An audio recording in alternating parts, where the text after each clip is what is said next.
At the border of the land of fire and the land of lightning, within a concealed cavern, Leaf Village ninjas, some bearing injuries, gathered in a dismal state. Each face was ashen, reflecting the gravity of their plight.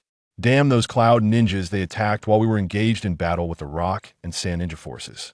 Our current strength consists of only 29 individuals, while the enemy boasts at least 100, led by the infamous AB duo from the cloud. Those are the candidates for the Raikage and the Jinchuriki of the Eight Tails. If we do not retreat now, once they encircle us, our demise is all but certain. The tension among the Leaf ninjas escalated. The Third Great Ninja War commenced with the disappearance of the Third Kazekage, allowing the Rock ninjas to breach the Kamikaze Bridge and launch an assault on the Leaf. The Water Country's sudden aggression forced the Leaf to single-handedly establish 3 battlefronts.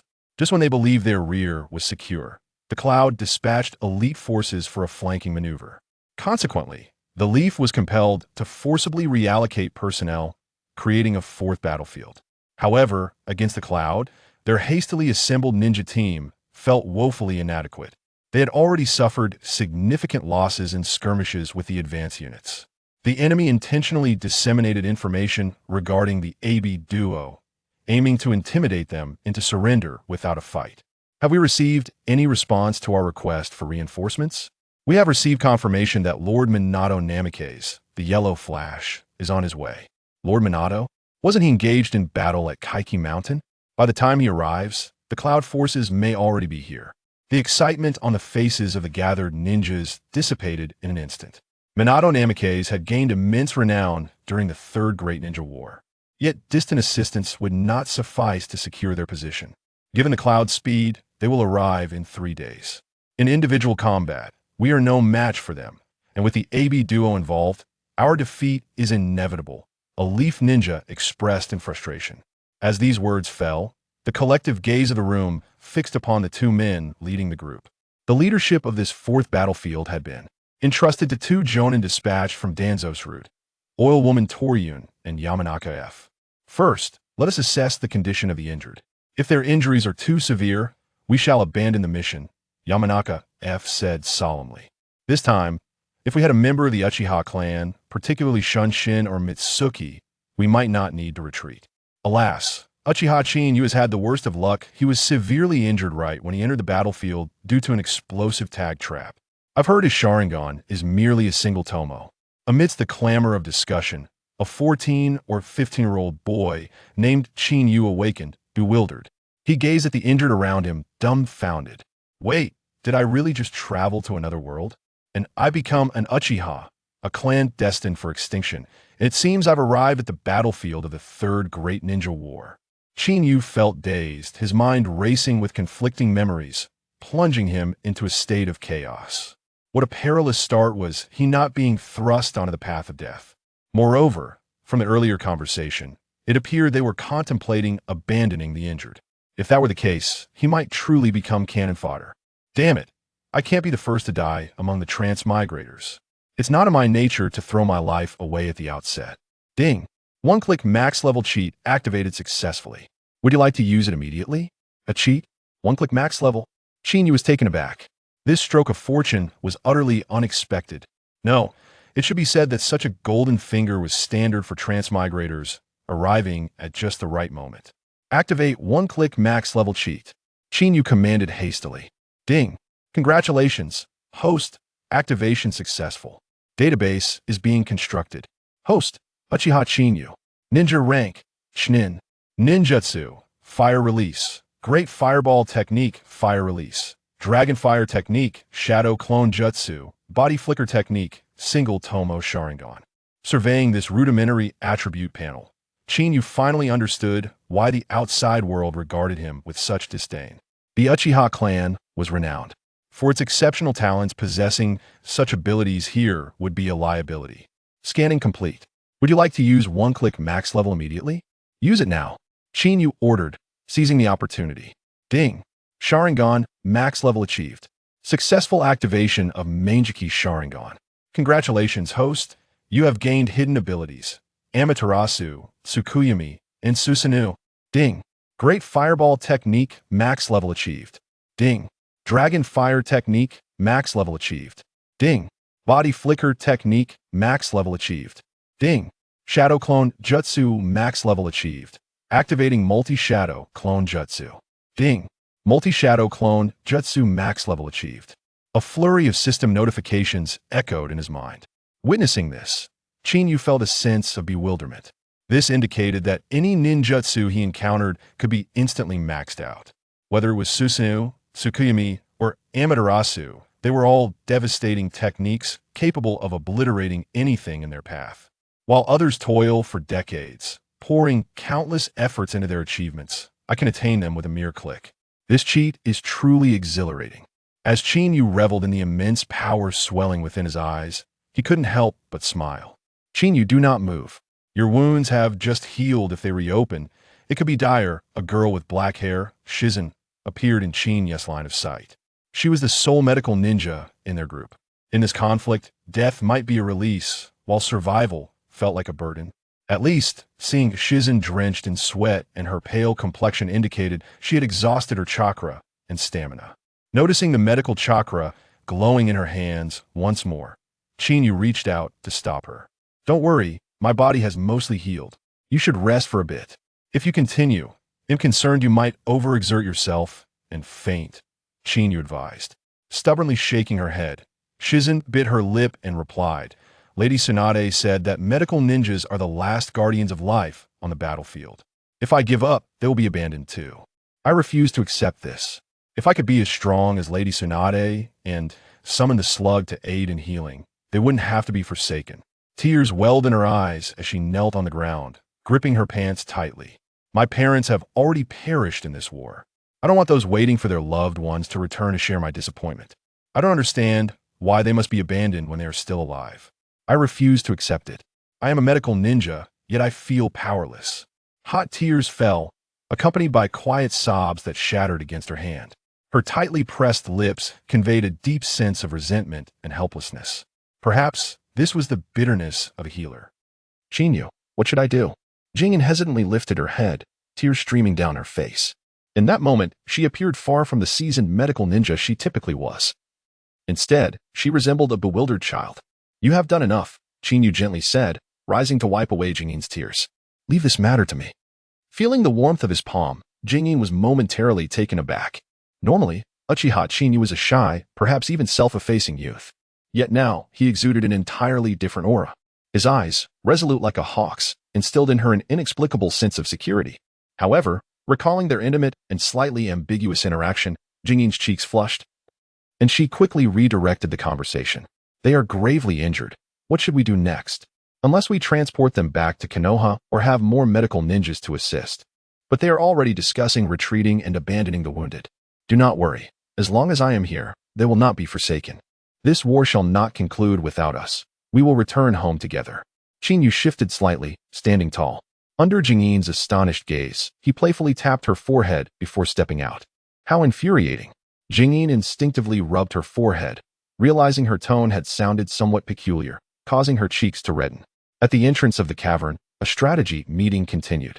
As Chinyu approached, he overheard the final resolution. Now, in the name of the captain, I propose we immediately abandon the wounded and retreat. Please raise your hands if you agree, Yamashiro F. suddenly declared. Beside him, Nuke Toryun raised his hand in agreement. I am in favor. Transporting the injured and providing treatment along the way would slow down the main force's retreat. Thus, abandoning them was justifiable. Please consider wisely.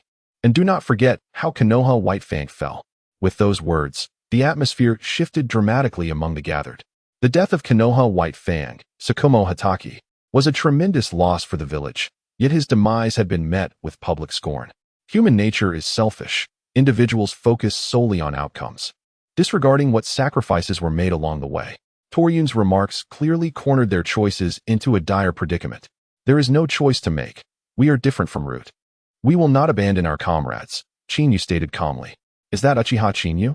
Wasn't he injured severely? How could he awaken so quickly? Many were taken aback. Recalling the bloodied figure of Chinyu as he emerged from the explosive tag trap, they still felt a shiver of fear. Both Toryun and F's expressions darkened. They were considered prodigies in both Root and Konoha. When had they ever been publicly questioned or openly opposed? Moreover, The indoctrination they received en route taught that for the sake of victory, anything could be easily sacrificed. Chinyu, you are merely a nin. You have no right to partake in this decision. Step aside, F commanded sternly. If you speak out of turn again and incite dissent, do not blame me for military punishment. The gravity of his words caused the crowd to shift their gazes toward Chinyu, who was now utterly different from his usual shy and self-effacing demeanor. Their instincts told them that he must have lost his mind to dare defy Root. Uchiha Chinyu, how dare you disregard the captain's orders? You are courting death, F bellowed, causing everyone to gasp. Torian coldly echoed, do not forget, we are facing hundreds of cloud ninjas. Plus the AB combination. This is a world where the weak perish, and as someone who hasn't even reached Nin, you have no right to speak. You have two options, either shut up and step aside or die. The chilling words sent shockwaves through the gathering. Chinyu, come back. Jingyan hurriedly called out, rushing forward. I apologize, everyone. Chinyu's mind is still a bit unclear. Jingyan, allow me to handle this. Chinyu interjected, lifting his gaze to meet Torian's. So, are you suggesting that comrades can harm one another? May I also strike you down? His voice, though not loud, reverberated throughout the cavern, leaving everyone in stunned silence. He was no longer the timid figure they once knew. Humph, a fine Uchiha Chinyu. We have long suspected your clan was restless. But you are quite naive to threaten me with such paltry strength, Torian scoffed, laughter escaping him. You are nothing but a useless nin, had you remained discreet. We might have considered taking you along, but it seems that's no longer an option. F's voice grew cold. To defy orders openly, we have the right to eliminate you. The weak should cower in fear. A malevolent aura suddenly locked onto Chinyu. Those present were acutely aware that any movement on his part would invite lethal consequences. F. We are comrades. Do not go too far. A purple-haired nin stepped forward, urging calm. In this situation, we should collect our thoughts and discuss a resolution. Humph, Yuzuki. I advise you not to meddle. This mission is under Root's purview. This weakling is nothing but a liability. Now, he openly defies orders. We have the right to kill him. Are you saying that power grants one the right to kill? Very well, let me show you what despair truly is. Chinyu mocked, laughter dancing in his tone. The crimson hue in his pupils surged, swiftly encompassing the entirety of his irises. In the next moment, Nine Tomo fused into his singularity. The overwhelming power of his ocular prowess erupted like a tempest, his hair billowing without wind. And the blood-red energy instilled a sense of dread in all present. What is this eye? Uchiha Chinyu was merely a single Tomo Sharingan user, yet now. 1, 2, 3, 9 Tomo. What could this possibly mean? In the Uchiha clan, 3 Tomo is already formidable. What of 9? The sheer might of his ocular energy, coupled with the torrent of his 9 Tomo Sharingan, left the assembly in shock. The Uchiha clan was renowned throughout the ninja world. And the evolution of the Sharingan was well understood. Single Tomo, double Tomo, triple Tomo, these were the most common transformations. It was rare for anyone within the clan to even comprehend the existence of the Manjiki Sharingan, let alone awaken it by chance. However, none of that mattered now. What was paramount was the overwhelming sense of impending doom they felt under the immense pressure of his ocular might. This is impossible. He is just a nin waste. How could he awaken the legendary Manjiki? Torian's expression shifted dramatically. As one of Danzo's trusted subordinates and the highest-ranking operative within Root, he was well aware of the Uchiha clan's secrets. The extraordinary eyes before him could only be explained one way. F. Torian and F exchanged glances. Attack. Mind-body switch technique. F struck first, hands forming seals as he unleashed the Yamashiro clan's secret technique. Simultaneously, Torian inhaled deeply, expelling a cloud of black mist. Secret technique. Poison dust technique. The sudden turn of events sent shockwaves through the crowd. Mion's countenance shifted abruptly as he exclaimed, Chinyu, be cautious. This black mist contains nano-sized venomous insects. Once ingested, death is inevitable. Fear not, Chinyu replied, abruptly lifting his gaze, his nine-tailed Sharingan spinning wildly. The air around him, thick with a foreboding chakra, surged back toward him like a tempest. Youngster, you are overestimating your abilities. If the poisonous dust approaches within a meter, the expression of Oil Girl Tsuya froze mid-smile. The toxic dust, mere 3 feet away from Chinyu, was halted by an invisible crimson aura. In the next moment, the swirling ocular power manifested into a terrifying skeleton, filling the once cramped cavern to its brim. Its eyes, ablaze with crimson flames, exuded an unnerving aura. With a hiss, The incoming venomous insects were instantly incinerated, disintegrating into a cloud of ash. You dare to summon Susanoo at the slightest provocation. The sight of the ghastly skeleton, with its blood-red energy ribs and deep-set eye sockets flickering with flames, was enough to chill one's spine. Impossible. You were clearly under the control of Win's secret technique. Oil Girl Tsuya's expression shifted dramatically. It was not only the manifestation of Chin Yu's Susanoo that bewildered her, but also the overwhelming combination attack with Yamanaka Kaze, which had inexplicably been undone. Have you forgotten? Our Uchiha clan excels not only in fire techniques, but also in illusions, Chin Yu scoffed. What? Oil Girl Tsuya's face paled as she found her body immobile, as if bound by unseen shackles. I cannot move. When did you cast an illusion on me? What's wrong? Are you frightened now? Chin Yu retorted coldly. It is too late. With a roar, Susanoo unleashed its skeletal right hand, striking toward the two. No. If you wish for my demise, then perish alongside me. Oil Girl Tsuya's face contorted with rage. Unlike Yamanaka Kaze, though her body was restrained, she could still command the parasitic insects. Secret technique, insect explosion. The venomous insects embedded within her body stirred violently, causing her surface to bulge ominously. With a thunderous boom, the insects detonated, unleashing a powerful shockwave and dispersing dark green poison gas. Everyone, be cautious. Do not inhale the toxic fumes. Mion cried out. Yet soon, the entire world seemed to spin, and upon regaining their senses, they found themselves still within the cavern. However, this time, the cave bore no signs of battle or the aftermath of the explosion. Hastily glancing at Chin Yu, they discovered Oil Girl Tsuya and Yamanaka Kaze kneeling on the ground, grinning foolishly, clearly ensnared within an illusion. What manner of illusion is this that can instantaneously seize control of our minds? The battle we just fought was but a figment. The two Jounin had unknowingly fallen into a dreamscape, unable to extricate themselves, which was utterly terrifying. Those with keen eyes quickly grasped the situation. Yet, observing the dazed and laughing Yamanaka Kaze and Oil Girl Tsuya instilled a lingering dread within them, their spines still chilled. They understood that had Chin Yu been in a foul mood, he could have effortlessly annihilated them all. Such a notion was no challenge. They had already mentally prepared themselves for battle. However, dying in a grand manner was vastly preferable to such an ambiguous end, which they found intolerable. Very well. Those who seek to kill will inevitably be killed themselves. If they desire my death, then it is only natural I should eliminate them, Chin Yu mused. Casting a scrutinizing gaze across the assembly, he then strolled toward Yamanaka Kaze and Oil Girl Tsuya. Indeed, Chin Yu was correct. Root's temperament was too detached, daring to strike down their comrades. Even if word reached Konoha, they could not escape retribution, rather than allow these two to remain in their ranks. Akin to a fishbone lodged in the throat, it was far better to eliminate them. Now, with Oil Girl Tsuya and Yamanaka Kaze incapacitated, the group was leaderless. And Chin Yu's prowess was evident, thus, they implored him to lead them. The assembled shinobi nodded in agreement. Chin Yu couldn't help but smile. There was no shortage of opportunists. Yet, what pleased him was that throughout, none suggested abandoning their comrades or turning against him. Otherwise, he would not have hesitated to rid himself of them as well. Chin Yu, you cannot kill them. Mion urged suddenly. Danzo holds grudges. If Yamanaka Kaze and Oil Girl Tsuya are slain, you will undoubtedly be branded a traitor. I do not wish for you to come to harm. Upon hearing this, many in the crowd were visibly shaken. They had heard of Root's methods, albeit vaguely. However, given Danzo's position, most dared not voice their concerns. Furthermore, Danzo's animosity towards the Uchiha clan was not lost on anyone. You do not wish for me to come to harm? Chin Yu replied with a smile.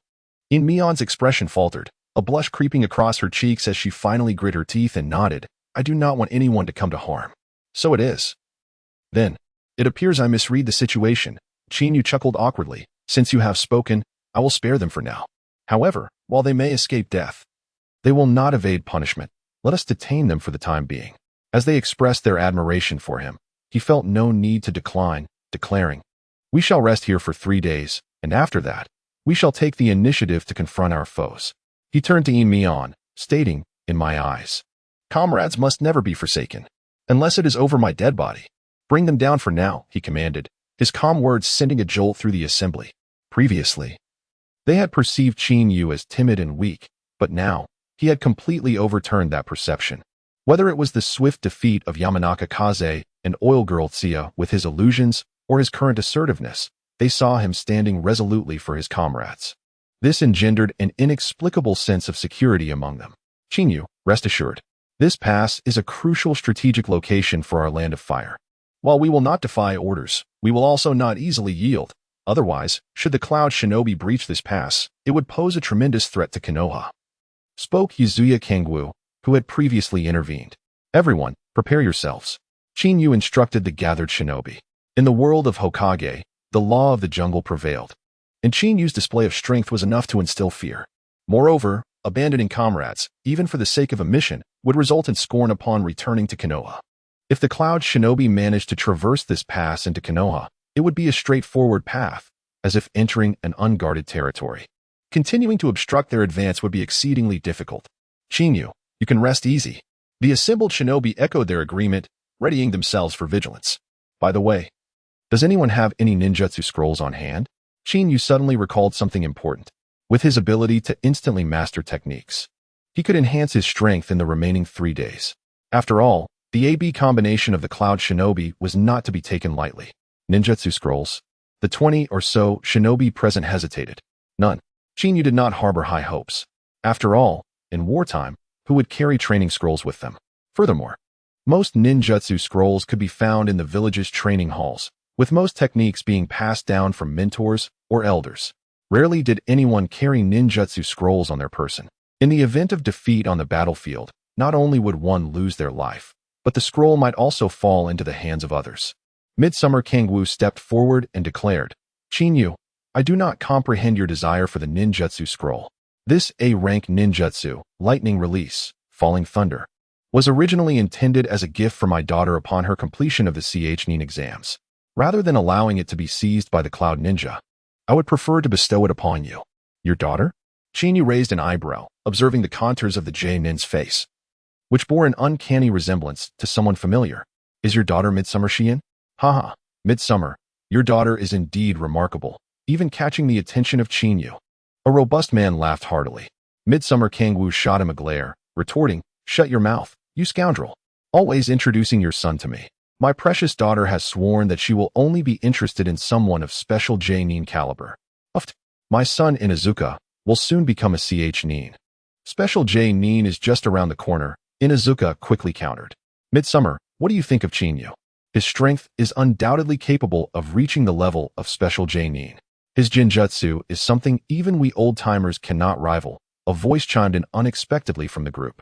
Een, momentarily taken aback, urged, Stop joking. First, hand over the scroll to Chinyu.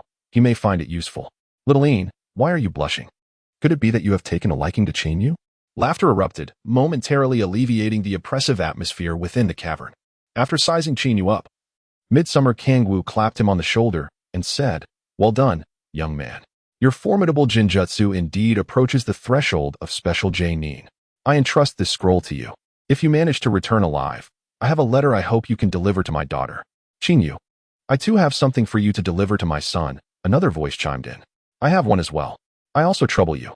As numerous ninjas began to produce letters and personal items, it became evident that they all regarded Chinyu as the most likely candidate to survive and return to Konoha. Chinyu, could you return this kunai to Lady Tsunade? It was the gift she entrusted to me during my apprenticeship. In could no longer contain herself. For a moment, the smiles on everyone's faces concealed an undercurrent of bitterness. Do you all believe this battle is a certain death? Chinyu said softly. If so, why did you oppose the decision to retreat when the mountain wind suggested it? The group fell silent. In their eyes, Chinyu's strength was sufficient to reach the level of special J-nin. However, facing over 100 Cloud Ninja and their formidable A and B teams was not something any single person could withstand. Midsummer Kangwu hastily clarified, Chinyu, do not misunderstand us. We are not cowards. When we became J-nin and accepted missions, we did so with the acceptance of our own mortality. Moreover, this pass is the main route to Konoha. If we allow the Cloud Ninja to breach it, Konoha would be vulnerable from all sides, endangering our families and children. Thus, we would rather die than retreat. Inuzuka nodded solemnly. Chinyu, we have underestimated you. We did not anticipate your mastery of such powerful genjutsu. We are prepared to die here. We merely wish for you to bring something back. Please, Chinyu, help them, In urged earnestly, and help me as well. In that moment, the gazes of all present turned to Chinyu, filled with a glimmer of hope. I am sorry, but I will not assist you. Chinyu replied calmly. These items should be returned to you. Including this scroll, we will return together. His words swept through the gathering like a tempest, shaking the very souls of those present. Midsummer Kanwu clenched his fists, his eyes slightly reddening as he declared, Very well, young man, you are correct. We shall return together. Once we are back, I will surely introduce my daughter to you. Haha, Midsummer, you truly are getting old. Humph. I see you all would be eager to have a daughter to introduce to Chinyu. Midsummer Kanwu shot back. Chinyu, why do you desire the ninjutsu scroll? This is the A-rank lightning release, Falling Thunder. Everyone could not help but look at Chinyu with curiosity. In the face of imminent death, this A-rank ninjutsu was undeniably powerful, yet it was clearly of little use in the current situation. Nothing much.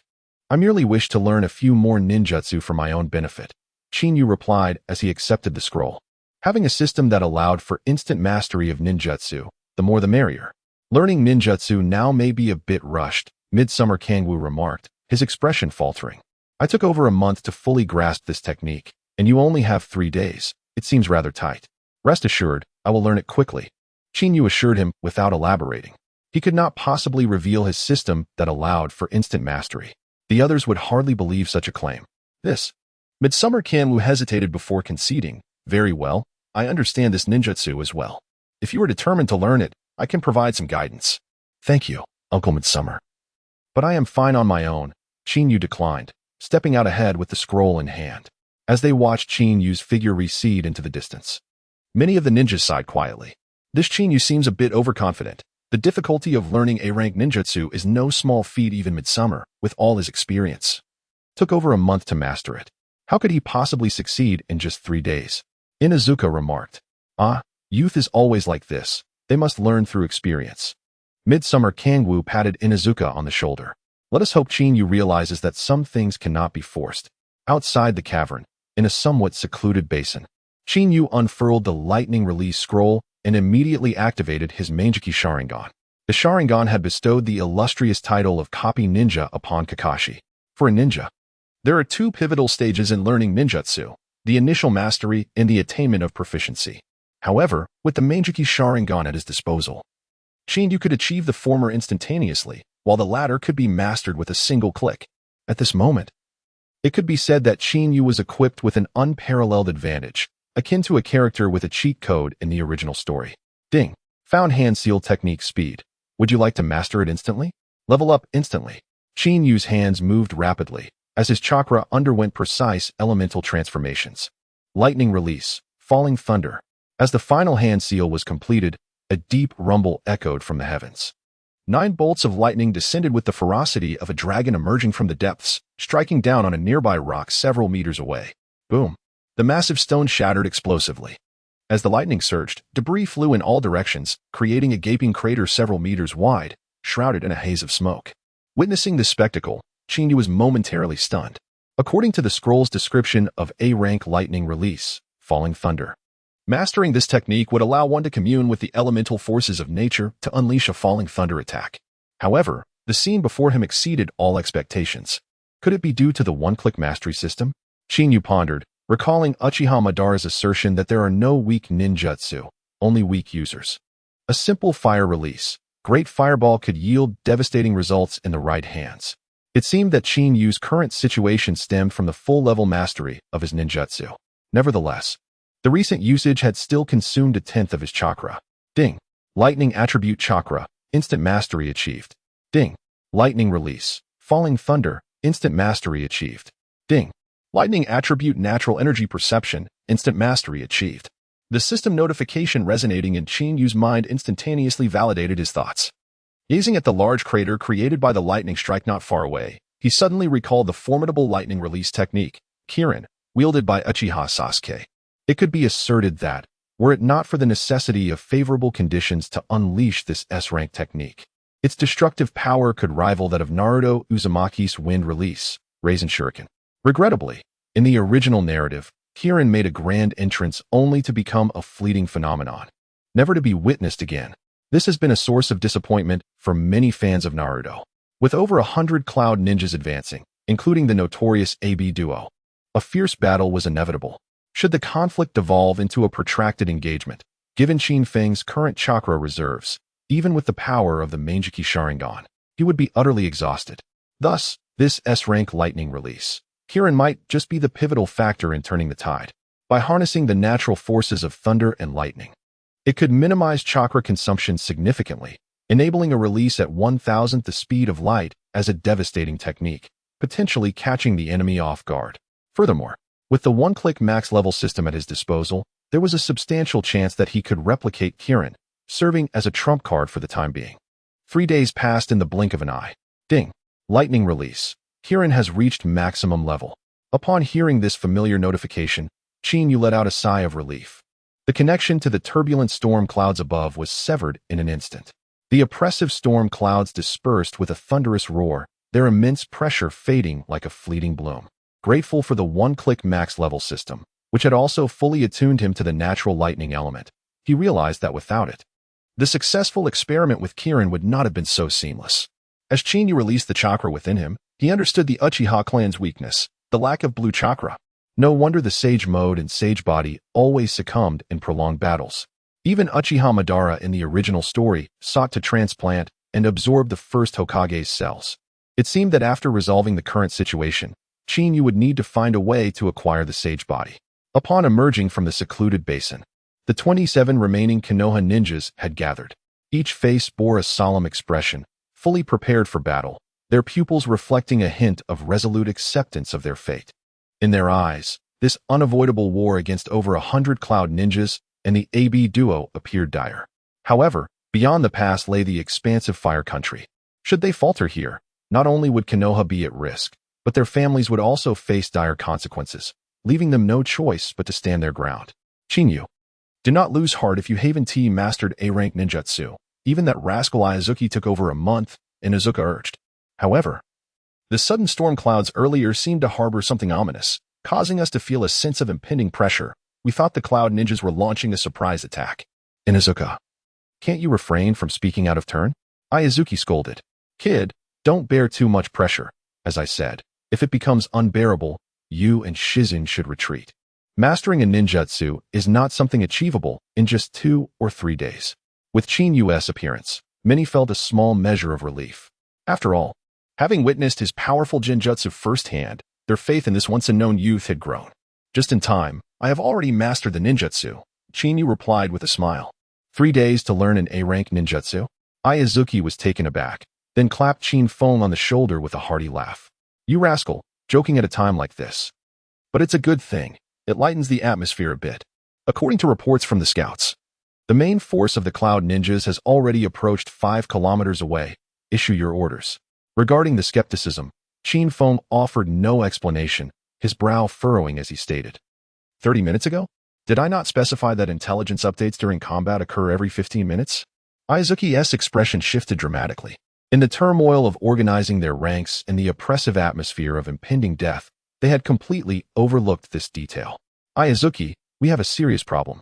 Kamikaze and Oil Girl have gone missing. A lower-ranking ninja rushed in, panic evident in his eyes. At this revelation, every nerve in the group tensed, though seemingly unrelated. If they delved deeper, it was clear that their scouts had been silently neutralized without a warning. Did this have something to do with the two? Everyone, return to the cave at once. Qin Yu shouted urgently. The atmosphere shifted drastically among those present. Haha, only now do you realize? I thought Konoha had sent someone formidable to counter our Cloud Ninjas, but it turns out to be a mere rookie. A boisterous laugh echoed unexpectedly. Figures emerged from all directions, a multitude numbering in the hundreds. Among them, standing atop a small hill several hundred meters away, was the notorious AB duo. Feared across the nations. This is not good. We are surrounded. Inuzuka's face went pale, faced with the Cloud Ninjas blocking their path. It was clear to anyone with sense that they had fallen into a trap. Over 100 of them, along with the AB duo, entrapped in an ambush. They were staring down a path to certain doom. Izuki, what do we do? They questioned. It must be Kamikaze and Oil Girl, otherwise. Our defenses and scouts Wu-Ti have been compromised. Panic ensued as they confronted the overwhelming force led by the next-generation Reikage, AI, and the Jinchuriki of the Eight Tails. Killer Bee, this was undoubtedly a disaster. Stay calm. Izuki's expression darkened as he looked at Qin Yu, momentarily taken aback by his composure. seemingly unaffected by the dire situation. Are you all frightened? Your panic genuinely delights me. AI laughed unabashedly. I am curious about your next move. Will you surrender willingly? Or shall I kill you myself? Kill, surrender, or die? The chorus of voices from the 100-strong Cloud Ninjas sent all Konoha ninjas' nerves to the breaking point. Their panic evident. Chinyu. Shizun's face paled as she turned to Uchiha Chinyu. Fear not, all will be well. Chin Feng ruffled Shizun's hair and said, Ayazuki, take them to the cave and hide within the barrier. Leave the rest to me. Chinyu had anticipated this turn of events. After all, in the original story, Root was known to employ any means necessary to achieve its ends. With Kamikaze and Oil Girl having lost their standing, they were likely to abandon their comrades and key strategic positions. Should Chinyu and the others survive and return, it could lead to negative repercussions for Root. Hence, their only recourse was to strike first and eliminate the threat. Yet, this played directly into Chinyu's plans, as he would now have a legitimate excuse to confront Root without hesitation in their next encounter. Chinyu, are you going alone? Have you lost your mind? We cannot stand by and watch you face them alone. Ayazuki's expression shifted, taken aback by Chinyu's response. Though facing over 100 Cloud Ninjas and the fearsome AB duo was daunting, they could not permit Chinyu to confront them solo. Chinyu, do not bear too heavy a burden. We shall face this together. There will surely be a way. Shizun urged desperately. Chinyu, you truly need not concern yourself. We have chosen to remain here of our own volition. Indeed, we are ninjas of Konoha, having long since disregarded life and death. In the eyes of many, Chinyu's actions elicited feelings of guilt, as they believed he had compelled the entire team to stay against their will. Sacrificing ourselves? Chinyu chuckled lightly, shaking his head. Rest assured, I am not foolish enough to seek death. My only worry is that I may need to intervene to save you shortly. After all, I am the captain you elected. This is an order. His soft yet firm voice resonated with undeniable authority at that moment. Senior Yuzuki, what shall we do? Ino's voice trembled with urgency. Yuzuki's expression shifted rapidly as he looked at Chinyu's calm demeanor. Gritting his teeth, he declared, all of you retreat into the cave and stand by to support Chinyu. Do not forget, his strength surpasses even mine. Upon hearing this, both Konoha and Cloud Ninjas paused in surprise. However, remembering how Chinyu had single-handedly dispatched the elite shinobi Kamizuki Kaze and Yamanaka Nara, anxiety gripped their hearts. Yet they braced themselves to retreat, vowing silently that should any misfortune arise, they would spring into action without hesitation. Observing the orderly retreat of Konoha's ninjas into the cave, a squad leader from the cloud could not restrain himself. Lord AI, should we move to obstruct them? If they enter the barrier, it could spell trouble for us. Humph, trouble? A mere ragtag army poses no threat. I expected the Uchiha clan to send someone like Shunshin no Jutsu, not an inconspicuous fool, AI scoffed disdainfully. According to the reports, this brash young man is merely a Chunin. These Konoha ninjas are following the orders of a Chunin. They must be either foolish or desperate. The squad leader, eager to please, quickly agreed. You are absolutely right, Lord AI. These individuals are already within our grasp. Once we breach this stronghold, the vast land of fire will become a territory of the land of lightning. The Cloud Ninjas exchanged glances, their faces brightening with hope. Konoha had opened 3 battlefronts, yet struggled to gain ground, and this indeed posed a threat to the Cloud Village. The prospect of becoming the final straw that broke the camel's back was exhilarating. Are you finished? Chinyu suddenly interjected. Now, I present you with 2 choices. First, leave immediately. Second, I will kill you all. His voice, though not loud, swept across the battlefield like a tempest. Arrogant bravado? Or madness? In the eyes of the Cloud Ninjas, and even the Konoha Ninjas, it was undoubtedly the latter. Given the current circumstances, in terms of both numbers and strength, they had the upper hand. Yet Chinyu's proclamations were a blatant disregard for their might. Truly an ignorant child. Today we shall see how you intend to kill us. Humph, let us first eliminate him, teaching him the meaning of disparity. A Chunin's first task on the battlefield is to assess the strength gap and learn to survive. Kill him. A Cloud Ninja bellowed, drawing a kunai and charging forward. The others followed suit, launching themselves at Chinyu in a flurry of motion. Chinyu, be careful, Ino cried out anxiously. Yet, beside her, Yuzuki's pupils dilated as he watched in shock. Chinyu showed no intention of evasion against the rapidly approaching 7. His hands moved with astonishing speed, forming a series of hand seals. Yuzuki, that looks like your lightning release. Lightning strike. Inazuka exclaimed. Was he insane? Attempting to use lightning strike at such a moment? Yuzuki's heart raced, poised to leap into action. Thunder rumbled ominously in the sky. Shinyu's hand seals abruptly halted. Lightning release. Lightning strike. Boom. 7 pillars of lightning erupted into the sky, descending upon the 7 cloud ninjas who were merely a few meters away from him. The speed and number were utterly overwhelming. Boom. The 7 cloud ninjas were engulfed in the storm of destruction. The violent force shattered the ground beneath them, sending debris flying and illuminating the canyon in a bluish glow. As the dust settled, the crater left by the lightning strike measured a staggering 7 to 8 meters across. Each cloud ninja soaked in blood, some with severed limbs. They were undoubtedly dead. What kind of ninjutsu is this? It resembles an A-rank lightning strike. Even skilled jonin can only wield 3 bolts. How could a mere chunin precisely annihilate 7 elite ninjas? Panic spread among the cloud ninjas. This kid is peculiar. Disperse quickly. Do not allow him to succeed again. The atmosphere shifted into chaos. Moments ago, they had dismissed Chin-Yu as an inconsequential chunin, thinking he posed no threat.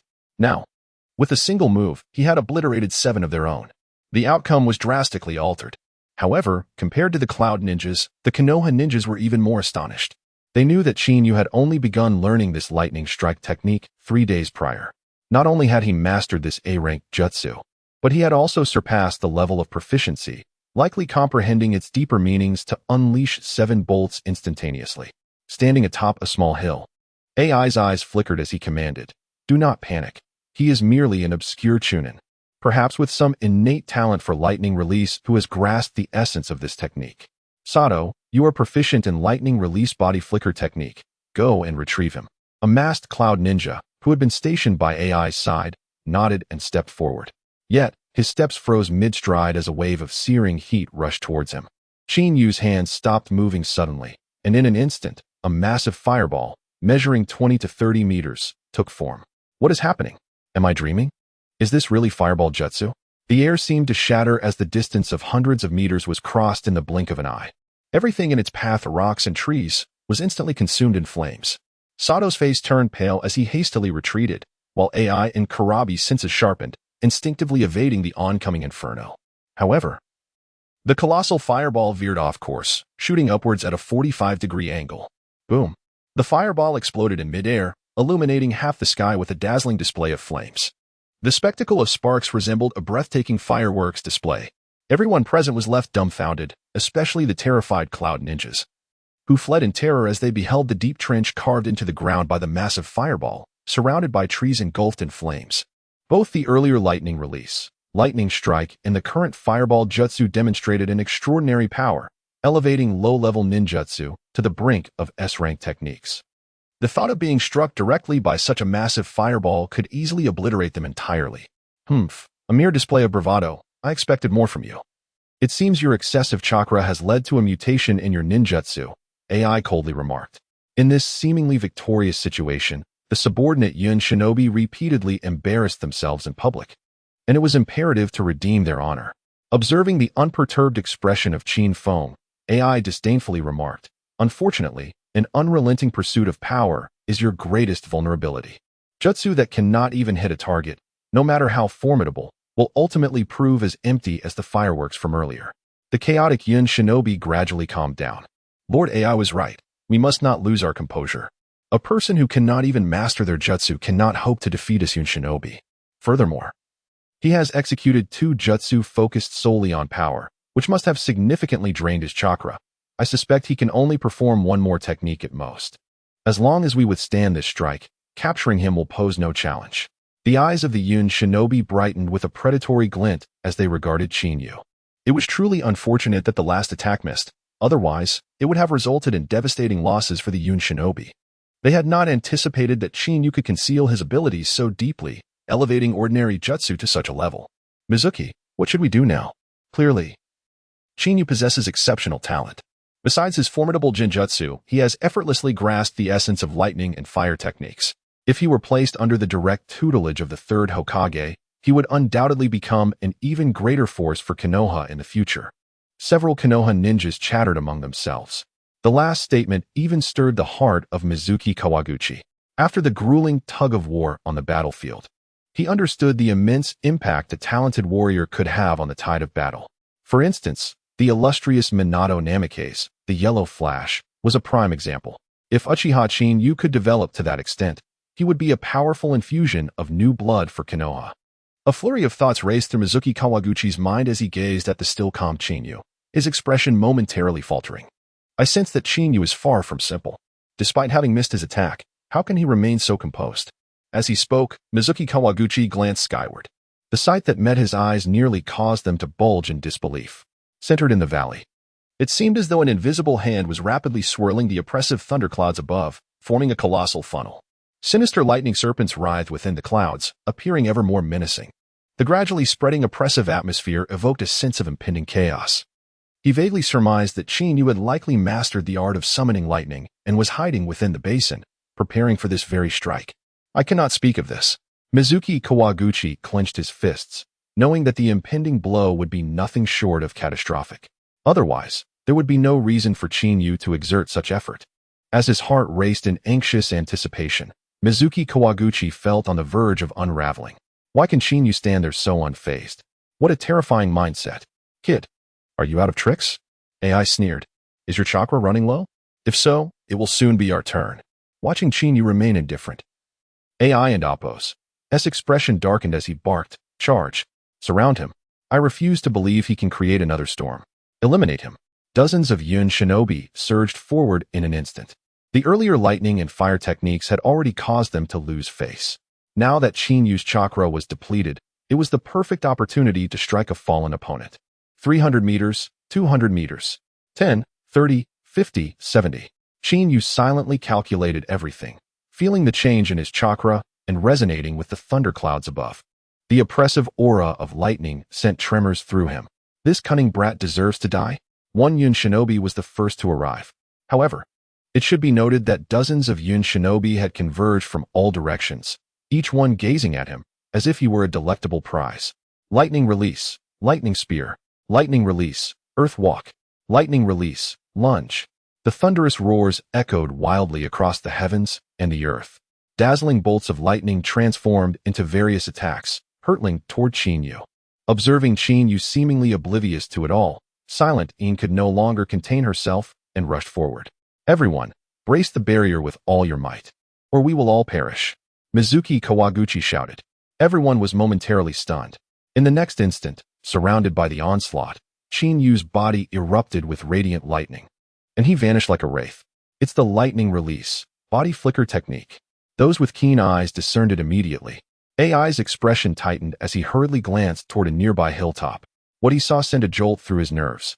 The sky is amiss. Retreat immediately. AI roared in alarm.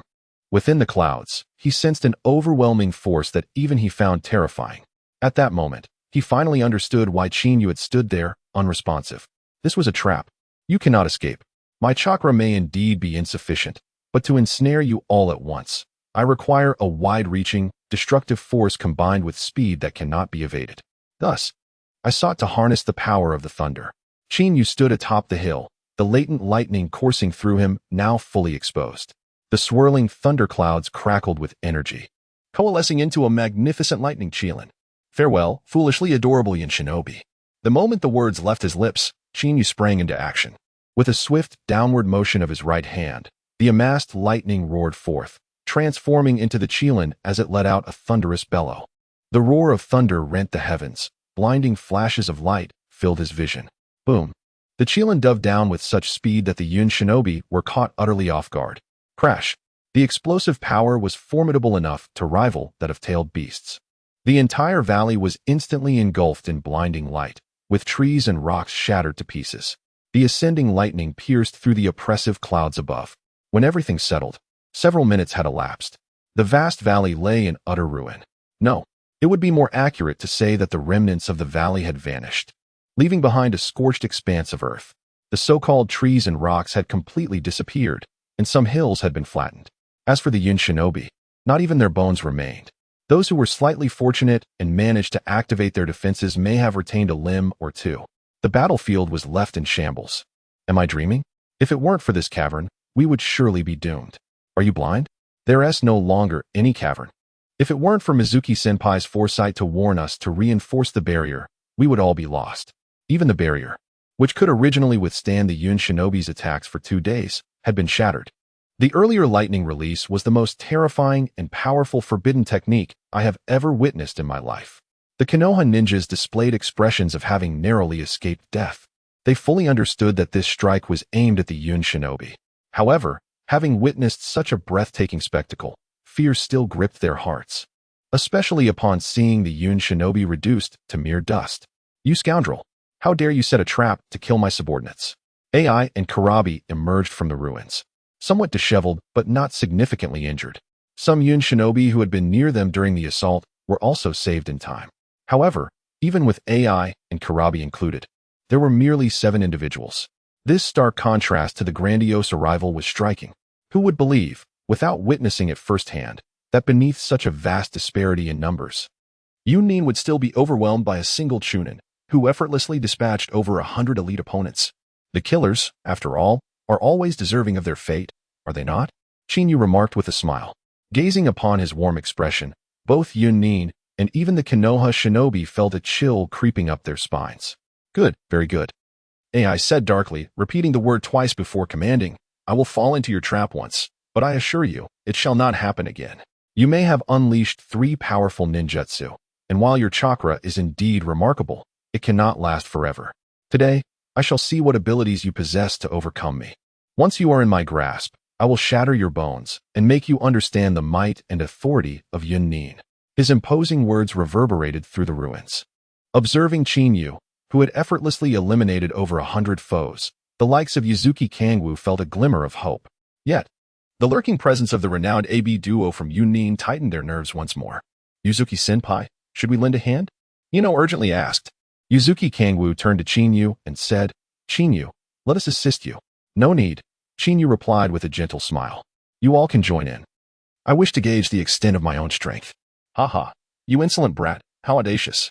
I see you are merely bravado hiding weakness, daring to speak such boastful words." AI laughed heartily, though his face soon darkened. "I will make you wish for death." With a mighty stomp, AI unleashed the latent lightning chakra within him, surging forth like a tempest. His first strike was a physical attack. Lightning released chakra mode. If Minato Namikaze is the golden lightning, then AI embodies the blue lightning. As his foot struck the ground, it shattered, and in an instant, AI crossed 100 meters to stand before Chinyu. The sheer speed caused Yuzuki Kangwoo and the others to gasp in shock. To their eyes, Chinyu stood still, seemingly frozen in fear before the unfolding scene. "You brat, unable to keep up with my speed, yet you dare to be reckless?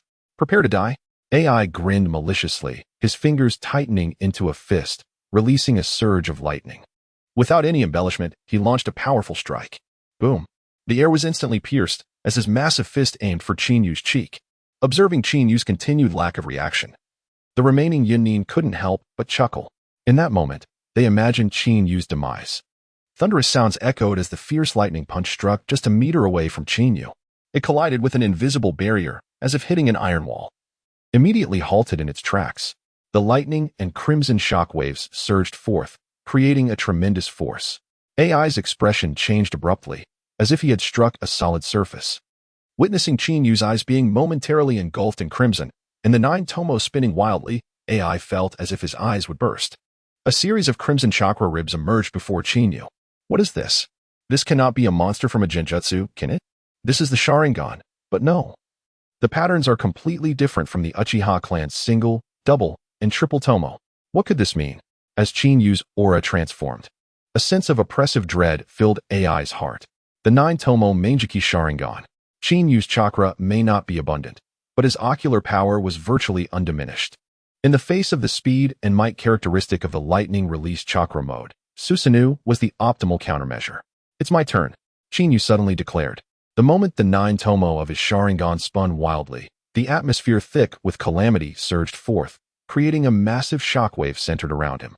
With a sudden thrust, a crimson skeletal arm emerged from the ribs, appearing rather unsettling.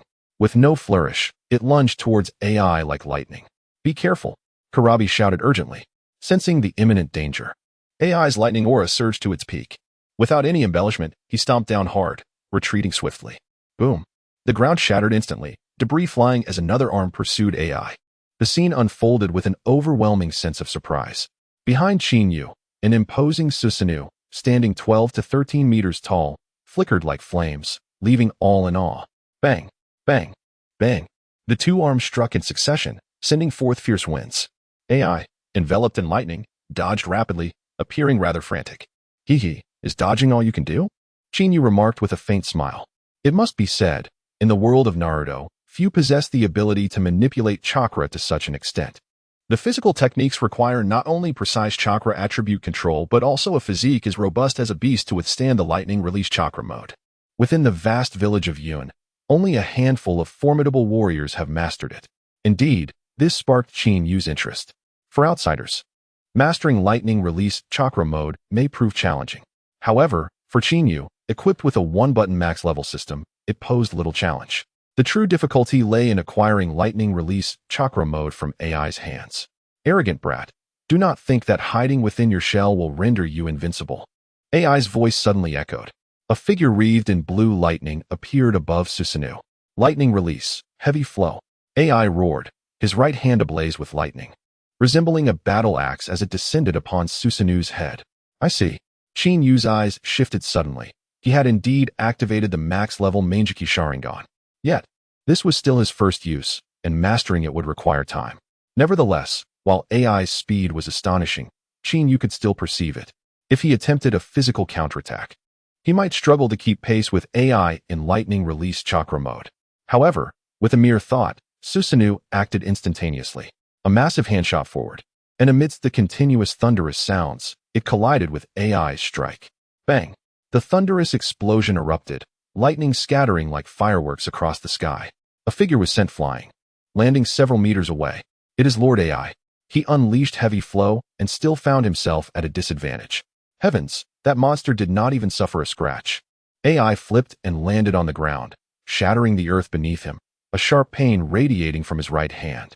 Witnessing Susanoo's minimal damage, AI's expression darkened. It instilled in him a sense of invulnerability that was unnerving. I told you, let the AB duo join forces, otherwise you stand no chance. Chinyu said with a calm smile. In the original story, Uchiha Madara's Susanoo was nearly impervious to even the combined might of the five Kage. While Chinyu may not possess the same vigor as Madara, the Susanoo summoned by his max-level Manjiki Sharingan boasted formidable defense as well. Humph, arrogant young man. Your shell is indeed quite sturdy, yet your speed pales in comparison to mine. This guarantees your inevitable defeat. AI coldly declared, I will see how long you can endure. Whoosh. A sudden sound of air being sliced through erupted, as AI's figure flickered and reappeared before Susanoo like a specter. Lightning destruction level. AI's right hand transformed into a blade, and amidst the violent eruption of lightning, a fierce stance emerged, causing even the air to warp slightly. Break for me. AI roared incessantly as the blade, in a flash, descended upon Susanoo. Bang, bang, bang. Waves of blue lightning rained down fiercely, creating a dazzling spectacle. Within a mere few seconds, their clash reached a staggering 12 or 13 exchanges. However, faced with AI's unmatched ferocity, Susanoo remained unyielding. Insanity. The Cloud Ninja's expression turned ashen at this sight. If even AI, who was renowned for his unparalleled attack and speed, could not breach this defense, who else could possibly succeed? Having played for so long, it is now my turn to attack, Chinyu said with a faint smile, directing his gaze at AI, who had just regained his footing. AI's expression darkened to the utmost, the crackling of lightning echoing around him as he shouted, though I cannot currently breach your defense. You two cannot keep up with my speed. Let us see who can endure longer. The victor shall be determined thus. Ah, so that is the conundrum you are pondering, Chinyu remarked, a hint of amusement gracing his features. Alas, you have misconstrued the situation. Amaterasu. Suddenly, the nine-tomo Sharingan whirled, unleashing an inexplicable aura of death that rapidly enveloped AI's heart. Brother, be careful, Karabi shouted. A colossal octopus tentacle instantaneously wrapped around AI. Before he could react, black flames surged forth violently. The dark flames, akin to a tide, brought with them an inexplicable heat, causing the temperature of the ruins to soar dramatically. Most unfathomable was the rapid spread of these black flames, which in the blink of an eye consumed a significant portion of the 100-meter-long tentacle. Is this fire release? Quickly employ water release to extinguish the flames. Water release, water dragon bullet. A cloud ninja adept in water release quickly formed hand seals, drawing upon the water elements that danced in the air. As the water dragon coalesced, it surged forth to confront the black flames. Boom! The water dragon shattered instantly, and amidst the rising steam, the black flames surged even more fiercely. The bizarre scene caused every onlooker's face to change dramatically. This is an unquenchable flame, the cloud ninja exclaimed in horror. Roar! The eight tails, Gyuki, let out a thunderous bellow, its wild chakra soaring skyward. This sudden display prompted a flicker of envy in Chinyu. Indeed, possessing a tailed beast is a significant advantage. Little 8, do not act impulsively, Kurabi warned, his expression shifting. Yet, before he could react further, Chinyu's nine-tomo Sharingan suddenly spun again. Tsukuyami. Kurabi felt the world around him twist. The entire sky was engulfed in crimson, the blood-red nine-tomo Sharingan rapidly manifesting above. 1, 2, 3, 100. The sheer density of the forms gave one an unsettling sensation. However, regardless of Kurabi's attempts to struggle, he found himself immobilized upon the cross. Figures began to emerge around him, each bearing a familiar visage. It's me. Kurabi's expression transformed in horror. Yet, before he could process this revelation, the multitude of approaching figures brandished scarlet blades, driving them into him. The cries of agony echoed through the air, chilling to the bone. This seemingly intricate scene transpired in the blink of an eye in the outside world. Observing Kurabi's sudden stupor, AI's expression involuntarily shifted. This is an illusion. Lord AI, quickly sever the eight tails tentacles. Otherwise, the black flames will consume Lord Kurabi. A cloud ninja urged urgently. AI had no time to ponder. Lightning erupted from his right hand, transforming into a blade that cleaved through the tentacle. Splat! A torrent of green liquid erupted skyward, and as the tentacle fell, it was swiftly devoured by the black flames.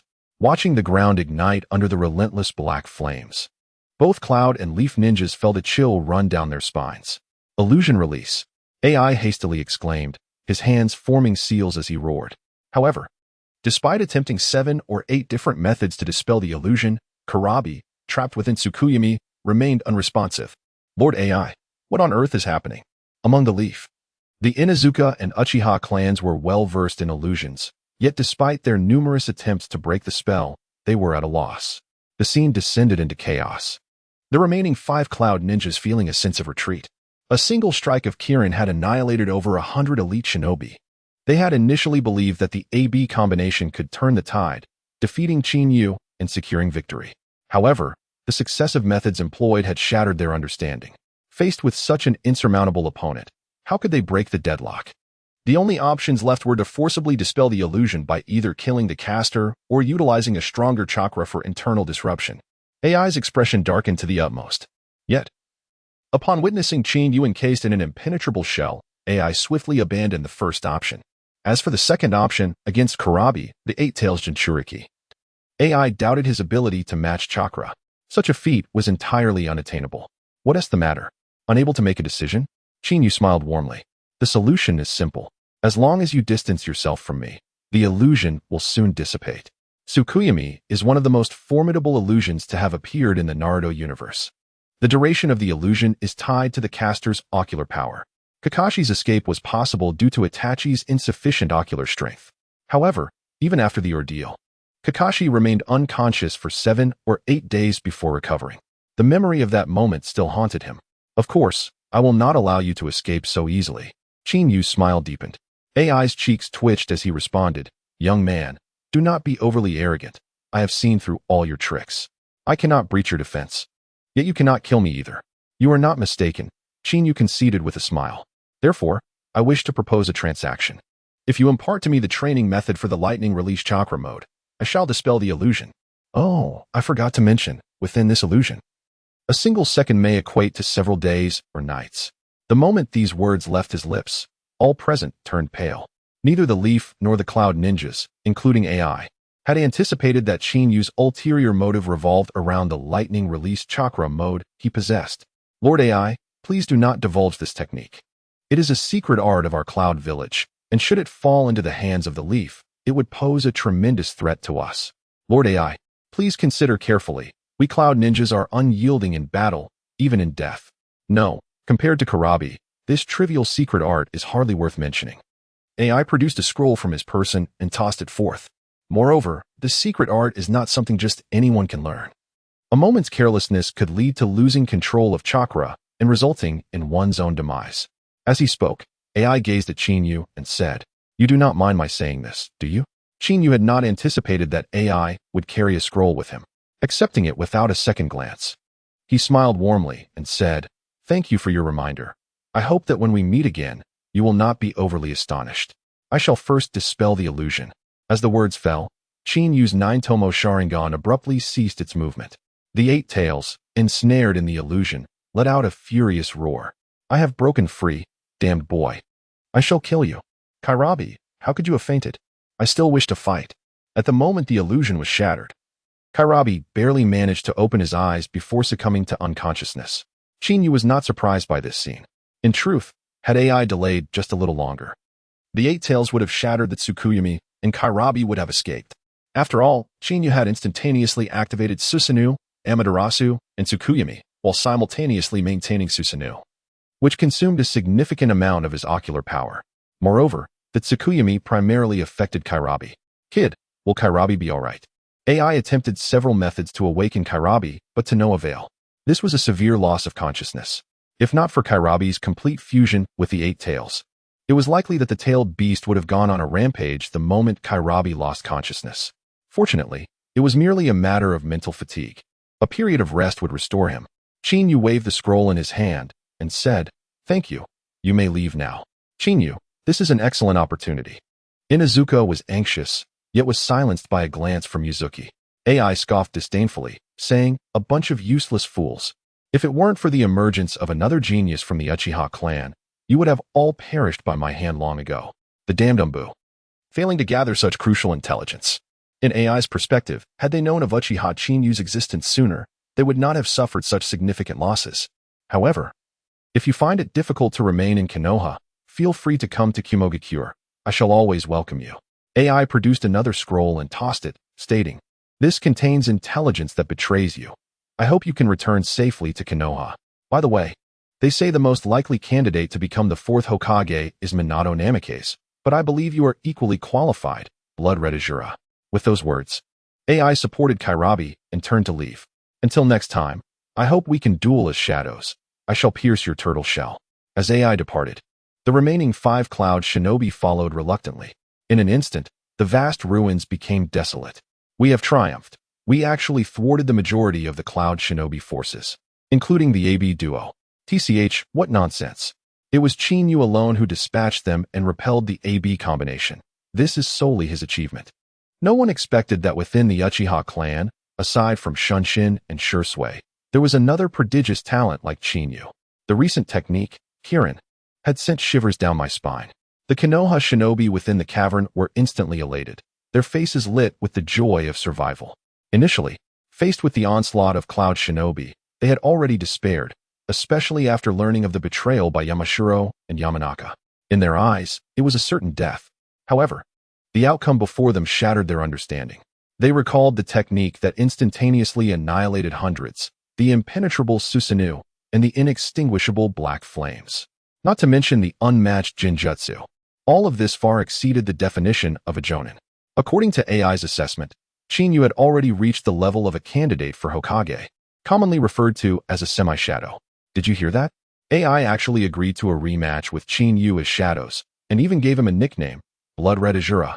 "It's Blood Red Azura, you fool." Looking at the excited Konoha shinobi, Qin let out a sigh of relief.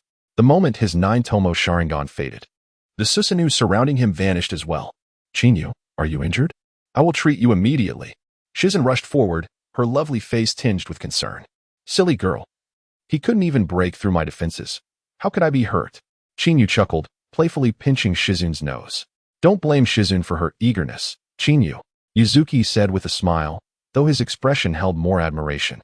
"You clever boy, I hadn't anticipated you to keep such a low profile. It is thanks to you that we are safe. As for other matters, we shall surely support you upon our return to Konoha." In Konoha, the Uchiha clan's position was quite precarious, entrenched in the power struggles between the Umbu, Root, and the Guard Force. From Yuzuki's understanding, Qin, as a genius, had remained silent to avoid these turbulent whirlpools of trouble. Naturally, Chinyu would not expose Yuzuki's self-justifying rationalizations. Glancing at the blushing Shizune, Chinyu opened another scroll. It clearly detailed their defenses and the positions of the sentinels. Damn it, our defenses and sentinels change daily. Only Yamashiro and Yamanaka would know this level of detail. Inuzuka's group hastened over. Upon seeing the information on the scroll, their faces turned ashen. Had Chinyu not intervened, they would have surely faced annihilation. Upon returning to Konoha, we must report this to Lord Hokage. Otherwise, how can we maintain our credibility?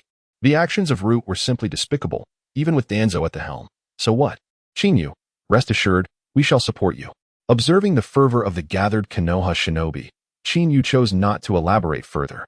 In this world, strength reigns supreme, while the weak are mere playthings of the powerful.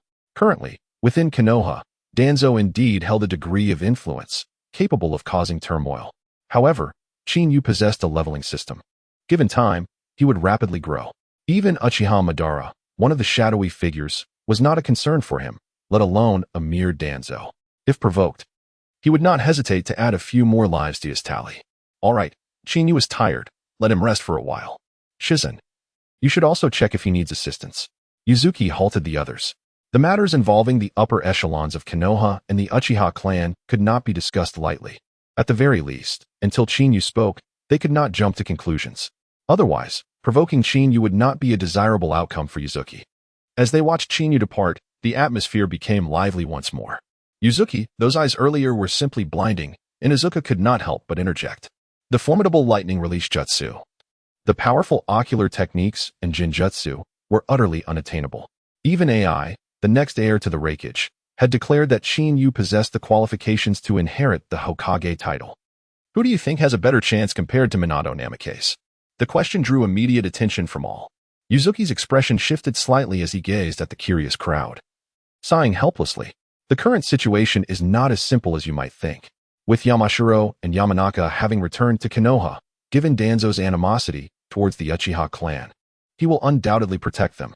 If Danzo discovers we are alive, he may even resort to lethal measures against us. The joy on Inuzuka's face instantly froze. Yuzuki, do you think you are being too pessimistic? What should we do now?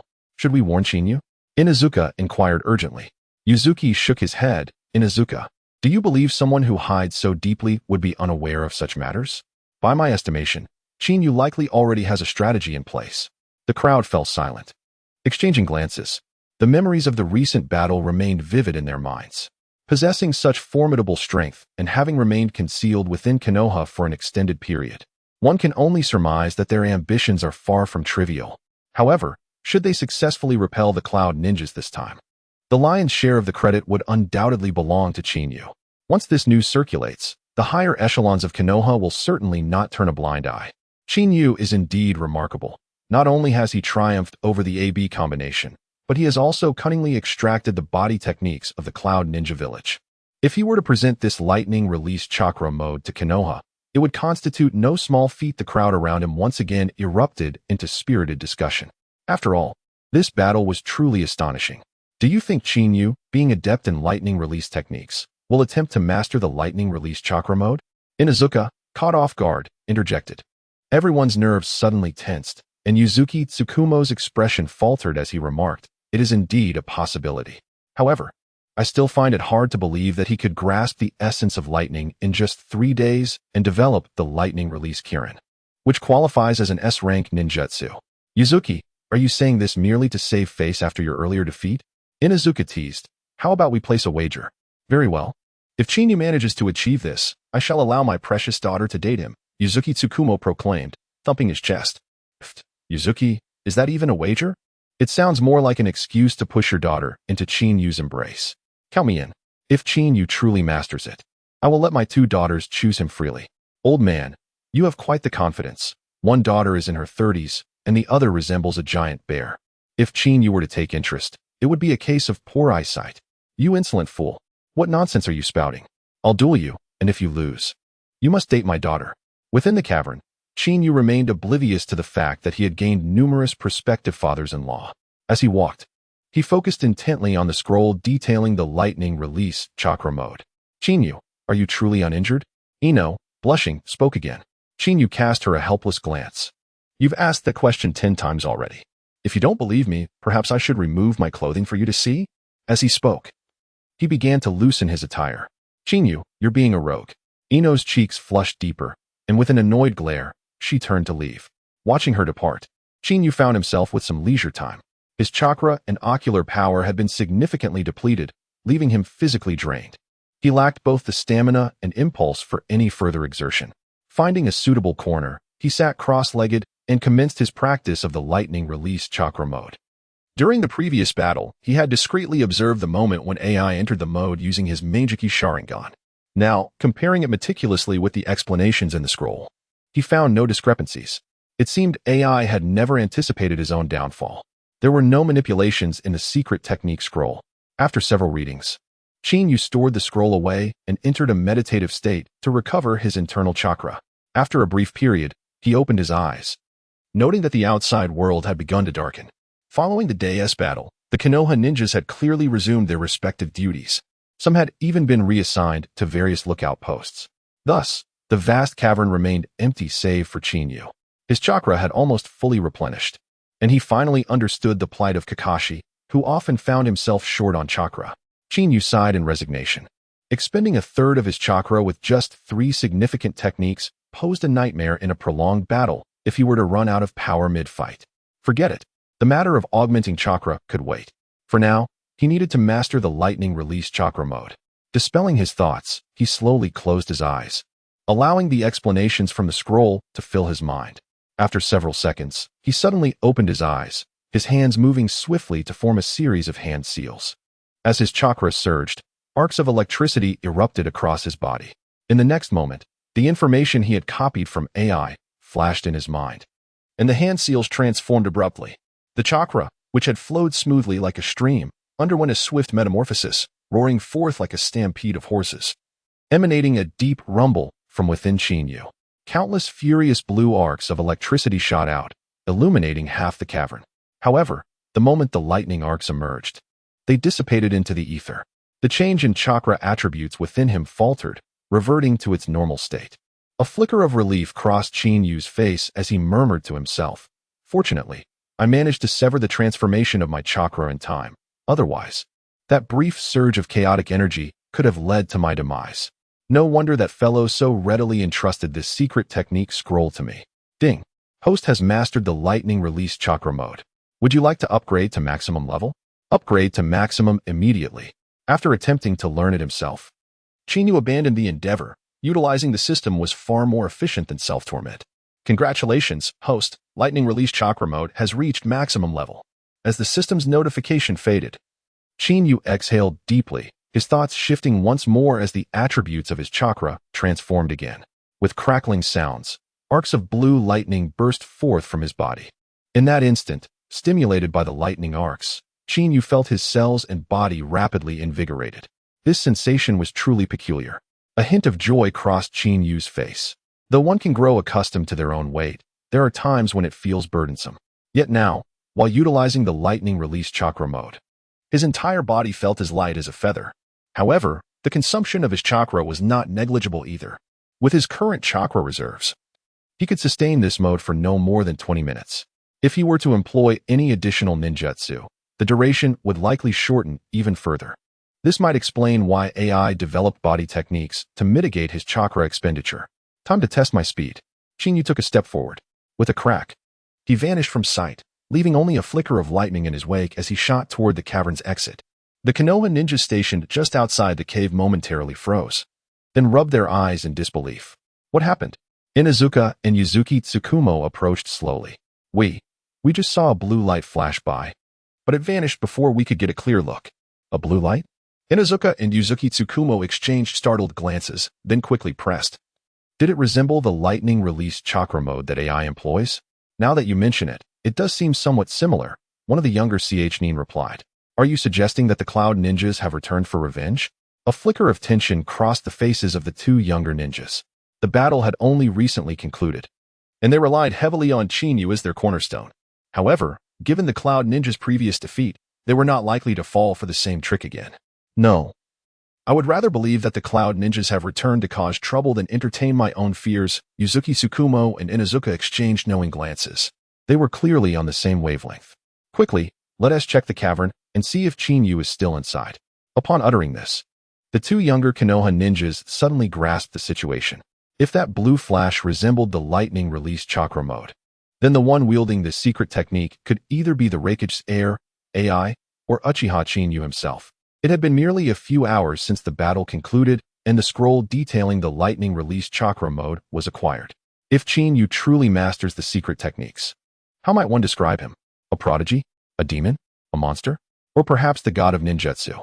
Unbeknownst to him, his actions, taken thousands of meters away, would evoke such profound astonishment.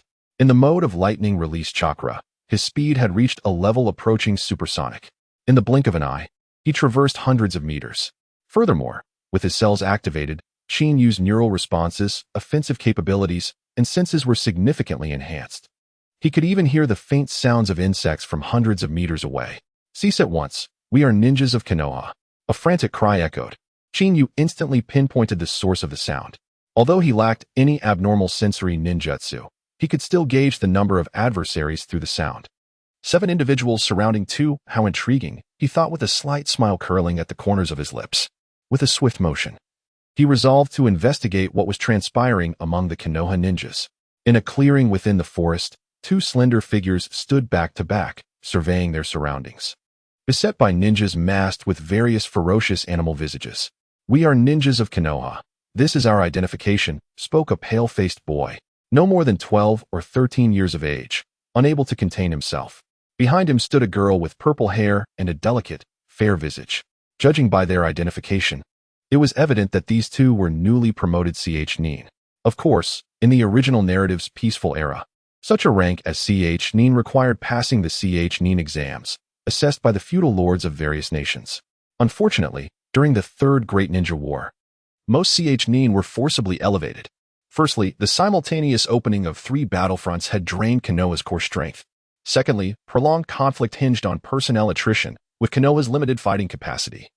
Sustainability was impossible. Thirdly, the arbitrary promotion to Ch-Nin was a mere ruse to deceive the enemy, ultimately revealing a fade of strength.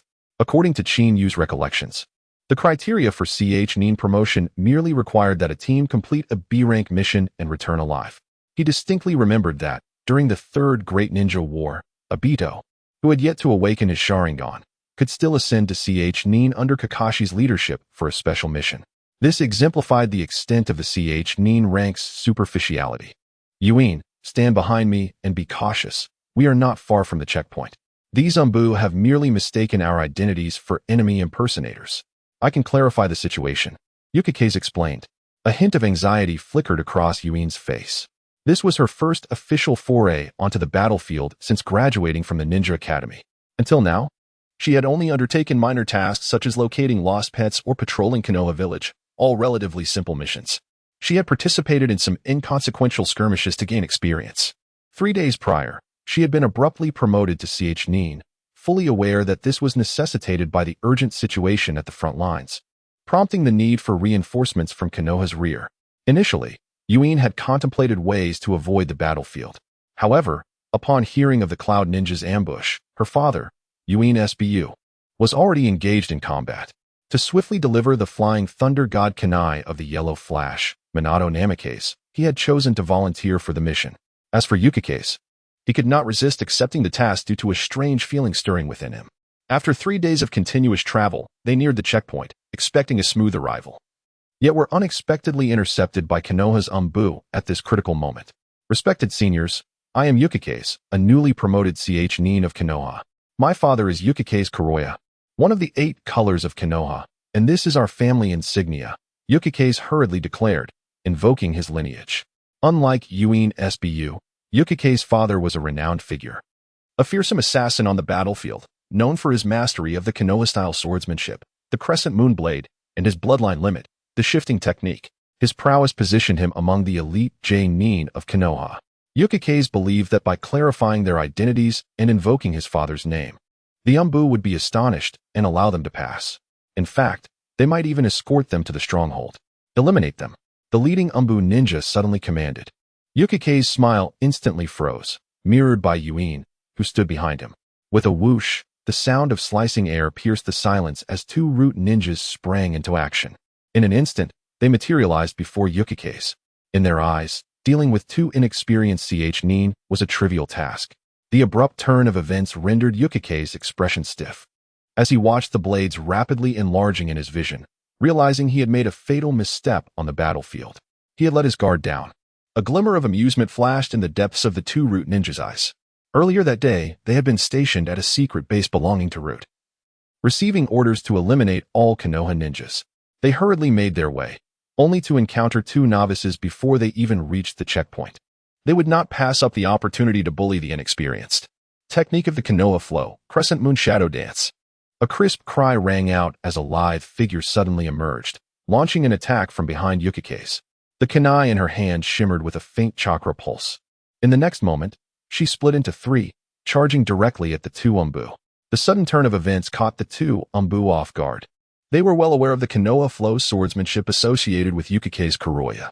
Faced with the phantom-like, lethal assault, they had no time to deliberate and quickly retreated, creating distance. Seeing this, Yuin swiftly pulled Yukike's behind her and flung several shuriken. Yukike's, if you have a chance, escape first. If you can reach the checkpoint and call for help, we may have a chance to survive. Leave you behind? Yukike's exclaimed, momentarily taken aback. How could I abandon you? If we are to die, we die together. Yuin's expression shifted, touched by Yukike's resolute words. In such a dire situation, to utter such sentiments was truly commendable. However, as this thought fleetingly crossed her mind, a large hand suddenly emerged from beneath the ground. Watch your step. Yuin barely managed to shout as she leapt into the air. In that moment, she realized the earlier attacks from the two Umbu were merely feints. The leading captain had already positioned himself underground, ready to launch a surprise attack. To her dismay, Yukike's remained frozen in shock, oblivious to the lurking danger. He had not sensed their presence, and thanks to Yuin's warning, he was merely a beat too slow. Now, rooted in place, there was no escaping his fate. Earth release, underground decapitation technique.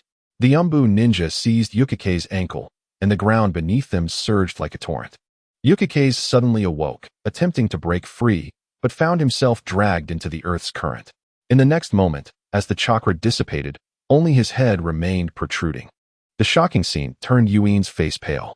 She had never anticipated that in a mere encounter on the battlefield, Yukike's would be captured so swiftly. At present, there were 7 adversaries, while she stood alone. The only way to rescue Moonlight Gale was to escape to the stronghold for assistance. Little girl, this is not the time to be dazed, a mocking voice suddenly echoed. 2 ninjas, with a swift motion, hurled shurikens that curved towards her. These shuriken were equipped with special ropes, and a moment's lapse could lead to her being ensnared. However, suspended in midair, Yuzuki Shiin had no means to evade. Surrounding her were vigilant Umbu ninjas, ready to pounce at the slightest sign of vulnerability, which could spell her doom. As the ropes approached menacingly, a hint of bitter despair crept onto Yuzuki Shiin's face. Glancing towards the distant stronghold, she managed a wry smile when suddenly, a shuriken shot forth from the shadows. Clang! Sparks flew as the 2 shurikens were deflected. The unexpected turn of events left everyone stunned. What a masterful display of shuriken technique. As one shuriken had effortlessly knocked away 2. The Umbu squad leader, concealed underground, gasped in astonishment. With no time to ponder, he scanned the surroundings and issued orders to eliminate any enemies on sight. His authoritative command was met with an unsettling silence. The expressions of his subordinates reflected sheer terror. Are you going to kill me? A taunting voice resonated from behind. The Umbu leader's expression shifted dramatically as he hastily employed Earth-style concealment to escape.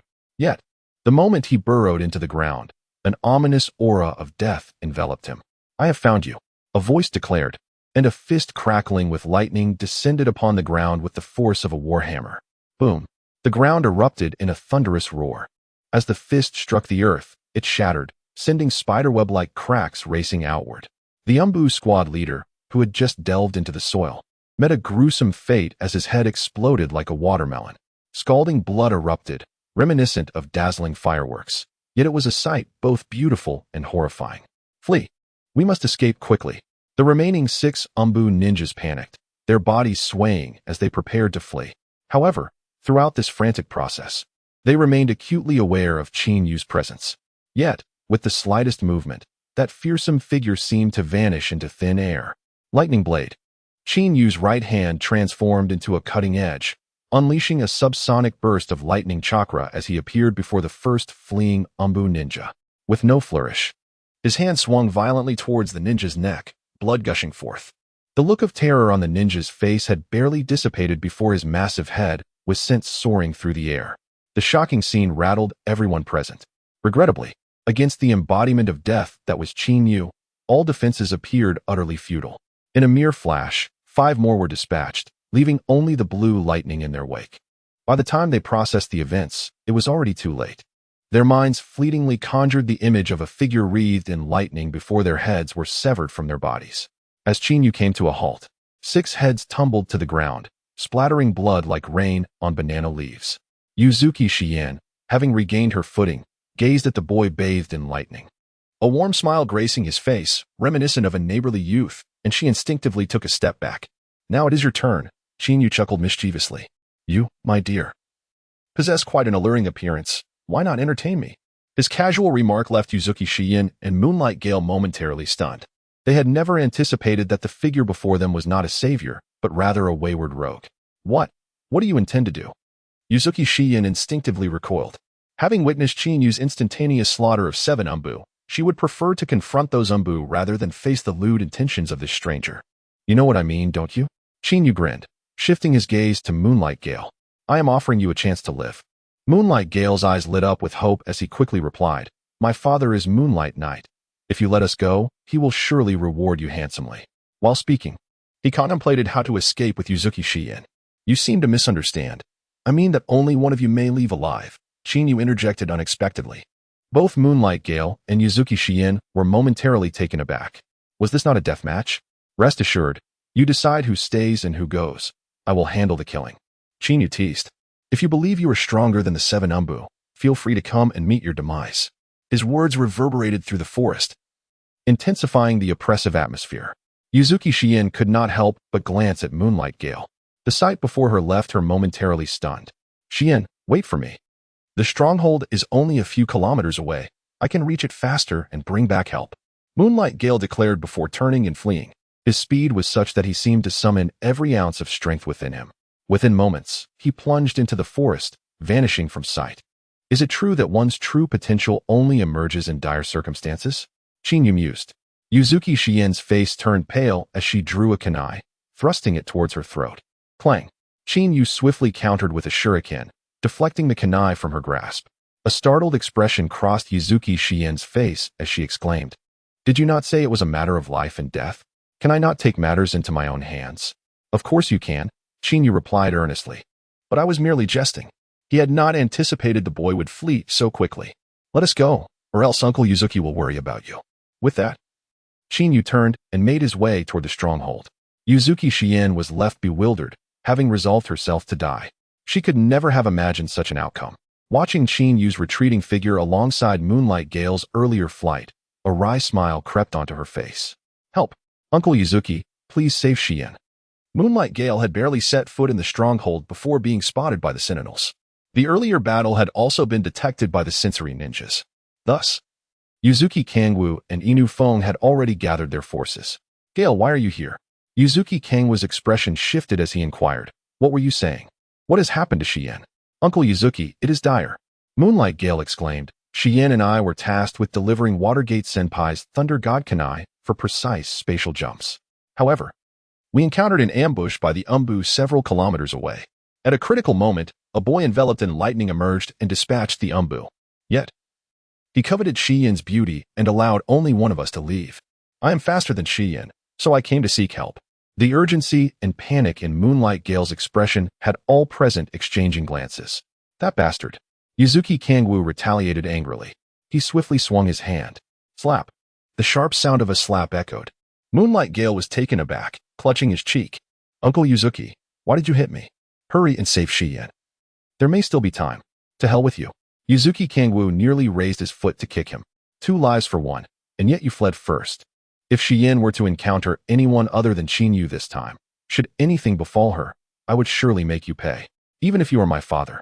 The moonlight of the night, I shall not relent. In the eyes of Aoyue Kangwu, Both Moonlight Jifeng and Aoyue Xian were akin to childhood sweethearts. Moreover, Moonlight of the Night had even imparted the Konoha flowing blade technique to Aoyue Xian. Thus, he held a considerable admiration for Moonlight Jifeng. Should this situation persist a moment longer, perhaps Aoyue Kangwu would allow their relationship to flourish. But now, faced with a life-or-death dilemma, you fled faster than a rabbit. This left Aoyue Kangwu feeling utterly blind to the situation. Aoyue uncle, what? What did you say? Xian is still in the hands of that madman. Moonlight Jifeng's expression stiffened. Hey, were you looking for me? I just happened to save 2 days to use while out for a stroll, a familiar voice floated over. Moonlight Jifeng was momentarily taken aback, hurriedly turning toward the source of the voice. There, unmistakably, was that face, one capable of murder without a flicker of an eyelash. What surprised Moonlight Jifeng even more was that Aoyue Xian was approaching with an expression as cold as frost. How are you unscathed? Moonlight Jifeng could not help but ask as he gazed at Aoyue Xian. You are quite the character. You ran away faster than a rabbit. And now you wish to inquire if I have harmed Xian? Yu chuckled. I am still young and unfamiliar with such matters. Moonlight Jifeng was at a loss for words, vividly recalling Qin Feng's lewd expression from moments ago. Xian, let me explain. He hurriedly stepped forward. Slap. A sharp sound echoed through the air. It seems there is nothing to explain between us, Jifeng, Aoyue Xian said coldly. Dad, I am here to report on the task.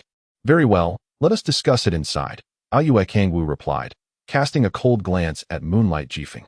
Girl, in the future, you must learn to discern people wisely. Some will not reveal their true selves until the critical moment, and if you choose poorly, there will be no turning back. Watching Aoyue Xian stride away without a glance back, Moonlight Jifeng's expression darkened. You must be Yu. I wish to. Moonlight Jifeng shouted, clutching his still stinging cheek. Do you wish to duel? Bring it on. I could use a few more kills, Yu mocked with a laugh. Duel. Yu, feel free to proceed. So we can place our bets. However, your odds are quite low. As the scene erupted into chaos, Moonlight Jifeng's face reddened. Recalling the 7 root ninjas who had been instantaneously dispatched, his spirit utterly deflated. I'm leaving. I am going to report on the task now. Moonlight Jifeng turned and departed swiftly, provoking another round of laughter from the crowd. Yu, have you truly mastered the lightning release chakra mode? Inuho suddenly spoke up. In the vast ruins, an inexplicable silence enveloped the scene, as all eyes fixated on Yu. No, Yu declared earnestly, weaving tales of absurdity. No. Inuyuki rolled his eyes, remarking, You truly are adept at hiding your secrets. Let me share a little secret with you. Mitsuki has wagered with us that if you master the lightning release chakra mode, he will arrange a match between you and Xian. At your age, it's time to consider settling down. Yu nearly coughed up blood at the implication. According to Inuyuki's words, he had just been sold out, all while counting the money for others. In the cavern, Mitsuki Xian handed the Flying Thunder God Kanai to Mitsuki Kangwu.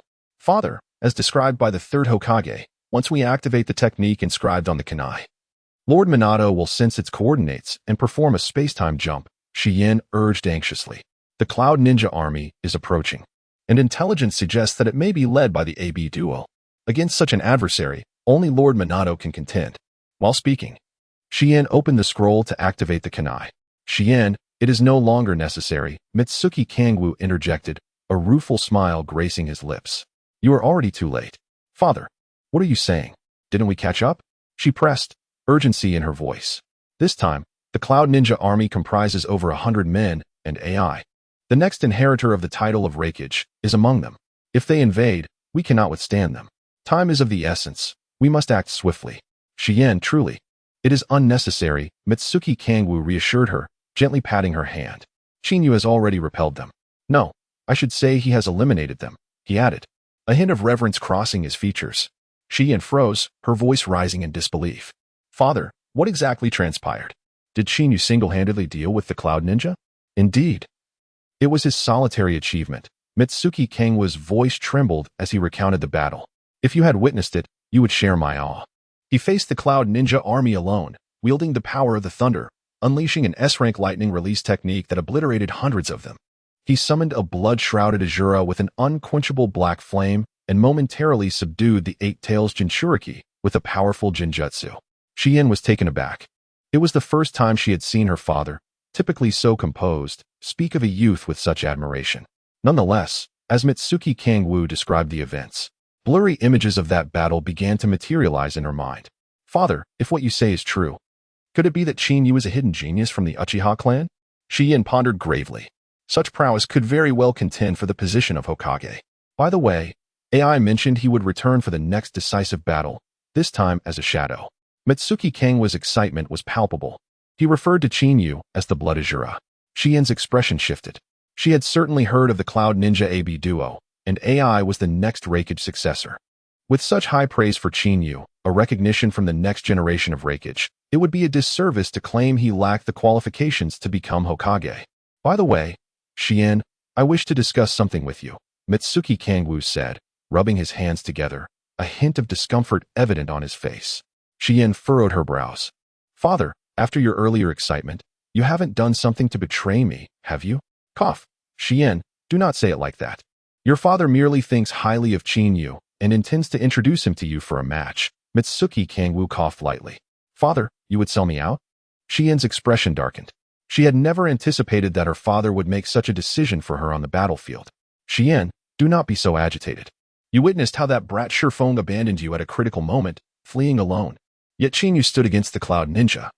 The disparity in strength is evident to anyone not blind, Mitsuki Kangwu said, anger flashing across his face. He reflected on how if Shi Yin had encountered someone other than Qin Yu, her fate could have been dire. Step aside, make way for me. I must see Shi Yin. The voice of Moonlight Shifeng echoed from outside the cavern. Shi Yin, I will go out and deal with him. Do not entangle yourself with him any longer. Mitsuki Kangwa's expression darkened as he prepared to stand. Father, let me handle this. It is my affair. Shi Yin intercepted, striding towards the cavern's entrance. Amidst Shifeng's clamoring, bystanders were clearly drawn to the commotion. Make way, I need to see Shi Yin. I have something to say to her. Shifeng shouted urgently. However, regardless of his pleas, the two Konoha ninjas stationed outside remained unmoved. Moonlight Shifeng, cease this disturbance at once, Inuyuki advised sternly. This is a crucial area. As a Chunin, you cannot enter without permission. Step aside and do not hinder others. Inuyuki, have I obstructed anyone? I merely wished to clarify things with Shi Yin. I was only anxious to save her and intended to return with reinforcements. Shifeng hastily retorted, glancing back. To his astonishment, he found an unexpected figure blocking his path. You are obstructing me, Qin Yu yawned lazily. It is getting dark. I must return to rest. Do remember to inform me when dinner is served. Rest assured, we shall not forget your portion, the previously indifferent Konoha ninjas replied with cheerful smiles. Witnessing this, Shifeng was left bewildered. Inuyuki, did you not say this cavern was a crucial area where Chunin cannot enter at will? Why is he allowed? Shifeng exclaimed. Upon hearing this, the Konoha ninjas grew displeased. Inuyuki returned the gaze coldly, stating, Moonlight Shifeng, there are times to know your limits. If Qin Yu is considered a Chunin, then it seems the title of Hokage may no longer exist in this world. Indeed, someone like you, who fears death, would have been barred from entry were it not for your connection to the Moonlight clan and your bloodline limit. If I were you, I would keep my distance and avoid further embarrassment, another ninja added. Moonlight Shifeng was flabbergasted. He had always been regarded as a prodigy, bolstered by his connection to the Moonlight clan and his bloodline limit. Are you deliberately isolating me? Shi Yin and I have grown up together. She will certainly listen to my explanations. Shifeng's face twisted with desperation. Let me in. Shi Yin will surely forgive me. Enough, Moonlight Shifeng. Shi Yin's voice resonated from within the cavern. Soon, two figures emerged from the darkness. This is not my concern, Qin Yu shrugged nonchalantly. He is the one clamoring for explanations. You should sort it out yourself. Observing the instigator, Qin Yu turned to leave with an air of indifference. Shi Yin was momentarily taken aback, her brow furrowing tightly. Qin Yu, could you stay for a moment? You wish for me to stay? Qin Yu regarded Mitsuki Kangwu with skepticism, quickly grasping the situation. Shi Yin, why do you want him to stay? We can discuss it privately over there in the bushes. Moonlight Shifeng hastily reached out towards Shi Yin, but she deftly evaded his grasp before he could make contact. Under the moonlight's swift winds, please refrain from acting recklessly in front of my beloved. Otherwise, I shall sever our ties of friendship. Suddenly, Shi Yin spoke. Upon hearing her words, the expressions of everyone present froze as they turned to Qin Yu. Qin Yu felt an overwhelming sense of helplessness. He finally understood what it meant to be caught in the crossfire. Shi Yin, what are you saying? Who is your beloved? Moonlight Swiftwind urged. It is Uchiha Qin Yu. My father has already agreed to our relationship, so please do not harass us any further, Uchiha replied coldly. That him? Moonlight Swiftwind was momentarily taken aback, exclaiming, impossible. I refuse to believe you. You are merely trying to provoke me. You and Uchiha Chin, you are not even acquainted. Among the younger generation, many had been indoctrinated with the belief that the Uchiha clan was the root of all rebellion. To avoid suspicion, most would actively distance themselves from Uchiha members. Enough. Moonlight Swiftwind, Uchiha said, a hint of disgust crossing her face. In her eyes, the former Moonlight Swiftwind was a sensible, talented, and responsible genius. She never expected that her first venture beyond the village would lead to such an encounter. No, I am not enough. Give me a chance to explain. Moonlight Swiftwind pleaded urgently. Fool, Chin remarked, rolling his eyes.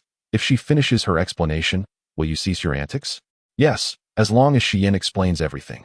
I will leave peacefully, Moonlight Swiftwind declared stubbornly. Very well, then watch closely. Chin suddenly wrapped his arms around Uchiha's waist, pulling her into his embrace with a decisive force. Without the slightest hesitation, and under the astonished gazes of the crowd, he kissed her. It was a fleeting kiss, yet it left Uchiha's mind in a whirl, blankness enveloping her thoughts. What are you doing? Moonlight Swiftwind exclaimed, jolted awake. This was the first kiss he had coveted for 7 or 8 years, now stolen by Chin in an instant. It was an unbearable reality for him. Isn't this an explanation? Chin shrugged. Are you disheartened now? If there is nothing more, I'll take my leave to rest. As he turned away, seemingly unfazed, Moonlight Swiftwind's expression twisted in a fury. Without a moment's hesitation, he drew a kunai from his waist and hurled it at Chin back. The suddenness of the attack caused the faces of the onlookers to change dramatically. They had not anticipated such madness from Moonlight Swiftwind. However, Chin appeared oblivious to the impending danger. With a swift thrust, the kunai pierced Chin, releasing a cloud of white mist, momentarily stunning the frenzied Moonlight Swiftwind. Fool! I'm right behind you. Chin's right hand transformed into a knife hand, aiming directly at Moonlight Swiftwind's neck. The latter's expression shifted drastically, but in this situation, he had no time to evade. He could only brace himself for the impending strike. Suddenly, a golden flash appeared. Before anyone could react, an unexpected figure materialized in front of Chin, grasping his wrist. The sudden appearance made everyone's pupils constrict. The figure's golden hair prompted Chin to smile. Konoha. I thought you didn't wish to show yourself after hiding for so long. It was the golden flash, Namake's Minato, who had arrived. Only the time-space ninjutsu could traverse such distances in a short span. Cut it out.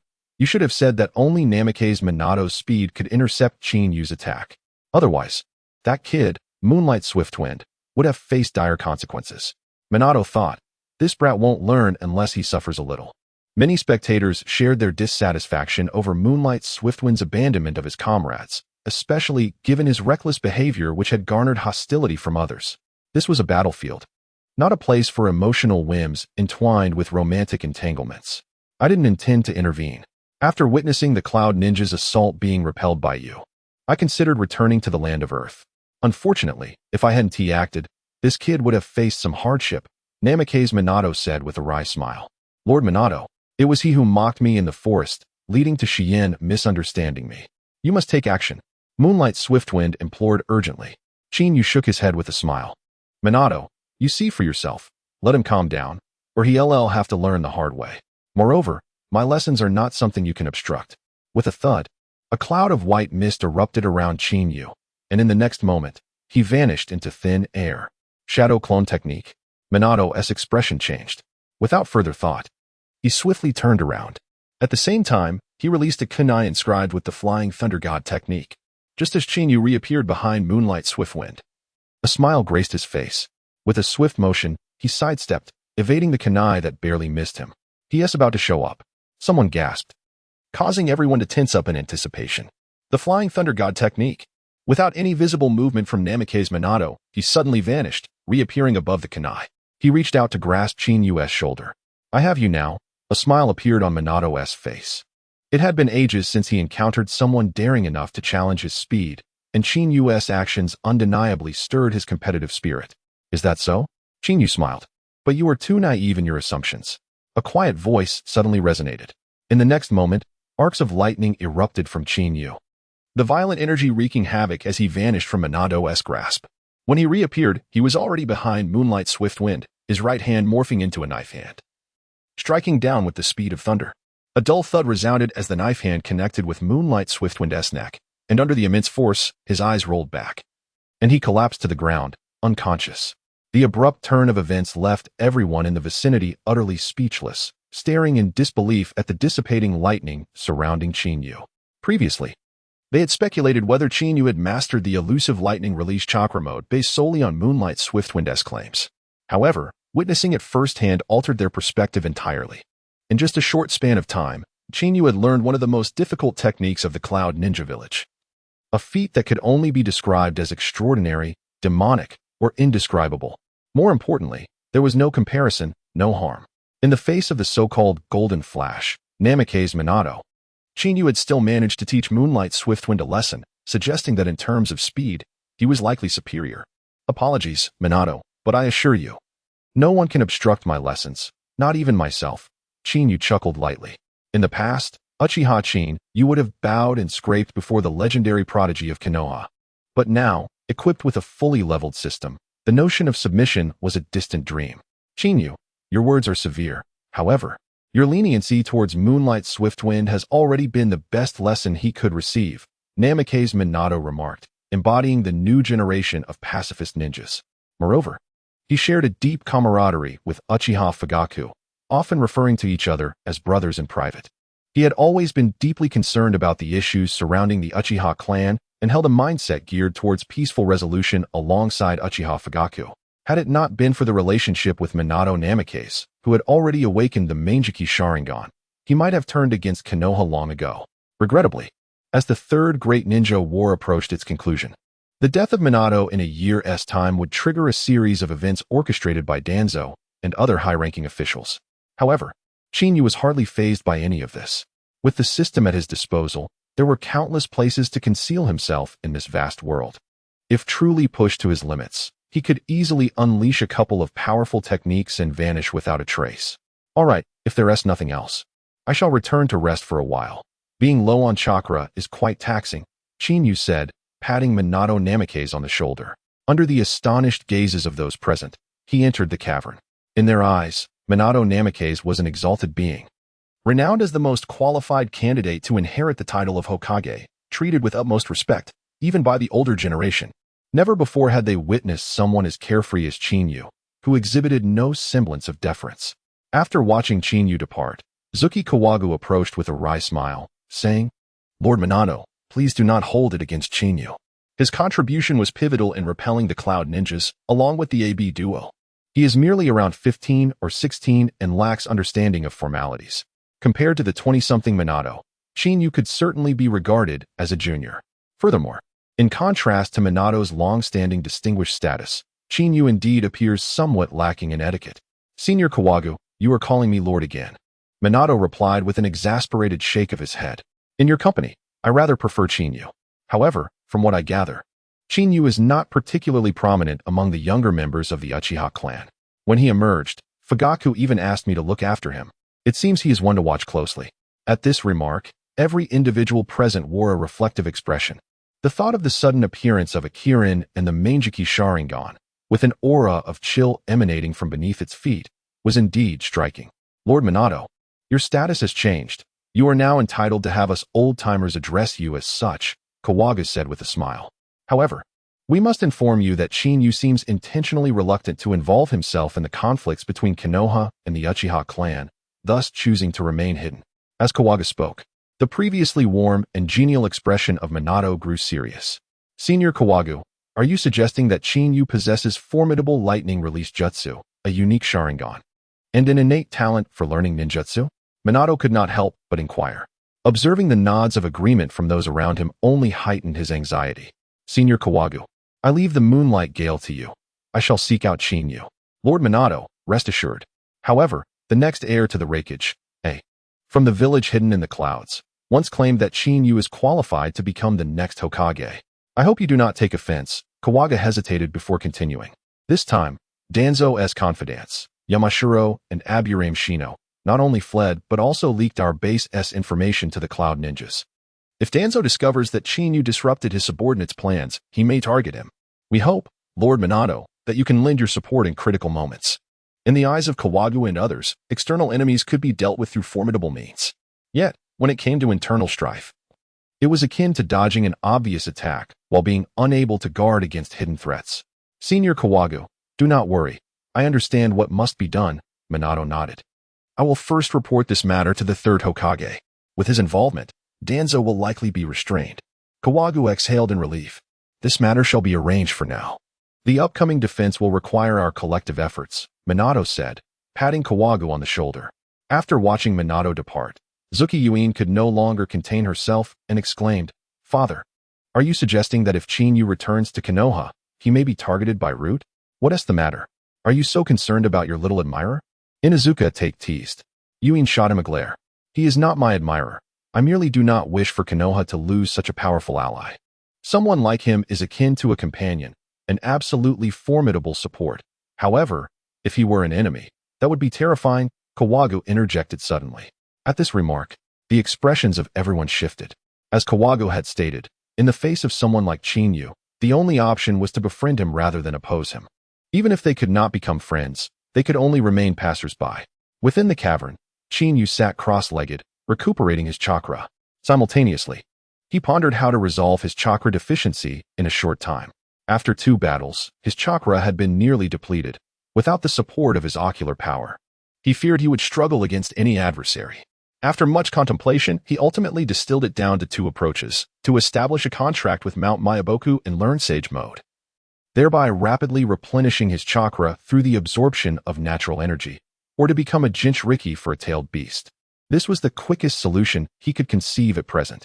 However, the summoning contract with Mount Myaboku had long been held by Jiraiya.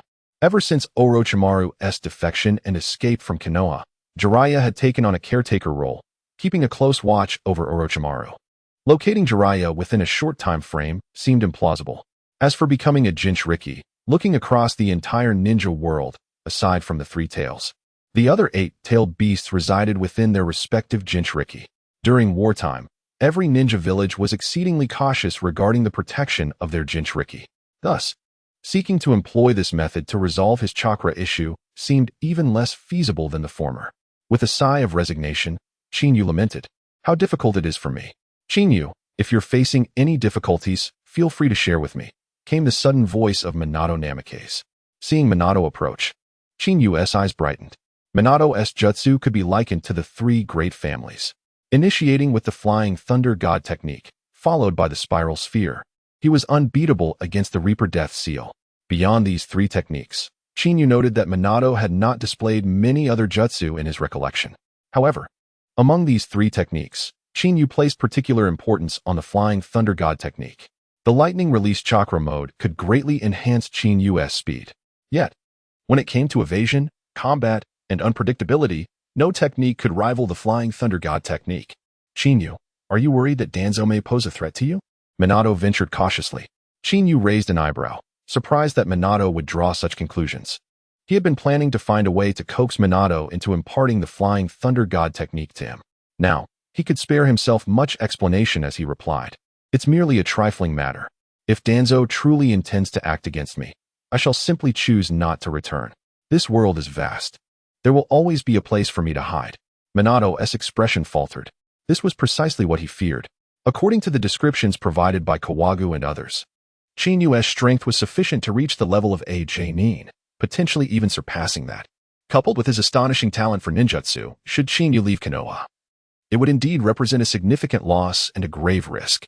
Chinyu, do not view the situation in such a dire light. My bond with Fugaku is strong, and I will ensure that Danzo does not act recklessly against you. The Fourth Hokage, Minato Namikaze, hastily advised. Moreover, I will report this matter to Lord Third Hokage in advance. With his wisdom, he will undoubtedly handle it fairly. You need only rest assured and accompany me back to Konoha. Chinyu had some understanding of Minato from the original work. As the saying goes, good people often meet untimely ends. Thus, he did not harbor much suspicion regarding Minato's intentions, although he was keen to acquire the Flying Thunder God technique. To dismiss him with mere platitudes would be an affront to his intellect, honed across 2 lifetimes. I wish to return as well, but my means of self-preservation are limited. If you would be willing to teach me the Flying Thunder God technique, I might consider it, Chinyu replied with a smile. Minato was momentarily taken aback, then offered a wry smile. So, from the very beginning, this was your intention. It seems you have no real concern for Danzo. However, the Flying Thunder God technique is a forbidden jutsu developed by the second Hokage. Even if I wished to teach it to you, I would need the third Hokage's consent. With a sigh of resignation, Minato continued, if you truly wish to learn, I can impart the jutsu I developed myself. Are you referring to the Rasengan? Chinyu replied, rolling his eyes in exasperation. Given Minato's steadfast nature, persuading him to privately teach the Flying Thunder God technique would likely be more challenging than eliminating him. It appeared he would need to devise another strategy. You are aware of the Rasengan. Minato's face lit up with enthusiasm. The Rasengan requires no hand seals, has moderate chakra requirements, and I have developed a systematic learning method. Allow me to demonstrate it for you now. Rasengan, Minato declared, his right hand tightening into a fist.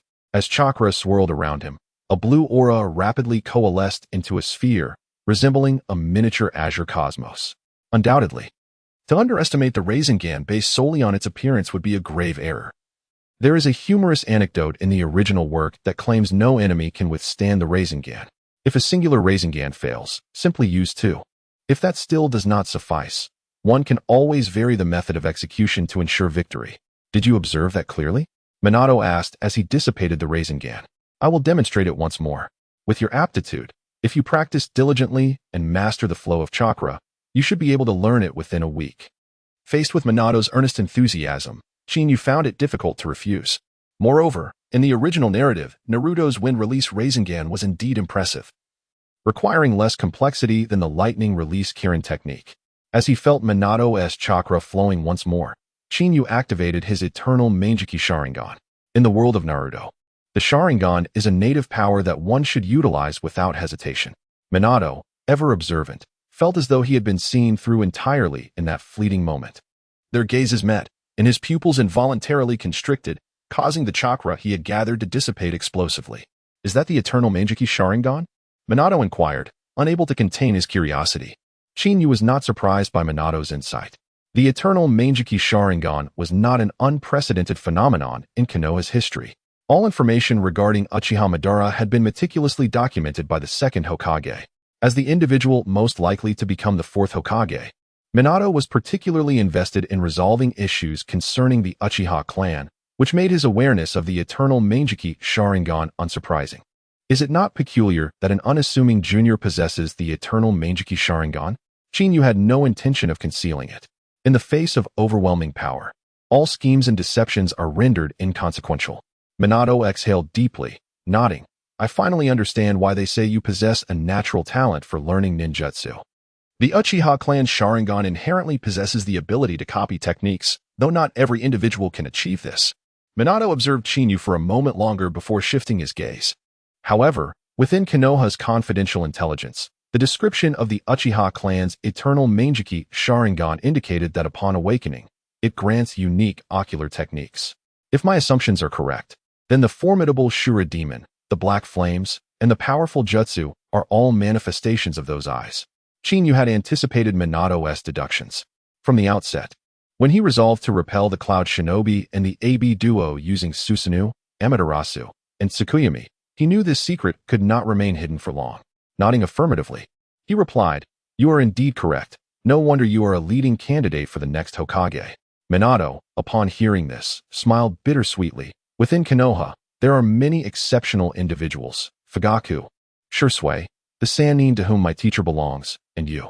I merely stand on the front lines, lacking a political background, making me more readily accepted.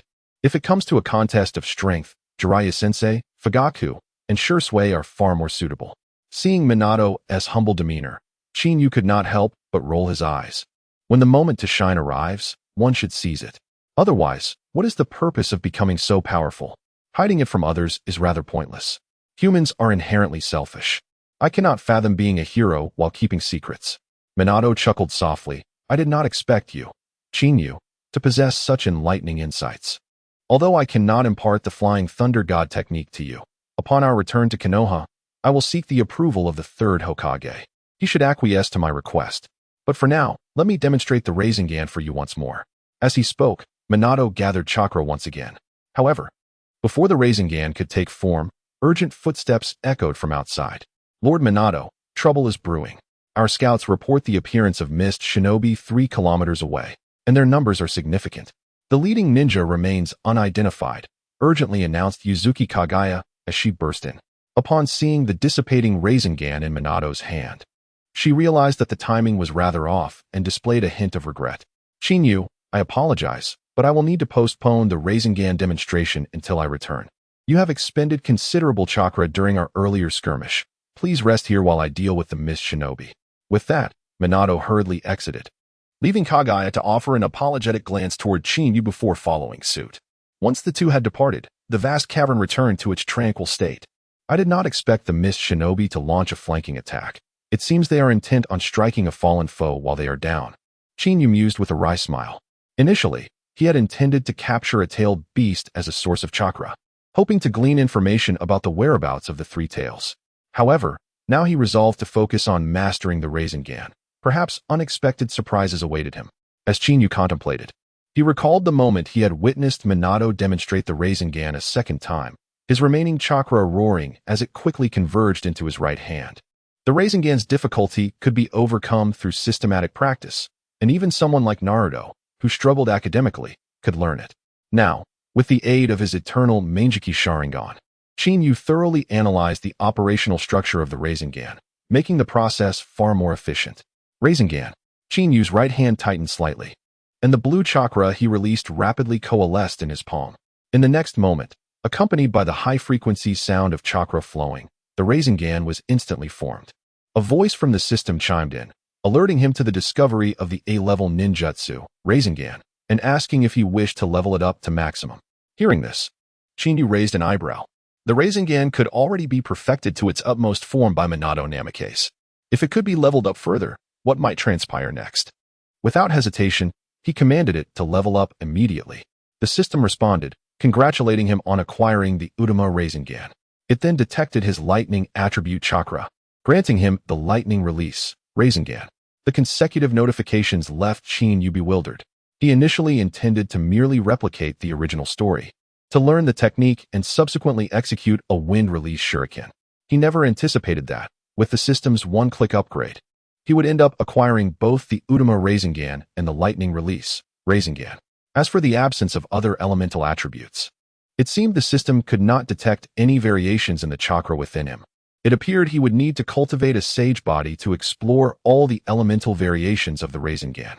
Meanwhile, outside, the sudden appearance of mist ninjas heightened everyone's tension. After Minato Namikaze departed from the cave, he issued several strict orders and hurried with a small team to the location where the threat had emerged. This was the closest point between the land of fire and the land of water. Unfortunately, Minato had already been dispatched to the battlefield in the land of wind and the land of earth, and had not left behind any flying thunder god seals in the vicinity of the land of water. Otherwise, a quick spatial leap would have allowed him to reach the destination swiftly. Once Minato and his team left, the defensive force at the base, originally numbering 26, was reduced to a mere 12. This count included the presence of Uzuki Yugao and Tsuki Akari's ship. Dad, is there anything I need to do? Uzuki Yugao could not help but voice her concern. We do not know the enemy's numbers, and I worry they might attempt to flank our base. Upon hearing this, the atmosphere grew tense. The remaining personnel on guard suddenly became alert. However, just as this worry crept into their minds, Uzuki Kangwu glanced back at the cave where Chinyu was and breathed a silent sigh of relief, placing a reassuring hand on Yugao's shoulder. Don't worry, my dear. Although our numbers are insufficient and Lord Minato is absent, we still have Chinyu with us. At this point, Uzuki Kangwu turned to the already awakened Tsuki Akari's ship and solemnly warned, Ship, I hope that when you next meet Chinyu, you will not act recklessly. He is not someone you can compare yourself to. Tsuki Akari's ship's expression darkened, his fists clenched in anger as he defiantly replied, Uncle Kangwu, rest assured, my intelligence escort mission has been completed. With Chinyu here, my presence is of little consequence. I shall take my leave and return to Konoha to report. With that, ship strode toward the exit of the base. However, after taking just a few steps, a massive shadow descended from the sky. Without any flourish, it landed directly on him. Bang! Tsuki Akari's ship was knocked to the ground. Feeling the warmth and metallic scent of blood on his face, he struggled to look up, only to be confronted by a sight that drained the color from his face. It was a corpse. Tsuchiyakari Ship's eyes widened in horror as he stared into the lifeless eyes of a Konoha ninja, mere inches away. His legs trembled, and a wave of warmth and moisture overwhelmed him, causing his pants to shamefully stain. The pungent odor elicited glances of disdain from the surrounding Konoha ninjas, their expressions shifting to one of disgust. Yet, one could hardly blame Tsukiyakari Ship. It was his first experience on the battlefield, having already endured the pursuit of the Umbu, the intimidation from Chinyu, and now facing a dead body. The fact that he had not succumbed to terror was already commendable. Shadows darted about, and upon learning of the failure of the Cloud Ninja's assault, the Mist Village quickly mobilized troops for a second wave of attack. To them, the fact that Konoha's ninjas could withstand the first onslaught suggested only two possibilities. Either they had paid a heavy price or they were supported by formidable ninjas. When they saw that the Golden Flash Minato Namikaze had left, the so-called crucial stronghold was left with just over a dozen Konoha ninjas. To the Mist Ninjas, this was a glaring vulnerability. Thus, from the outset, they employed a strategy to draw the tiger away from its mountain lair, using ordinary ninjas as bait to lure Minato away, while gathering elite forces to launch a surprise attack on the stronghold. They had anticipated that Minato would not be easily diverted. However, the current outcome surpassed their expectations. If they could breach this stronghold, the Mist Ninjas would be able to advance deep into Konoha's rear, resulting in chaos and disruption as they faced foes on all sides, shattering the balance of the three major battlefronts. Most importantly, this time, the Mist Village had dispatched ninjas that were not as formidable as the Cloud Ninjas A and B teams. Yet leading the charge were two notorious members of the Seven Ninja Swordsmen, feared throughout the ninja world. Emerging from the Blood Mist era, the swordsmen were mercilessly elite, having carved their way through countless battles. Facing a stronghold with barely 12 or 13 defenders was merely child's play for them. Stay vigilant, everyone. We are facing a formidable presence, Yuzuki Kangwu said, his complexion paling as he observed the two leading ninjas. The Seven Ninja Swordsmen, Kisame Hoshigaki and Zabuza Momochi. As those names echoed, the Konoha ninjas collectively gasped in shock. Behind them, 50 elite Mist ninjas followed closely. Kisame, towering over 2 meters, had a robust build and an appearance that seemed deceptively amiable. Yet, those who emerged from the blood-soaked era of the mist were anything but innocent. They were ruthless characters willing to betray even their comrades for profit. As for Zabuza, he was lean and wiry, with black hair and dressed in a dark cloak. Wielding 2 blades that crackled with electric energy, droplets of crimson blood falling from their edges. The earlier ambush was clearly his doing. Just a bunch of worthless trash. Especially that little brat over there who wet his pants, Zabuza jeered with a laugh. For them, known for their bloodlust, this opponent posed no challenge whatsoever. Let us not forget about that pesky Minato Namikaze. We must swiftly dismantle this stronghold. Even if he returns afterward, it will be too late. Kisame surveyed the area with a cold, calculating gaze.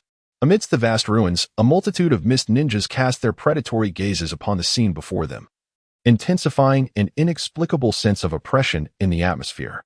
Particularly disconcerting were the figures of Suigetsu and Raiga from the infamous Seven Ninja Swordsmen. My heart felt as though it were gripped tightly by an invisible hand. Hurry, summon Chinyu to confront them, otherwise we shall all perish. The moonlight and swift winds saw me scramble to my feet. Chinyu?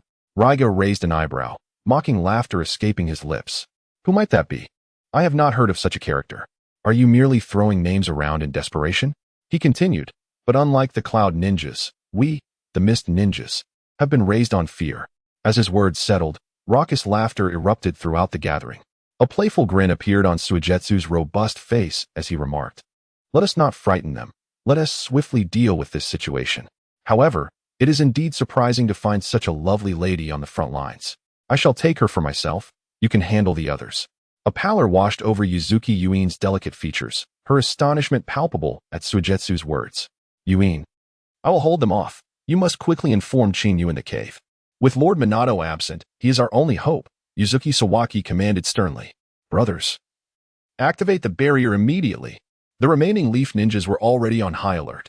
Without hesitation, they began forming hand seals to initiate the barrier. It was already too late to act. Suigetsu smirked menacingly. A sudden mist enveloped the entire battlefield, shrouding it in obscurity. With no flourish, Suigetsu made his move first. Despite his seemingly cumbersome physique, his movements were remarkably agile, crossing several meters in the blink of an eye to appear right before Yuzuki Yuin. This is the silent killing technique, the specialty of the Mist Village. Yuzuki Sawaki's expression shifted dramatically as he sensed the air shift around him. Yuin, be cautious. He shouted urgently. Haha, now you wish to be cautious? It is far too late, Suigetsu laughed brazenly. This woman is mine. Within the swirling mist, Yuzuki Yuin's face turned pale as she desperately sought to evade. Yet, in the suffocating darkness, there was no escape. Just as despair threatened to overtake her, a dazzling blue sphere, reminiscent of a starry sky, whizzed past her. The gentle wave of pressure dispersed the mist, revealing Suigetsu's smirk. However, upon seeing the spiraling attack approaching, his expression froze. With no time to spare, he drew his weapon, the Samahata, positioning it defensively across his chest. Bang! The spiraling attack collided with the Samahata, unleashing immense force that surged forth like a tidal wave. The thunderous explosion reverberated through the air, scattering the mist in an instant.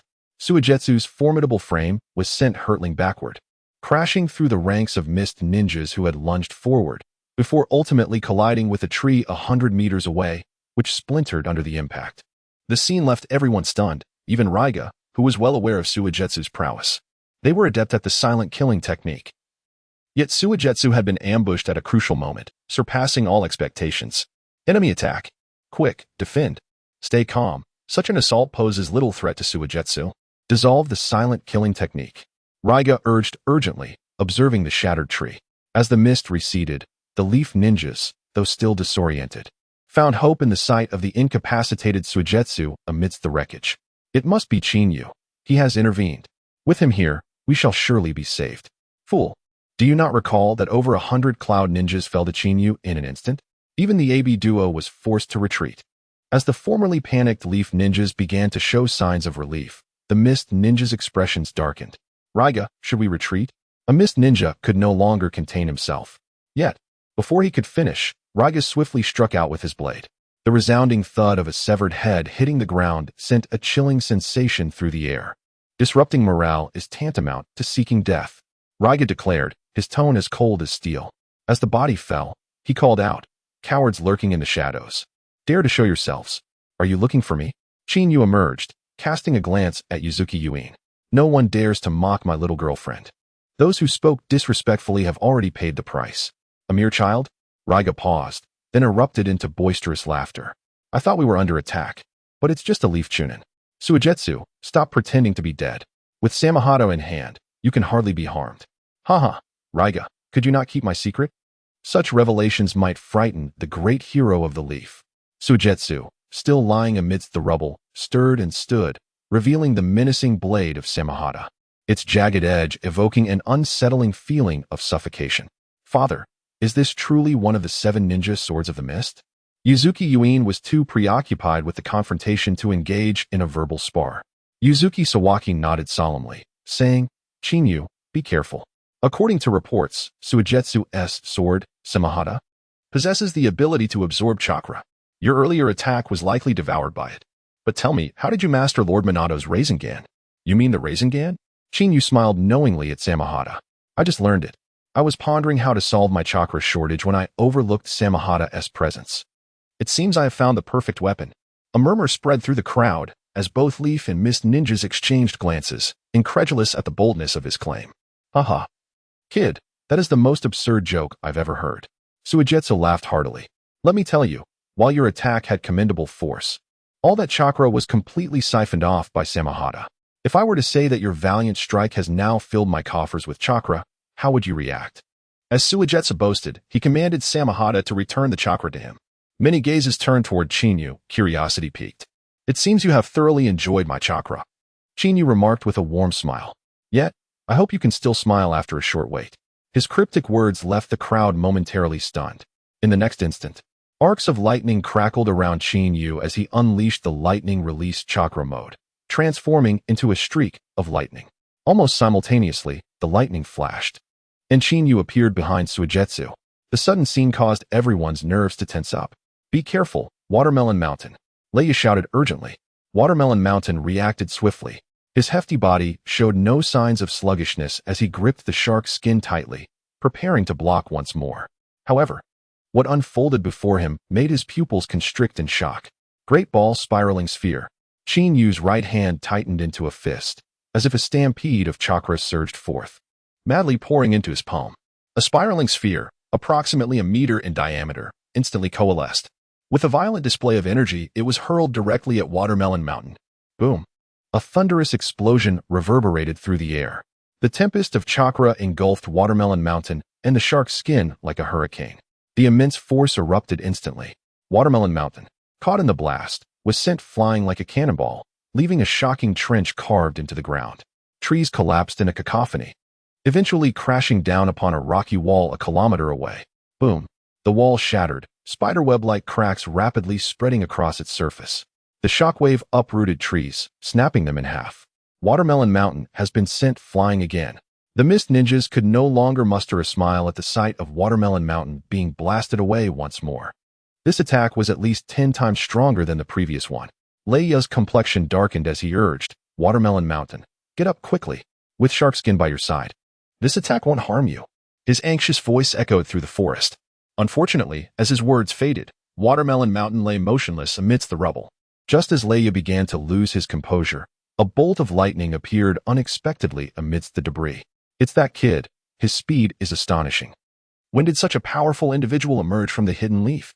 The Mist Ninja's expression shifted. What had initially seemed like a one-sided battle now appeared entirely different due to the sudden appearance of this young man. Apologies, it seems he was overwhelmed by chakra. Qin Yu remarked with a gentle smile as he casually picked up the fallen shark skin.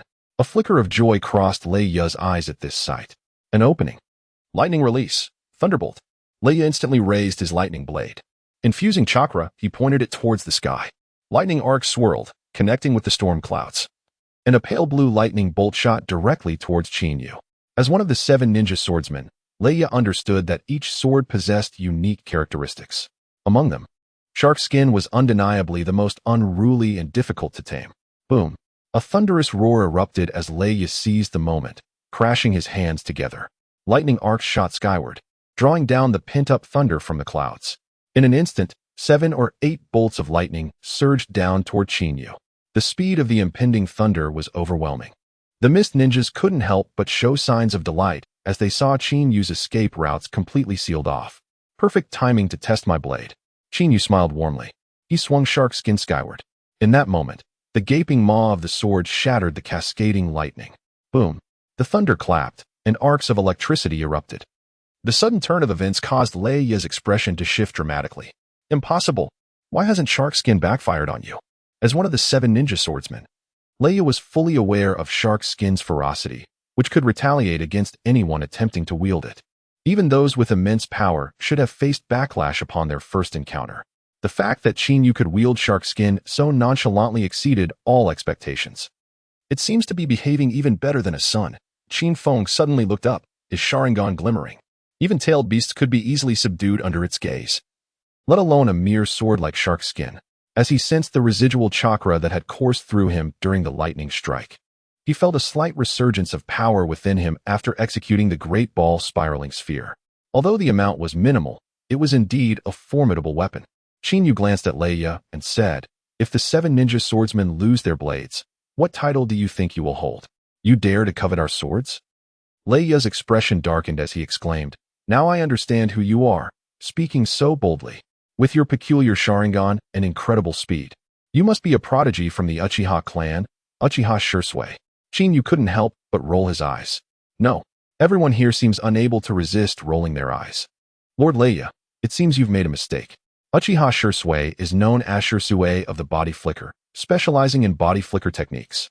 And the appearance and age of this youth do not match his. Silence. If you don't speak, no one will mistake you for a mute. Lord Leia is absolutely correct. He is indeed Shursui of the body flicker. Leia's cheeks twitched as he glared at the suddenly appearing Qin Yu. Kid, who exactly are you? Who am I? Qin Yu smiled gently. I am the one who will kill you. As the words fell, the lightning around Qin Yu surged violently. With a single step, he dashed forth like a thunderclap. Everyone, activate your defensive ninjutsu. Leia roared. Since becoming one of the 7 ninja swordsmen, He had never been so underestimated. The 30 or so mist ninjas around him, some of whom were part of Lei Ya's personal guard, quickly formed hand seals. With a flurry of hand signs, they channeled chakra and shouted in unison, "Water release. Water wall." Walls of water erupted around them, forming a defensive line of 100 meters. The remaining mist ninjas exchanged glances, and with their hand seals completed, they unleashed torrents of river water. Water release, great waterfall technique. Waves of water surged forth, rapidly cascading outward and forming massive waves that engulfed the surrounding terrain. Mizuki Kangwoo and others had already reacted, activating the protective barrier at their station to keep the water at bay. As the mist ninjas transformed the landscape in mere seconds, the leaf ninjas wore expressions of grave concern. Ninjas emerging from the land of water's blood mist truly surpassed those from other villages. Whether in terms of chakra capacity or teamwork, their timing was impeccable. If they were to face off against them, defeat would be inevitable. "Kid, where do you think you're running? Are you scared?" Leia grinned menacingly. Raising his lightning blade high, he summoned the thunderclouds above. Boom! A blue lightning bolt descended from the sky, striking the water below. The moment it met the water, its power surged tremendously, unleashing arcs of electricity like massive whips that spread outward. Mizuki Kangwoo and the others' expressions changed drastically as they shouted, "Increase chakra output. Don't let the barrier break." The barrier blazed with light, but the incoming arcs of electricity crashed against it like a heavy whip, causing it to tremble violently. "Haha, if you hide away, I'll break this barrier and force you to beg for mercy." Leia laughed wickedly as the lightning blade in his hand crackled with energy, and the thunderbolts accumulated in the clouds grew increasingly restless, raining down like a torrential storm. After the amplification of water, it transformed into several bolts of lightning, rapidly crashing against the barrier sustained by the likes of Yuzuki and others. "Senior Yuzuki, we cannot endure this attack for much longer. Please think of a solution." A Nin exclaimed impatiently. They did not need to face the attack directly, but the constant flow of chakra to fortify the barrier was depleting their strength significantly. Sweat trickled down their cheeks, each drop shattering upon the ground. "Hurry, do not hold back, otherwise, we shall all perish." Yuzuki Sangwoo suddenly spoke, his face pale, his gaze distant and filled with terror. All nerves tightened as they hastily followed his line of sight. In midair, Shinyu held a spiraling sphere in his hand, radiating a purple-blue hue. Arcs of lightning swirled, wreaking havoc in the surrounding space, emanating an indescribable sense of danger. "Apologies for my inexperience with this technique. I wasted a bit of time. Now, I shall pray for you," Shinyu said with a gentle smile. The lightning-infused spiraling sphere was instantly hurled forward. With a piercing sound, the air seemed to tear apart as the lightning surged down like a meteorite, crashing into the water below. The explosion was tremendous. The accumulated lightning detonated in an instant, its form compressed to the extreme, combined with an omnipresent electrical attribute. Countless needles of lightning, as fine as hair, transformed into lethal projectiles under the spiraling sphere's explosive force. Utilizing water's remarkable conductivity, the area altered by the mist shinobi instantly became a weapon in Chinyu's hands. The thunderous roar echoed, piercing the air, while blue lightning illuminated the entire expanse, blinding the onlookers.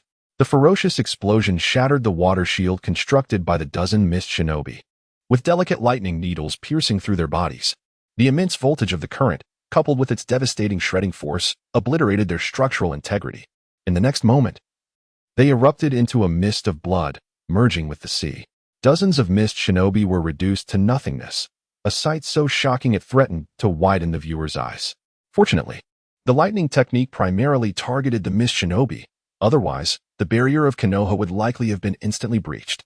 The river, deprived of chakra support, could no longer maintain its form and rapidly dissipated. Once everything returned to normal, the ruins that had once been engaged with the cloud shinobi now bore a massive crater several hundred meters in diameter, marked by countless small pockmarks left by the lightning needles.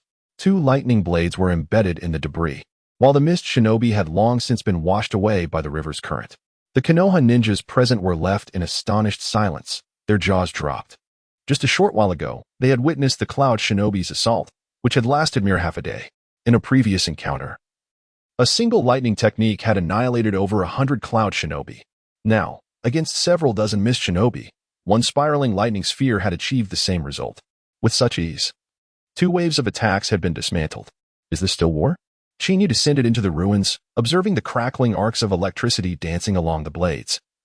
Seeping into the earth, a playful smile gracing his face. Rhea, you are the last one remaining. Why are you hiding? Where has your bravado gone? A pale hand emerged from the soil of the ruins, grasping one of the lightning blades. Soon, the onlookers beheld Rhea, tattered and drenched in blood. Without a moment's hesitation, his face twisted in rage as he roared, "You little brat, I will fight you." The chakra that lay dormant within Rhea surged chaotically into the lightning blade. He understood that against a youth likely possessing the strength of a Kage, his only chance lay in carving a bloody path. Excellent chakra, just what I needed. Chinyu's smile widened. He drew the shark's skin from his back and, without any flourish, swung it towards Rhea. The sound of tearing fabric echoed as the chakra erupting from Rhea was instantaneously devoured by the shark's skin. Without its chakra, the flickering lightning blade dimmed and vanished into the void. The sharp stabs of shark skin pierced through his chest like a flurry of daggers, blood splattering forth, revealing stark white bones in a gruesome display.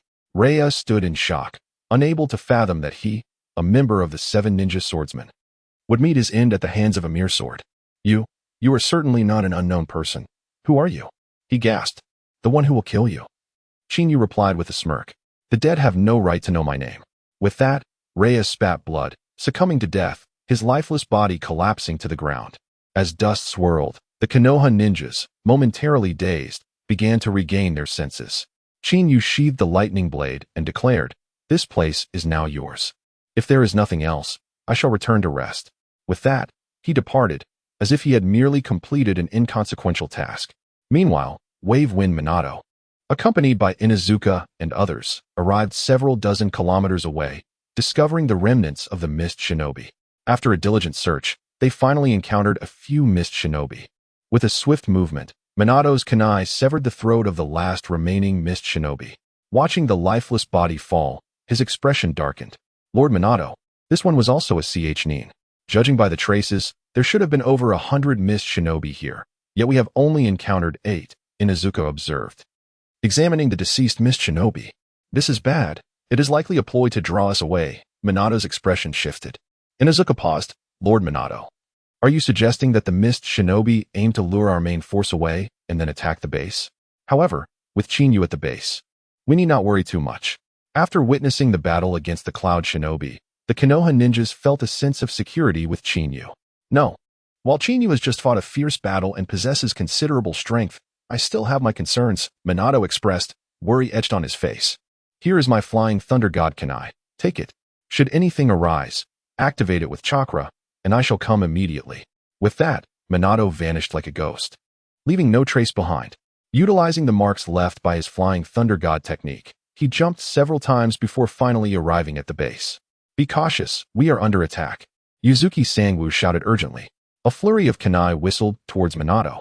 Momentarily taken aback by the sudden onslaught, Minato vanished again, appearing beside Yuzuki. Just as he was about to reassure him with a pat on the shoulder, the massive crater before him caused his pupils to constrict. The attack had missed its mark.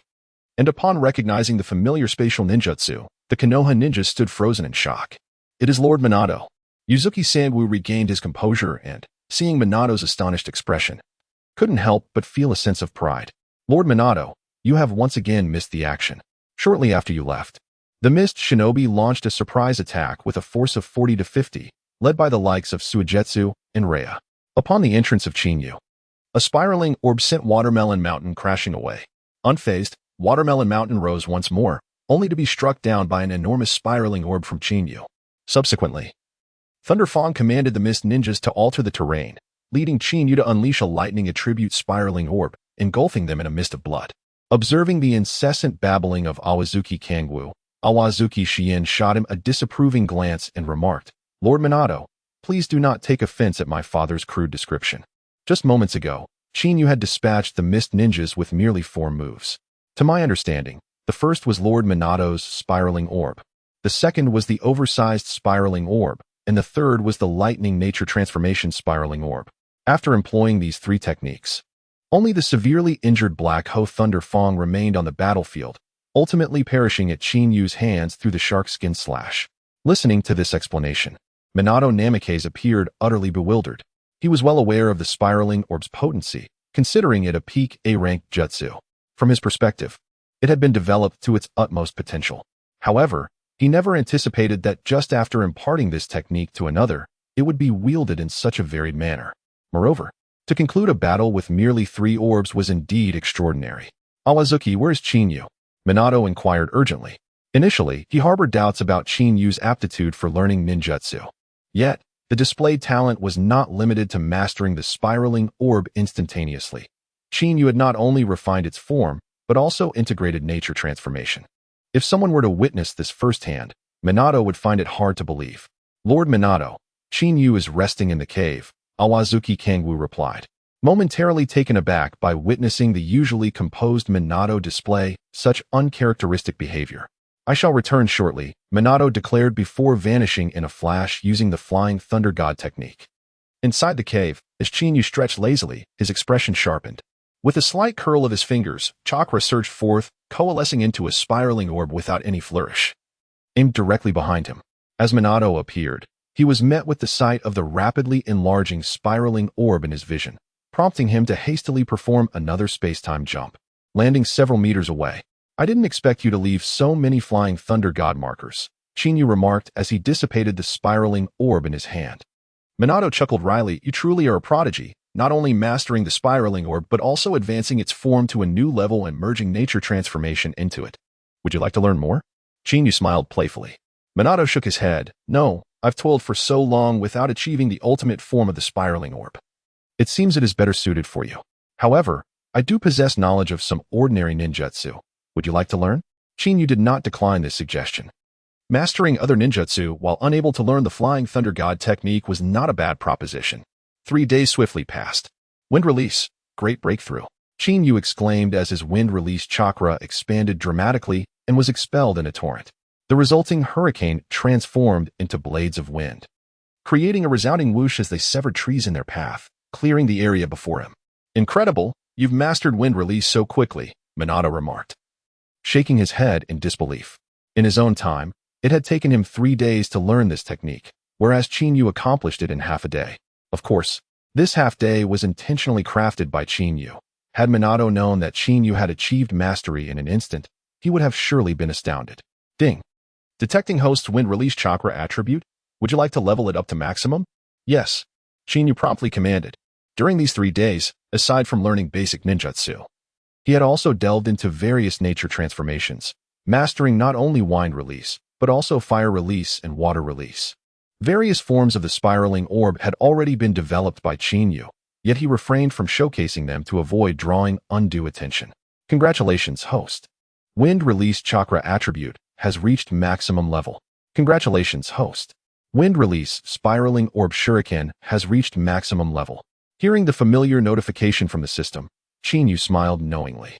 "Chinyu, Lord Minato, the reinforcements from Konoha have arrived," Awazuki Shien said, glancing at Chinyu with a hint of concern. "Reinforcements from Konoha?"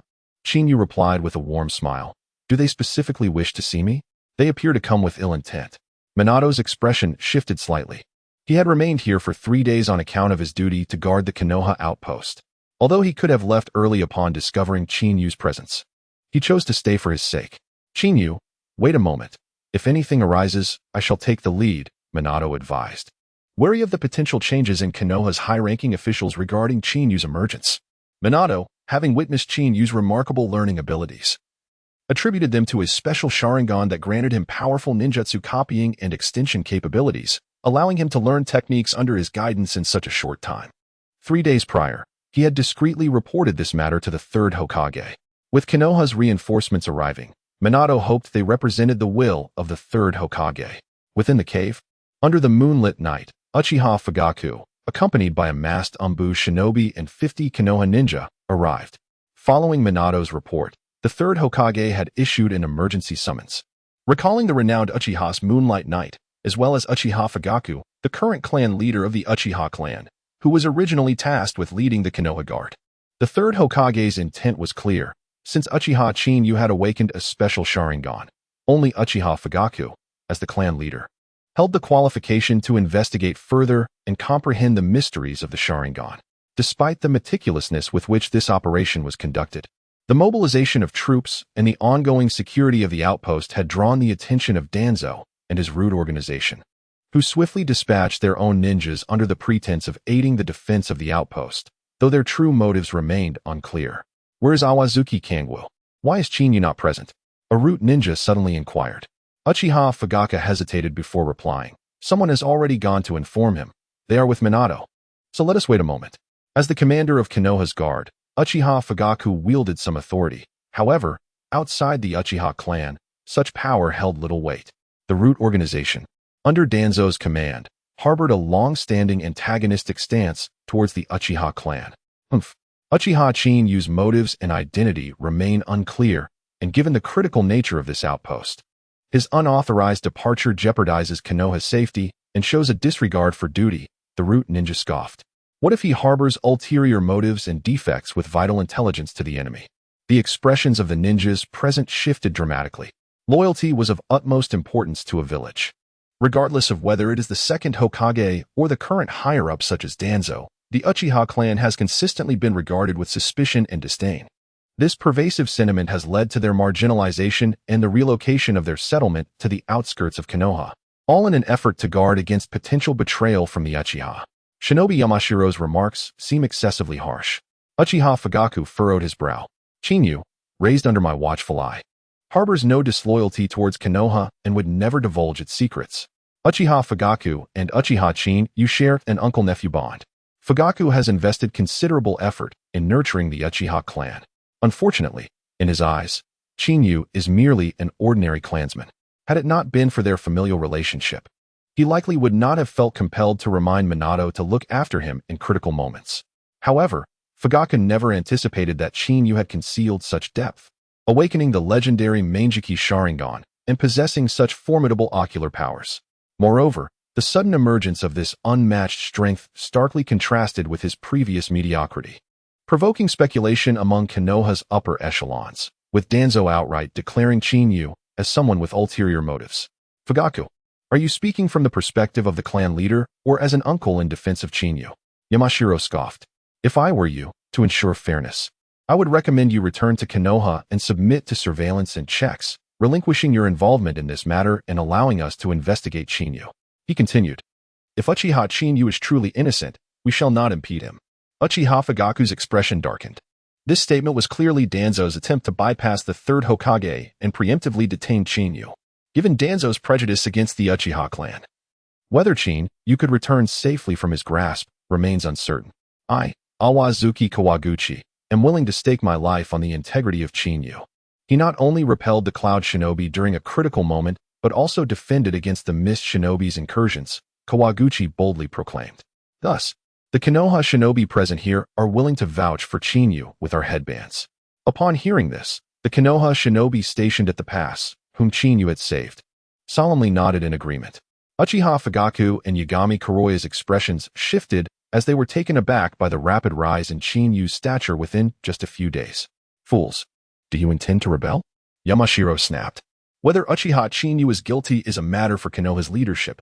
You have no standing to interfere. If this happens again, I shall take you back to Konoha for interrogation. I do not wish to hear such words a second time. Awazuki, do not forget that your clan has only just allied with Konoha. Do not let personal folly lead to any unjust treatment of your family. Kawaguchi's expression changed. His clan had long maintained an alliance with Konoha, akin to mercenaries. However, continuous warfare and ambushes had diminished their numbers and combat strength, compelling them to join Konoha as a member. With only a handful of capable fighters left, the higher-ups of Konoha certainly did not regard the Awazuki clan with much respect, especially during these crucial wartime moments when Konoha desperately needed combat power. Thus, Kawaguchi's ascension to the rank of J-Nin seemed only natural. Now, with Yamashiro's threats leveraging his clan, Kawaguchi felt utterly powerless. What is it? Have you lost your voice? Yamashiro mocked. Quickly bring Uchiha Chinyu back under custody. Until we clarify his intentions, this matter is to be handled by our roots. This statement was a blatant overreach, effectively condemning Chinyu without due process. I did not expect roots to wield such authority. Just as two miscreants fled, another old scoundrel has arrived, a light-hearted voice echoed from outside the cavern. Chinyu strode in confidently, accompanied by Minato. They had overheard everything, and Minato's face was particularly grim. When relaying information back to Konoha, He had emphasized the need for a conciliatory approach towards Chinyu. Even if they could not become friends, they certainly should not become enemies. Regrettably, Minato had not anticipated Danzo's intrusiveness at such a critical juncture. "You insolent brat, how dare you speak disrespectfully? It seems you have been lurking in Konoha for quite some time with ulterior motives." Yamashiro immediately retaliated. "Seize him." For of his subordinate root, Shinobi lunged towards Chinyu. "Get lost," Chinyu coldly commanded, unleashing a surge of crimson chakra that erupted like a tidal wave. The four Umbu Shinobi's expressions changed dramatically as they stumbled back, gasping. The ominous energy did not merely affect them. The entire cavern was engulfed in this disastrous force. As they sensed this overwhelming aura, Yamashiro, Uchiha Fugaku, and Yagami Kuroya all changed countenance. While they had speculated on Chinyu's strength, the intensity of the energy he now radiated far surpassed their expectations. They could hardly believe that a mere 15 or 16-year-old boy could possess such power. "Indeed, it is the strength recorded on the tablet," Uchiha Fugaku muttered to himself. Recalling the descriptions by Uchiha Madara regarding the direct awakening of the Mangeki Sharingan, known as Jikabane, which signifies the potential for awakening the Rinnegan. However, the overwhelming power emanating from Chinyu was not solely indicative of Jikabane. It bore a foreboding essence far more sinister than that of tailed beasts. Such a feeling only arose in the presence of the Nine Tails. "Arrogant fool, we are the commanding officers stationed at this pass, and you, a mere ch-nin, dare to disrespect us." Yamashiro's expression hardened. Such insubordination is a violation of military discipline and warrants immediate arrest. "Minato, Fugaku, do not hesitate to act and apprehend Chinyu." The unfounded accusations rolled off his tongue with alarming familiarity, suggesting meticulous orchestration by Danzo from the outset. Minato and Uchiha Fugaku's expression stiffened. Yamashiro had clearly discerned their amicable relationship with Chinyu and crafted his orders to stifle any resistance on Chinyu's part, all while eliminating the need for his subordinates to engage, thus minimizing casualties among the roots. What a cunning strategy, indeed. How shameless the roots are. You accuse me of insubordination, yet what of Yamashiro Kazuhana and oil woman Takatomi, who sold intelligence to the Cloud Shinobi? Have you executed them? Or have you entrusted them to the third Hokage for judgment? Chinyu stated with a sardonic smile. Or perhaps you have dealt with them in-house, imprisoning them yourselves? The expressions of the Konoha Shinobi shifted dramatically.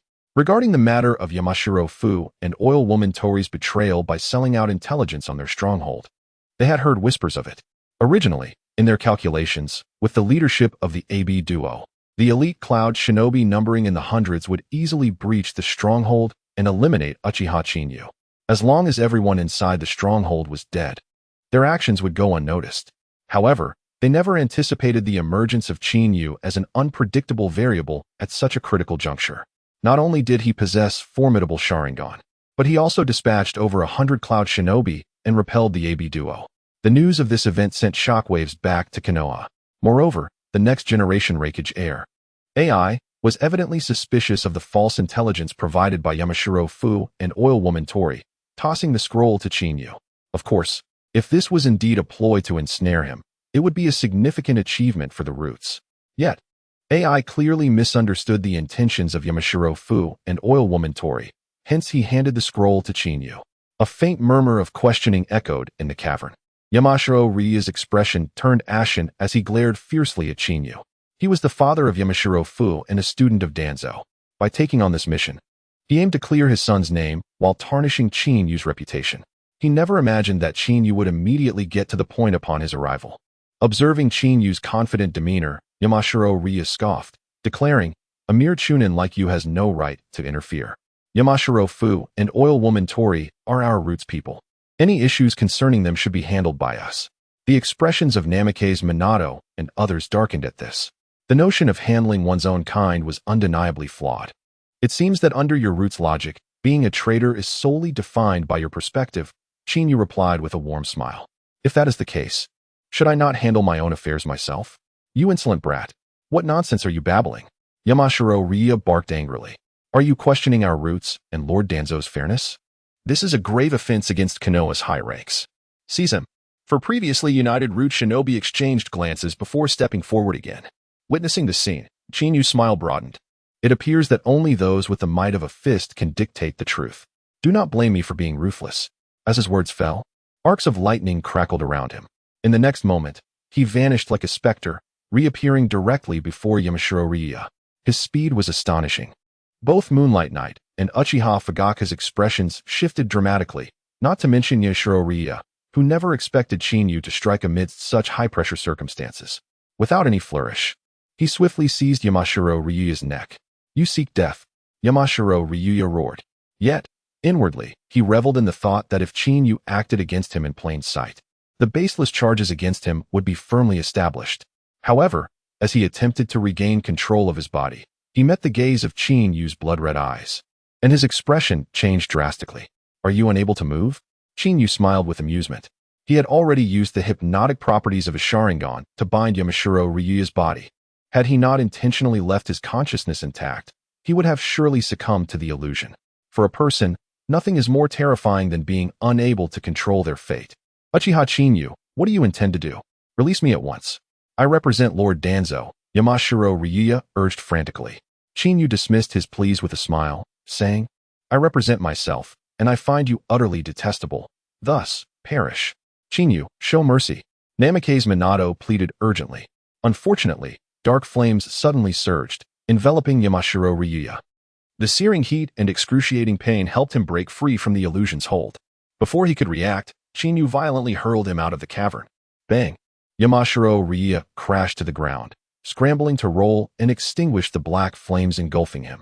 However, to the onlookers, this struggle appeared futile. "Help me. Why won't he this flame extinguish? Those skilled in water release, hurry and save me," Yamashiro Ryuya screamed in desperation. The four root shinobi exchanged glances and promptly unleashed their water release techniques. Water release, water wave, water release, water fountain, water release, water dragon bullet, and water release, water whip. Watching the last two root shinobi employ the water dragon bullet and water whip, Chinyu felt a surge of curiosity, wondering if they held a grudge against Yamashiro Ryuya. Yet, as each water release technique struck Yamashiro Ryuya, the inky black flame showed no signs of abating. This bizarre scene sent chills racing up the spines of those present. "No, Chinyu, spare me. I'm merely acting on Lord Danzo's orders. This has nothing to do with me. I do not wish to die." Yamashiro Ryuya's despair was palpable as he struggled to crawl towards Chinyu. However, all efforts appeared in vain, as the Amaterasu flames, now dampened with moisture, blazed even more fiercely, engulfing him in an instant. Accompanied by his screams, all witnesses felt as if they had plunged into an icy abyss, gaining a deeper understanding of Amaterasu. Unless one mastered sealing techniques or kept the black flames at bay, once struck, no one could save them. Once the screams faded, Yamashiro Ryuya, consumed by the black flames, was reduced to ashes. The acrid scent of charred flesh wafted through the air, inducing a wave of nausea. The gazes cast upon Chinyu were now laced with a mixture of reverence and fear. A mere disagreement had resulted in a deadly blaze, and once he struck, there was no hope for rescue. This reality was equally despairing for everyone else. As for whether anyone dared to provoke him further, it would certainly require a careful assessment of their own strength. Within the expansive cavern, a charred scent permeated the air. All eyes turned towards a slender figure. Deep within their pupils flickered an inexplicable fear. In a single stroke, he had vanquished Yamashiro Ryuya, a ninja of elite strength. Such prowess could only be attributed to someone of at least shadow-level caliber, wouldn't you agree? "Do you still intend to capture me?" Chinyu inquired, gazing at the four members of the Umbu root. Their expressions shifted dramatically as they hastily shook their heads. "No, we are merely following orders," they replied. "Chinyu, they are not acting of their own volition," Wolfing Shuemin quickly interjected. In their eyes, the prospect of Chinyu unleashing a massacre was a veritable nightmare. "Humph. Return and inform Danzo to refrain from provoking me. When I lose my temper, even I fear myself," Chinyu scoffed. The four root ninjas, as if granted a reprieve, fled in haste. "Shuemin, I wish to speak with Chinyu privately," Uchiha Fugaku suddenly spoke up. The moonlight cast a shadow over Shuemin's expression, and he hesitated, but was halted by Bluffing Shuemin's outstretched hand. "Fugaku, we are at war. Be cautious. Rest assured, we shall return shortly," Uchiha Fugaku replied gratefully. Before turning to Chinyu, "Uncle Fugaku," Chinyu sighed in exasperation, fully aware of Uchiha Fugaku's intentions. "Let us step outside to converse." As Uchiha Fugaku and Chinyu departed, the oppressive atmosphere within the cavern lingered. Are you curious why I did not intervene earlier? Wolfeng Shuimin asked Moonlight Kage. All the Konoha ninjas were momentarily taken aback, their faces adorned with questions. Moonlight Kage nodded. Shuimin, with your speed and strength, it should not have been difficult to save Ryuya. I too wish to know why you refrained from assisting. Is it because of your disdain for Danzo? The political factions within Konoha were numerous. Fundamentally, they boiled down to the hawkish Danzo, the conciliatory Third Hokage, and the undecided Uchiha clan. Wolfeng Shuimin, being a disciple of the Third Hokage, clearly aligned with the latter. No, Moonlight Senpai, you underestimate Chinyu. His strength and talent can only be described as terrifying. Regardless of whether the jutsu is A or S rank, or what elemental transformation it entails, once he sets his mind to it, he can master it within half a day. If you were faced with such a prodigious youth in Danzo S route, what would your choice be? Upon hearing this, the expressions of the ninjas in attendance froze. Moonlight Kage's face registered shock. Moonlight Senpai, I hope you do not allow trivial matters to impede Konoha's greater interests. We are at a critical juncture in warfare, and any variable could plunge Konoha into irretrievable chaos. Wolfeng Shuimin cast a glance at Moonlight Kage. He had heard whispers of Kage's lingering resentment towards Chinyu. Moonlight Kage's expression darkened. Shuimin, I will exercise discretion. That is the least I expect, replied Wolfeng Shuimin. Turning to depart. Father, did you not say you would help me teach that Chinyu a lesson? With your strength, it should be an easy task, Moonlight Kage's son. Moonlight Jifeng exclaimed bitterly. Silence. I will handle this matter with care, Moonlight Kage retorted, glaring at him before gesturing for the other ninjas to rest. In the vast cavern, only Yuyue Kangwu and Inufuku remained. Kangwu, I wish to hear your assessment of that boy. Remember, this concerns Konoha's high command and their evaluation of Uchiha Chinyu. Moonlight Kage stated. Yuyue Kangwu and Inufuku exchanged glances before replying, not to be trifled with. The simplicity of their response caught Moonlight Kage off guard, prompting him to instinctively look at Inufuku, not to be trifled with. The identical response rendered Moonlight Kage momentarily speechless. Suddenly, a thunderous explosion echoed through the cavern. In an instant, a tempest surged forth. The unfolding chaos caused Moonlight Kage and the others to change countenance. They wasted no time in hastening towards the source. 1,000 meters away, in a desolate clearing of the forest, Uchiha Fugaku had followed Chinyu, observing the slender figure before him. His expression hardened as he vanished into thin air. Body flicker technique. Uchiha Fugaku reappeared behind Chinyu, his kunai poised to strike. Clang. Chinyu swiftly blocked with a counter. Uchiha Fugaku's expression shifted as he swiftly pivoted, launching a lightning-fast kick towards Chinyu's head. Simultaneously, he reached for his waist, unleashing 3 shuriken that soared towards him. In that moment, a triad of attacks sought to ensnare Chinyu from all angles. Uncle Fugaku, your probing is rather tedious, Chinyu remarked with an exasperated glance. A series of crackling sounds erupted as he entered chakra mode. Under the flickering of violent lightning, Chinyu retreated several meters like a specter, evading Uchiha Fugaku's kick. The 3 shuriken, entwined with specialized metal wire, collided and rebounded towards Chinyu. Fire release, dragon fire technique. Uchiha Fugaku's hands danced expertly, his extensive combat experience evident. With a surge of intense chakra, he propelled the flames along the wires towards Chinyu. The inferno morphed into 3 colossal fire dragons, bearing their fangs and claws. Chinyu, it has been ages since we last sparred. Our Uchiha clan excels in fire release techniques. Allow me to see the extent of your progress, Uchiha Fugaku declared solemnly. I only know the great fireball technique, Chinyu retorted with a resigned glance. But, I suppose it would suffice to demonstrate, so you may be disheartened. His inexplicable words left Uchiha Fugaku momentarily stunned. In the next instant, witnessing the rapid succession of hand seals executed by Chinyu, his expression shifted dramatically. No, it was as if his eyes might burst from their sockets. Fire release, great fireball technique. The hand seals in Chinyu's grasp halted, as the concentrated chakra within his mouth was expelled in an instant.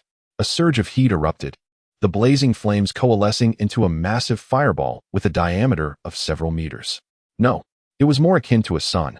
The trees along its path shattered with a crack, and the 3 fire dragons appeared diminutive in comparison to the sun-like fireball. In the blink of an eye, the short distance of 100 meters was traversed, colliding in a cataclysmic explosion. Boom! The fire dragons were instantly crushed, while the great fireball merely paused momentarily. before surging towards Uchiha Fugaku with an overwhelming force. As a practitioner of fire release, Uchiha Fugaku had believed himself to have mastered the technique to perfection as the clan leader. He never anticipated that Chinyu would unleash the great fireball with the intensity of an S-rank jutsu. The searing gust rushed towards him, rendering him parched. The scorched earth along the path, subjected to the intense heat, melted even the rocks. As he beheld the rapidly enlarging fireball in his vision, Uchiha Fugaku's eyes widened in disbelief. Mangeki Sharingan. A pale blue light suddenly enveloped Uchiha Fugaku. An illusory skeletal figure rapidly coalesced. This was none other than Susanoo. Boom. The great fireball collided with Susanoo, unleashing a torrent of searing flames that erupted in a tidal wave. Trees snapped in half, and the inferno soared into the sky. The tremendous explosion blanketed an area of 1,000 meters. Fugaku, what is happening? Wolfeng Shuimen was the first to arrive, feeling the intense heat waves as he swiftly formed the hand seals for a water release technique. Water release, water dragon bullet. A mighty roar echoed as 3 water dragons materialized from thin air, one crashing directly into the endless sea of flames, instantly quenching the surging inferno. Simultaneously, Uchiha Fugaku emerged from the fiery abyss. His Mangeki Sharingan reverted to its ordinary form. Water style, great waterfall technique. A torrent of chakras surged forth, swiftly inundating the surrounding land. The searing flames were utterly extinguished, giving rise to vast clouds of steam. Wind style, great tornado. The Fourth Hokage, Minato Namikaze, continued his offensive. As the tempest swept through, the mist that enveloped the realm finally dissipated. What transpired, Minato? Moonlight Kage rushed in, gazing at the charred trees within a 1,000-meter radius.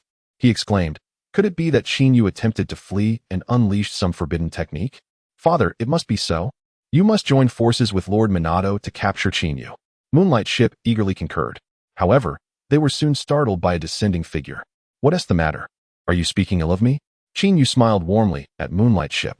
The latter, unable to contain his shock, stumbled back, falling to the ground. Knight Minato. Do not misunderstand. I merely assessed Chinyu's strength. The explosion earlier was caused by a great fireball, Uchiha Fugaku remarked as he landed. Upon hearing this, the onlookers were momentarily stunned, their gazes fixed on the charred trees, their expressions a mix of confusion and disbelief. Fugaku, you must be mistaken. I heard from Yuzuki that Chinyu is knowledgeable about some forbidden techniques. Such a wide-ranging attack must be a result of one. Moonlight Kage could not help but interject. At this statement, the other ninjas remained silent, yet their expressions betrayed their thoughts. In their eyes, the great fireball technique was merely a C-rank ninjutsu within the realm of fire style. The Uchiha clan excelled in fire style, capable of amplifying the great fireball's power beyond normal limits. However, achieving such an S-rank level, or even invoking a forbidden technique, was evidently impossible. It was indeed a great fireball. I witnessed it firsthand, though its size was rather substantial, with a diameter of approximately 60 to 70 meters. Minato Namikaze nodded in agreement with Uchiha Fugaku. A profound silence enveloped the scene. All the Leaf Ninjas exchanged glances, even Moonlight Kage's expression darkened. Had anyone else uttered such words, they would have dismissed them outright. Yet the speaker was none other than Minato Namikaze, and his words bore a weight of credibility that was unparalleled. A CH nin capable of wielding the power of a forbidden technique with a C-rank great fireball. What hope did they have as elite J nin in the face of this revelation? Very well, if there are no further matters, I wish to converse with Chinyu. Is that agreeable? Uchiha Fugaku had not anticipated that a simple test would stir such a tempest. Go ahead, but be cautious, Minato nodded in agreement. Must we? Chinyu rolled his eyes in exasperation. However, upon seeing Uchiha Fugaku's obstinate demeanor, he relented and led the way. As the two figures receded into the distance, Minato cast a glance at Moonlight Kage before turning back towards their base. The magnitude of Chinyu's strength had consistently surpassed his understanding.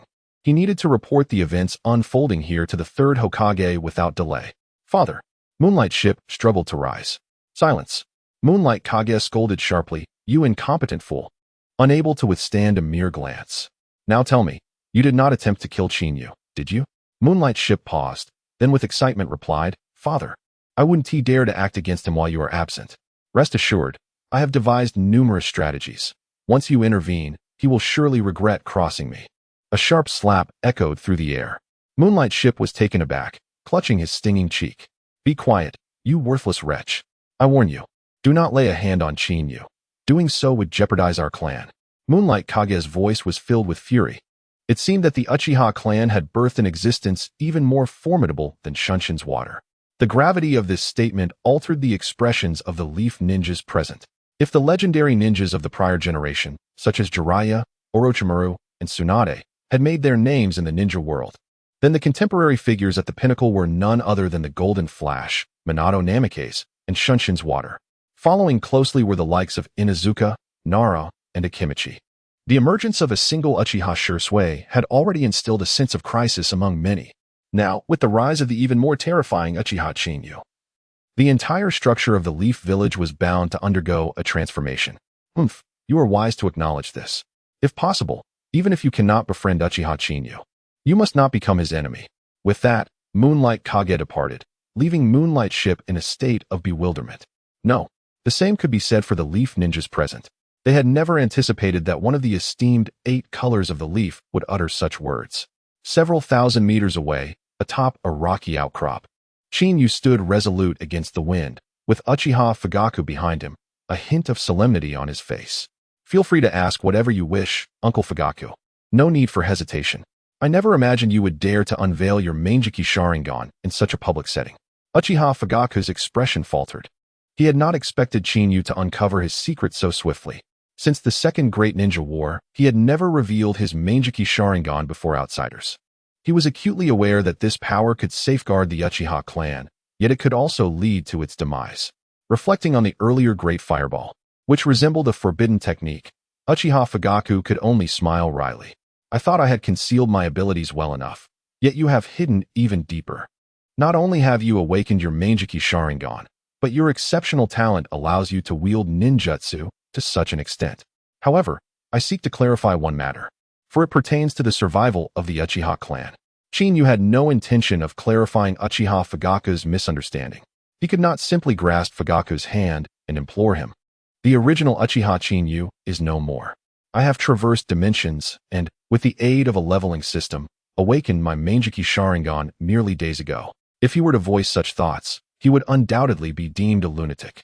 Are you asking me if I have encountered Uchiha Madara? Chinyu inquired, looking intently at Uchiha Fugaku. In that instant, a flicker of astonishment crossed Fugaku's face, his pupils filled with disbelief. Though this expression was quickly masked, it did not escape Chinyu's keen observation. From Uchiha Fugaku's reaction, Chinyu deduced that the original narrative had not explained why Fugaku awakened his Manjiki Sharingan. The majority of the reason likely stemmed from Uchiha Madara himself. Perhaps, from the very beginning, Madara's intended target for undermining the leaf was not Obito Uchiha, but rather Fugaku.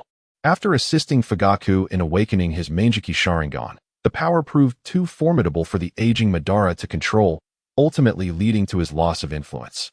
It was only later that Madara shifted his focus onto Obito, gradually directing his vengeance towards the Uchiha clan, inciting Obito to ally with Danzo, and instigating Itachi to annihilate their clan. You truly are aware of Uchiha Madara's existence. Was your Sharingan awakened with his aid? Uchiha Fugaku suddenly grew anxious. Chinyu patted Fugaku's shoulder and reassured him, Uncle, do not worry. My Manjiki Sharingan awakened naturally, and I do not require his assistance at all. Furthermore, do you truly believe that I, who dares to slay the dragons of the mountains, would become a puppet of that old fool? Upon hearing Chinyu's bold declaration, Uchiha Fugaku shot him a glare, but inwardly sighed in relief. Even he felt a bit taken aback by Chinyu's audacious behavior. The prospect of Uchiha Madara bending Chinyu to his will seemed exceedingly unlikely. Chinyu continued, Now that you have heard my words, I am relieved. I will not pry into your matters, but please, do not speak of Uchiha Madara's affairs. That man is quite mad.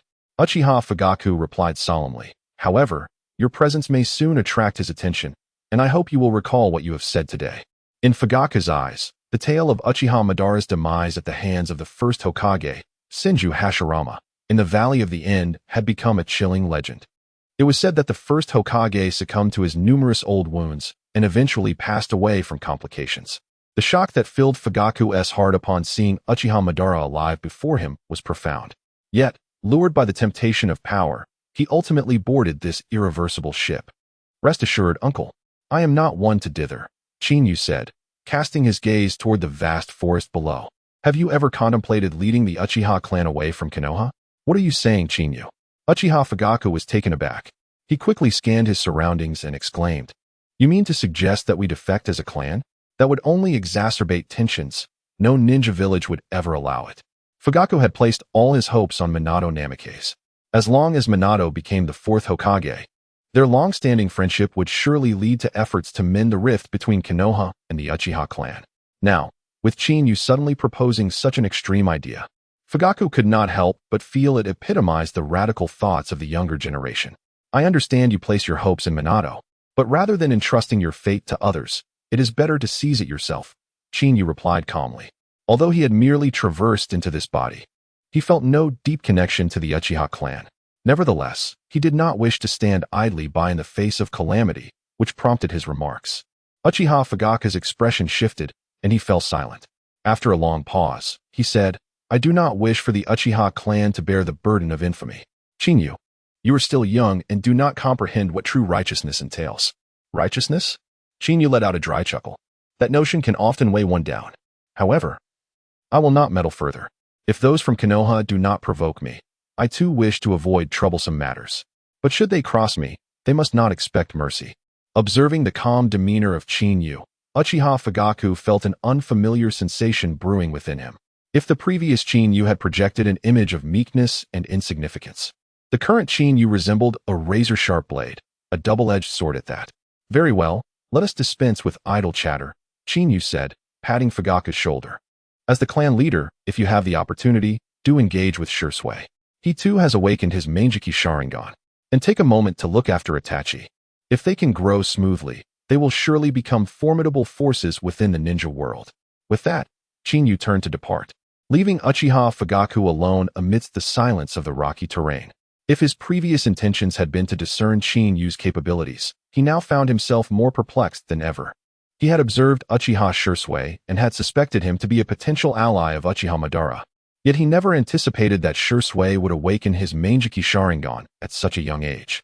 Moreover, Uchiha Madara had indeed overlooked the promising potential of Itachi. "Chinyu, who exactly are you? Why do you conceal your true self so deeply? Is it for the position of Hokage in Konoha?" Uchiha Fugaku mused to himself. After parting ways with Uchiha Fugaku, Chinyu furrowed his brow. He had long anticipated Fugaku's decision, and the Uchiha clan was riddled with issues. Aside from Konoha's scrutiny, many among the younger generation harbored a mindset akin to that of rioters, often exploiting their roles in the police force to extort protection fees or engage in disreputable activities. While Uchiha Fugaku had attempted to rectify the situation, the deeply ingrained mindset had fostered a toxic environment. In some respects, it seemed impossible to alter the thoughts of certain clan members. Even if Uchiha Fugaku were to lead the clan in defection, it was likely that these individuals would seize any opportunity to retaliate against Konoha. Should that day arrive, Konoha would have the perfect pretext to annihilate the Uchiha clan. "Chinyu, have you concluded your matters?" In the cave, Minato Namikaze observed Chinyu's return and felt a wave of relief wash over him. "No. It would be more accurate to say that everyone present, including Kiyoshi Suki, was holding their breath in anticipation, wagering whether Chinyu would defect from Konoha.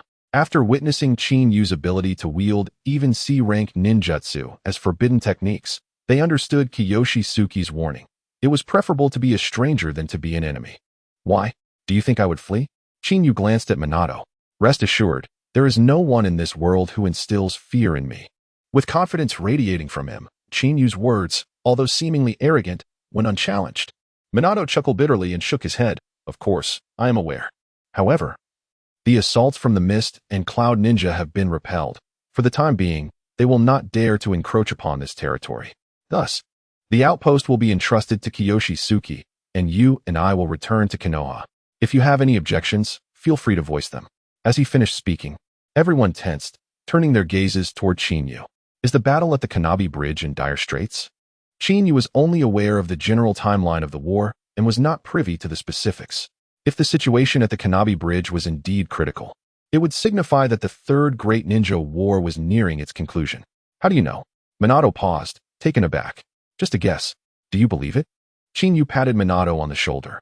"When shall we depart?" "Tomorrow morning," Minato replied, relief evident on his face.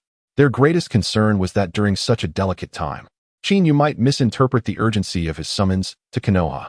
That poses no issue. Chin-Yu agreed to return to Konoha, with the primary goal of uncovering those forbidden techniques and preparing Obito for his descent into darkness. Soon, Rin would likely become a target for the Mist Ninja, serving as a weapon for the tailed beast, disrupting Konoha's peace. If utilized correctly, Chin-Yu could find the three tails, tame it, and use it as a source of chakra. My stomach growls. Let us first venture out for a meal, Minato called before leading the group of ninjas out. Chin-Yu hastened to follow suit. Dad, are you truly allowing me to return with Uchiha Chin-Yu? Kiyoshi Keisuke appeared anxious. Aren't you worried he might turn on me midway? The thought of Uchiha Chin-Yu's formidable power filled him with regret, realizing he had offended someone whom even his father held in immense respect, all for the sake of a mere woman. If Chin-Yu were to survive, it would undoubtedly haunt him for a lifetime. Rest assured, I have devised a plan. He hides so deeply, yet at a crucial moment, he could strike down the Yun and Wu ninjas, proving that he still holds affection for Konoha. Moonlight Black Knight said solemnly. If you sincerely seek forgiveness, along with my offering of our family's most treasured possession, it should help alleviate these minor tensions. Moonlight Gale was momentarily taken aback, then exclaimed, Father, that item is vital for our family's survival. Isn't this too much? No. Moonlight Black Knight shook his head. If he accepts it, it may present opportunities for our Moonlight clan. Moreover, I am resolute in my decision. I hope that after this incident, you will have matured, understanding whom to provoke and whom to avoid. Moonlight Gale fell silent, and after a long moment, nodded in agreement under Moonlight Black Knight as watchful gaze. Let us go. It is getting late, and it seems an outdoor feast is underway. Outside the stronghold, the once easily defensible canyon lay utterly flattened after two astonishing battles. 70 to 80 Konoha ninjas were gathered, encircling a massive bonfire that illuminated the night. The flames danced in the wind, raising the temperature significantly and creating a somewhat oppressive atmosphere, mirroring the mood among the gathered ninjas. Many Konoha ninjas instinctively glanced at Chin-Yu, appearing quite restrained. Ahem. I've brought back 3 old mountain goats. Let us feast on roasted lamb tonight, said Otsutsuki Kangwu, clearing his throat in an attempt to break the tension. However, seeing the Konoha ninjas remain unresponsive, clearly wary of Chin-Yu, he could only smile helplessly. I must depart tomorrow. Allow me to prepare a meal for you, said Minato Namikaze, also trying to lighten the atmosphere. Yet, as he stood up, Chin-Yu reached out to stop him. I have some culinary expertise. Let me handle it, Chin-Yu said, patting Minato on the shoulder. To the astonishment of those present, he stepped outside. As a ninja, hunting 3 wild goats was not particularly challenging. Among them was one with twisted, scarred horns, showcasing its formidable presence, evidently a source of sustenance for wartime. Otsutsuki Kangwu did not spare even the first goat. Can you manage it, Chin-Yu? Otsutsuki Kangwu couldn't help but inquire. Chin-Yu shot him a glance. Do not question a man's capabilities. If a man fails, a woman will lose interest. Who has a chakra blade? Lend it to me. Laughter erupted from several corners of the gathering. Minato Namikaze shook his head with a wry smile. Only Otsutsuki Shien and Shizune, the 2 young girls, looked bewildered. Dad, what does Chin-Yu mean? Otsutsuki Shien pressed. Otsutsuki Kangwu's cheeks flushed as he scolded. Little girl, why ask so much? Just stay quietly to the side. Witnessing Otsutsuki Kangwu's reprimand, many stifled their laughter, and the atmosphere lightened. Minato Namikaze and Otsutsuki Kangwu looked at Chin-Yu with surprise. Chin-Yu, I never expected you to have a humorous side. If we're discussing whose chakra blade is superior, it should be mine, Moonlight Black Knight remarked as she approached alongside Moonlight Gale, overhearing the exchange. Without hesitation, Moonlight Black Knight drew a short knife from her thigh and tossed it to Chin-Yu. Chin-Yu, understanding her intent, accepted it without refusing. The chakra blade was drawn, its light blue blade glowing with a blue hue as chakra flowed into it. However, as Chin-Yu infused it with lightning nature, the arcs sparkled brilliantly like fireworks. This chakra blade is quite impressive, Chin-Yu remarked with a gentle smile. Moonlight Black Knight nodded in agreement, recognizing it as a crucial step towards thawing the icy relations. If you like, I can give it to you. Her gaze was fixed intently on Chin-Yu. At her words, the atmosphere fell silent. As one of the 8 colors of Konoha, Moonlight Black Knight was lowering herself to curry favor with Chin-Yu, which exceeded their expectations. I appreciate your goodwill, but we are all hungry. Let us not waste time, Chin-Yu replied, shaking his head in refusal. Moonlight Black Knight's expression momentarily faltered, feeling somewhat embarrassed. Do not take it to heart, Chinyu possesses both the shark skin and the lightning blade.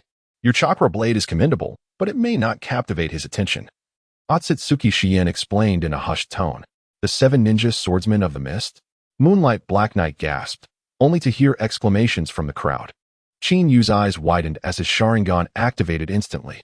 With his left hand, he seized the already deceased wild goat and tossed it into the air. With the chakra blade in his right hand, he sliced through it with a flash. The onlookers were momentarily dazzled, and by the time they regained their senses, the goat had been effortlessly dismembered by Chinyu. If one were to describe this scene with a single phrase, butcher's skill would suffice. In an instant, the 3 goats were reduced to chunks of meat, bloodied and falling into a pot 3 meters in diameter.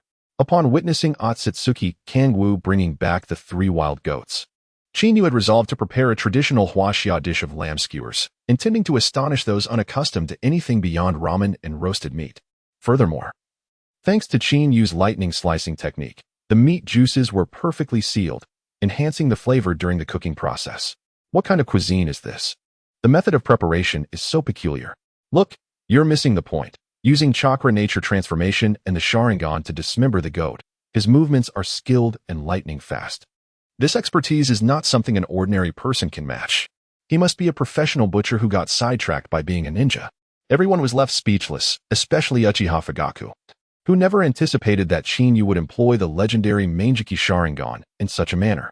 If Uchiha Madara were to know, he would probably spit blood in disbelief. However, as Uchiha Fugaku noticed Chinyu frown, even more absurd thoughts crossed his mind. He wouldn't be planning to use fire release, would he? As soon as the thought crossed his mind, everyone was momentarily stunned, already witnessing Chinyu's hands weaving seals. Fire release, fire spark. The intense chakra surged forth from Chinyu, instantly bringing the water in which the lamb was simmering to a boil. Naturally, if an outsider witnessed this scene, they would undoubtedly exclaim in astonishment. However, among ninjas, Chinyu's precise chakra control left them wide-eyed. Too little chakra would fail the technique. Too much would explode the entire pot of lamb.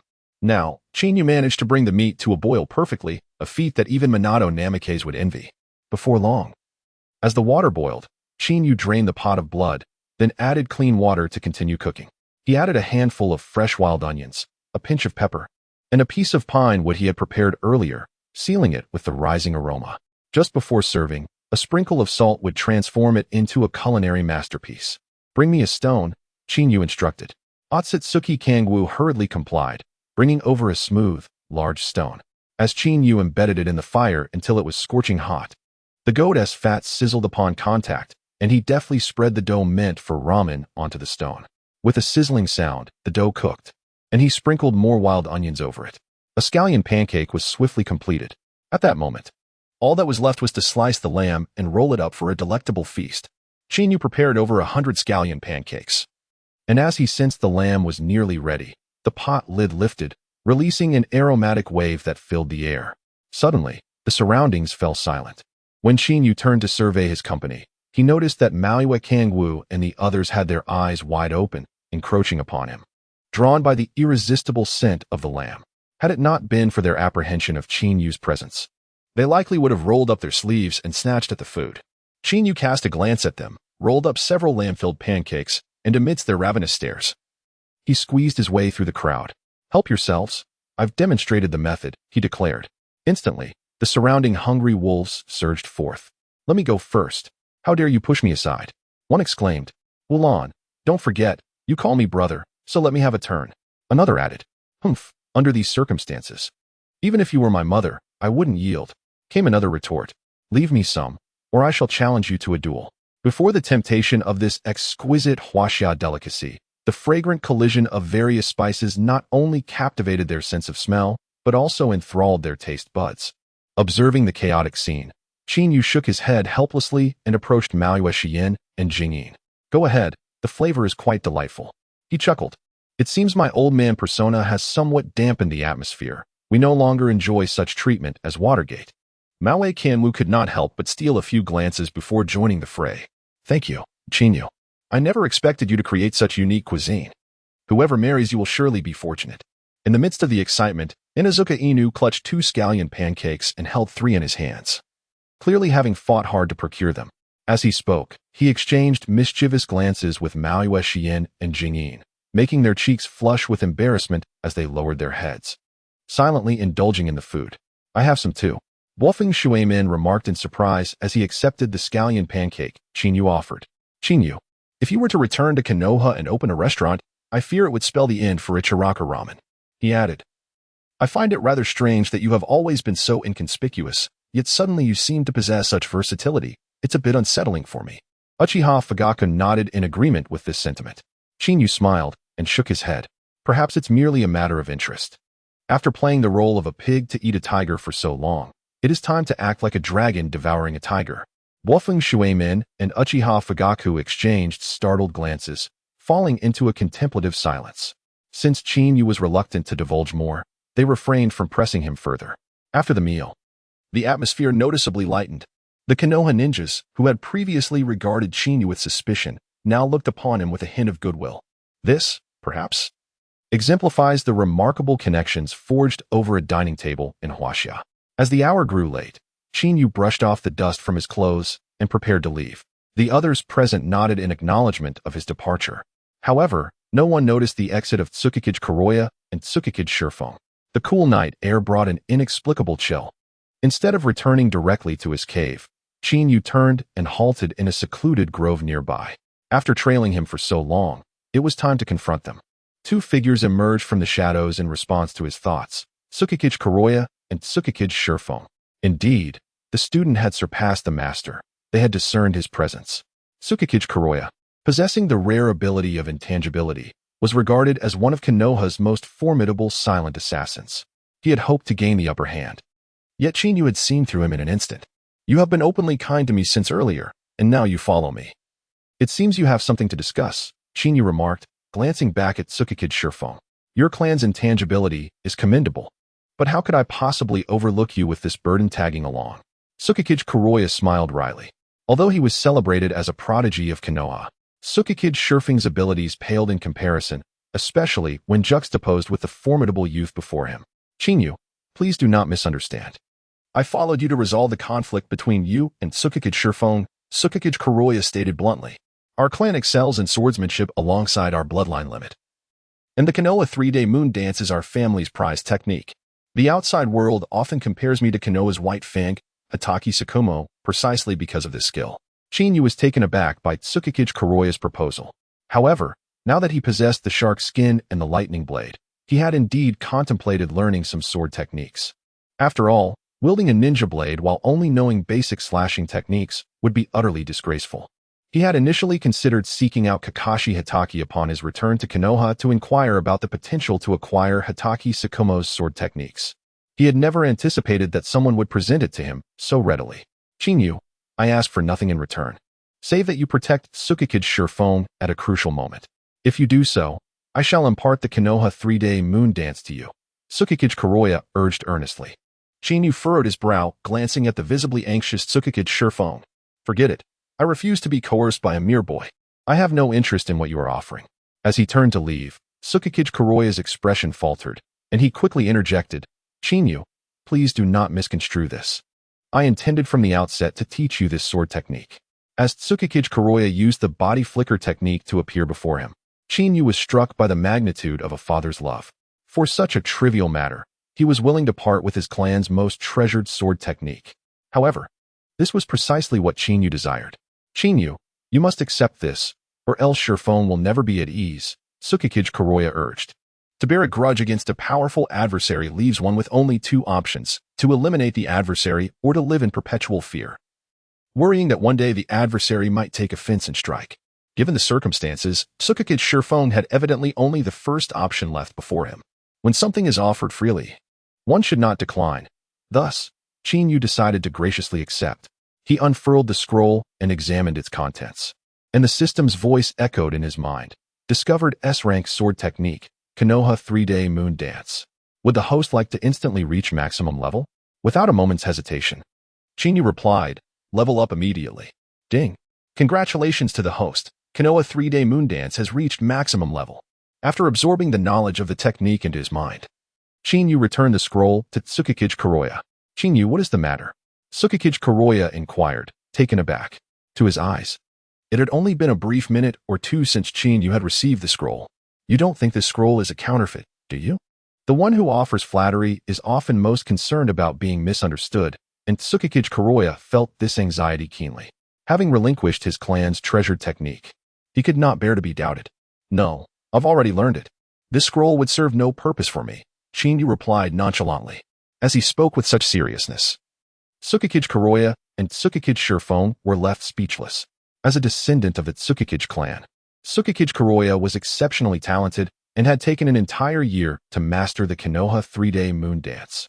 The talent of the Moonlight Swift Wind may have been somewhat lacking, yet it took over 2 years of dedicated effort. Nonetheless, the two individuals are renowned as the most gifted successors, second only to the founder of the Konoha 3-crescent moon dance. Moonlight Knight, one of the 8 colors of Konoha, is particularly esteemed for his role in propagating the Konoha 3-crescent moon dance.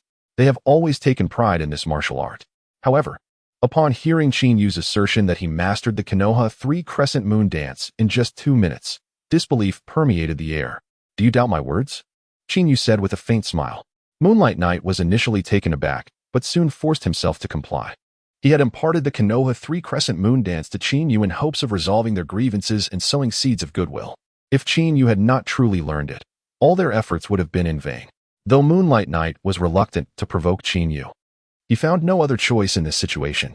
To avoid causing harm, let us use branches instead, Qin Yu suggested, extending his right hand into the air. 2 3-foot-long branches fell directly into their hands. Chakra threads are the essence of a puppet master's craft.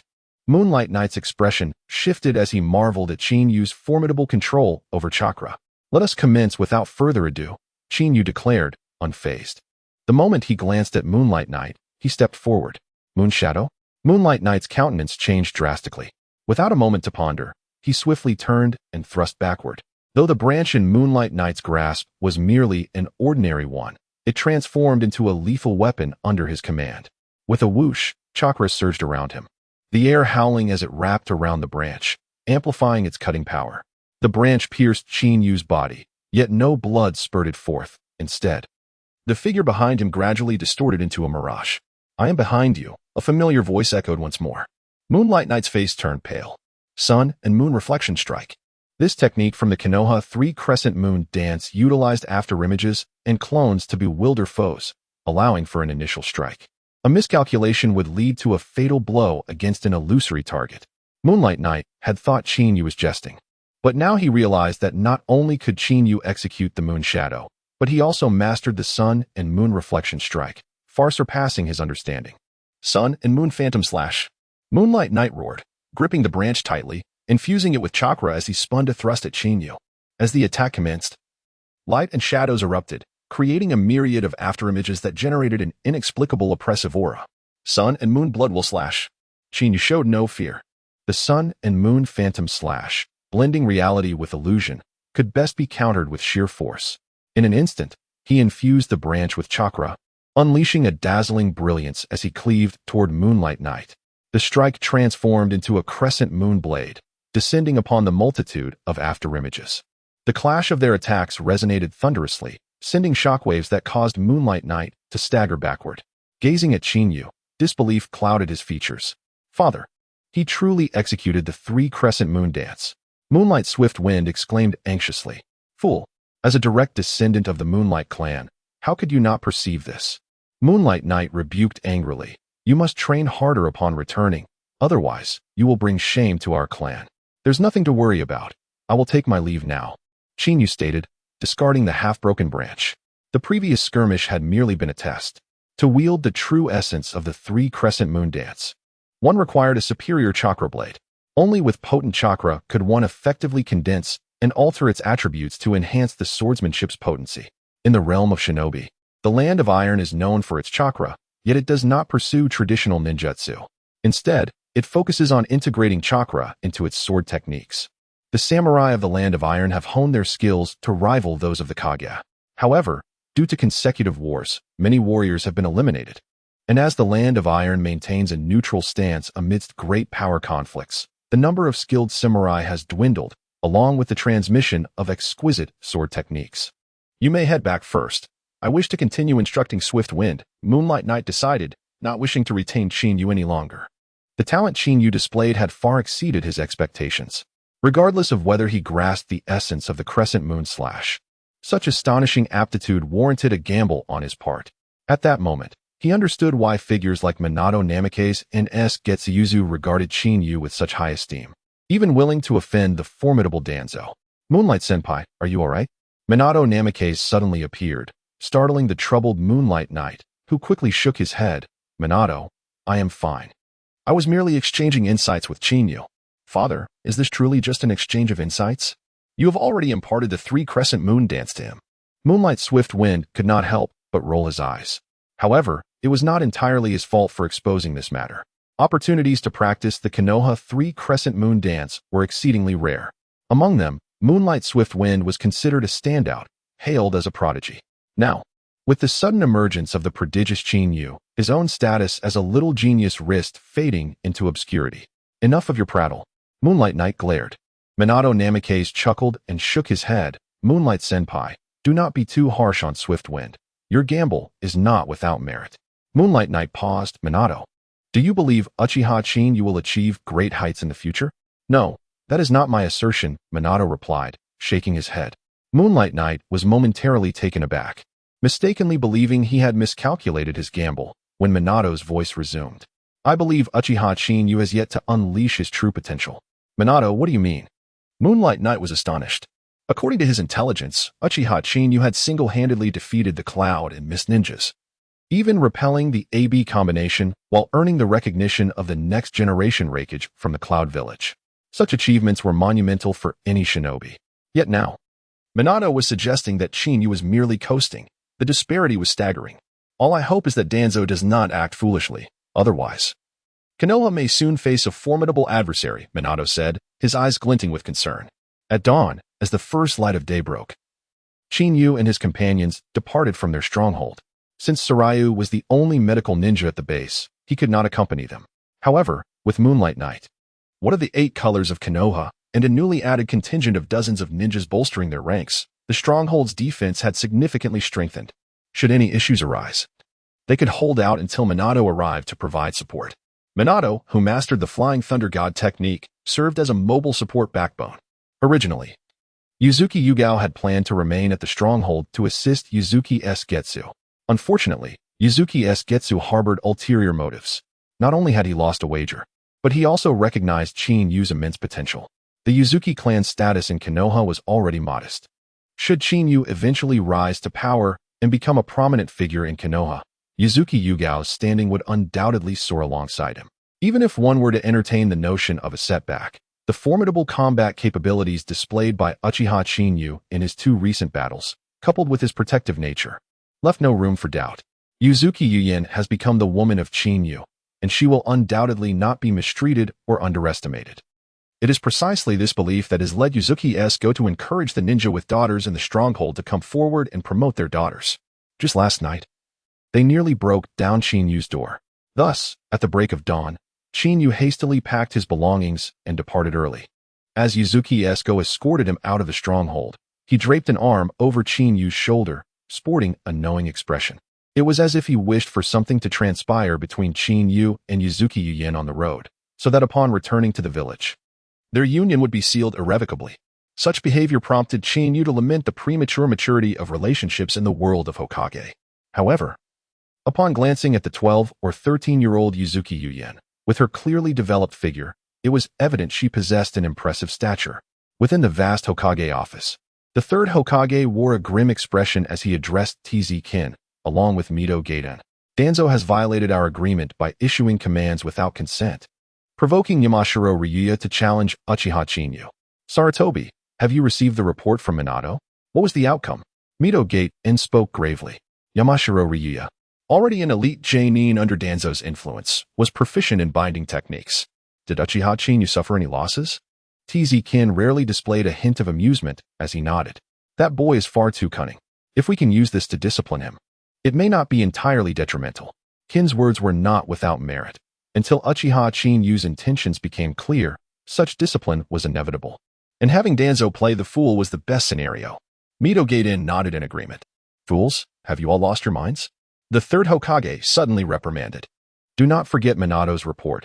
We must avoid forcing Uchiha Chinyu to become our #1 enemy. The bewildering remarks caused Mito Gaiden and Tz-Kin to stiffen. Sarutobi, what do you mean? What transpired between Yamashiro Ryuya and Uchiha Chinyu? In their eyes, the third Hokage, Sarutobi Hiruzen, had always been a proponent of peace. His emotions had never fluctuated to such an extent. Something unusual was afoot. He is dead. Uchiha Chinyu dispatched him with a single blow. The third Hokage produced a scroll and tossed it to Mito Gaiden. This is the intelligence sent by Minato. Examine it and devise a counter-strategy. Yamashiro Ryuya was killed with a single strike. Mito Gaiden's expression shifted dramatically as he hastily opened the scroll. As time passed, both he and Tz-Kin's faces grew increasingly pale. In their eyes, Yamashiro Ryuya was an expert in the mind transfer technique, having undergone inhuman training within the roots. He specialized in binding and sensory ninjutsu. If the two were to engage, with Yamashiro Ryuya's formidable sensing abilities, he would surely detect any changes or movements from his opponent. However, the scroll described that Yamashiro Ryuya had not even reacted before being ensnared by an illusion, subsequently reduced to ashes by an unquenchable black flame. Although they had not witnessed the battle, the descriptions alone sent chills down their spines. According to Minato's account, Uchiha Chinyu had only displayed a fraction of his power thus far, and his exceptional ability to learn ninjutsu was likely related to his unique Sharingan. The third Hokage spoke solemnly. Minato had previously mentioned that Uchiha Chinyu despised troublesome situations, which was why he concealed his true abilities. This time, he was forced to act, driving back the large forces of the Cloud and Mist ninjas. He even dispatched formidable foes like the Mist Sevens J-Bai and Kurwa Shovel Raiga, a feat accomplished by only a handful within our Leaf Village. At this point, the third Hokage glanced at Tz-Kin and Mito Gaiden. You must now tell me how we should proceed. The expressions of Mito Gaiden and Tz-Kin shifted. Initially, they had perceived Uchiha Chinyu as merely a boy akin to Uchiha Shisui, someone easily dealt with through a bit of family intimidation. Yet now, Uchiha Chinyu not only lay in wait for over a decade, but had also unleashed such overwhelming power, even daring to slay Danzo's subordinates. This was audacity beyond measure. Humph, you truly are regressing. Danzo suddenly pushed open the office door. Hokage-sama. The two guards stationed outside exchanged complex glances. Stand down. I anticipated his arrival. The third Hokage waved his hand dismissively. In the Leaf Village, Danzo was a unique presence, with his roots organization operating independently from the Hokage's subordinate Umbu. In a sense, the existence of roots did not belong within the Hokage's power structure. Thus, Danzo often dispatched members of roots to surveil the entirety of the Leaf Village, including the Hokage's office. Humph, Sarutobi, you truly are regressing. You can't even handle a mere boy. I see you are unfit to be Hokage. Danzo approached with a frosty demeanor. If I hadn't prepared a contingency, I fear you would have already made a decision of which I would be unaware. Danzo, do not misunderstand. Sarutobi had no such intention. Mito Gaiden interjected, fully aware of his old friend's temperament. Humph, Mito. It seems you too believe the third's perspective is valid. You truly disappoint me. Danzo sneered. The Leaf is on the brink, with every nation daring to meddle and bully us due to your cowardice. If you had heeded my advice to adopt a firm stance, the Leaf would not now face 3 simultaneous battlefronts. This, Mito Gaiden hesitated, shaking his head in resignation. Danzo, do not misconstrue. We are all here for the prosperity of the Leaf. Even Sarutobi is no exception. If you have any opinions, do voice them so we may discuss them. Danzo, Mito is correct. If you have insights, do share them for deliberation. If it benefits the Leaf, I may agree, the third Hokage stated gravely. Tz-Kin had remained silent, yet his expression already indicated his agreement. Humph, it is unnecessary. Danzo scoffed. Since Uchiha Chinyu presents such a significant variable, he poses a threat to our Leaf. Moreover, do not forget, if the Uchiha clan discovers the existence of such a rebellious individual among them, it will only embolden their arrogance. Therefore, I have already dispatched someone to deal with him. The quiet revelation caused the faces of the third Hokage and the others to shift dramatically. They had been deliberating on how to placate Uchiha Chinyu for the benefit of the Leaf Village when Danzo had secretly sent someone to confront him. This completely undermined Minato's plans. Danzo, have you lost your mind? Time and again, you strike against Uchiha Chinyu. You are pushing him toward defection. The third Hokage barked furiously. Should Uchiha Chinyu escape the village, given his current strength and achievements, any village would be eager to extend an olive branch, ultimately becoming a blade aimed at our Leaf Village. You would bear the greatest responsibility for this. The expressions of TZ Kin and Mito Gate and shifted as they witnessed the usually placid Sarutobi Hiruzen exhibit such fury for the first time. In Sarutobi Hiruzen's eyes, attaining the position of third Hokage carried a sense of indebtedness towards Danzo, which was why he had allowed the existence of Roots, an organization beyond the Hokage's control. However, the third Hokage is now in a furious rage towards Danzo due to the matter concerning Uchiha Chinyu. This clearly demonstrates the third Hokage's significant regard for Uchiha Chinyu. Danzo, I warn you now, summon him back at once, or do not blame me for being impolite. The third Hokage declared in a deep voice. In the vast office of the Hokage, an inexplicable atmosphere of oppression hung heavily in the air. Confronted with the wrath of the third Hokage, both Tsurugi Kobayashi and Mito Minyan appeared ashen. However, they shared a sense of dissatisfaction regarding Danzo's clandestine actions. Sarutobi. You have indeed lost the sharpness of your former days. Danzo snorted coldly, his demeanor noticeably softening. Throughout the years, regardless of his covert machinations, Sarutobi Hiruzen had always seen through him. Numerous attempts to seize the Hokage position had ended in failure at Sarutobi's hands. If it were not for the old ties and his purported intentions for the good of Konoha, the Roots would have long since been obliterated. Rest assured, the individuals I have dispatched are not from our Konoha. They are merely wandering ninjas, and regardless of the outcome, they shall remain unaware of my identity. Danzo stated in a low voice. Should they fail, Uchiha Chinyu would only assume it was the work of another ninja village, especially given his recent prominence. With that, Danzo turned and departed. Watching the closed door of the office, the third Hokage could not help but rub his throbbing temples. Sarutobi, what do you plan to do now? Mito Minyan could not contain his inquiry. Tsurugi Kobayashi remained silent, merely gazing at the third Hokage. They understood that Danzo's remarks represented his greatest concession. The ultimate outcome now rested solely on the third Hokage's decision. Danzo truly is a source of great frustration. The third Hokage sighed in resignation. Send someone to inform Minato that wandering ninjas have appeared within the Land of Fire. They must exercise caution. In the eyes of the third Hokage, Danzo's motivations were rooted in the safety of Konoha. Moreover, they were only aware that Danzo had employed certain means to establish contact with the wandering ninjas. The identities of these wandering ninjas remained a mystery.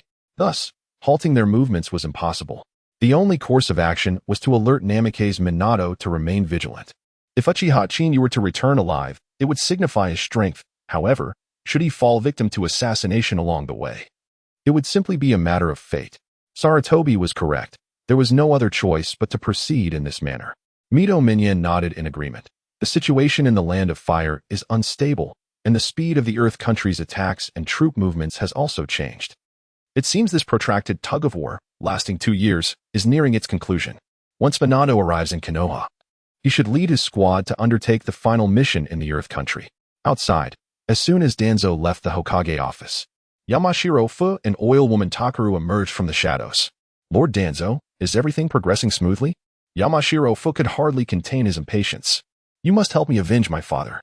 Yamashiro Ryu, Fu's father and Danzo's most capable subordinate, had volunteered to take action after hearing that Yamashiro Ryu was killed by Uchiha Chinyu.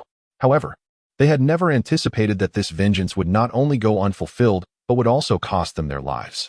Rest assured, the wandering ninjas I have contacted are from a fallen clan, and among them is a long-standing monster.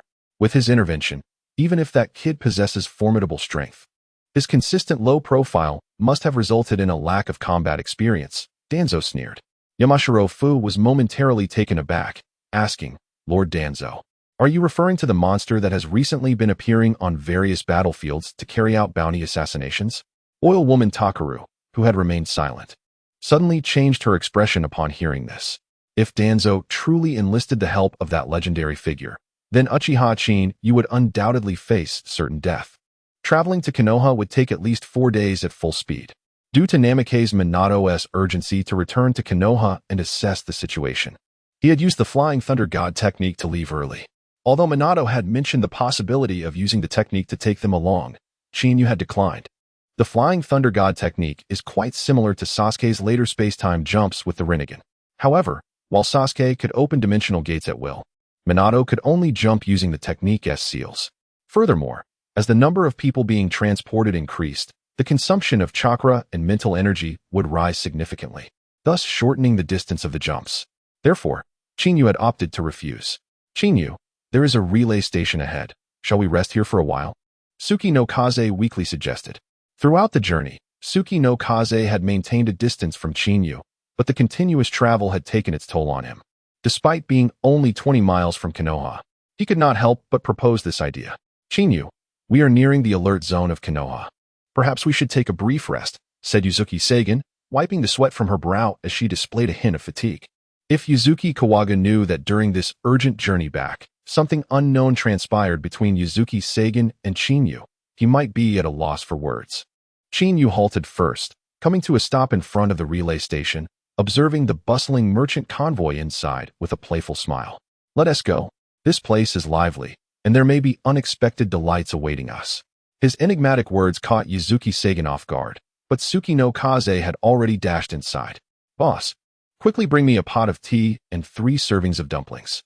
Suki no Kaze shouted upon entering, only to remember that this time they were under the command of Uchiha Chinyu. Seeing Uchiha Chinyu stride in, he hastily added, I ordered the dumplings for you. Observing Suki no Kaze's flustered demeanor, Chinyu chuckled and shook his head, saying, You can have this. I am not hungry. Customers, the tea and dumplings are ready. An elderly man with a frail appearance emerged from the kitchen. Young man, I advise you to try our dumplings. Merchants passing by always make a detour to visit us. And once you taste them, you will certainly return. Are they truly that delicious? This is the first time I have heard such praise. Yuzuki Seigen's eyes sparkled. Unlike Chinyu, who was exceptionally peculiar, this was her first time on a long-distance mission. After such extensive travel, her stomach was already grumbling. Hearing the old man boast, she could not resist grabbing a dumpling and stuffing it into her mouth.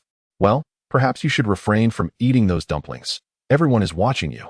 Chinyu suddenly grasped Yuzuki Seigen's hand. This unexpected action left Yuzuki Seigen momentarily stunned, her cheeks flushing crimson as she exclaimed, Chinyu, there are many people here. Please retract your hand. Seeing Yuzuki Seigen's bashful expression, Chinyu rolled his eyes in exasperation. The speed at which her thoughts strayed was rather alarming. It seems that the premature notions prevalent in the world of Hokage have indeed corrupted her. Suddenly, a loud shout echoed. Attack! The seemingly feeble shopkeeper transformed in an instant, his movements becoming remarkably agile as he lunged towards Yuzuki Seigen. Yuzuki Seigen was caught off guard. She had never expected that the elderly man before her would conceal such depth. In this close proximity, evasion was impossible.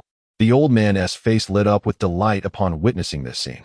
In his eyes, capturing a hostage would make dealing with 2 inexperienced chunin a trivial task.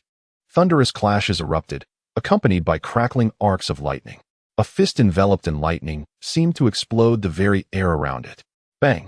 The old man was sent flying several hundred meters away. As they traversed the path, both planks and mighty trees were ruthlessly severed. When he struck forcefully against a rock face, he barely managed to halt his momentum, only to spurt blood from his mouth before tilting his head and succumbing to death. Inside the relay station, a dozen merchants who had initially intended to spring into action stood frozen in shock. The intelligence and mission they had received merely instructed them to deal with 3ch Nin from the Leaf Village. Among them, even the fearsome yellow flash, Minato Namikaze, had departed ahead of time. To them, this task appeared to be a lucrative opportunity.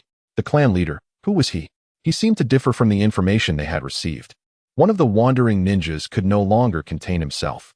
The leader, a middle-aged man disguised as a merchant, cast a glance at Chinyu, his eyes glinting with malice. Humph, just a bit faster than average. Do not forget that our entire clan has come forth this time. If we can claim this brat's head, the bounty will sustain us through the war. We fight for survival. The other wandering ninjas echoed his sentiment fervently. The leader of the wandering ninjas fixed his gaze upon Chinyu and barked, Let us make this quick. We must not allow him to seize the bounty before us. The thought of encountering that man, who emanated the stench of money and danger, sent chills down the leader's spine. It seemed another formidable character had arrived. Chinyu smiled warmly. Since you are not the main course, you have no right to linger for questions. With that, the floor beneath him shattered. In the blink of an eye, he vanished like a specter, reappearing directly before the leader of the wandering ninjas. Rasengan. This was the weakest of his offensive techniques. With chakra infused, he swiftly formed a sphere without any embellishment, hurling it straight towards the wandering ninja leader. No, the leader's pupils dilated in shock. This was entirely different from the Ch-nin he had envisioned. Boom. As the Rasengan descended, the wandering ninja leader hurriedly raised his hands in defense, which promptly shattered under the immense force. The colossal impact propelled him away, crashing through the rafters and smashing against a tree 100 meters distant. He fared worse than the wandering ninja who had disguised himself as an old man, unable even to spit blood. His chest caved in, and he breathed his last. Dead. The clan leader is actually dead? Flee. We must escape quickly, or our Wind Demon clan will be annihilated. Panic-stricken roars echoed throughout the vicinity. The remaining wandering ninjas had no time for further contemplation and scattered in all directions. Chinyu, hurry and pursue them. These wandering ninjas dared to commit murder outside the Leaf Village. If they encounter someone weaker than you, it would spell disaster, urged Yuyuki Siren anxiously. Having regained her composure after the earlier shock, she drew her chakra blade and stood guard nearby. Chinyu, go. I will protect Siren, declared Tsukikage earnestly, seizing the opportunity to gain favor. However, upon witnessing Jif's legs trembling like twigs, the conviction in his words waned. No need. They won't escape, Chinyu replied coolly, gazing toward the nearby forest. As the wandering ninja leader had just mentioned, a troublesome character had indeed arrived. Ah! A shriek pierced the air suddenly. Yuyuki Siren's complexion paled. Chinyu, could it be that Lord Minato has arrived? In her eyes, Minato Namikaze possessed the Flying Thunder God technique. They were still on the outskirts of the Leaf Village, where patrolling Umbu or sentinels were inevitable. The sounds of the recent battle were enough to rouse the Leaf Village. Once Minato learned of the situation, he could arrive in mere moments with his technique. What is that? Tsukikage Jif's expression shifted drastically. However, before he could react, Chinyu struck him with lightning speed, sending him flying. Simultaneously, Chinyu pulled Yuki Siren into his embrace and swiftly dodged to the side. Bang! The ground where the three had stood was instantly perforated. As dirt flew, two arms, bound by black veins, emerged from the earth, reaching for nothing. Chinyu and Yuyuki Siren landed several meters away, while Tsukikage Jif did not enjoy such a fortunate fate, crashing directly outside the relay station. He watched in horror as eerie hands emerged from the soil. Had Chinyu not intervened in time, he would have likely fallen prey to those monstrous appendages. So it is you, the one reeking of copper, Chinyu remarked, gazing into the forest. The two hands, now taut, erupted from the earth, revealing a cloaked figure whose features remained obscured. As the figure stepped out of the forest, a grotesque sight emerged behind him, black veins adorned with the corpses of the fleeing wandering ninjas. Chinyu, who is this person? It's terrifying. Yuyuki Siren's face paled. If the previously encountered wandering ninjas were mere ordinary foes, this figure was a monstrosity, having dispatched 17 or 18 fleeing ninjas in an instant. Such a feat was beyond the capability of an ordinary ninja. Have you heard of Takigakure? Chinyu mused, scrutinizing his adversary. He had never anticipated encountering a member of the Akatsuki Kakazu so soon after arriving in the world of ninjas. Takigakure? Yuyuki Siren was momentarily stunned. I heard that 30 to 20 years ago, a rebellion occurred in Takigakure, resulting in the annihilation of its powerful leadership in a single night, leading to its decline as they hid behind waterfalls to recuperate. Is this the Takigakure that possessed tailed beasts? Tsukikage Jif exclaimed in surprise, his complexion paling as he murmured. Chinyu, you cannot be suggesting he is the rogue ninja who slaughtered the leadership, right? Indeed. Chinyu nodded with a smile. I never expected to encounter you so soon, Kakuzu. As his words fell, both Yuyuki Siren and Tsukikage Jif turned pale. This was an S-rank rogue ninja who had nearly obliterated a village, possessing strength comparable to that of a Kage. Throughout history, despite the efforts of the 5 great ninja villages, capturing S-rank rogue ninjas had always been an arduous task. Yet, now one stood before them. Was this not a nightmare? Chinyu, should we flee? Tsukikage Jif urged, panic evident in his tone. They were merely a few miles from the Leaf Village. If they exerted themselves, they could swiftly return to the Sealing Gate. Once there, the station forces would come to their aid. Faced with Kakuzu's formidable reputation, Tsukikage Jif's fighting spirit evaporated instantly. Jif, be silent. Yuyuki Siren admonished coldly. She gazed at Chinyu, who maintained an unwavering smile, and stated firmly, do not let the fear of others diminish Chinyu's valor. Look at his expression, he shows no fear at all. Who's to say he cannot handle this S-rank rogue ninja? Yet, Yuyuki Siren pondered, why would this S-rank rogue ninja set his sights on them? Unlike Tsukikage Jeff. Her thoughts were more meticulous. Since Chinyu referred to this man as a bounty hunter, and the earlier wandering ninjas had also mentioned a bounty, did this imply they were being hunted? Chinyu, are we being targeted? Yuyuki Siren asked urgently. Chinyu chuckled as he patted her shoulder, saying, it seems you are not as foolish as you appear. We are being hunted, and the one who set this bounty is quite formidable, capable of moving Akatsuki, which would require at least 20 to 30 million ryo. What? The expressions of Mitsuki Shien and Moonlight Shurfeng changed drastically. As ninjas, they earned about 100 ryo a month, which amounted to 2 to 3,000 ryo in a year, a considerable sum. Now, according to Chinyu's conjecture, the bounty is set at 20 to 30 million ryo. The person who issued this assassination order is undeniably not an ordinary individual. Chinyu, are you suggesting that someone within Konoha village wants to kill us? Mitsuki Shien couldn't help but probe. In recent days, nothing significant had transpired between Mitsuki Shien and Chinyu.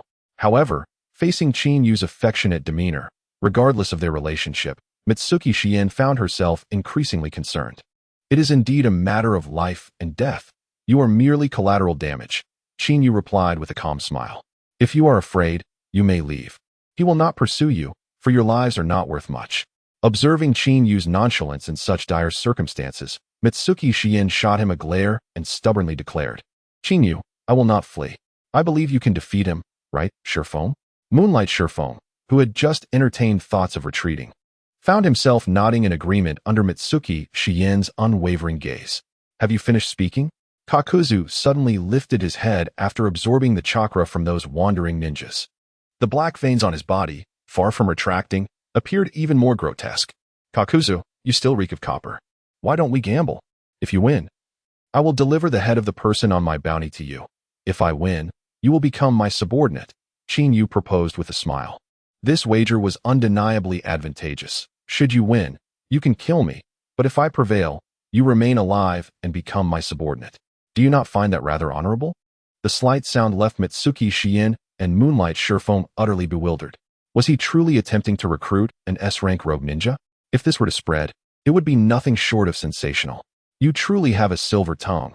It has been a long time since I encountered such an interesting brat, Kakuzu remarked, shedding his cloak to reveal his grotesque, patchwork body, with black veins exposed, adding to the repulsion.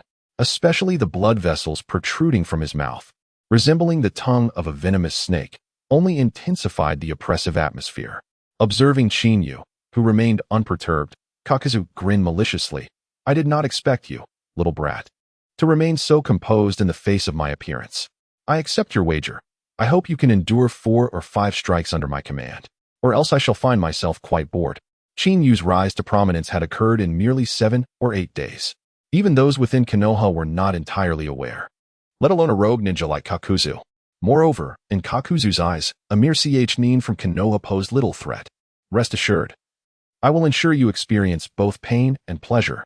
Chinyu suddenly laughed. Kakuzu's expression darkened as he observed Chinyu's apparent indifference to the pressure he exerted, completely eroding the last vestige of his patience. Little brat, I hope you can still laugh after a while. Lightning release, dark thunder. A mask of lightning erupted from Kakuzu's back, unleashing a torrent of lightning towards Chinyu like a raging tide.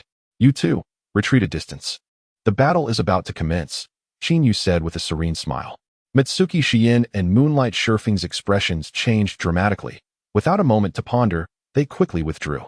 They had witnessed Chinyu's prowess firsthand, and to speak so confidently was no mere boast. However, the fact remained that they faced an S-rank rogue ninja. While they had faith in Chinyu's abilities, whether he could swiftly conclude the battle remained uncertain. In the blink of an eye, the short distance of several dozen meters was traversed under the onslaught of dark thunder. By the time Mitsuki Shien and Moonlight Shurfeng regained their footing, the incoming attack had already struck Chinyu. Boom! The lightning erupted, reverberating like a thunderclap. Everything within the station was violently shredded by the raging arcs of lightning, stirring up vast clouds of dust. You insolent brat, daring to underestimate me. Today, I shall ensure your swift demise. Kakuzu snorted disdainfully. The fire mask on his back materialized instantly. Fire release, head engulfing flames. A searing inferno erupted from his mouth. having absorbed the chakra of over 10 wandering ninjas. The scope of the flames expanded to a staggering 20 to 30 meters, engulfing the entire station. Yet, before Kakuzu could comprehend the situation, the rising flames suddenly began to swirl like a vortex. In the next moment, the sky was filled with flames that were violently blown away. Buzz, buzz, buzz.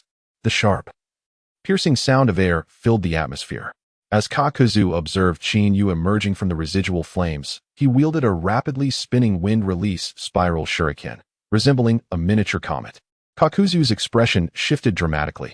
What kind of wind-release technique was this, capable of refining both form and attribute to such an extent?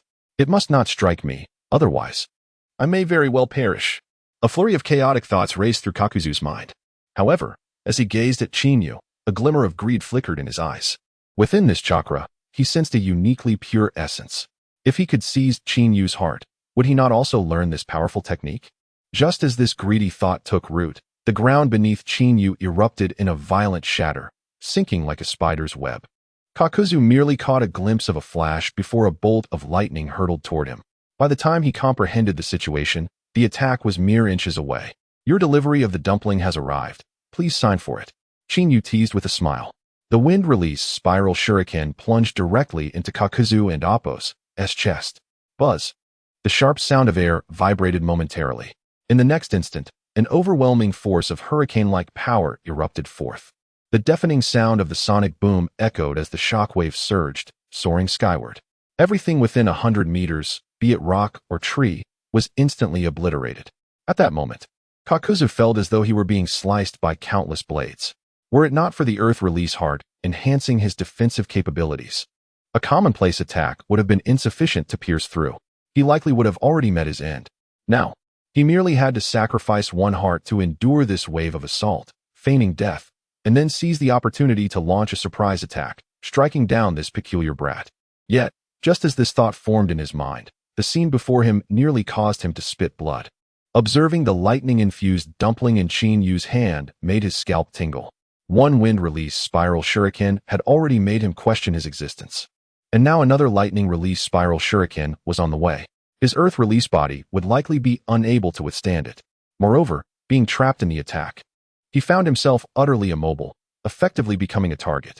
Faced with the prospect of feigning death, Chin-Yu was still determined to deliver a coup de GRC. This caution and unexpected strength made Kakuzu question whether his life of avarice had been a grave mistake. No, do not kill me. Have you forgotten our wager? I can serve you loyally, Kakuzu hastily exclaimed, awakening from his feigned death. Chin-Yu chuckled with a hint of mischief, declaring, "Now, I am the one in command. Allow me to introduce you to the taste of the lightning release Rasengan." Without a moment's hesitation, he unleashed a spiraling orb of lightning, hurling it like a shuriken. No. Kakuzu shrieked in terror as the Rasengan collided with his wind-release technique. The lightning surged forth like a torrential wave, engulfing Kakuzu entirely. Countless arcs of compressed lightning pierced through his body like a profusion of needles, rendering his defenses utterly impotent against the elemental superiority of lightning over earth. With a thunderous roar, the explosive sound of lightning crackled for a good half-minute before dissipating into the atmosphere. As the dust settled, the devastation revealed a battered Kakuzu, his body resembling a tattered rag. Both Tsukuyami and Yuzuki Uyas were left in a state of bewilderment. Was this truly the fearsome S-rank rogue ninja? The very same who had annihilated all the higher-ups of Takigakure? He had appeared, executed 2 jutsu, and was effortlessly subdued by Chin-Yu's 2 orbs. This was nothing short of astonishing. "Kid, you have broken your promise." Kakuzu managed to raise his head with great difficulty, the remnants of his form masks shattered. A testament to how he had barely survived those 2 attacks, costing him 4 of his lives. Moreover, the last remaining mask bore a crack. Had Chin-Yu's assault persisted for just another 7 or 8 seconds, Kakuzu would have surely met his end in the world of shinobi. Still not willing to accept defeat? Chin-Yu smiled warmly. Kakuzu's expression froze, quickly morphing into a furious roar. "You brat, die." The earth beneath Chin-Yu's feet erupted, as countless blood vessels emerged from Kakuzu's arms, resembling a multitude of hands reaching out to pierce him. The proximity of the attack, coupled with its overwhelming nature, gave the impression that evasion was impossible. However, Chin-Yu appeared unfazed, his smile growing broader. A spectral form of crimson energy enveloped him. and the multitude of blood vessels was effortlessly repelled by his Susanoo. Kakuzu's expression became rigid in shock at the sudden emergence of this godlike figure. Ah, I still have water, earth, and fire release Raisingans left to conjure. Would you care to sample them? Chinyu teased with a playful grin. If Danzo were to witness this, having placed immense hopes on Kakuzu to eliminate Chinyu, he would undoubtedly feel as foolish as Kakuzu, who now seemed resigned to despair. No, kill me. Just kill me.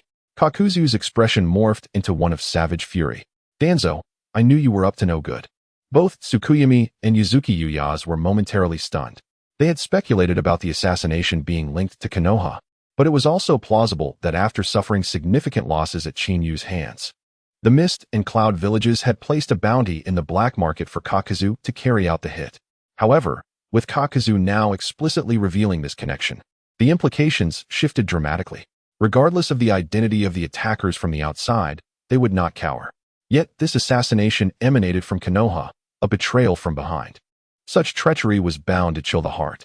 Well, if I lay everything bare, wouldn't that make me a good child? Chinyu chuckled dryly. Rest assured, I will not kill you. You are a rare powerhouse. The absence of someone like you would diminish the vibrancy of the shinobi world. Besides, I appreciate your unrefined authenticity. With that, the Susanoo enveloping Chinyu dissipated in an instant, as if he were unperturbed by the multitude of blood vessels still poised to strike. Arin and Appos, you afraid I will kill you? Kakuzu could not help but inquire. Chinyu smiled knowingly, replying, Isn and Appos, this the essence of fundamental trust? Or perhaps I simply believe you lack the capability to kill me. Kakuzu's expression faltered.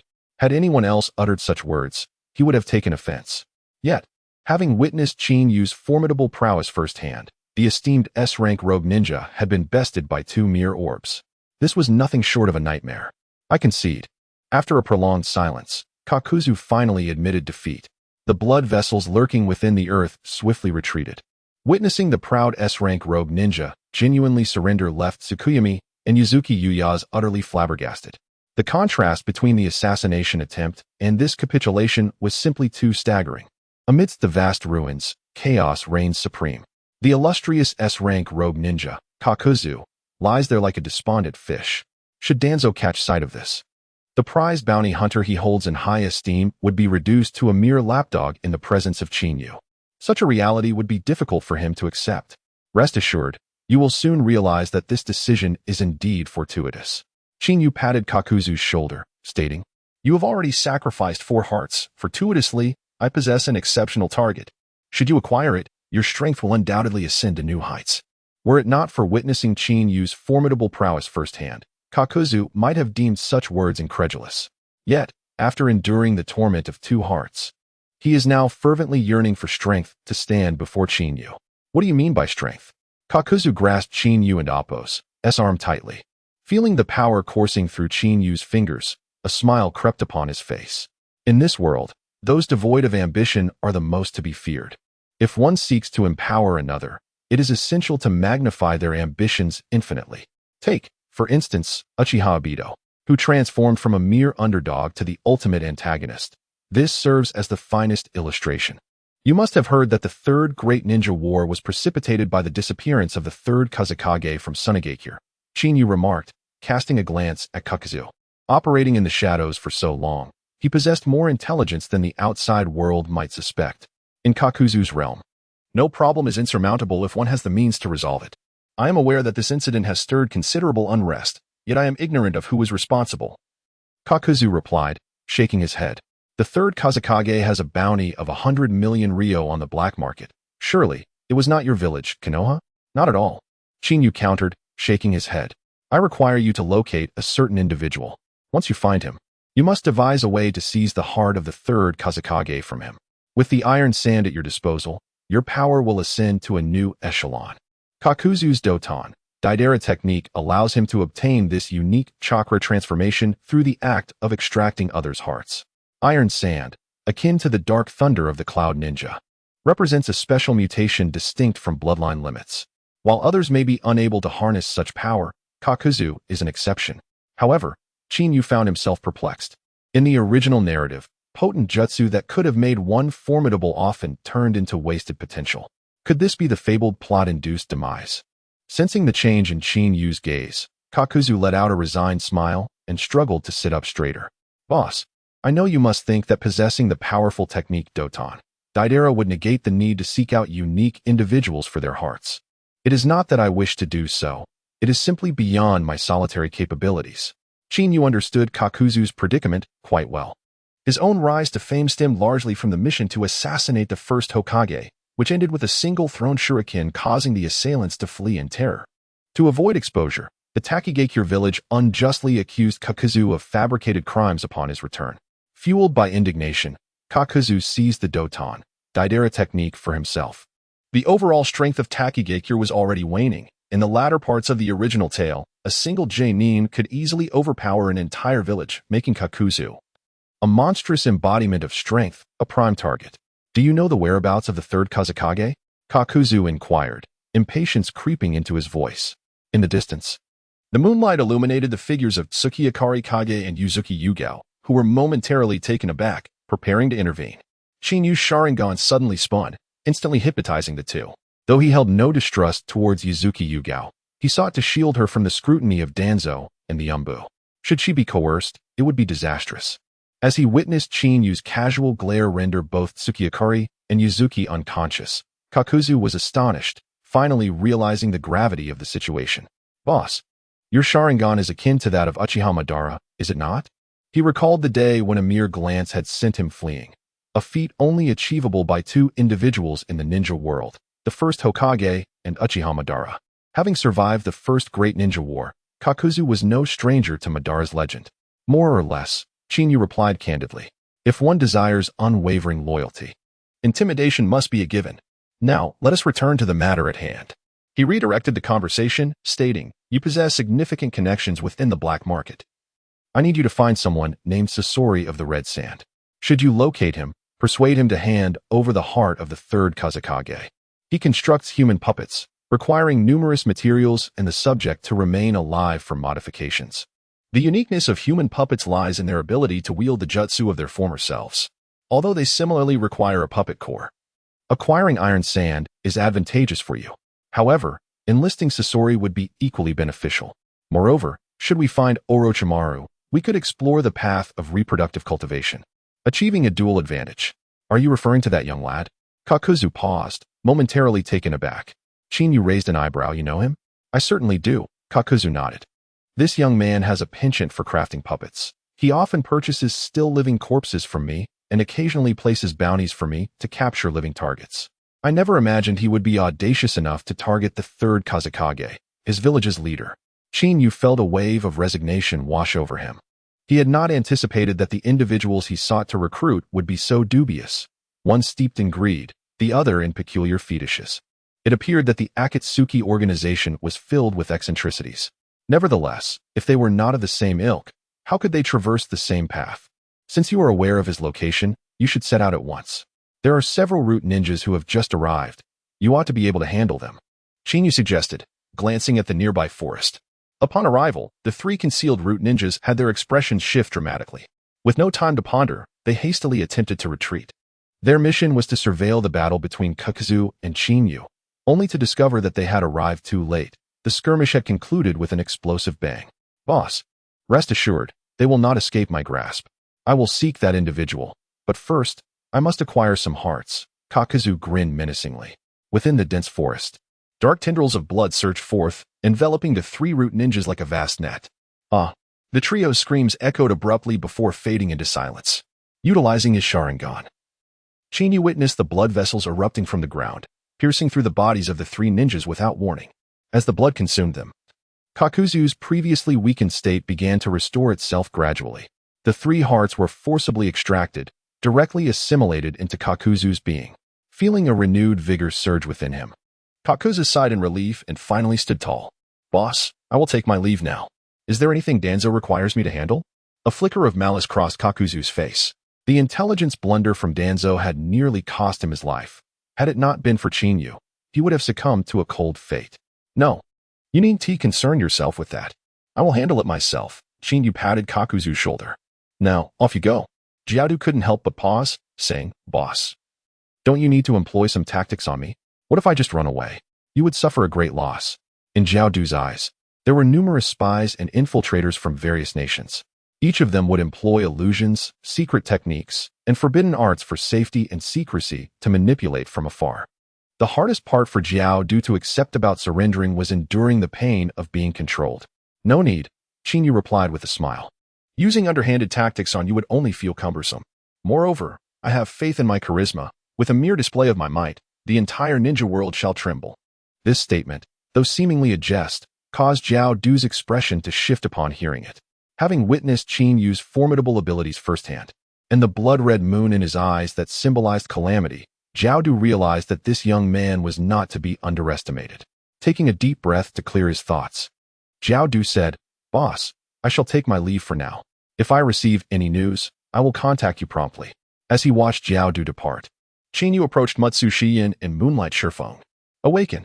With a swift hand gesture, the slumbering Moonlight Shifeng and Mutsu Shiyin stirred awake. "Qingyu, why did I fall asleep?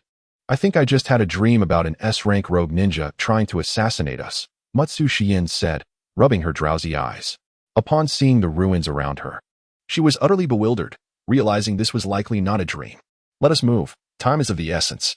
If we linger here too long, Konoha may send someone after us," Qingyu said, gently ruffling Mutsu Shiyin's hair. When Qingyu activated his Manjiki Sharingan earlier, he had not been idle. Mutsu Shiyin, slightly regaining her composure, shot him a glare. "Qingyu, could you stop treating me like a little girl? Please don't ruffle my hair." Although Mutsu Shiyin was of similar age to Qingyu, he stood at a height of 1.7 meters, towering over her petite frame of just over 1.5 meters, making it easy for him to ruffle her hair playfully. At the entrance of Konoha, due to the emergence of Uchiha Qingyu, who had decisively vanquished the Cloud and Mist ninjas, the higher-ups of Konoha took notice. In fact, the younger generation of the Uchiha clan was also greatly astonished. They had initially thought that with Uchiha Shirsui's emergence, they had already produced a figure of great renown for their era. Recently, the clan leader's young prodigy had also begun to shine, being hailed as a genius upon entering the ninja academy.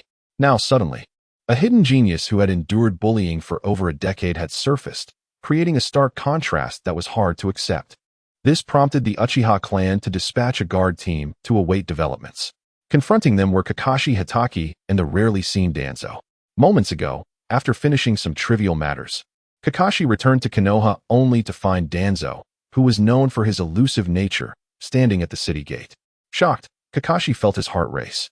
Remembering the events at the base, Danzo's presence here clearly suggested ulterior motives.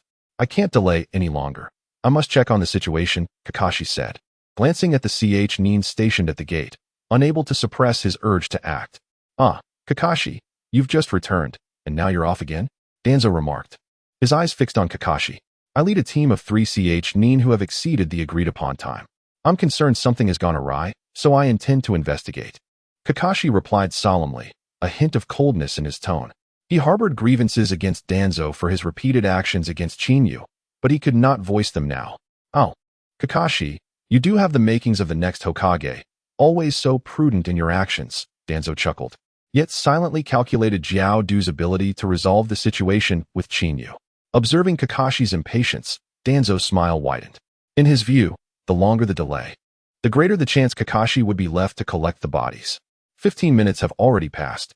With an S-rank rogue ninja's strength and the assistance of wind magic ninjas, dispatching a mere Nin should not pose a significant challenge, even if that Nin harbors secrets. "Danzo, are you deliberately obstructing me from rescuing my comrades?" Kakashi's expression darkened. He was responsible for the team, and if anything happened to Qingyu and the others, he would bear the blame. "Kakashi, your words chill my heart," Danzo said, though his smile grew more radiant. "You see, everything I do is for Konoha. Furthermore, I am unaware of what you speak. I merely noticed the commotion and came to see who you were waiting for." As he spoke, Danzo shook his head with a smile. "However, judging by your expression, it seems the opportunity to wait may soon pass. I shall take my leave, hoping your companions arrive safely."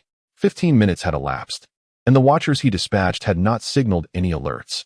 To Danzo, the fate of Qingyu and his companions was all but sealed. Thus, remaining here had become increasingly futile. "Kakashi, what brings you here?" Qinyu's voice suddenly rang out. Danzo's foot, which had just begun to step forward, and the smile on his face instantly froze. "Qingyu, nothing went awry on your journey, did it?" How did you delay for 15 minutes? Kakashi's face lit up with joy, yet his gaze toward Danzo carried a hint of provocation. Just moments ago, Danzo had proclaimed it impossible, and now Yu's sudden appearance felt like a resounding slap in the face. Nothing happened. We simply grew tired and took a moment to rest. Yu smiled as he patted Kakashi on the shoulder. If there is nothing else, I shall return to rest. This scene immediately stirred the nearby guard team. Did you see that? That useless Uchiha Yu is on such friendly terms with Kakashi Hatake. Their relationship appears quite amicable. No wonder he is a frontrunner for the next Hokage.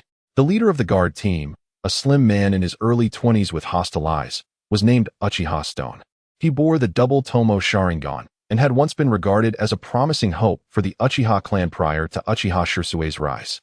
Unfortunately, he was overshadowed the moment Shirsui gained renown overnight, reducing him to insignificance.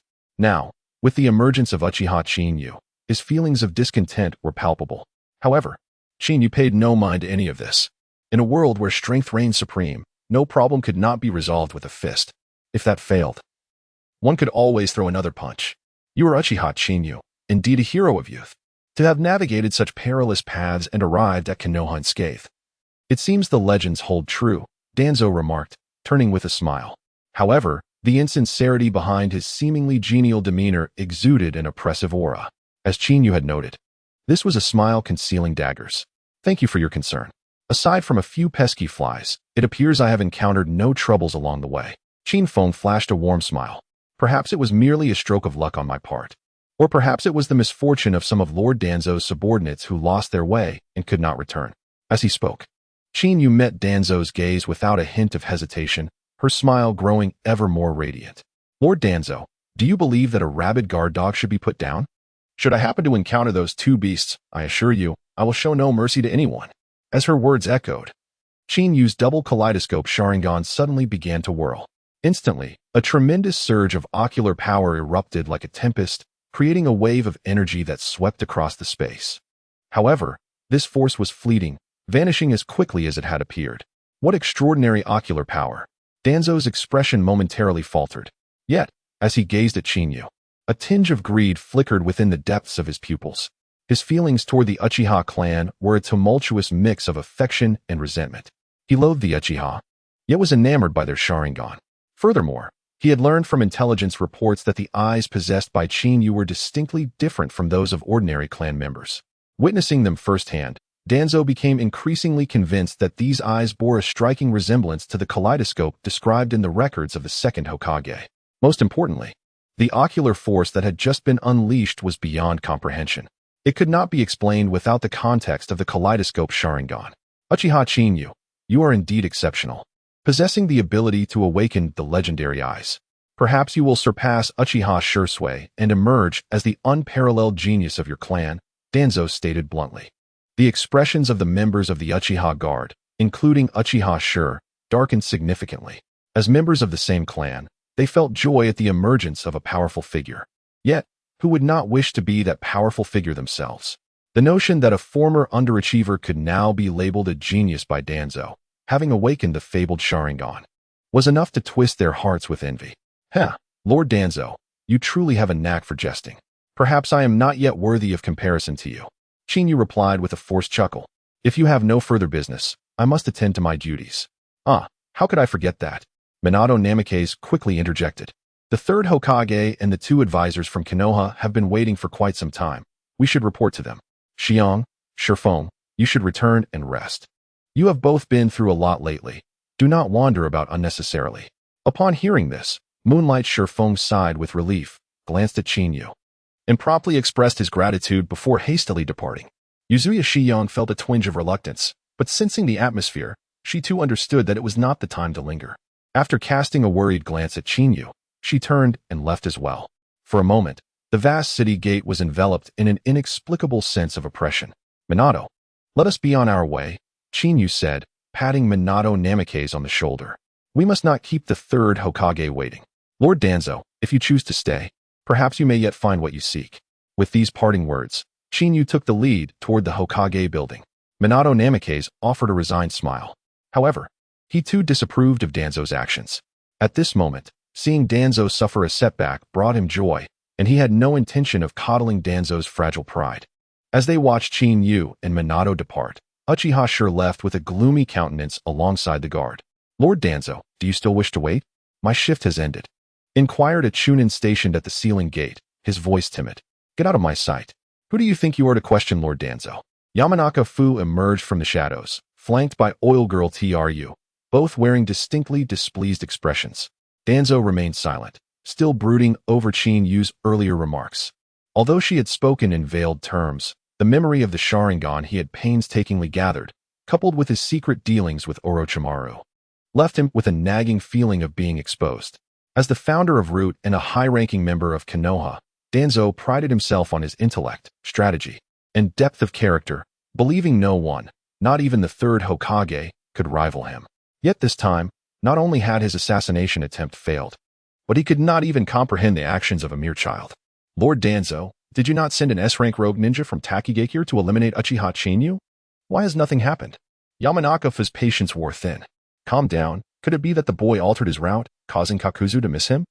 Oil Girl Tru suggested darkly. "Otherwise, given this boy's temperament, if Kakuzu had truly failed, he would have attacked without hesitation." Danzo silently nodded in agreement. "Gather some men. Get in touch with Kakuzu and check the relay station. I want results within 30 minutes. Rest assured, Lord Danzo, I will attend to it immediately," Yamanaka-Fu replied, barely able to contain his urgency as he dashed out of the ceiling gate. Meanwhile, in the Hokage office, the third Hokage, along with Tsunade and Mito, remained silent, their eyes closed in contemplation, casting an air of unwelcoming tension over the spacious room. "Do you believe he will come?" Mito suddenly broke the silence. Tsunade turned her gaze toward the third Hokage. After a moment of quiet reflection, the third Hokage replied, "I trust Minato and have faith that he will arrive. If he cannot overcome these dangers, how could he possibly repel the Cloud and Mist ninjas? Even the likes of A from the AB duo acknowledges his strength." Tsunade and Mito exchanged glances, their expressions momentarily stunned. This answer was clearly not what they had anticipated. "Are you perhaps overestimating the situation, Sarutobi?" Mito retorted. Just then, a shadowy figure materialized in the office, a dark operative appearing with an air of mystery. "I have found the bounty hunter information regarding the exchange with Danzo. Aside from the Fma clan, it also includes Kakuzu, who had previously ambushed the first Hokage and assassinated high-ranking officials from Takigakure." The Ambu ninja unfurled a scroll. "Is it him?" Mito and Tsunade's expressions shifted dramatically, their eyes betraying a flicker of relief. A hint of change crossed the third Hokage's aged face. "Notify Minato immediately and have him come to see me." Initially, the third Hokage had been somewhat composed about Minato's regard for Chinyu. However, the revelation that Danzo had sought such a formidable foe for assassination shattered his calm. "Sarutobi, you are overreacting. If that boy were to perish, we need not be overly concerned. Do not forget that we are in wartime. This is a critical moment," Tsunade interjected suddenly. Mito nodded in agreement. Tsunade is right. Eliminating one more threat would be beneficial for Konoha. Faced with the responses from Konoha's two chief advisors, the third Hokage hesitated but ultimately resolved to stride forward and open the door himself. "Hokage-sama, I have brought Shinyu with me." As he swung the door open, Minato Namikaze stood before him, accompanied by a somewhat unfamiliar face. "It is him?" Mito and Tsunade's expressions shifted once more, unable to restrain their astonishment, rising to their feet. Gazing at Chinyu standing shoulder to shoulder with Minato at the office entrance, their expressions were filled with disbelief. To them, Chinyu appeared remarkably youthful, nearly 14 or 15 years old, yet possessing the strength to single-handedly repel both the Cloud and Mist ninjas, an achievement they could not fathom. What might his capabilities be when he matures? "Are you Uchiha Chinyu?" The third Hokage breathed a sigh of relief, inviting the others to rest for a moment. "You are different from what I anticipated." As the third Hokage opened the door, Chinyu walked in without a hint of hesitation. Kakashi was taken aback, scratching his nose in exasperation before following suit. "Humph, such an impolite brat," Tsunade muttered. But as soon as the words left her lips, she met Chinyu's gaze. In that instant of eye contact, a vivid crimson spread rapidly through Chinyu's pupils. The spinning of his Sharingan unleashed an aura of impending doom. "Ah!" Tsunade's expression changed dramatically. "You dare!" Mito Minion swiftly appeared at Chinyu's side, his right hand morphing into a claw as he lunged towards him. Sealing technique, water chain binding. An intricate seal spread from Mito Minion's foot, rapidly expanding. For chains, formed of water, materialized from thin air and swiftly coiled around Chinyu. However, as the attack initiated, Mito Minion felt the world shift around him, as if the stars themselves were changing positions. Jinjutsu release. The third Hokage exclaimed urgently. Mito Minion suddenly awoke, panting heavily, only to realize that his own water chain binding had ensnared his limbs. Tsunade was drenched in sweat. Chinyu, what are you doing? Mito Minion shouted angrily. Someone, seize him at once. His furious roar echoed throughout the office, yet no Umbu appeared to respond. Calm down. I know you are curious about my ocular techniques. I merely offered a brief demonstration, Chinyu replied with a warm smile. The hypnosis eye. Any individual who makes brief eye contact with me will instantly fall under my spell. Of course, if a ninja possesses considerable strength, unwavering will, and extensive combat experience, such simple hypnosis will not affect them. Release. As Chinyu's Sharingan faded, the Genjutsu was dispelled. The hidden Umbu, a total of 8, emerged in the office, each exuding an aura of seasoned battle readiness. You mock us for being hypnotized? Mito Minion's expression darkened as he shouted, someone, quickly apprehend him. The 8 Umbu exchanged glances, looking to the third Hokage for guidance. They were the Hokage's direct Umbu, bound to obey his commands alone. Tsunade and Mito Minion, as Konoha's higher-ups and advisors, had no authority over them. Dismissed, the third Hokage waved his hand. Without hesitation, the 8 Umbu vanished from sight. Tsunade and Mito Minion's expressions changed. Sarutobi, what do you mean by this? He has attacked Konoha's high-ranking officials and disrupted the Hokage's office. He deserves punishment. Tsunade exclaimed urgently. Mito Minion remained silent, but the thought of having fallen victim to his own Jinjutsu left him feeling humiliated. Enough. Chinyu was merely demonstrating. I will handle this matter. You need not concern yourselves further, the third Hokage asserted with unwavering authority. Moreover, I am the Hokage. If you are uninjured, you will remain silent. Tsunade and Mito Minion's expression shifted, recognizing that Sarutobi rarely displayed such firmness except in critical moments for Konoha's fate. After a moment of silence, Mito Minion scoffed. Since the Hokage requires our absence, as advisors, Tsunade and I will take our leave. I hope the third Hokage will not undertake actions that jeopardize Konoha's foundation. Otherwise, we will not hesitate to report to the daimyo. With that veiled threat, Mito Minion and Tsunade turned to exit the Hokage's office. Their glances filled with murder as they cast one last look at Chinyu. All right, Minato, close the door, the third Hokage said, unperturbed by their words. As the Hokage of Konoha, his reputation remained unassailable. If he were easily intimidated by Mito Minion and Tsunade, how could he accomplish significant tasks? Hokage-sama. Such an outcome may drive the two advisors into Danzo's camp. Chinyu interjected. Just as Minato shut the door, he felt a headache coming on. He had anticipated that Chinyu's rebellious nature would complicate matters. He never imagined that upon entering the Hokage's office, Chinyu would confront Tsunade and Mito Minion so directly. Even more surprising was the sheer strength of the Manjiki Sharingan's hypnosis, which had ensnared 2 high-ranking advisors. Uchiha Chinyu, you certainly have concealed your true self well. With your intellect and audacity, I find it difficult to articulate my thoughts about you, the third Hokage remarked with a smile, shaking his head. You possess such formidable power, yet have hidden your brilliance for over a decade. I could describe your intellect as demonic. Chinyu merely smiled in response, refraining from revealing the truth, that he was a time traveler who had seized the body of this short-lived individual and now wielded extraordinary powers. Moreover, the third Hokage was already crafting excuses on his behalf, which Chinyu found amusing. Observing Chinyu's smile, the third Hokage's brow furrowed as he shifted his tone. Chinyu, I wish to understand your motivations for these actions. Why have you concealed your abilities for so long, only to reveal them now? Is it to prevent the loss of our stronghold, to avert death among others? Or is there someone you hold dear whom you wish to protect? At this, Minato also glanced at Chinyu, acknowledging the third Hokage's direct inquiry. During their interactions, he had grown to understand Chinyu's character.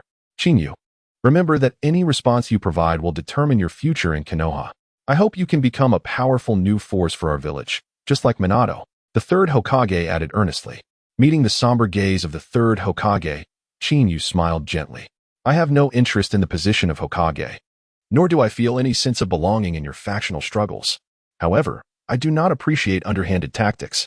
If you dislike me, feel free to confront me openly. I assure you, I am not averse to eliminating those who dare to challenge me.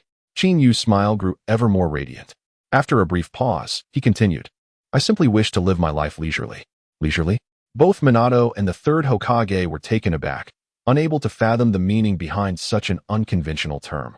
Qin Yu, what do you mean by leisurely? Minato couldn't help but inquire.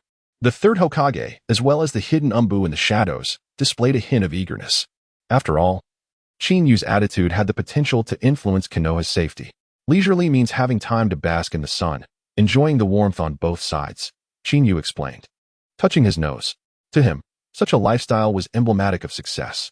Imagine, while others toil away at work, he reclines under the sun on the beach, occasionally assisted by a beautiful woman in scan attire, flipping him over or applying sunscreen. Is life not akin to that of a salted fish? The expression on Minato's face turned bewildered.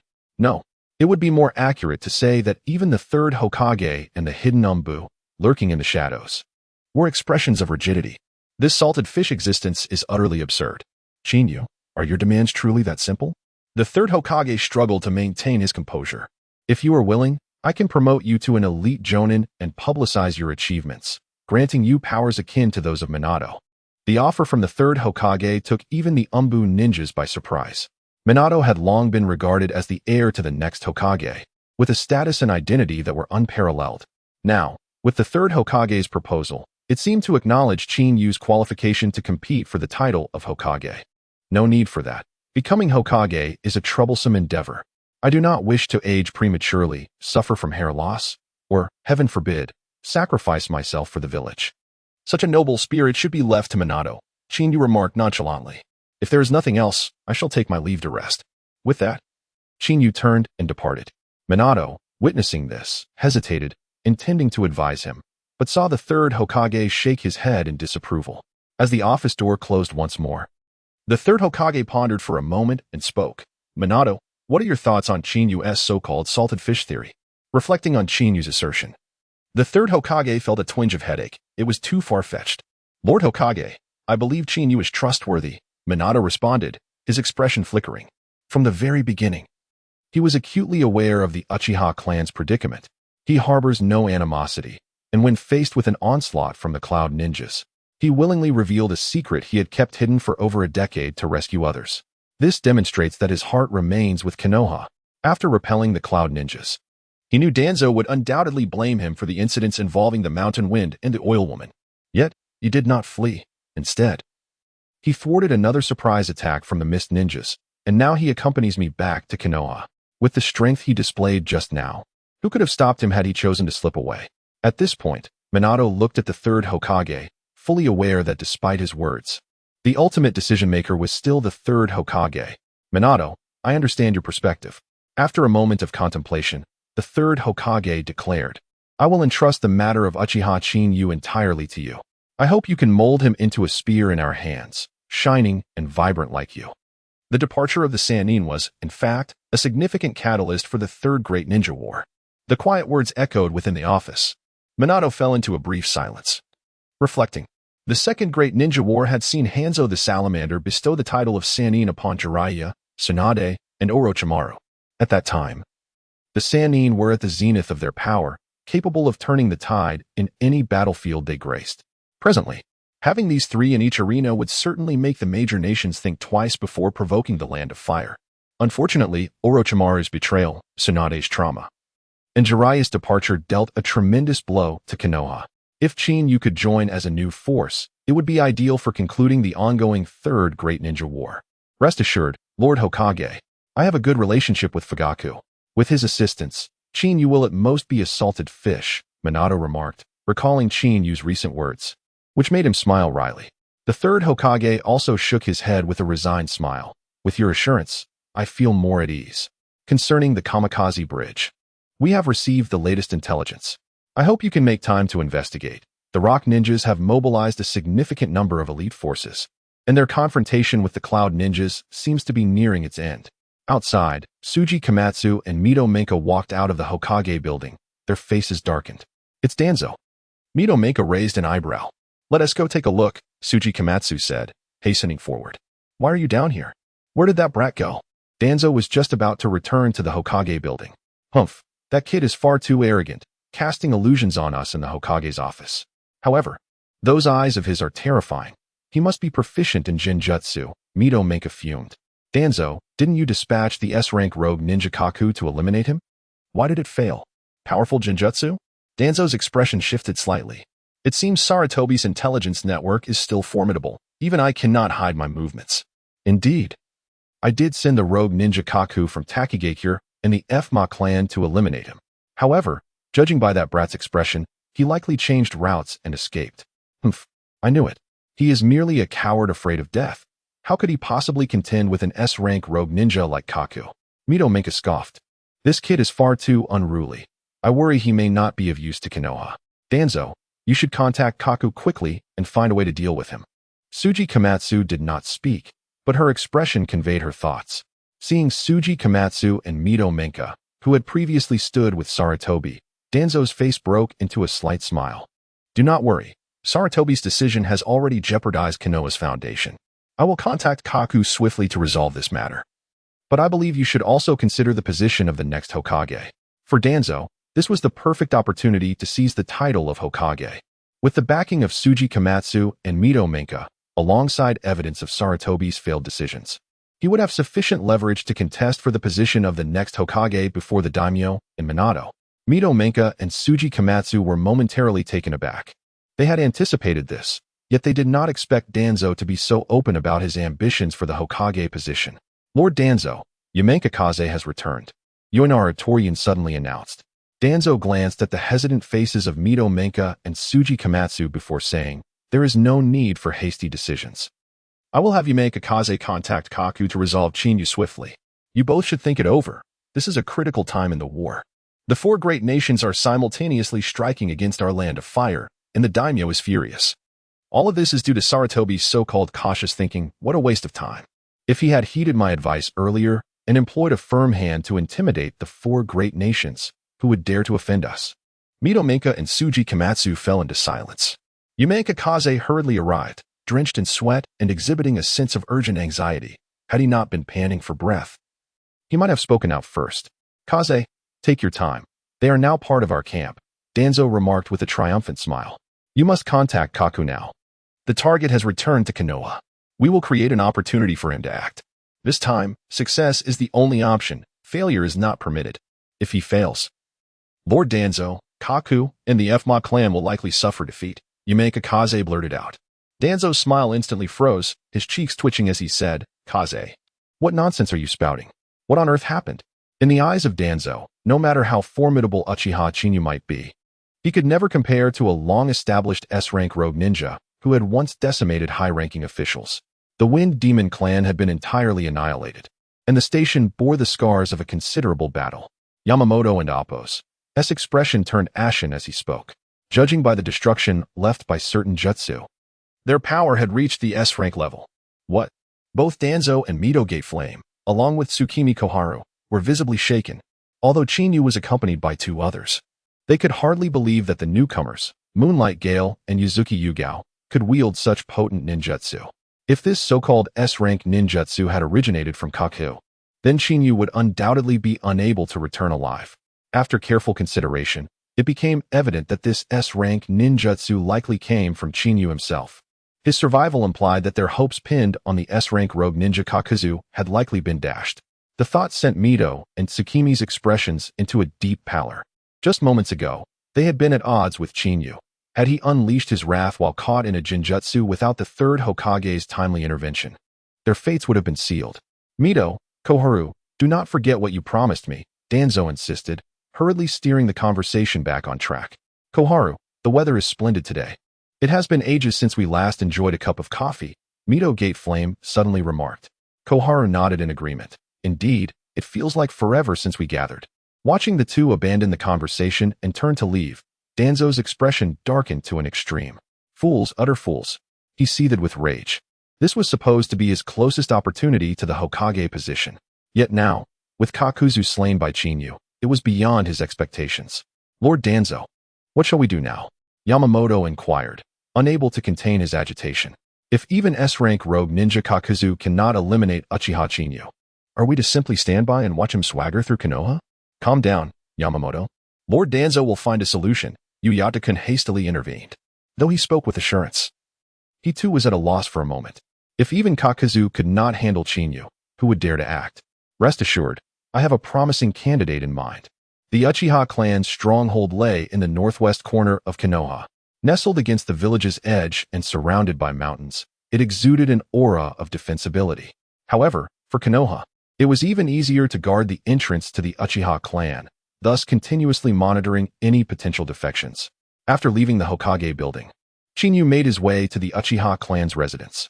Having lived 2 lifetimes, he had grown more cautious. Yet, there was an undeniable attachment to this place. Perhaps the only remnant left by his former soul. Chinyu gazed up at the simple gate nearby, adorned with the Uchiha clan's emblem. Suddenly, a whoosh pierced the air. Chinyu raised an eyebrow, swiftly tossing 3 shurikens that transformed into streaks of darkness, dashing toward his side. Clang! The sound of metal clashing echoed. The shurikens were deflected. Fire release, great fireball technique. A youthful voice exclaimed. Chinyu cast a resigned glance at the massive fireball, which measured around 4 to 5 meters in diameter, rushing toward him. His hands flew through a series of hand seals. Water release, water dragon bullet technique. A water dragon surged forth, colliding with the fireball. Boom! The sound of thunderous explosion reverberated, and mist billowed skyward. Enough, Itachi. If we are to fight, let it be another time. Chinyu, like a specter, slipped through the explosive winds and appeared behind Itachi, placing a hand on his shoulder. Startled, Itachi momentarily faltered in his hand seals, unable to anticipate Chinyu's speed, which he barely caught a glimpse of. At just 6 years old, you have awakened the Sharingan. You are truly impressive, Itachi, Chinyu commended, affectionately patting his cousin's shoulder. Even in his previous life, Uchiha Chinyu had always cared deeply for this cousin. Moreover, Itachi had shown concern for his relatively timid and introverted older cousin in the past. Brother, you really hide yourself well, Itachi remarked, turning with a hint of displeasure on his face. Chinyu shrugged. I merely wish to avoid trouble. However, if I cannot escape this time, then so be it. Were you not at the Ninja Academy? You aren't using Shadow Clone to skip classes, are you? Itachi's expression faltered, clearly struck by the truth. Please, don't let our father find out. Itachi implored. For Itachi, who had just entered the Ninja Academy, it was a time of innocence. However, after graduating, his personality gradually became more reserved, burdened by the weight of his experiences. Ultimately, the death of Uchiha Shursui plunged him into a mental deadlock. Rest assured, your father will not bother me. That is already quite fortunate, Chinyu reassured Itachi. Giving his shoulder another pat, glancing toward the nearby woods, he raised an eyebrow and promptly activated the body flicker technique. Brother, Itachi began, but before he could finish, he witnessed Uchiha Chinyu vanish into thin air. What a swift lightning release body flicker technique, even faster than Shursui's. Itachi thought, momentarily stunned before hastening to follow. As he stepped into the grove, he heard a voice calling for help. Chinyu, I'm so sorry for the trouble. Yuzuki Yugao, wielding a chakra blade, appeared with a dirty face, laced with exhaustion. I merely intended to bring you some food, but I didn't expect to be accused of trespassing on the Uchiha clan's territory, she lamented, lowering her head in distress. Do not dwell on it. Chinyu replied, shaking his head as he turned his gaze to the 3 individuals blocking Yugao's path, his expression darkening. If memory served, the leader among them was none other than Uchiha Stone, one of the vice-captains, once hailed as a prodigy, accompanied by 2 lackeys. However, it was only after Uchiha Shursui's emergence that he had been overshadowed. Chinyu, is this your friend? Have you forgotten that non-Uchiha clan members are forbidden from stepping within 500 meters of the security team's station? Uchiha Stone mocked with a sneer. This time, he had deliberately sought trouble, intending to make Chinyu submit to his authority. Uchiha Stone, I recall no such rule in the security team, and my father would never establish such a regulation, Itachi interjected promptly. Release her at once, or you will be violating clan rules. The Uchiha clan had long aspired to the Hokage position. Regrettably, they consistently lagged behind in the voting process. Despite being a significant clan within the ninja world, their numbers paled in comparison to the entirety of Konoha. Consequently, Uchiha Fugaku had made considerable preparations for this Hokage position. However, the emergence of the genius Minato and Namikaze rendered their efforts futile. Humph, with Fugaku absent, I am the law, Uchiha Stone declared in a low voice. In truth, we are all members of the same clan. If you listen to me from now on, I will overlook her trespassing this time. Otherwise, do not blame us for taking action. Uchiha Itachi's expression subtly shifted as he cast a lingering glance at Chinyu, a hint of hesitation creeping into his demeanor. Itachi, I advise you to refrain from getting involved in this murky affair. Rather, stand aside and observe, Chinyu urged, patting Itachi's shoulder before turning his attention to Uchiha Ishida. Is there truly no room for negotiation? Initially taken aback, Uchiha Ishida soon responded with a cold smirk. I forgot to mention that I have just been appointed as an elite jonin. Do you believe this matter is open to discussion? Elite jonin? Chinyu replied with a warm smile. No wonder you feel emboldened to unilaterally alter the regulations. It seems you've risen to the rank of elite jonin. Within the village of Konoha, elite jonin were indeed a rarity. As he spoke, the smile on Chinyu's face broadened, but a trace of coldness soon infiltrated his words. Unfortunately, your confidence appears somewhat unfounded. As the last syllable left his lips, arcs of electricity crackled around Chinyu. With a resounding boom, the ground beneath him shattered, and he shot forth like a bolt of lightning, traversing dozens of meters in the blink of an eye. By the time Uchiha Ishida and his companions registered the sudden movement, Chinyu had already materialized before them. Heavy flow strike. Chinyu's right hand clenched tightly, devoid of any flourish, and he struck directly at Uchiha Ishida's abdomen. With a thunderous roar, akin to a clap of thunder, everything in the vicinity felt feeble against the onslaught. The immense force propelled Uchiha Ishida backward like a cannonball, and with a dull thud, he collided with a great tree, snapping it in two. The scene that unfolded, coupled with Chinyu, bathed in the glow of lightning, left the remaining two lackeys aghast. With no time to ponder, they hastily unsheathed their kunai, lunging at Chinyu's chest. Yet, Chinyu seemed utterly oblivious to their actions. Clang! As the two dark kunai struck his chest, they were immediately repelled by the chaotic lightning. What kind of monster is this? The faces of the two lackeys turned pale as they stumbled back, only to find a massive fist rapidly approaching their line of sight. Boom! The two figures were launched backward like projectiles, crashing into two trees. Blood gushed forth as they fell, unable to rise again. This is too powerful. Uchiha Itachi stood frozen, disbelief etched upon his face. He had heard from Uchiha Fugaku about the changes in his cousin, but Itachi had assumed that such transformations would only elevate him to the level of a jonin or perhaps an elite jonin. When he witnessed Uchiha Ishida and his two subordinates appear moments ago, he had contemplated intervening. He never imagined that Chinyu would effortlessly dispatch the elite jonin Uchiha Ishida with a single strike. Are you unhurt? Chinyu inquired, gently ruffling the hair of the still-dazed Uzuki Yukaina. If you are injured, I can assist in your healing. During their time at the outpost, Chinyu had seized every opportunity to learn medical ninjutsu from Shizun. Now, his mastery of healing techniques and minor ailment extraction techniques had reached their zenith. I'm fine. It's just that my lunchbox got damaged, Uzuki Yukaina replied with a hint of disappointment. Let us go enjoy some Ichiraku ramen, Chinyu said, shaking his head in resignation. Is that permissible? Uzuki Yukaina paused, her cheeks flushing crimson. To her, it felt akin to a date. And what of that bewildered little boy over there? Chinyu glanced at the perplexed Uchiha Itachi.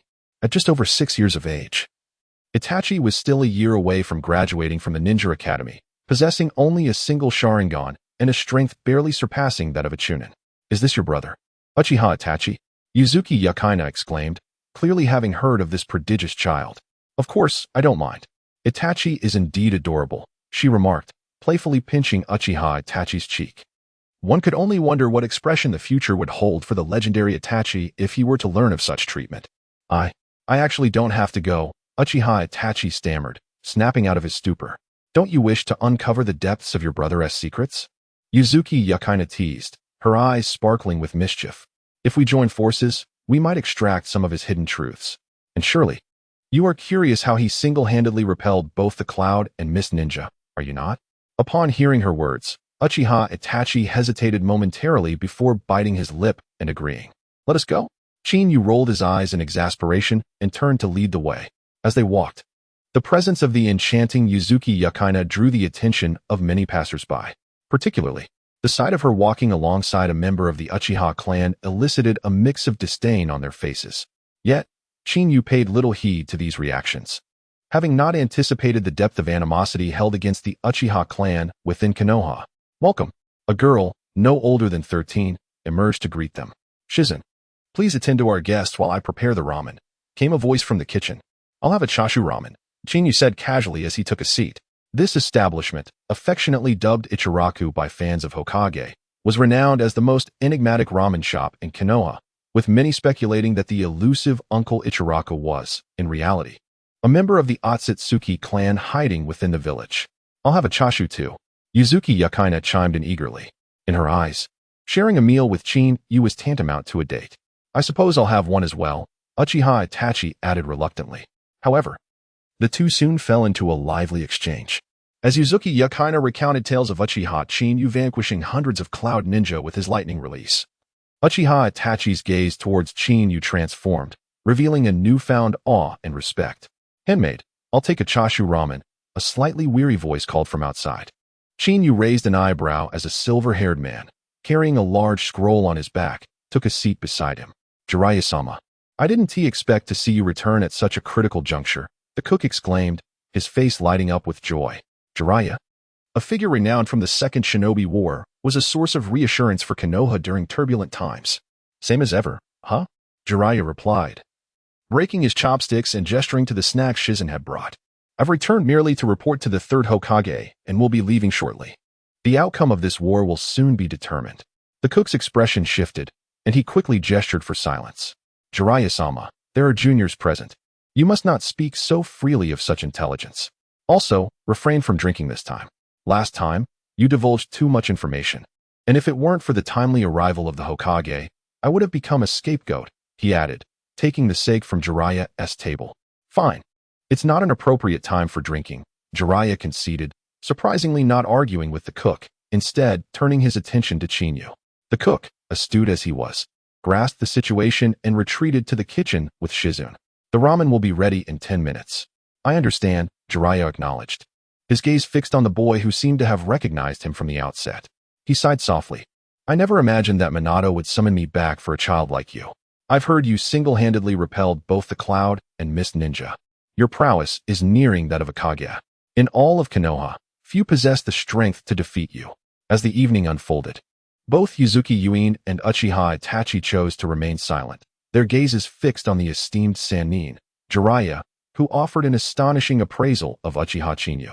Lord Jiraiya, your words are too flattering, Chin-yu replied with a carefree smile.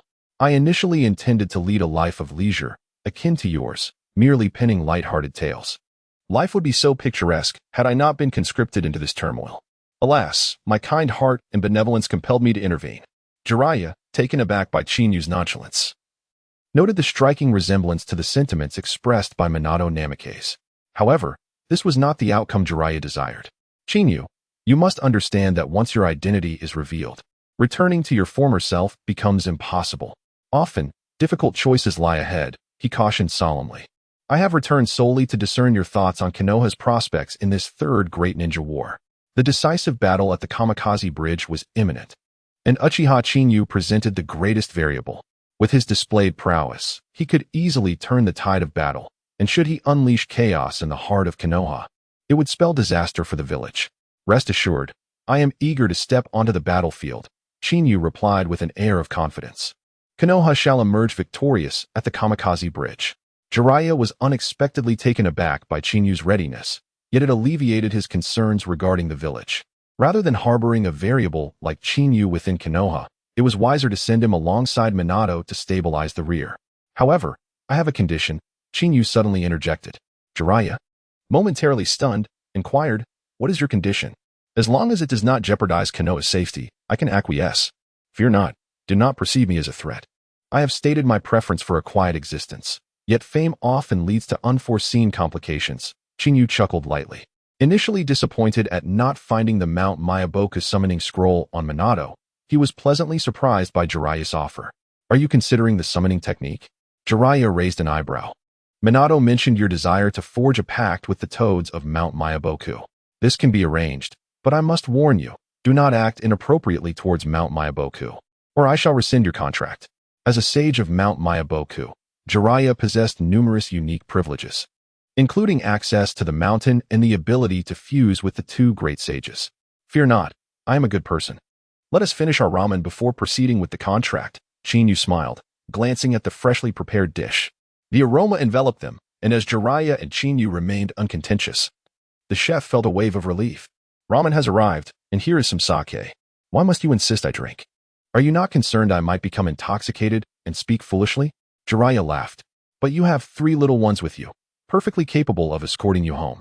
The meal progressed swiftly, with Itachi and Yuin remaining quiet, their eagerness palpable as they anticipated witnessing the summoning contract. Few possessed the ability to forge such pacts in the world of shinobi, and even fewer summoned formidable beasts.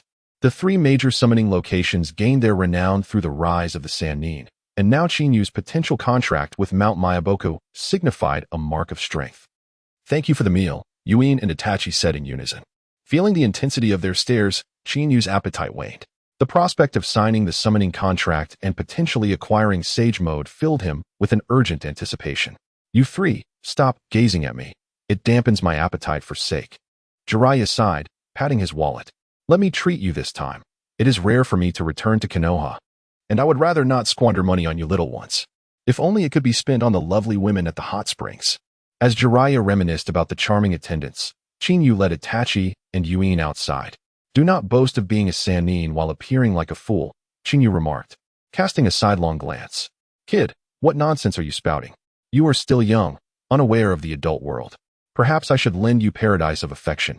It could expand your worldview, allowing you to escape the mundane and add color to your life, Jiraiya suggested, hastily catching up after settling the bill. Once the 4 departed, a shadowy figure slipped from the darkness, hastening toward the roots. Under Itachi's guidance, Chinyu arrived at a secluded basin outside the village. The area was sparsely populated, yet the clearing was dotted with straw dummies used for shuriken practice, alongside remnants of battle. It seemed that Itachi's reputation as a truant was no mere exaggeration. To witness 3 prodigies emerge from the Uchiha clan at such a young age was astonishing, at merely 7 years old. Mastering shuriken techniques to this extent was no small feat. Jiraiya, having spent half his life trailing behind, now wielded sage arts, undoubtedly ranking among the strongest Sannin. This exemplified the triumph of diligent talent. Why not let me take you under my wing as a disciple? Come wander with me, Jiraiya proposed unexpectedly. Itachi paused before shaking his head. No need. I prefer my brother's guidance. That monster?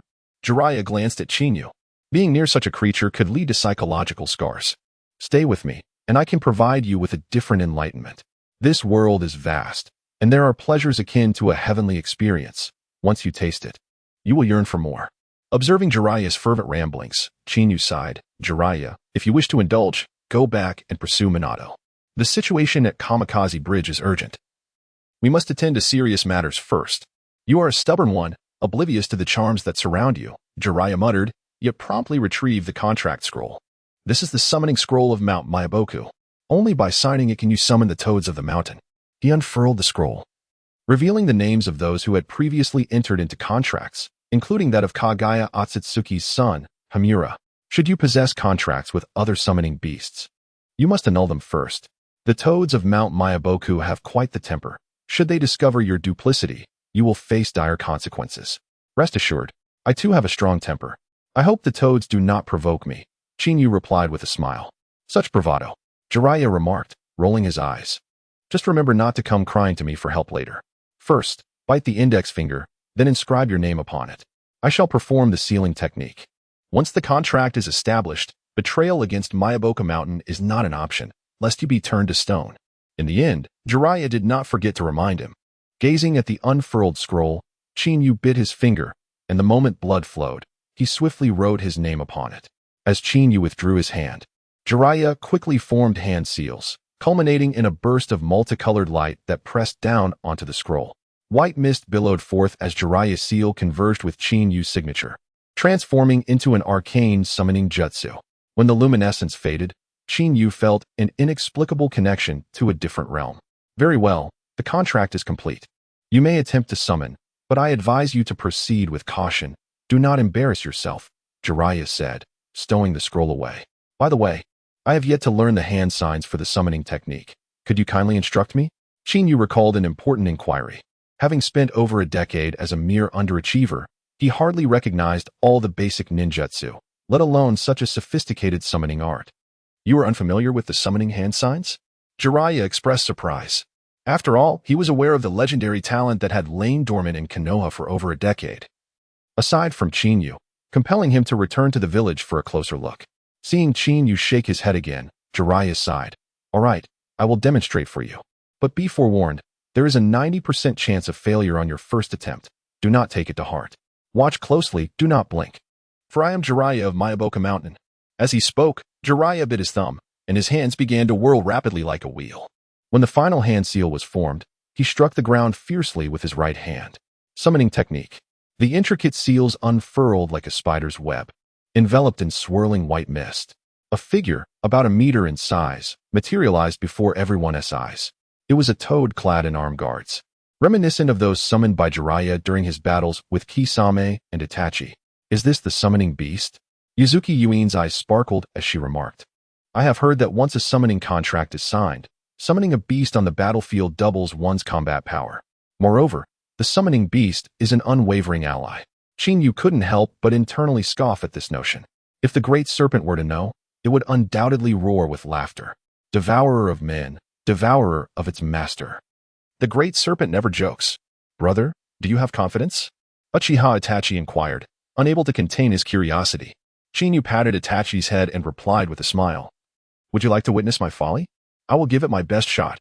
Perhaps I might succeed. As he spoke, Chinyu communicated with the system within him. Ding. Host has acquired the summoning technique. Would you like to level up to maximum? Level it up immediately. Chinyu commanded. Ding. Congratulations, host. Summoning technique is now at maximum level. An influx of knowledge regarding the summoning technique flooded into Chinyu's consciousness, enlightening him immensely. If you lack confidence, you may return to consult. There's no rush, Jiraiya said, patting Chinyu's shoulder with a smile. Do not be disheartened. Not everyone is a genius like me. Succeeding at their first summoning. Chinyu shot a glance at the overly familiar Jiraiya and retorted. Your first summoning was a chaotic mess that ended with you being pulled to Mayaboka Mountain. We are not the same. Jiraiya was momentarily taken aback. This was indeed his secret. Aside from the third Hokage, who had some inkling, he had boasted about it to Tsunade, and even to Orochimaru. He had even inscribed it in the Aika Paradise. The more Jiraiya thought about it, the less it seemed like a secret at all. So he chose to disregard it. You certainly have a bold attitude. I hope you can still laugh when faced with tadpoles with no legs, Jiraiya warned. Yuzuki Yuin waved her small fist in encouragement, while Uchiha Itachi remained silent, his expression cool, yet his gaze toward Chinyu bore a hint of eagerness. With a deep exhale, Chinyu wiped the fresh blood from his index finger, and with both hands moving rapidly like wheels, he began the summoning process. Jiraiya's expression shifted as he observed. He had anticipated Chinyu's initial hand seals to be clumsy, yet the fluidity of his movements shattered all preconceived notions. Summoning technique. Upon completing the final seal, Chinyu slammed his hand onto the ground. As he felt a tremendous surge of chakra draining from him, his expression changed. Boom. A powerful shockwave erupted, and amidst the swirling white mist, 3 colossal figures materialized, each resembling small mountains. The force of the summoning created a whirlwind that nearly blinded Yuzuki Yuin and Uchiha Itachi. Meanwhile, Jiraiya's eyes widened in disbelief. Before him stood the 3 legendary toads of Mayaboka Mountain, Gamabunta, Gamaken, and Gamagoro, summoned all at once. Jiraiya, what on earth has transpired? Did you engage in the Third Shinobi World War and summon us all at once? Gamabunta, pipe in mouth, exhaled a cloud of smoke, questioning the situation. Summoning us incurs a great cost. You must provide thousands of pounds of insects, or you may forget about dismissing us, Gamaken and Gamagoro added, surveying their surroundings. Yet, their senses detected no hint of danger, only 2 astonished individuals and a perplexed Jiraiya. Jiraiya, you must speak. Summoning us so casually is one thing, but do not think you can dismiss us without consequence. Gamagoro chimed in. Jiraiya, jolted from his stupor, glanced around and chuckled wryly. Am I to say that the one who summoned you is not me? Not you? Gamabunta raised an eyebrow, expelling a puff of smoke. Is it Minato? I do not see him around. In this era, there may be others who have signed contracts with the toads, but few possess the vast chakra reserves required to summon the 3 of them. Apart from Jiraiya and Minato, they could not conceive of anyone else capable. It is him. Jiraiya glanced at Chinyu, a wry smile on his face. Kid, you are on your own. Summoning 3 at once is no small feat, good luck with that. With those words, Jiraiya bolted, creating a safe distance. Yuzuki Yuin and Uchiha Itachi wore grim expressions. Yet they still attempted to position themselves beside Chinyu in the face of the three mountainous toads. Stand back. I shall handle this, Chinyu declared. Looking up at Gamabunta. It is a pleasure to meet you. I am honored to form a summoning contract with you. Humph, just a mere whelp. I expected someone daring enough to summon us all at once, Gamabunta scoffed. However, do not assume that once we are summoned, we can simply be dismissed. The three toads, Fukasaku, Shima, and Gamakichi, clearly regard Gamabunta with utmost respect. Although they remain silent, their intentions are unmistakable. Is there a solution to this predicament? Chinyu's smile broadened. He was well aware that the mightier the summoned beast, the more distinct its personality. Until they are tamed, they are all quite headstrong. Indeed, there is a solution. Gamabunta interjected, his eyes narrowing. If you can defeat us three, we will let this matter slide. Otherwise, you shall assist us in catching bugs for a month. The thought of delectable insects being delivered right to their mouths was nothing short of delightful to Gamabunta. I rather like this solution, Chinyu replied cheerfully. Gamabunta was momentarily taken aback, then met Chinyu's blood-red gaze. The Sharingan. As the crimson eyes unfurled, a seismic shift in Chinyu's aura occurred, unleashing a torrent of formidable chakra that rendered the three toads aghast. It was the dreaded eye technique spoken of by the sage, and they had not anticipated encountering it here. Gamabunta's expression shifted. Be cautious, this ocular technique is no trifling matter. He bellowed, reaching for the short blade at his waist, only to witness Chinyu's swift movement. No, it was more accurate to say he saw Chinyu widen his eyes. Tsukuyami. Casting this technique simultaneously on the three toads was a considerable drain on Chinyu's energy, perhaps only capable of restraining them for a fleeting moment. Yet, in a confrontation of such power, that moment was ample. Jiraiya and the others merely observed as the movements of Gamabunta and his companions faltered. In an instant, with lightning coursing through him, the ground shattered, and Chinyu became a streak of light, appearing above Gamabunta in the blink of an eye. By the time the three toads regained their senses, Chinyu's figure had vanished. Looking for me, Gamabunta? I'm right above you. Chinyu chuckled, playfully patting Gamabunta's head. This unexpected turn of events left Gamabunta's expression frozen. Under normal circumstances, he would have erupted in rage, yet this time, he refrained from acting rashly. Both Gamabunta and his companions realized that in the moment they fell under the illusion, they had confirmed the opponent's ability to eliminate them in a single strike. In such a scenario, the victor was clear. Kid, I did not expect your skills to be quite impressive. I am convinced, Gamabunta admitted, retracting his hand from the blade. Taking a deep drag from his pipe, he continued, let this matter conclude for now. When next you summon us, I hope it is for an urgent matter. We do not wish to emerge merely for nostalgia. With that, Gamabunta and his companions transformed into a wisp of white mist and vanished. Was it truly resolved so effortlessly? Jiraiya stood in stunned silence, recalling how he had been mercilessly bullied by the toads during his first visit to Myaboka Mountain, particularly by that wriggling insect feast that had unsettled his stomach. As Chinyu descended from the air, he was met hurriedly by Itachi Uchiha and Yuzuki Yugogo. Rest assured. I am unscathed, he assured them. Brother, was that your Sharingan just now? Itachi could not help but inquire. In the eyes of others, Itachi was regarded as a prodigy for awakening his Sharingan at such a tender age of not yet 7. This had always been a source of pride for him. However, witnessing Chinyu effortlessly ensnare the three mighty toads in an illusion simply by widening his eyes, Itachi felt as though his own prowess paled in comparison. This is the Manjikyu Sharingan, the pinnacle of the Uchiha lineage. You too shall possess it one day. Chinyu ruffled Itachi's hair. The techniques he currently wielded, including Amaterasu, Tsukuyami, and Susanoo, were manifestations born from the system, reflecting Chinyu's own mental evolution. It could be said that he had appropriated the ocular techniques of Itachi Uchiha. Is that truly so? Itachi asked, a rare hint of youthful innocence appearing in his demeanor. Chinyu responded affirmatively, of course. It is late. You should return home. Jiraiya and I have matters to discuss. After a hesitant glance at Chinyu, Yuzuki Yugogo and Itachi turned and departed. Soon, the vast clearing was left with only Chinyu and Jiraiya. Kid, your abilities are indeed remarkable. I never anticipated your ocular technique would be so potent, ensnaring the three great toads in an illusion. Had I not witnessed it firsthand, I would not have believed it, Jiraiya admitted, his demeanor relaxed, devoid of any pretense. In his eyes, Chinyu's unreserved display of strength was more than sufficient. Heh, these are mere trifles compared to your sage mode. Chinyu chuckled lightly.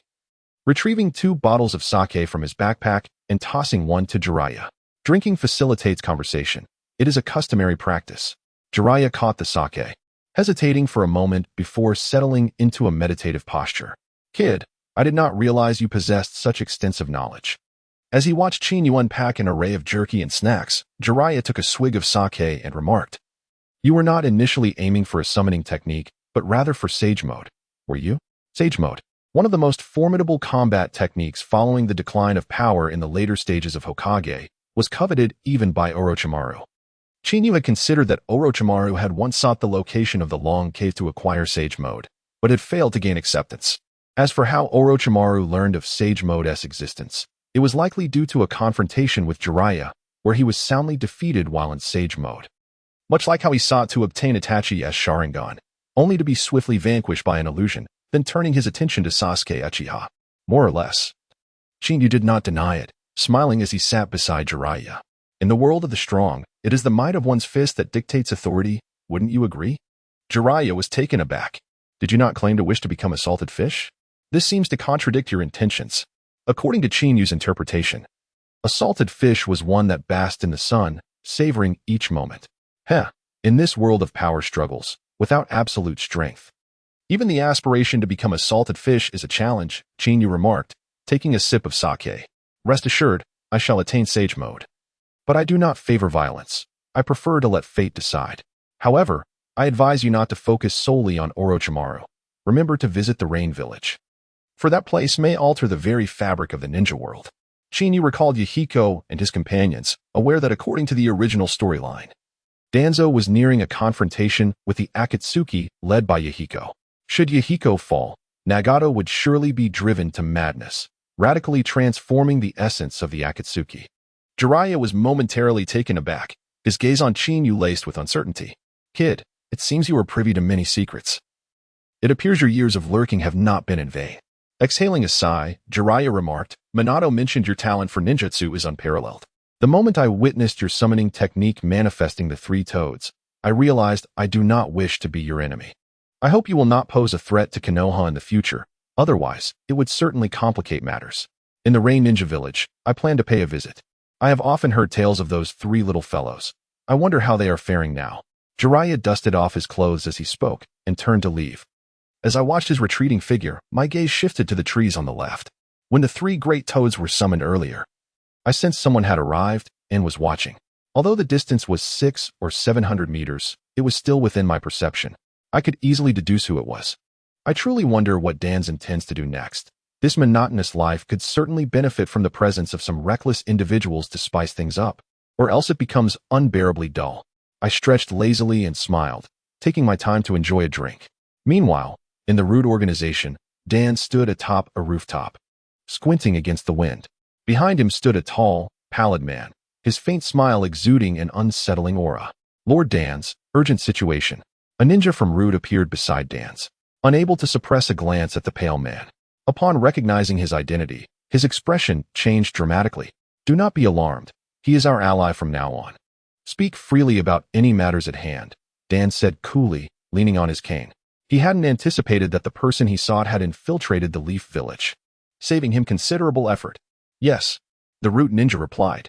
According to the intelligence report, Uchiha Chinyu left the village accompanied by Jiraiya and simultaneously summoned 3 great toads.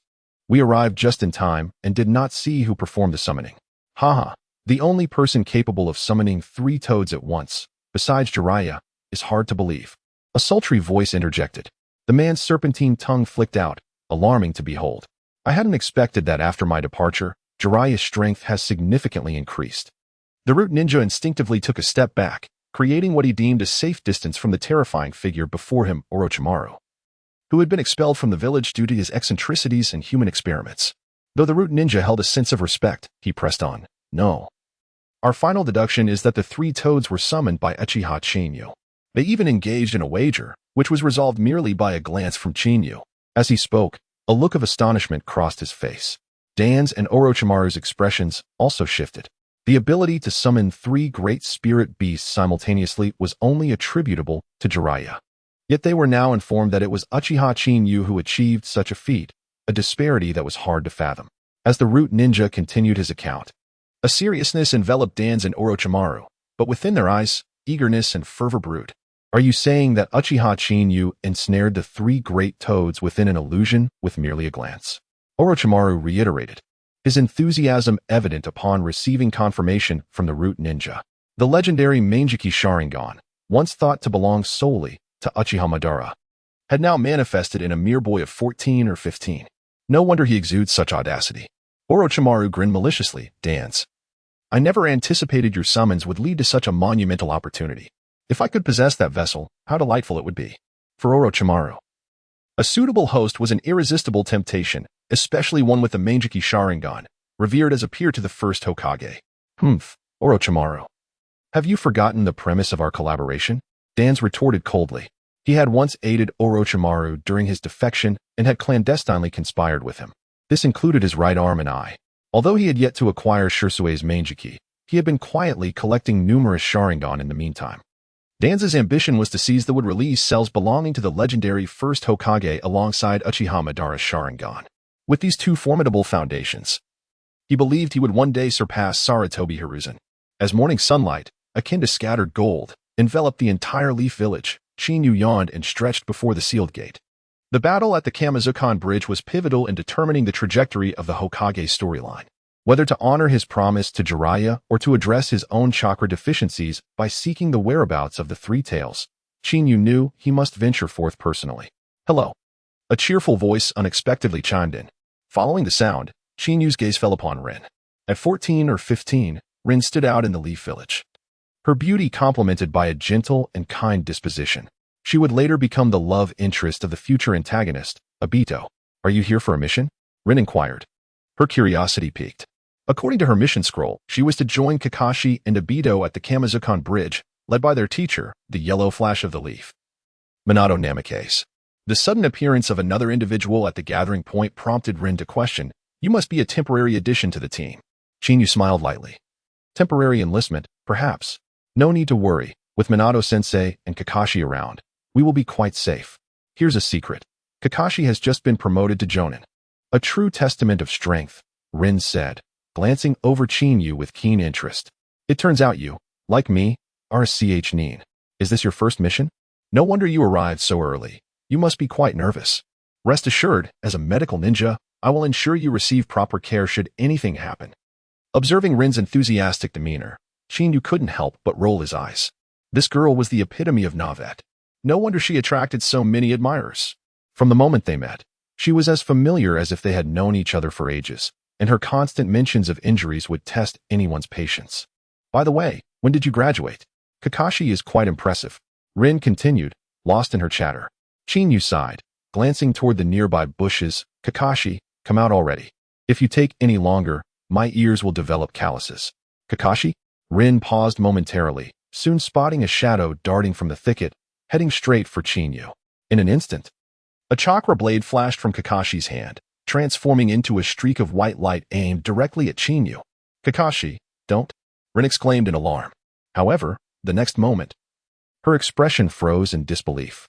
A crackling arc of lightning surged past Chinyu, vanishing into thin air. Kakashi's chakra blade found only emptiness.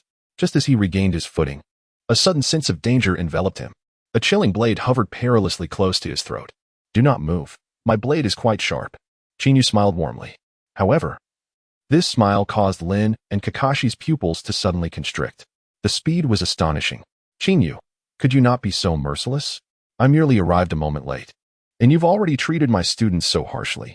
Minato Namikaze appeared beside Chinyu like a specter, utilizing the Flying Thunder God technique. Observing the camaraderie between Minato and Chinyu, Kakashi and Lin's confusion deepened. Minato, how can you still have the audacity to be late? If you had arrived sooner, I wouldn't have been misunderstood, and I wouldn't have had to intervene. Chinyu retracted his Raikiri, storing it within a scroll. Glancing at the bewildered expressions of Kakashi and Lin, he remarked, Minato, perhaps you should clarify things first. Chinyu bore no ill will regarding Kakashi and Appo's hostility. It was only natural for someone whose father had passed away to harbor some inner turmoil.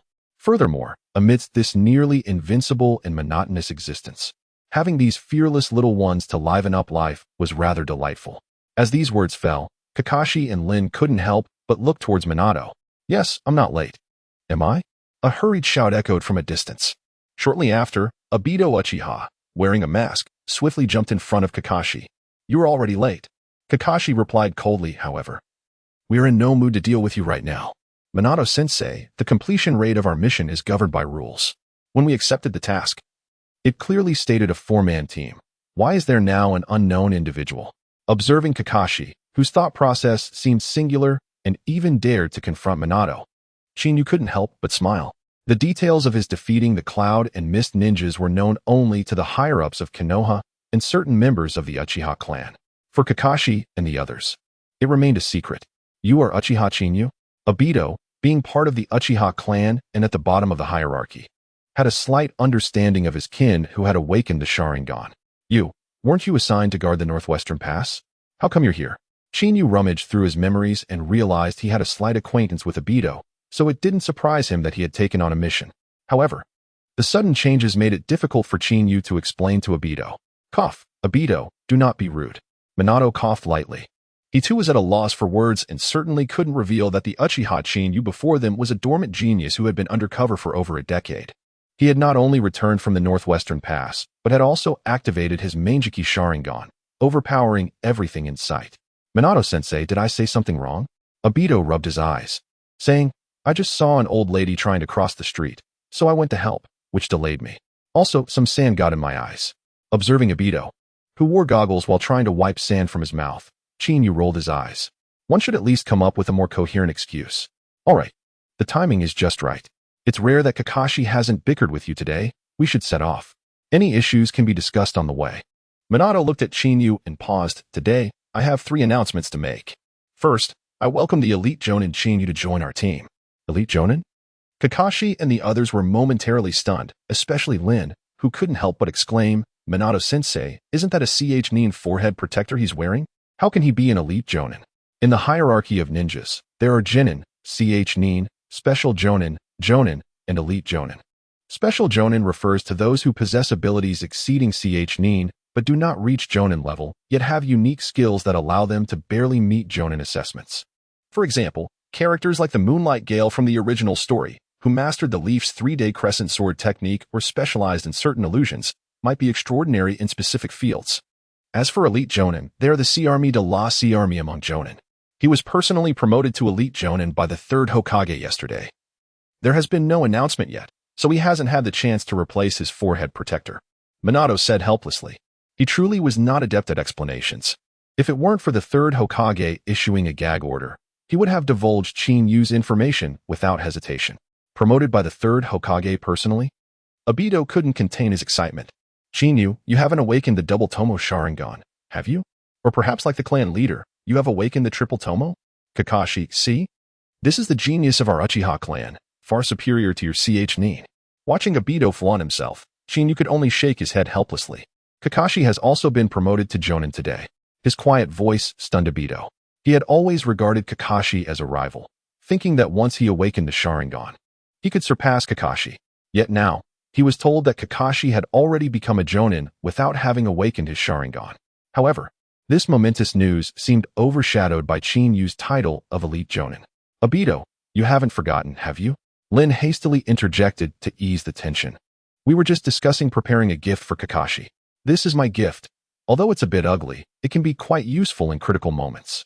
Minato was the first to produce a kunai imbued with the Flying Thunder God technique. Lin quickly took out her specially made medical pack, stating, Kakashi, I made this by hand. I hope it proves useful. Listening to this unconventional blessing, Chinyu felt an urge to pinch Lin's delicate nose. However, before he could react, Minato shot him a wink. Chinyu, as a senior, Shuden and Appos, do you express something? Kakashi was momentarily taken aback as he accepted the kunai and medical pack, saying, Minato-sensei, I don't need his things. Observing Kakashi's stubbornness, Minato felt a headache coming on. Kakashi, this is a rare opportunity. If I weren't somewhat acquainted with Chinyu, it would be impossible to gain anything from him. Gains. Kakashi frowned. Minato-sensei, is his stuff better than the kunai imbued with the Flying Thunder God technique? If it is, I might just take a look, but I won't accept it. In Kakashi's eyes, Chinyu was around his age. On what should have been a joyous occasion, he had not only been subdued by Chinyu, but was also overshadowed by his title of Elite Jonin. Now, to make him happy would be more challenging than reaching the heavens. Fine, since you've made up your mind. I implore Chinyu to give you a glimpse of what's possible. Minato looked at Chinyu helplessly. Minato, can you not be so immature? Chinyu sighed. However, he swiftly produced a sealing scroll. With a bang, amidst the swirling white mist, the fearsome Samahata and Raikiri appeared in Chinyu's hands. Haha. To debut with the Samahata and Raikiri, Chinyu, you truly are extravagant. Minato's eyes sparkled. Why not? Be magnanimous and give Kakashi a supplementary gift. No way. Chinyu swiftly returned the Samahata and Raikiri to the scroll. I'm keeping them for my collection. Watching the duck that was so close fly away, Minato's expression turned to one of helpless regret. However, in contrast to him, Kakashi and the others could hardly maintain their composure. The formidable reputation of the seven ninja swordsmen resonates throughout the ninja world. The seven blades are, after all, their very lifeblood. With rumors proclaiming that as long as the swords remain, so too does the wielder. Yet now, two of these swords, the Samahata and the Raijin, have fallen into the hands of Chinyu, signifying the demise of two members of the seven ninja swordsmen, and astonishingly, at the hands of this young boy before them. Kakashi-sensei. Uchiha Obito was the first to lose his composure. Before he could fully articulate his concern, he noticed Minato Namikaze offering a wry smile and nodding. Kakashi, it seems fortune has not favored you this time. I had intended to snatch a victory from your grasp. However, you were right. One of the reasons Chinyu has attained the rank of Elite J-Nin is indeed due to the slaying of two members of the Mist Seven. At this juncture, Minato turned his gaze to Chinyu and stated, due to the urgent situation at the Kemizukuri Bridge, we will split into two teams to undertake this mission. I shall operate independently while you three will be led by Chinyu. What? Uchiha Obito and the others were momentarily stunned. Kakashi, unable to contain his frustration, interjected, Minato-sensei. Teamwork is essential for successful collaboration. While Chinyu's abilities may be commendable, forcing him into our team may prove to be problematic. Observing Kakashi, who often rebuffed Obito, expressing such sentiments, Minato understood that Kakashi was decidedly reluctant to partner with Chinyu. With a resigned sigh, he replied, Kakashi, this is the directive from the Third Hokage, and it is a matter of wartime urgency. An order? Kakashi paused, then, with a stoic expression, responded, if it is indeed the Third Hokage's command, I shall abide by it. However, I must emphasize that regardless of who it is, one must not violate the rules, lest they invite scorn. Casting an exasperated glance at Kakashi's stern demeanor, Chinyu retorted, rest assured, I have never been one to adhere to rules, and the Third Hokage's command shall be no exception. I shall relinquish the role of team leader from here on out. You three will operate under Kakashi's command while I pursue my own course. By yourself? Obito exclaimed in disbelief. Chinyu, this is the Third Hokage's command. Disrupting the established order could lead to disdain upon our return to the village. Disdain? Chinyu replied with a nonchalant smile and a dismissive wave of his hand. And what of it? Who are they to dictate my actions? I care not for their scorn. Even if the sky were to fall, it would not concern me. Minato, time is of the essence. Let us proceed. I grow weary of this group of youngsters. You play the role of the overseer splendidly. Why not switch places? I shall take to the hunt instead. Kakashi and the others were left bewildered by Chinyu's complete indifference, rendering them speechless. Minato, too, found himself at a loss. Scanning the gathered leaf shinobi, it seemed only Chinyu possessed the audacity to voice such sentiments.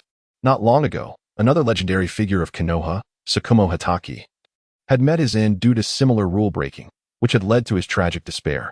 Lord Orochimaru, they have already departed. Yamashiro Kazan emerged from the shadows. Is that so? How exhilarating. The newly disguised Orochimaru strode confidently out of Konoha. After lightly licking his parched lips with his crimson tongue, he mused. I had anticipated a considerable effort to drive Minato away, but it appears fortune is on my side. You will continue to track him. I shall follow closely behind. The Manjiki Sharingan shall soon be mine. Leaving those words behind, Orochimaru vanished into thin air. Yamashiro Kazan exchanged glances with the tardy Aburame Shino and said, we must also take action. Do not forget to relay information to the rock ninjas. If we can eliminate Chinyu with their assistance, it would be most advantageous. Danzo-sama has remarked that Orochimaru is a double-edged sword. If mishandled, he could very well turn against us. Shino nodded in agreement. All for the sake of the route. Let us proceed, Kazan affirmed. After a considerable time, Chinyu and his group finally reached the outskirts of their objective. All right, We shall rest here and clarify our current situation, Minato said as he unfurled a map. This time, our adversaries are the rock ninjas. We are separated from the rock village by a mere grass village. The existence of the grass village has historically served as a buffer for us against the rock. Should the rock village launch an assault, the grass village would ideally absorb the initial blow, granting us time to prepare our defenses. However, upon our discovery, we learned that a large force of over 1,000 rock ninjas has already breached the defenses of the grass village and now stands merely 3 kilometers from our own. What? Kakashi and the others' expressions shifted dramatically. The grass village had managed to survive in the interstice of 2 great nations primarily due to the tacit approval of both sides. After all, if the borders of the 2 nations were to align, peace would be a fleeting dream. To alleviate tensions between the rock and leaf villages, the grass village had become a necessary buffer. Yet now, it seemed the rock had unknowingly crossed through the defenses of the grass village, leading to 2 possible outcomes. Either the grass village offered no resistance and was swiftly obliterated, or they defected and surrendered without a fight. In Chinyu's eyes, the latter seemed most plausible. After all, for a small nation to serve as a buffer, a balance of power was essential. Currently, the Leaf Village faced the daunting prospect of engaging on 3 fronts while simultaneously contending with the looming threat from the Cloud Village. Only a fool would believe that the Leaf Village stood a chance in such dire circumstances. In stark contrast to the formidable force of the rock, the Leaf's mere dozens seemed pathetically insufficient. It was the survival instinct of smaller nations to pave the way for the eventual victors. I trust you all grasp the gravity of our situation. Since Chinyu has opted not to lead, I shall entrust that responsibility to Kakashi, Minato said, casting a glance at Chinyu with a hint of resignation. My only hope is that after this war concludes, I will still see you standing before me. If there are no further pressing matters, let us set forth. Kakashi and Obito found themselves on the precipice of their first true battlefield. Yet, they had no choice but to steel themselves and advance. With a swift motion, the 4 leaped into the forest. Stretching languidly, Chinyu cast a glance back at the thicket, a playful smile gracing his lips. I truly hope this time to catch a big fish. I grow weary of these insignificant little shrimp. I am nearly suffocating from boredom. With that, he made no further delay and followed suit. Kakashi surged ahead several hundred meters, then turned to see Chinyu lagging behind, furrowing his brow. Stay close to the team. I am the leader now. Casting an exasperated glance at Kakashi's self-importance, Chinyu retorted, Your leadership is a courtesy I have granted you. Do not forget that I am one who disregards the rules. You. Kakashi was left speechless. Minato, witnessing the exchange, felt a headache form. He regretted allowing Chinyu to team up with Kakashi, as even he struggled to maintain cooperation with Chinyu, let alone Kakashi. Stop. Kakashi suddenly halted, gesturing for silence. Minato nodded in satisfaction, directing his attention toward a distant tree. In his perception, enemies lay in hiding. Kakashi, we should discuss our strategy. The enemy numbers are substantial, Minato proposed. Kakashi glanced at Chinyu and replied, We do not have the luxury of time, sensei. If we deliberate further, we risk allowing the enemy to escape. I happen to have developed a new technique, one that shares a name with yours. As soon as the words left his mouth, Kakashi arrogantly began to weave hand signs with remarkable speed. With the final seal completed, crackling arcs of electricity coalesced instantaneously. Chidori. To develop an A-rank ninjutsu at such a tender age, Kakashi stood as a paragon among his peers, feeling the overwhelming force emanating from him. Obito and Rin's expressions shifted dramatically. Kakashi, the enemy's numbers are unknown. This ninjutsu is formidable, but you will face many unforeseen consequences, Minato warned gravely. Chinyu, you should also lend your counsel. Chinyu shot him a disdainful glance and replied, Minato, you really do enjoy casting aspersions on me. I can honestly tell you that while Chidori is indeed swift, your experience and reflexes cannot keep pace. If you charge out now, you will only meet your demise. Hearing such merciless criticism, Minato could only smile wryly, regretting allowing Chinyu to interject. I am the one who developed this ninjutsu. I know its limitations best. Kakashi retorted with a scoff. What drawbacks exist do not require your unwarranted judgment. Minato-sensei, provide me cover. In just a moment, I will eliminate them all. With Kakashi's determination evident, Minato nodded resignedly. Bang! Kakashi's right hand plunged into the ground, and the violent arcs of electricity shattered the earth beneath him.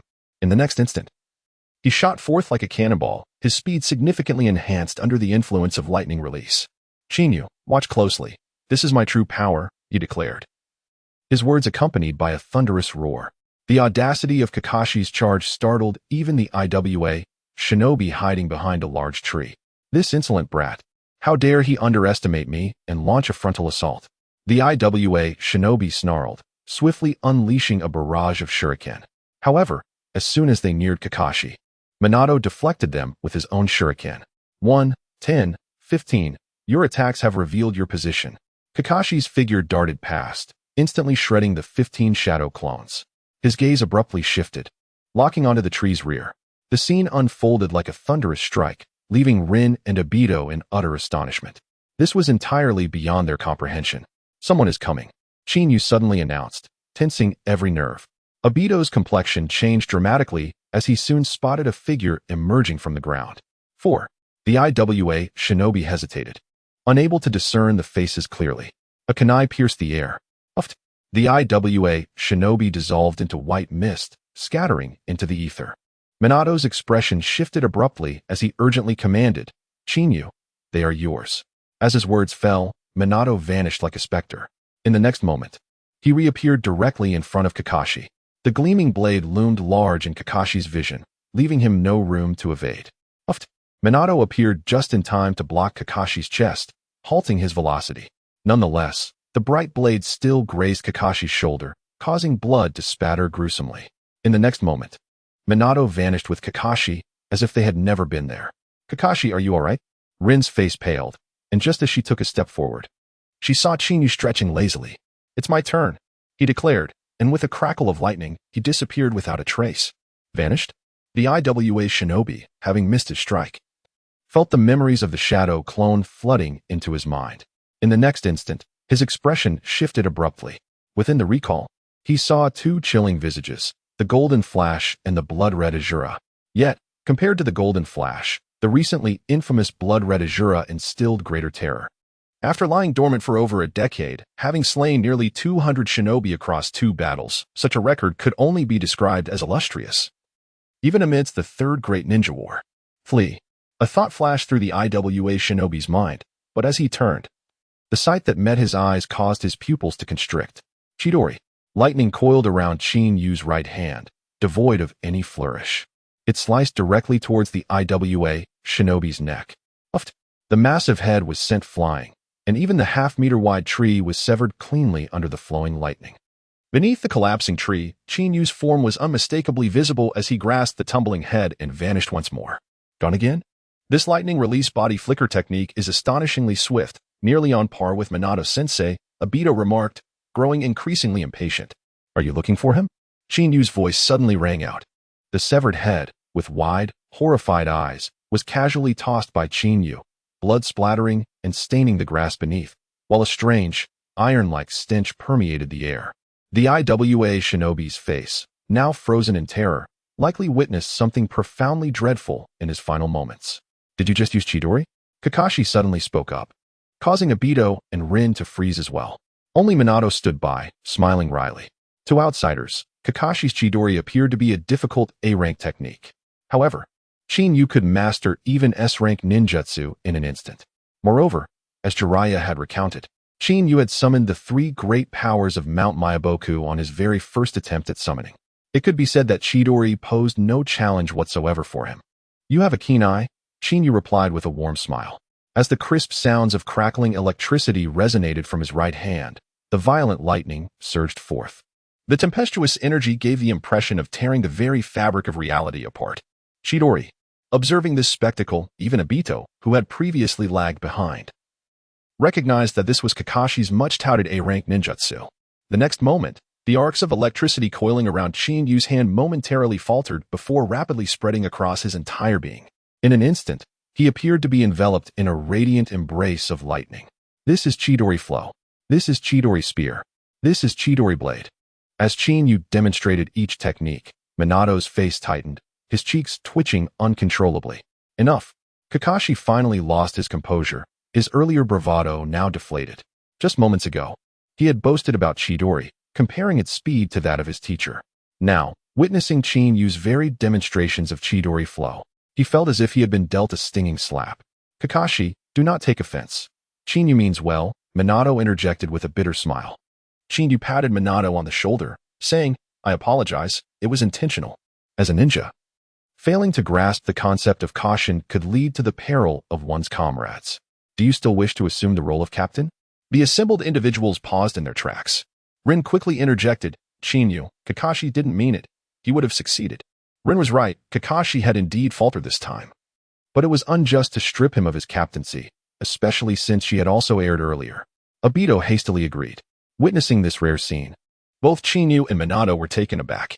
I have always believed in fairness. If you plead for Kakashi, I shall let this one slide, Qin Yu remarked indifferently. In his eyes, the position of captain was nothing more than a superfluous appendage, a presence that could be both essential and dispensable. After all, he would never acquiesce to any orders. Noara Rin and Uchiha Obito quietly breathed a sigh of relief. Kakashi, you're injured. Allow me to tend to your wounds, would you? Rin gazed at Kakashi's grievous injury, her face filled with urgency. Kakashi, momentarily lost in thought, snapped back to reality, his gaze sweeping past everyone and settling on Qin Yu. I no longer desire this captaincy, but I shall surpass you swiftly, mastering an even more formidable Chidori. When that time comes, I hope you will relinquish the captain's position to me. Hearing this resolute declaration, Qin Yu could only helplessly touch the tip of his nose, contemplating whether to reveal the truth.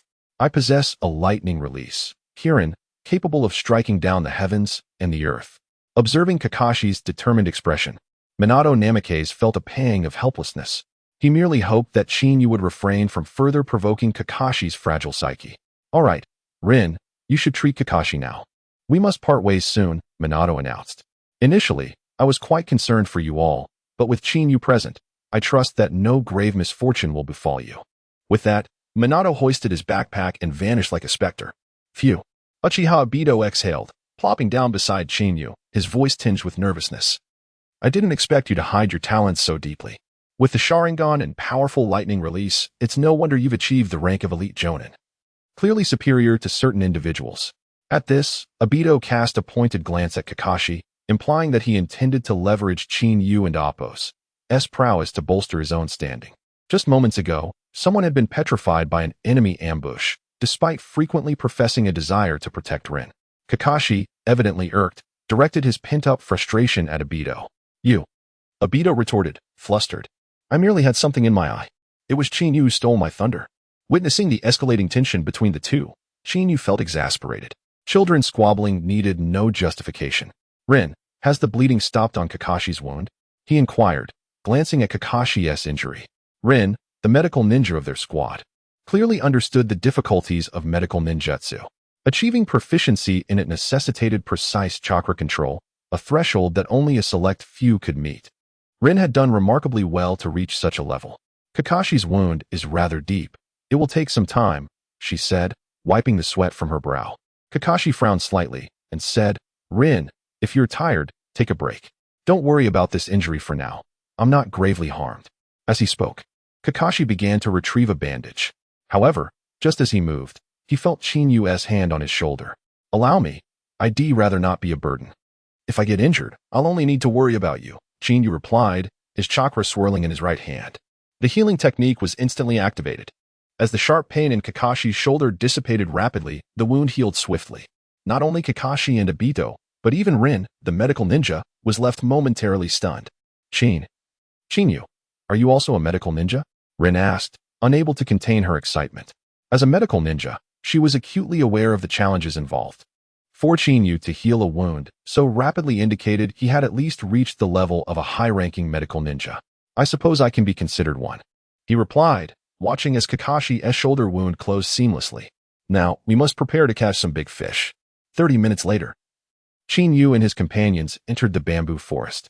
Sensing the profound stillness around them, Kakashi suddenly raised his hand, signaling everyone to halt. Earth release, earth spike. A series of earth spikes erupted from the ground, densely packed enough to pierce through anyone like a beehive. Scatter, Qin Yu murmured, noting that this was quite similar to the original narrative. This realization imbued him with a sense of foresight. The four of them immediately sprang into action, dispersing in all directions. However, all eyes, intentionally or not, fell upon Noera Rin. As Rin landed on the water's surface, the moment she steadied herself, ripples radiated outwards. An IWA ninja, employing camouflage, emerged like a specter and swiftly seized Noera Rin. Heh, three clueless youths, unable to protect even one woman. Fear not. We will treat her well, the large stone said dismissively before retreating hastily. The firelight, covertly employing earth release for concealment, followed suit. In an instant, the vast bamboo forest fell into a profound silence. Indeed, an ambush was underway. Qin had spoken true. The IWA ninja had not returned, and they would undoubtedly seek to act, especially upon recognizing their youthful appearance. From the shadows, Noera Rin emerged. If they were to discover they had captured Qin Yu's shadow clone, one could only imagine their reaction. At this juncture, even Kakashi regarded Qin Yu with a newfound solemnity. Though Kakashi considered himself a prodigy of Konoha, possessing considerable intellect, he felt an inexplicable depth of mystery surrounding Qin Yu. Qin Yu truly possesses the gift of foresight. What shall we do now? Should we pursue immediately? Obito inquired, his excitement palpable. The mere thought of witnessing Kakashi falter was enough to satisfy him. No, we must capture the leader first, and take them all down in one fell swoop. Qin Yu replied with a knowing smile. Meanwhile, the firelight and the large stone, bearing Qin Yu's shadow clone, arrived at a nearby rocky cave. This girl is remarkably quiet. She must realize those three cannot rescue her from us, the large stone remarked with a teasing grin. Now, we must employ genjutsu on her and extract information quickly. Once we ascertain the number and layout of Konoha's forces, we will be hailed as heroes of this battle. The firelight positioned Qin Yu's clone against the wall, signaling the large stone to initiate the genjutsu. As hand seals were swiftly formed, the large stone shouted sternly, "Genjutsu, hypnosis." A wave of mental energy emanated from the large stone. Soon, they observed the tranquil Qin Yu appear dazed and oblivious. The large stone and firelight exchanged astonished glances. The hypnosis was too effortless. It seems our luck is favoring us. We should be able to extract information before the main force arrives, the firelight declared excitedly. Moving closer to Qin Yu, he extended his right hand, gently lifting Qin Yu's chin. However, the next moment, the smile that greeted him froze his expression. What's wrong? Do I seem like a suitable candidate? A soft voice swept through the air like a tempest. The faces of the large stone and the firelight instantly paled. Who are you? They stammered, realizing that the figure before them was not what it seemed. Heh, go outside and you shall find out. Qin Yu replied with a playful smirk. In the next instant, his body erupted into a cloud of white mist, dissipating into the ether. The sudden turn of events sent the large stone and firelight's nerves into overdrive. With no time to ponder, they hastily retreated. Yet, as they reached the cave entrance, they were met with searing flames rushing towards them. Fire release, great fireball technique. Lightning release, Chidori. Uchiha Obito's hands moved rapidly, gathering intense chakra in his mouth before unleashing it. A fireball, 5 to 6 meters in diameter, barreled toward the cave entrance with overwhelming force. Earth release, earth split technique. The expression on Hogwang's face changed drastically. However, as elite jonin from the Rock Ninja Village, their strength was not to be underestimated. Moreover, their battle experience was unparalleled. With swift movements, they formed a series of hand seals and then struck the ground with their palms. Boom! The solid rock surface shattered in response, and the ground rose dramatically to form an earthen wall that collided directly with the great fireball. The fireball burst on impact, sending a shower of scorching flames into the air. Observing the incoming attack being thwarted, Hogwang and Dashi immediately dispersed in opposite directions. However, compared to the camouflaged Dashi, Hogwang and Appo's escape was evidently lacking. Just as he leaped out of the cave, he saw the lightning flash rapidly enlarging in his vision.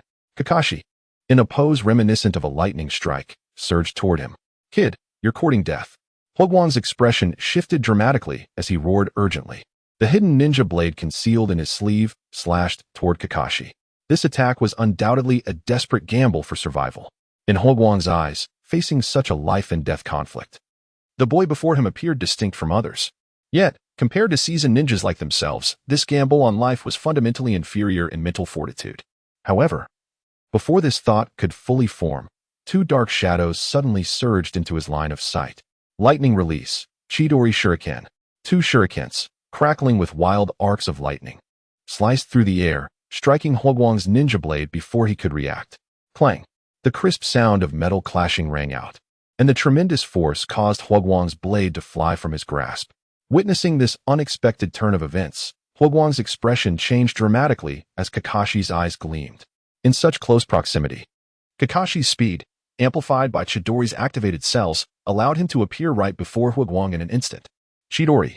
With no embellishments, Kakashi's right hand, enveloped in lightning, pierced through Huoguang and Appo's chest. Splurt. Blood sprayed forth, creating a harrowing scene. Amidst the crimson shower, a sense of dread permeated the air. Witnessing his first kill with Chidori, a rare smile graced Kakashi's face. Yes, it's you. Huoguang's fragmented voice suddenly echoed. He turned to Chinyu, who had come to assist him. His expression tinged with madness. Dashi, hurry and escape. Tell Lord Huangtu that the blood-colored Azura has arrived, and they must flee at once. His desperate roar reverberated through the heavens. Dashi, who had activated a secret technique to become invisible, initially intended for Huoguang to draw everyone's attention while he prepared to strike Chinyu and the others. However, upon hearing that name, he hesitated not a moment longer and turned to flee. The blood-colored Azura. This was a figure described by the next Raikage from Cloud Ninja Village. A warrior of immense renown. The blood-colored Azura combined formidable offensive, defensive, and illusion techniques. Anyone below the level of a Kage who encountered him was compelled to flee. Initially, many ninja villages dismissed this information. However, after learning that the Mist Ninja Village had shown interest in the rear defenses of Konoha and attempted an assault, they paid dearly. Losing 2 members of the infamous 7 ninja swordsmen, solidifying the blood-colored Azura's fearsome reputation within the ninja world. What is happening? Uchiha Obito had initially planned to protect Noera-rin. However, the sudden turn of events rattled their nerves. What were you just saying? Who is the blood-colored Azura? Kakashi's expression also shifted as he seized Huoguang by the collar, urgently inquiring. Yet, before he could receive an answer, a sound of air being cut through came from behind. Kakashi, be careful. Noera-rin shouted in alarm. Uchiha Obito rushed forward in a panic. Unfortunately, against the invisible Dashi, their efforts seemed futile. Observing that even the enemy did not know his location, a smirk played on Dashi's lips. This was his tried-and-true secret technique, comparable to the silent killing techniques of the Mist Ninja. In his eyes, Kakashi's attack had just dispersed, leaving him with no chance to defend. The only option left was to meekly become his hostage. I see you. A whisper, akin to a hurricane, swept through the air at that moment. Dashi's nerves tensed to their utmost. He hurriedly glanced back, only to find a figure shrouded in lightning, appearing behind him like a ghost. Their eyes met, and the crimson gaze, reminiscent of a blood moon, plunged him into an icy abyss. This is the Sharingan. Dashi's expression froze. He finally understood why the opponent could see him. However, at such close range, all seemed futile. With a swift motion, Chinyu unleashed Chidori, its lightning brilliance erupting and piercing through Dashi's chest. Splurt. Blood erupted, enveloping the area in a massive cloud of crimson mist. Dashi's eyes widened in disbelief. When they arrived on the battlefield, they had contemplated the possibility of death, but never imagined they would fall to the hands of a mere 13 or 14-year-old boy. Thud. The lifeless body crashed to the ground, blood splattering in a shocking display. After wiping the blood from his hands on Dashi's body, Chinyu remarked, well, in Rock Ninja Village, 3 form a squad. Now that all 3 have been eliminated, their side should have contacted reinforcements. And what awaits us next will surely be a tough battle. Uchiha Obito and the others wore stiff expressions. They had technically achieved victory. But aside from Kakashi eliminating one enemy, Rin had only utilized a minor medical ninjutsu, and Obito had merely cast a fire technique. If reinforcements truly arrived, they would likely face a dire situation. Chinyu, it looks like rain is on the horizon. Should we retreat for now? Kakashi said, his tone uncertain. Compared to Uchiha Obito and Noera-rin, he was most concerned about the blood-colored Azura mentioned by Huoguang and Dashi. A figure that could instill fear in elite Jonin was undoubtedly on par with the legendary Minato Namikaze. Most importantly, there were only 6 individuals present. Aside from the 2 deceased rock ninjas, Kakashi and Obito were at odds. He certainly understood their capabilities. As for Noera-rin, aside from her expertise in medical ninjutsu, her combat skills and techniques fell short of those of an elite Chunin, let alone instilling fear in 2 rock ninjas. Thus, the only remaining candidate was Uchiha Chinyu.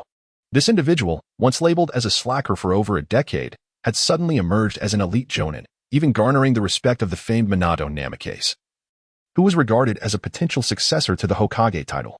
The dynamic felt akin to peers facing off. This led Kakashi to conclude that the formidable blood-colored Ajura, who instilled fear in the rock ninjas, was undoubtedly connected to Chinyu. Chinyu, I wish to know if you are the blood-colored Ajura they speak of, Kakashi inquired. Unable to contain his curiosity, Uchiha Obito and Noara Rin were equally taken aback, turning their gazes toward Chinyu.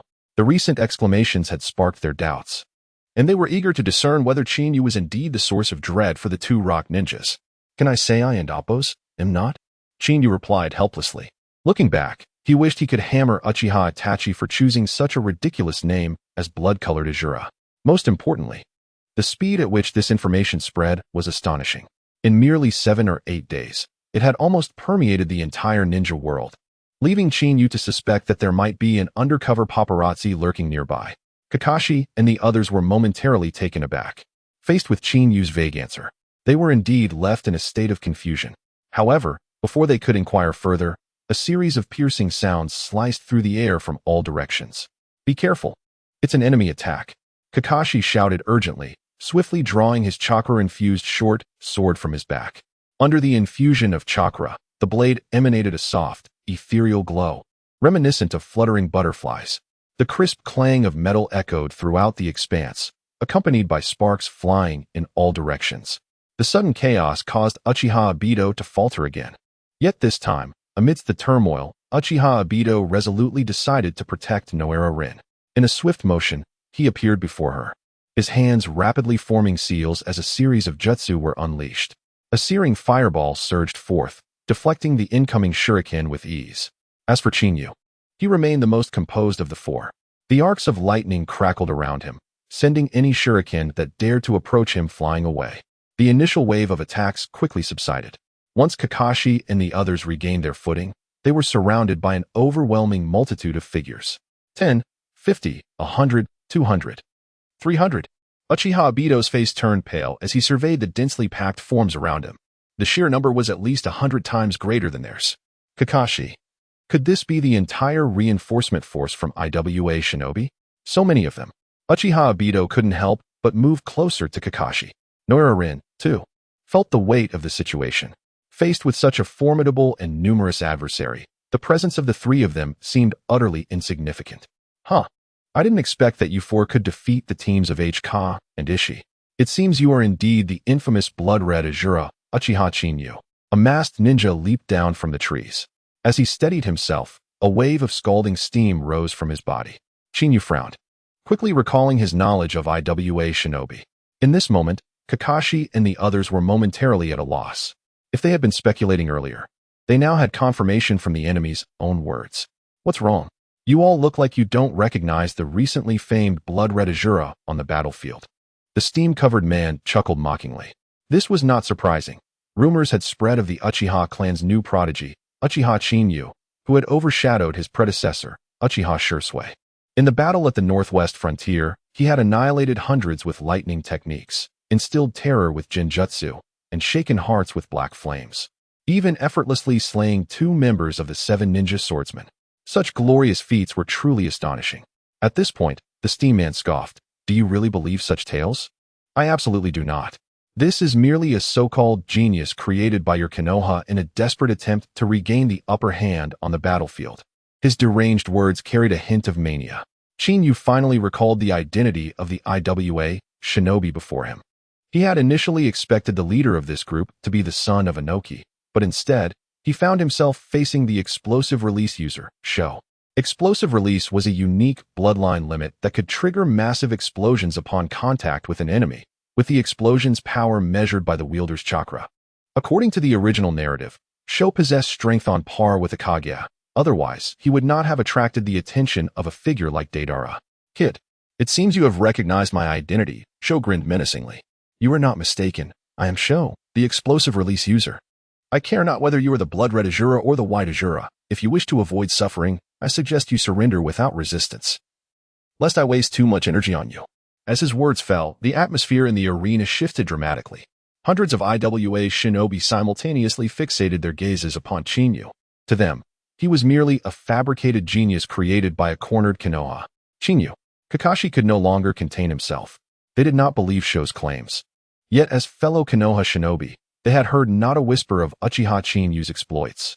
In such a critical moment, doubts inevitably arose. A total of 365 individuals, half of whom are shadow clones. I say, does your IWA village enjoy playing the numbers game? Chinyu suddenly laughed. Did you not say you were unafraid? Why mobilize such a large force against me and 3 mere children? His voice, at that moment, swept through the air like a tempest. The leader, Sho, momentarily froze in disbelief. This basin spanned at least several thousand meters. The IWA shinobi had encircled it, leaving no escape. Furthermore, upon their arrival, Sho had ordered each member to create at least 1 shadow clone. Though this would weaken their individual power, it would amplify their numbers, creating a sense of overwhelming presence. Yet now, this scattered formation had been effortlessly seen through by the opposition. The disparity in both numbers and strategy had been laid bare. Is it the Sharingan? Sho met Chinyu's gaze. Yet, he soon recalled something crucial and hastily averted his eyes, his expression darkening. The Crimson Nine-Tomo Sharingan is entirely different from the ordinary eyes of the Uchiha clan. You are indeed exceptional. A bit special, otherwise how could I stand out?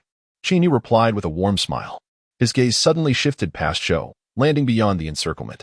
Are you all ready to engage? It seems the time has come. Engage. Sho paused, then erupted into raucous laughter.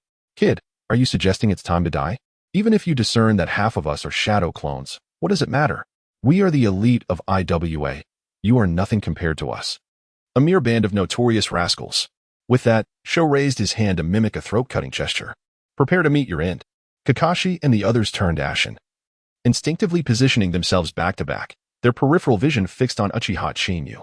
In the face of such a dire situation, anyone would feel despondent. Yet only Uchiha Chinyu remained composed. Time is drawing to a close, Chinyu suddenly declared. The expressions of everyone present faltered. Sho, the leader, began to laugh uproariously. Kid, you truly jest. In this predicament, what will you do? Do you believe someone will come to rescue you? The image of Minato Namikaze flashed through Kakashi and the others' minds. In their eyes, while they were unfamiliar with Chinyu, the tales of the legendary Yellow Flash Minato were well known. If they could secure his assistance, escaping this dire strait might not be impossible. I apologize. It seems I have been too low-key and easily overlooked, Chinyu replied with a playful smile, raising a hand towards the sky.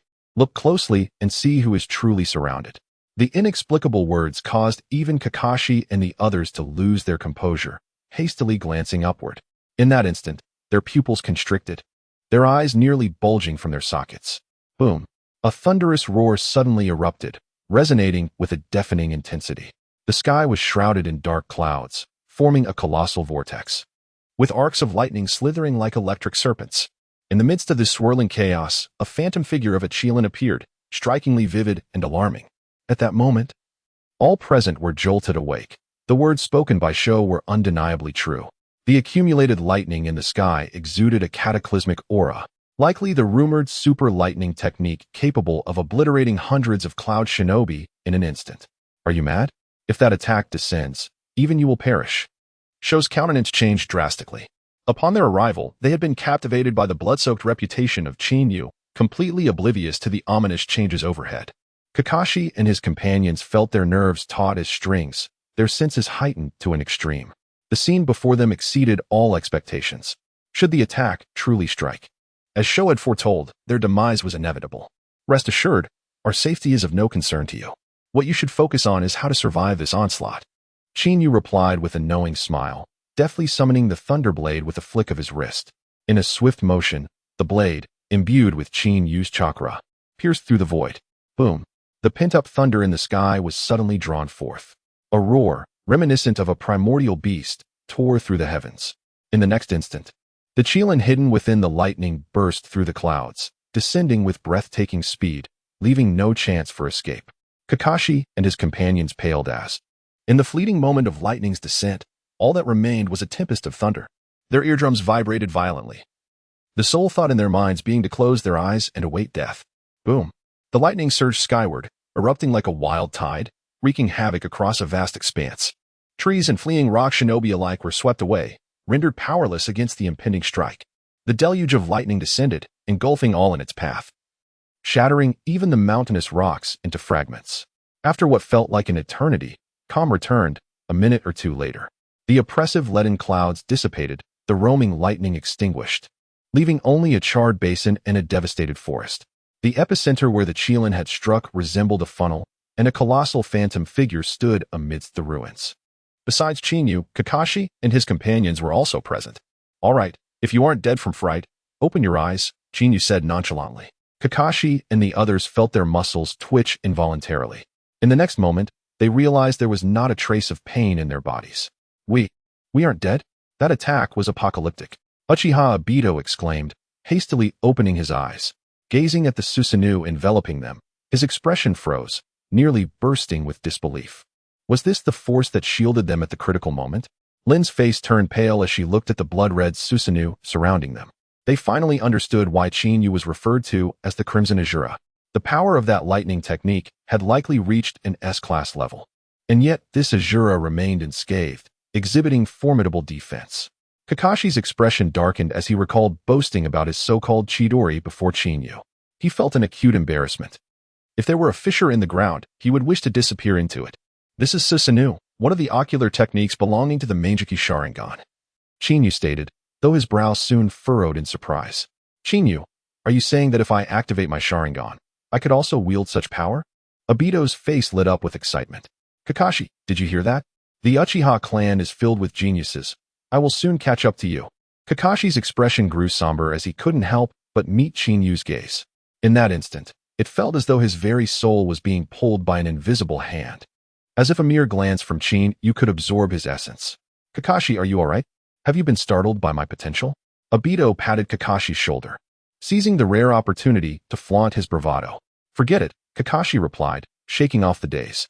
"His Sharingan is not ordinary. If anyone could achieve this, the Uchiha clan would not have only produced the Blood Azura once.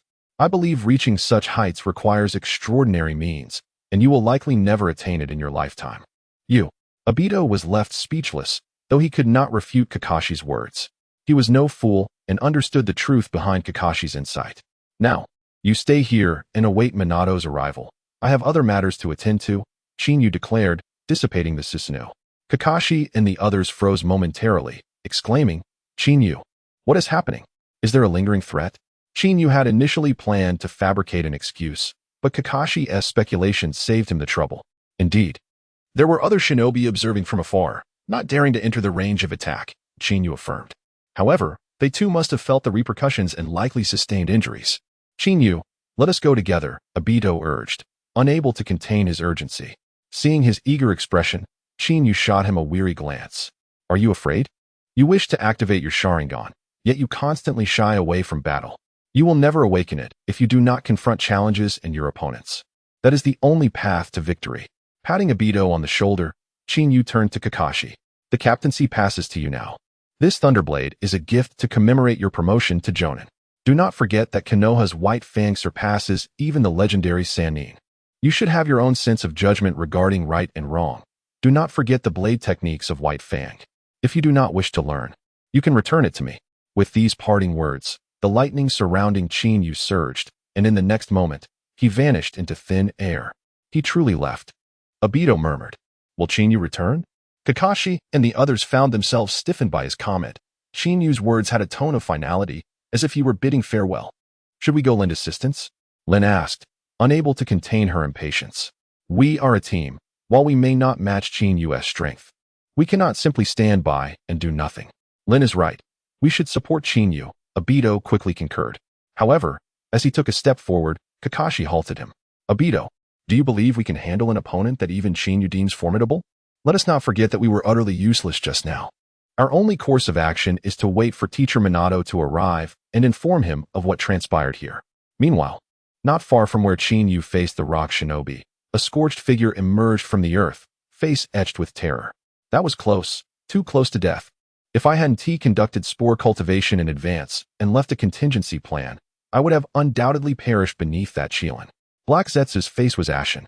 This time, he had inhabited the body of a rock shinobi, initially intending to seize an opportunity to offer a descendant of the Uchiha clan to Madara.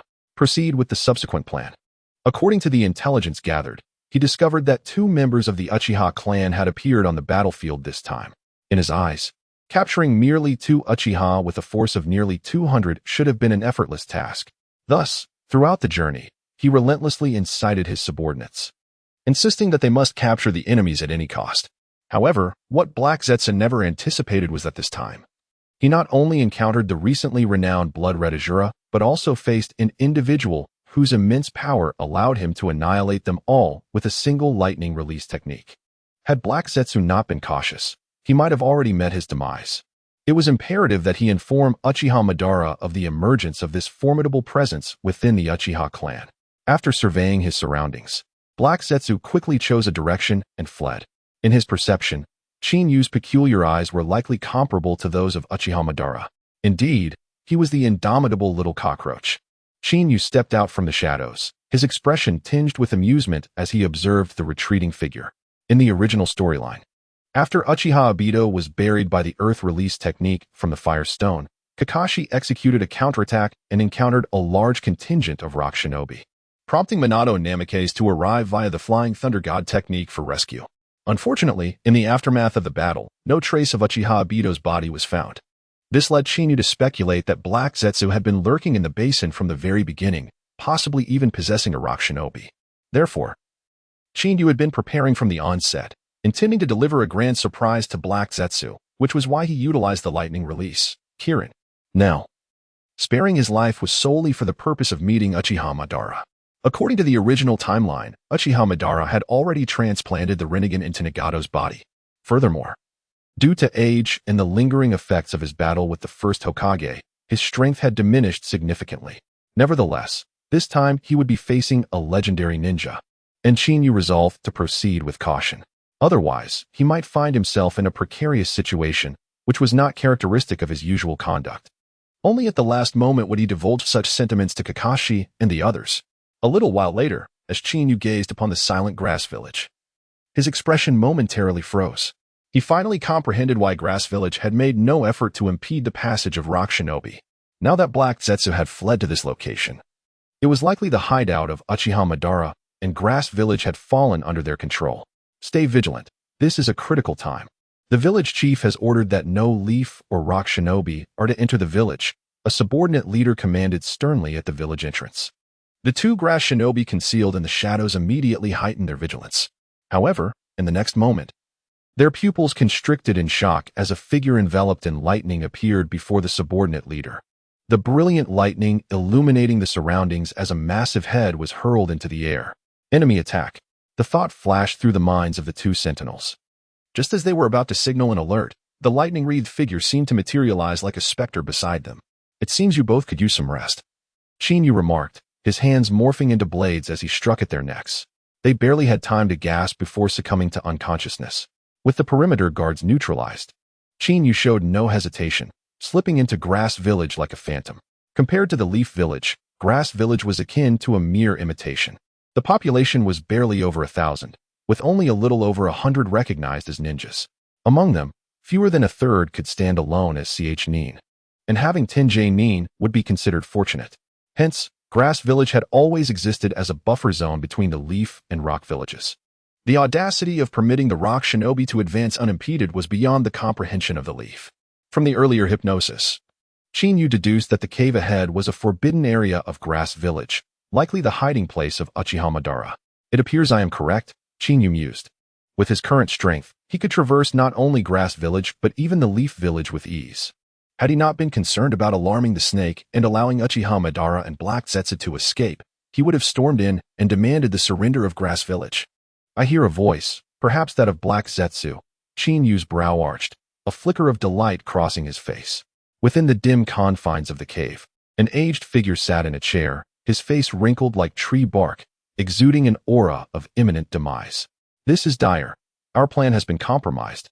Black Zetsu rushed into the cave. Uchiha Madara opened his heavy eyelids, furrowing his brow. In his memory and understanding, Black Zetsu was a replication of his own will, and he should have remained composed. This display of panic exceeded Madara's control. What transpired? Why did you fail to retrieve our target as planned? What use are you to me? Uchiha Madara barked sharply. Black Zetsu hesitated, realizing that after his near brush with death, he had completely forgotten his identity. Observing Uchiha Madara's displeasure, he felt a twinge of frustration but clenched his fists, reminding himself of his ultimate goal, to resurrect his mother, Kagaya Otsutsuki. My lord Madara. I lost my composure earlier. The plan encountered an unforeseen variable, a young man named Uchiha Chinyu, possessing the same ocular prowess as you, emerged. Not only did he rescue our target, but he also unleashed a powerful lightning release, exterminating all the rock shinobi. Had I not prepared a contingency, I might not have returned to report to you. The same ocular prowess? Uchiha Madara's expression darkened. The term referred to the Mangeki Sharingan, a title synonymous with his own. However, over the course of his infiltration, he had been monitoring the Uchiha clan and had not discovered anyone other than Uchiha Shursui and Uchiha Fugaku with the potential for the Mangeki. Furthermore, the method to awaken the Mangeki was known solely to Uchiha Madara. Given his selfish nature, he had never shared this knowledge with his clan. Otherwise, if everyone possessed a pair of Mangeki, his own value would diminish. My lord Madara, I only know that this individual is referred to as Uchiha Chinyu. After infiltrating the rock shinobi, I learned that he recently showcased his true power during a battle against the Cloud and Mist shinobi at the northwestern pass of the Leaf. Black Zetsu paused before continuing. It seems he has awakened the Mangeki Sharingan, granting him such formidable power. He even manifested Susanoo. Susanoo? Uchiha Madara's expression grew grim. I did not anticipate he had reached such a level. I initially believed it would take considerable effort to cultivate a pawn, yet one has already matured. Black Zetsu. You must find a way to bring him to me. Bring him back? Black Zetsu's expression shifted, realizing this was not part of their plan. The possession of the Mangeki Sharingan and the manifestation of Susanoo indicated that he had fully realized the potential of the Mangeki. Convincing him to serve their purpose would prove exceedingly difficult. In Black Zetsu's eyes, their original target, Uchiha Ibito, had yet to awaken his Sharingan. Now, out of nowhere, Uchiha Chinyu had emerged as a Mangeki wielder, and furthermore, he possessed the profound ability of Susanoo, showcasing remarkable prowess from the outset. Given the current circumstances of Uchiha Madara and Black Zetsu, facing Chinyu would likely lead to an unpredictable outcome. Black Zetsu, it seems you are becoming less like yourself. Uchiha Madara remarked coldly. I have been the mastermind behind the scenes for years. Wars, annihilations, and massacres all have slipped from my grasp. As long as you bring Uchiha Chinyu back to me, I am confident I can make him kneel before me, utterly subservient. At this juncture, Madara turned his gaze towards Black Zetsu, his Sharingan spinning ominously, and commanded, Do you understand? Black Zetsu's expression shifted. He was acutely aware that any unusual action on his part would arouse Madara's suspicion, given his inherently paranoid nature. Should Madara discover he was not merely his so-called mental construct, the entire plan would be doomed to failure. With this thought weighing heavily, Black Zetsu nodded solemnly. I will go at once. With that, he turned to exit the cave. However, as he took his first step, a scene before him jolted his senses. Fire style, grand fireball technique. The searing flames surged towards him. The fireball, measuring several meters in diameter, unleashed a wave of scorching heat, raising the air temperature drastically. This unexpected spectacle shook both Black Zetsu and Madara to their cores. In their eyes, only one person possessed the capability to unleash a fire-style technique of such magnitude, Uchiha Chinyu. Lord Madara. Black Zetsu's face paled as he barely had time to shout before the colossal fireball expanded rapidly within his line of sight. The intense heat ignited his clothing. Just as he intended to retreat, a figure appeared before him. Though seemingly aged, Uchiha Madara moved swiftly, wielding the Uchiha clan's fan to meet the fiery assault head-on. Uchiha rebound. The fireball momentarily stuttered before it was sent hurtling backward like a cannonball, its speed surpassing that of its initial approach. Crashing against the distant rock wall with a deafening roar, flames erupted skyward, causing the shadowy valley to tremble violently. The ground scorched in the fireball's wake, and structures were reduced to ashes, the acrid scent of charred earth permeating the air amidst the rising smoke. Standing alongside Madara, Black Zetsu's expression darkened as they beheld the figure descending from above. My apologies. I became a bit too excited upon hearing of your intent to capture me. Chinyu remarked with a warm smile. I hope I didn't cause you any harm with this little surprise. You. Black Zetsu's face contorted with fury. This was the second time he had narrowly escaped death at Chinyu's hands. The first might have been an accident, but the second was undeniably deliberate. Had Madara not acted in time, even with his substitution technique, he would have suffered severe injuries. What is the matter? Are you upset? Chinyu inquired, amusement dancing in his eyes. You truly have a remarkable fate. You survived in the basin, and now you're saved from an attack. Truly, a 1,000-year-old monster like you is impressive. A 1,000-year-old monster? Madara's expression shifted slightly, and Black Zetsu shared his concern. This was a closely guarded secret. If Madara had been the puppet master behind the wars and massacres of recent decades, then Black Zetsu had orchestrated the clandestine machinations of the shinobi world over centuries. Every conflict between the Senju and Uchiha clans was a testament to his influence, meticulously controlled and unnoticed by all. Yet now, Chinyu had directly unveiled this secret, leaving Black Zetsu in a quandary as to whether he was genuinely aware or merely feigning knowledge. You are Uchiha Chinyu, are you not? Madara stated icily. This Black Zetsu you speak of is my clone. It pleases me to see you come here personally. It confirms my discernment was not in vain. Child, you should know well who I am. I am Uchiha Madara, the greatest and strongest of the Uchiha clan, your ancestor. I possess strength that rivals the sage of the six paths. Even after the death of Hashirama Senju, I remain alive, which signifies my unparalleled existence in the shinobi world. As he spoke, a sinister grin crept across Madara's face. Had Hashirama not perished long ago, with my superior ocular techniques, I would have thoroughly vanquished him, establishing myself as the true titan of the shinobi realm. Child, do you wish for power greater than you currently wield?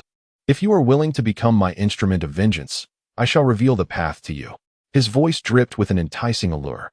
For any Uchiha, such a proposition might have held weight. However, as a transmigrator with an intimate understanding of the Naruto world and a fully upgraded system, the idea of serving Uchiha Madara was laughable. What is the hold-up? Madara prodded, a mocking gleam in his eyes, his Rinnegan peering down upon Chinyu. Had he not fortuitously acquired Hashirama's cells, he would never have realized his current potential. Now, using this as leverage to seduce a younger generation was more than sufficient. Apologies, but I harbor no interest in the Rinnegan, Chinyu interjected suddenly. The expressions of both Madara and Black Zetsu froze, disbelief twisting their features as they gazed at Chinyu. The transformation of the Sharingan into the Rinnegan was the most closely guarded secret between the Uchiha and Senju clans. Had Madara not been fortunate, he would have perished that fateful day. Now, Chinyu had audaciously exposed Madara's bargaining chip. What are you saying, boy? Madara's expression darkened ominously. Where did you acquire knowledge of the Rinnegan? Is it information left behind by Hashirama Senju? In Madara's perspective, the only individual worth his attention was Hashirama. He could not fathom that a mere descendant of the Uchiha clan could possess such knowledge. Guess, Chinyu replied with a playful smile.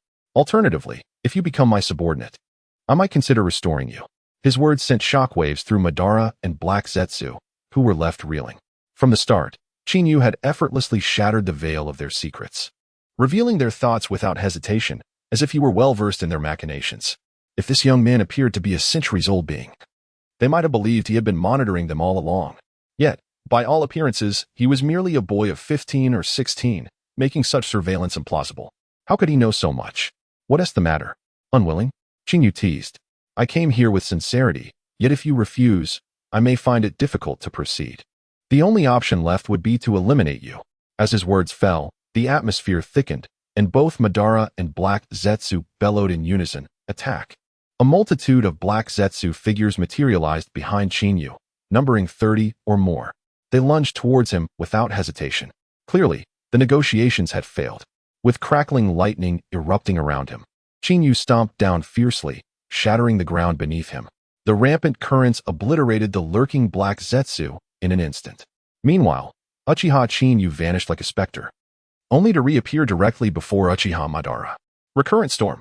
With a thunderous clap, his fists came together, enveloped in crackling lightning, unleashing a torrent of electric power measured in millions of volts.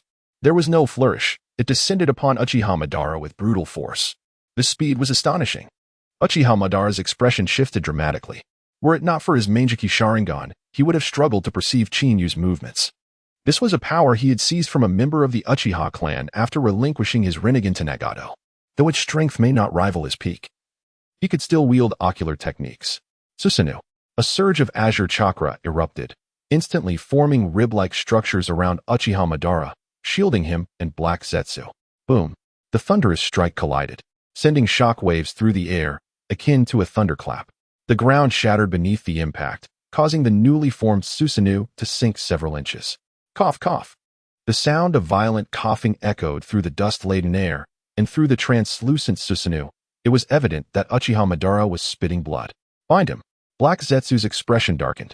Uchiha Madara was on the brink of death, barely clinging to life. Much of this was due to the cells of Senju Hashirama, which were keeping him alive against the odds. If he faced a typical opponent, Madara, in his current state, could easily crush the entire hidden grass village. Yet here stood a mysterious youth with his Manjiki Sharingan, as if capable of discerning all, which meant the battle was fraught with uncertainty. Black Zetsu, grant me power. Uchiha Madara wiped the blood from his mouth, his expression contorted with rage. A mere junior dares to treat an ancestor with such disrespect. I shall show you the vast chasm that exists even among those who wield the Manjiki Sharingan. His frenzied roar sent a jolt through Black Zetsu. In a certain sense, it resonated with Madara's own cells, allowing for a degree of power sharing. However, deploying such a strategy would mean Madara would burn through his life force, jeopardizing his ultimate plan. This could disrupt everything. Black Zetsu, what are you thinking?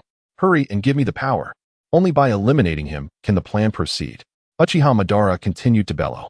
As a being even Senju Hashirama dared not underestimate. Being looked down upon by a junior in his twilight years was an immense humiliation for Uchiha Madara. Black Zetsu, if that old fool kills me, I will take you down with me. Think carefully. Chinyu remarked with a playful smile.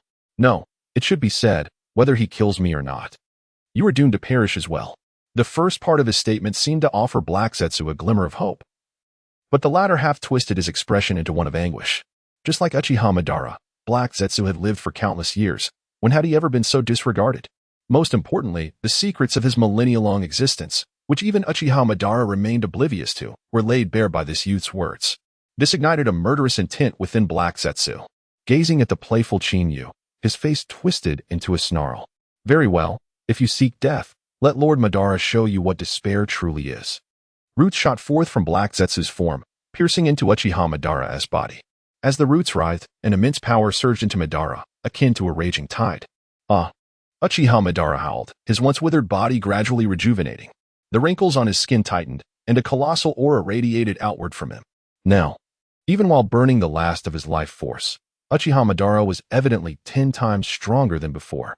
While he could not reach his zenith, he could easily slay 10 foes of a lesser caliber with a single hand. This is the sensation of power. Uchiha Madara reveled in the surging strength within, his killing intent intensifying.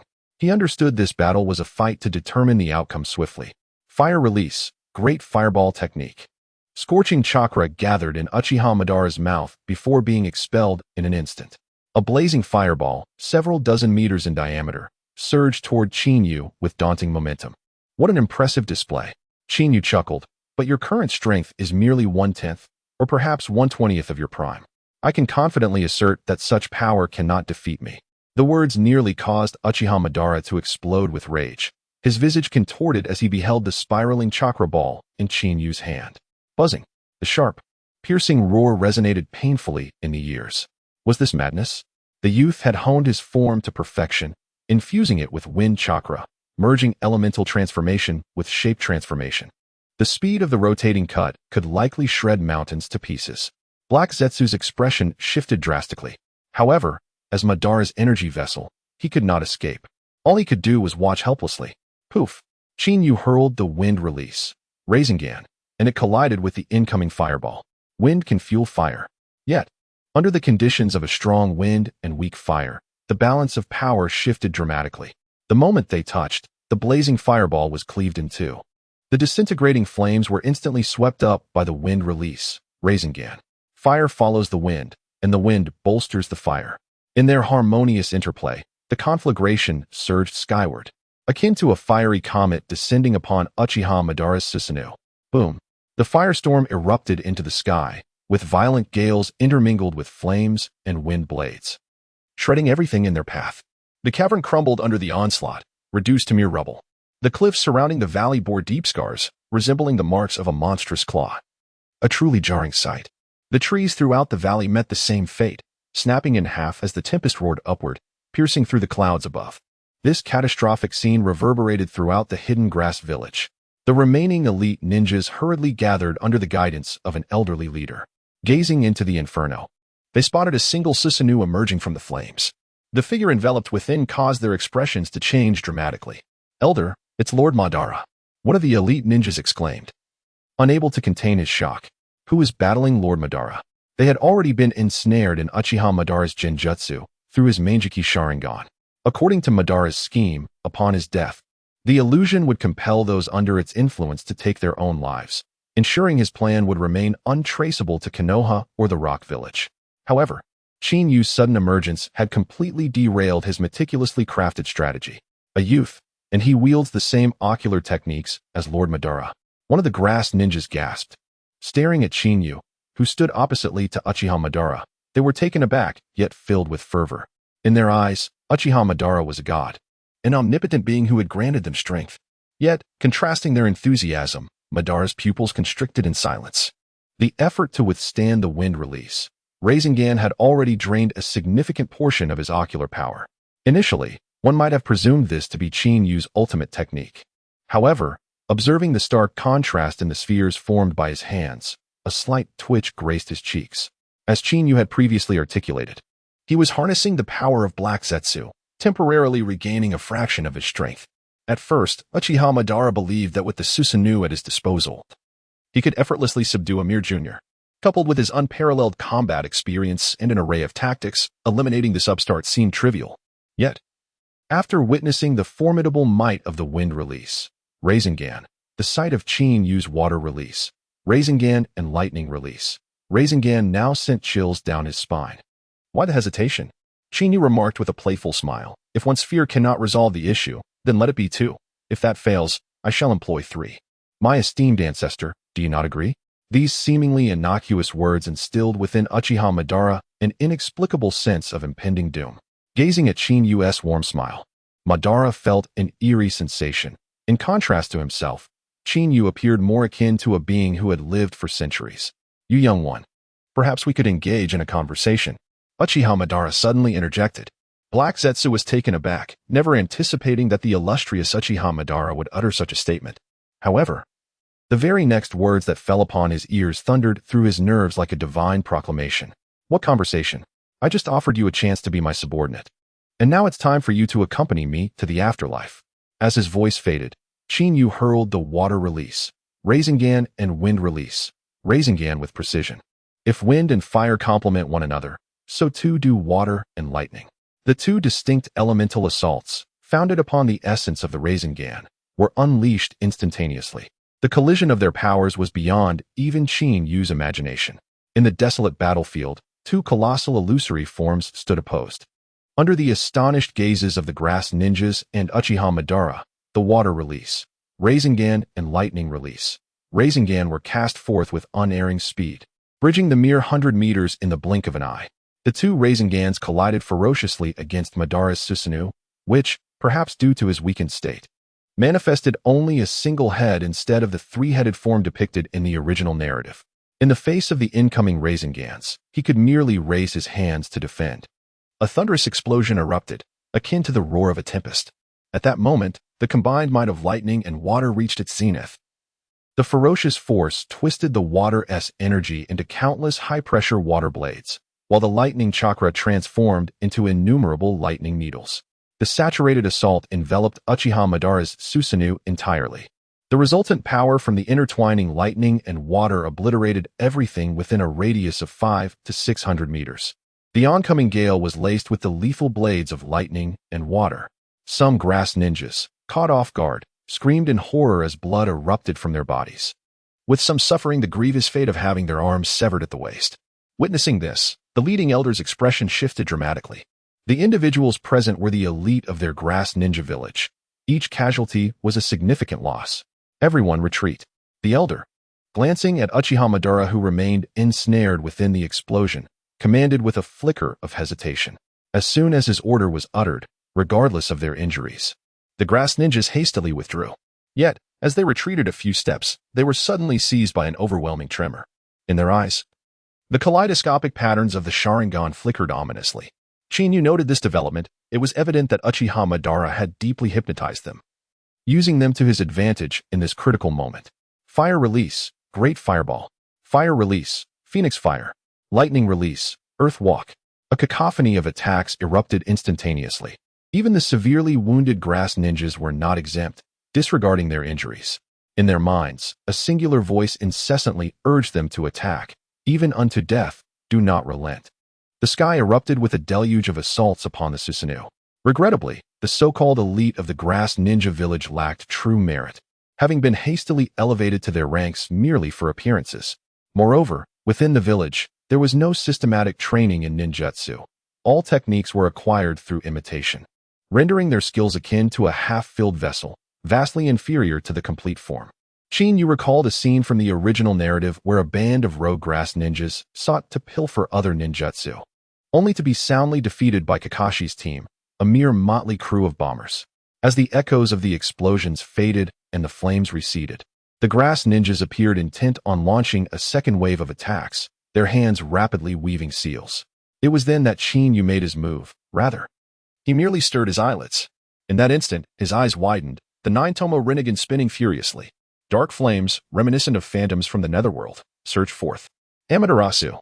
In an instant, a dozen grass ninjas, including the elder, were consumed by the black flames. The sudden turn of events caused even Uchiha Madara, amidst the chaos, to change his expression. He had not anticipated that Shin, still in his youth, could be so ruthless. Furthermore, the awakened Manjiki Sharingan not only granted him access to Susanoo, but also wielded these ominous black flames as a means of physical assault.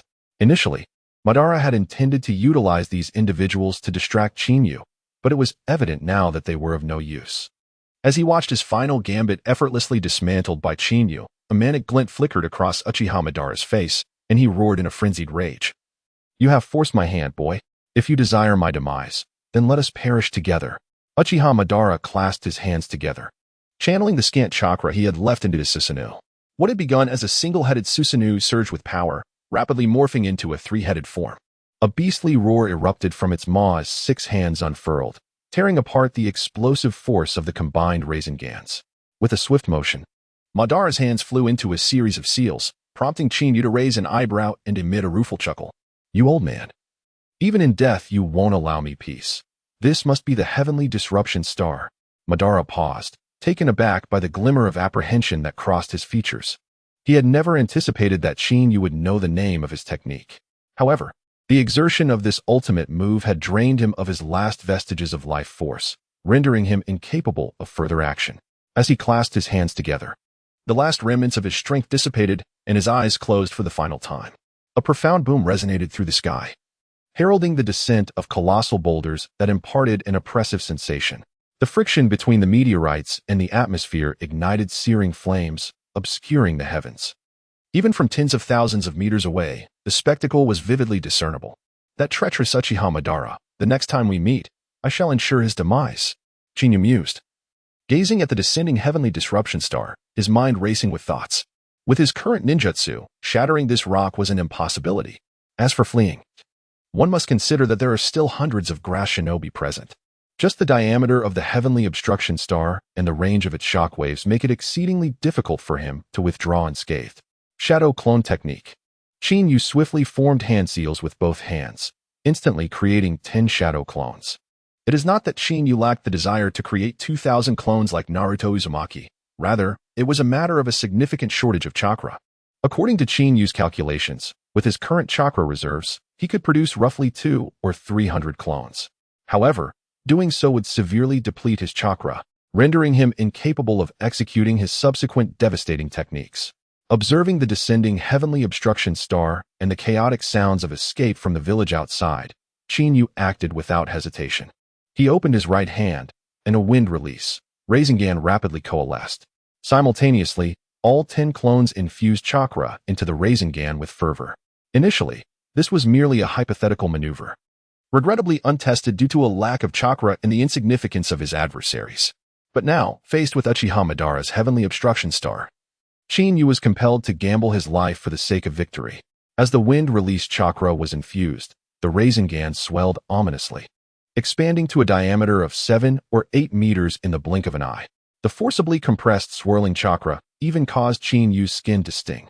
With a faint buzzing sound, he realized that not only had the form of the technique reached its limit, but his chakra was nearly exhausted as well. A mere 5,000 meters away, he hurled the colossal wind-release Rasengan like a shuriken. The sound of fabric tearing echoed as the massive wind released shuriken. Propelled by Qin Yu's full strength, transformed into a streak of light, hurtling toward its target. The distance of 5,000 meters, under the onslaught of the falling meteor, was traversed in mere seconds. The two tremendous forces collided with a thunderous roar, akin to a bolt of lightning splitting the heavens. The gigantic wind release Rasengan instantly fragmented into countless blades, piercing through the meteorite. Amidst the flames and swirling winds, debris flew as the entire sky ignited into a dazzling inferno. From a distance, it appeared as if the heavens themselves were ablaze. Qin Yu, caught in the midst of this cataclysm, felt as though he could not open his eyes. The oppressive shockwaves surged like relentless tides. With the final resounding boom echoing across the sky, the prolonged stalemate, lasting over a minute, was shattered. The immense celestial meteor disintegrated into countless fragments, scattering across the sky. Qin Yu, who had been enveloped in the chaos, sighed in relief. His 10 shadow clones had already exhausted their chakra and dissipated. Even the final Susanoo, which had withstood the barrage of debris, ultimately vanished. As tranquility returned, it was evident that the canyon had been leveled. The village outside bore the scars of devastation. Cries of despair filled the air, while not quite a hell on earth. The indiscriminate assault had inflicted far greater damage on the grass shinobi village than on Qin Yu himself. A distance of 10,000 meters away, Black Zetsu emerged from the shadows, witnessing the spectacle of the enormous meteor being obliterated by Qin Yu, transforming into a shower of meteoric fragments. He was utterly astonished, having never anticipated that the lethal move of Uchiha Madara, unleashed in his final moments, could be so effortlessly countered. When Qin Yu executed the lightning water Rasengan, Madara had realized that, in his current form, he was no match for Qin Yu. Thus, he seized the opportunity to let Black Zetsu escape underground, intending to unleash his most potent attack in a bid to take Qin Yu down with him. In Madara's eyes, while Qin Yu possessed commendable strength, he lacked the capability for widespread, high-damage attacks, and thus should have been unable to contend with the heavenly obstruction star. Alas, fate had other plans. Ultimately, Qin Yu took a reckless gamble, developing the colossal wind release Rasengan. Madara had once remarked that if that kid survived, he hoped to return and deliver the finishing blow. Should he now reconsider? Black Zetsu mused to himself, but after a brief hesitation, he swiftly dismissed the thought. If even Uchiha Madara could not vanquish his opponent, Black Zetsu would not be so arrogant as to believe he could withstand him. Casting one last glance at the basin where Qin Yu stood, Black Zetsu swiftly retreated underground.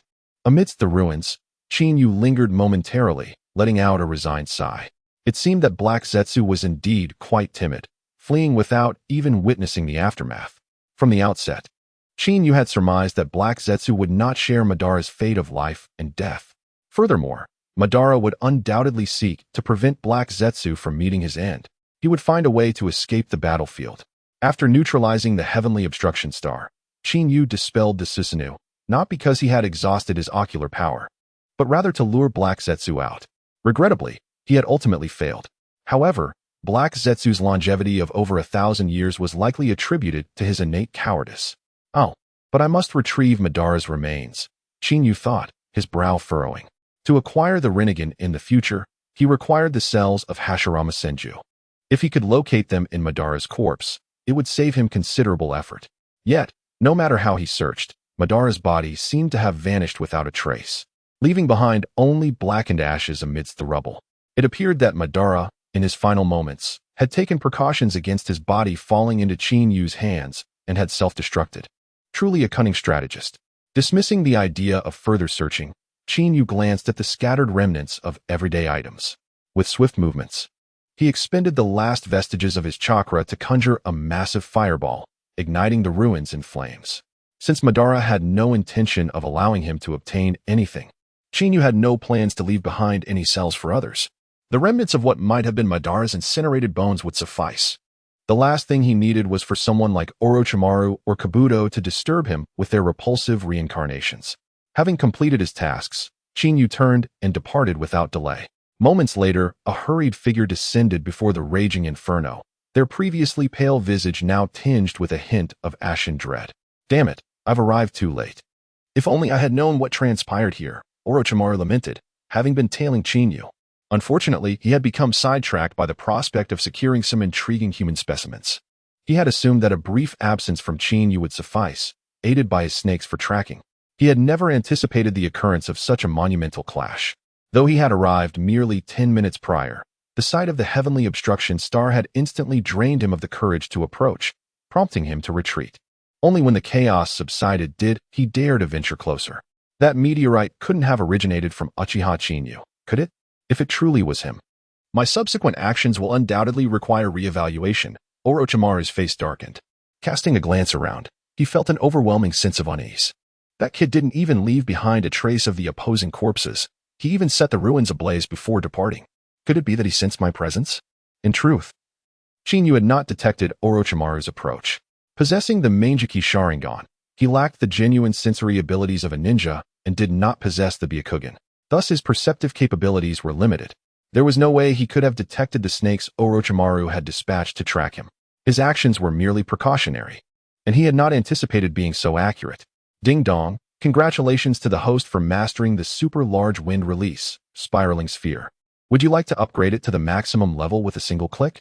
The system's voice resonated in Qin Yu's mind, causing him to momentarily pause his steps. This was his first time executing the super large wind release, spiraling sphere, hence he required 10 shadow clones for assistance. Having successfully completed the initial attempt, he now intended to leverage the one-click level-up system.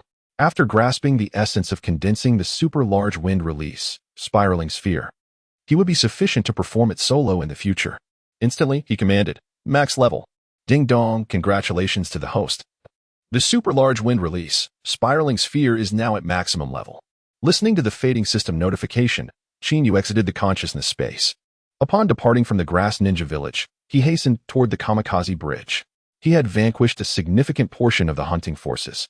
Yet the mission to destroy the Kamikaze Bridge remained unfulfilled. According to his deductions, Kakashi and his team had already penetrated deep behind enemy lines, working to demolish the bridge. Minato, what brings you here? Qin Yu raised an eyebrow, slightly surprised by the sudden appearance of Namikaze's Minato. Minato's expression momentarily faltered as he glanced towards the direction of the grass ninja village and then at the visibly fatigued Qin Yu. His cheek twitched, and he could not help but exclaim, Qin Yu, please do not tell me that the commotion from the grass ninja village was caused by you. In response to Minato's speculation, Qin Yu internally cursed Uchiha Madara, lamenting the unnecessary display of such an evident celestial calamity. The sheer magnitude was discernible even from several kilometers away. Now, with Minato involved, the situation had become untenable. Am I supposed to deny it? Qin Yu replied, ruefully rubbing the bridge of his nose. Minato rolled his eyes, retorting, your denial only deepens my suspicions. In a place as desolate as this, the only person capable of shattering such a colossal meteorite, aside from you, is beyond my imagination. I am merely curious about the identity of your adversary. Qin Yu, unperturbed by Minato's firm assertion, chose not to dispute it. Instead, he playfully patted Minato on the shoulder and remarked, I fear you may not believe me if I tell you. Not believe you? Minato was taken aback. Your words imply that the recent battle has some connection to you, and I cannot dismiss that. I am simply intrigued as to who could wield such a massive meteor. Upon witnessing the enormous falling meteorite, Minato had entertained the thought of facing it himself and pondered whether he could withstand such a force. Ultimately, he concluded that without employing the Flying Thunder God technique to redirect the meteor, no conventional attack could obliterate it. Moreover, the only individuals capable of engaging such a formidable foe, aside from the seldom deployed Hokage, were Uchiha Qin Yu, making his suspicions all the more pronounced. Thus, Minato resolved to forego reuniting with Kakashi and his team to ascertain the truth. Upon encountering Qin Yu, his suspicions solidified. All signs pointed to Uchiha Qin Yu and Appo's involvement. However, one aspect Minato had not anticipated was Qin Yu's willingness to acknowledge his participation in the conflict. Uchiha Madara. Qin Yu smiled warmly. Minato's demeanor shifted, his nerves tightening as he regarded Qin Yu with a glint of unease. Qin Yu, can you refrain from jesting? According to the First Hokage's records, Uchiha Madara is long deceased. How could he possibly contend with you? Minato was certainly aware of the legendary ninja, as even the second Hokage had confirmed Madara's demise, documenting it in Konoha's secret archives. Now, with Qin Yu asserting that Madara was still alive, it was an assertion too outrageous to accept. If he remains alive, Qin Yu scoffed, forget it. If you choose not to believe me, then so be it.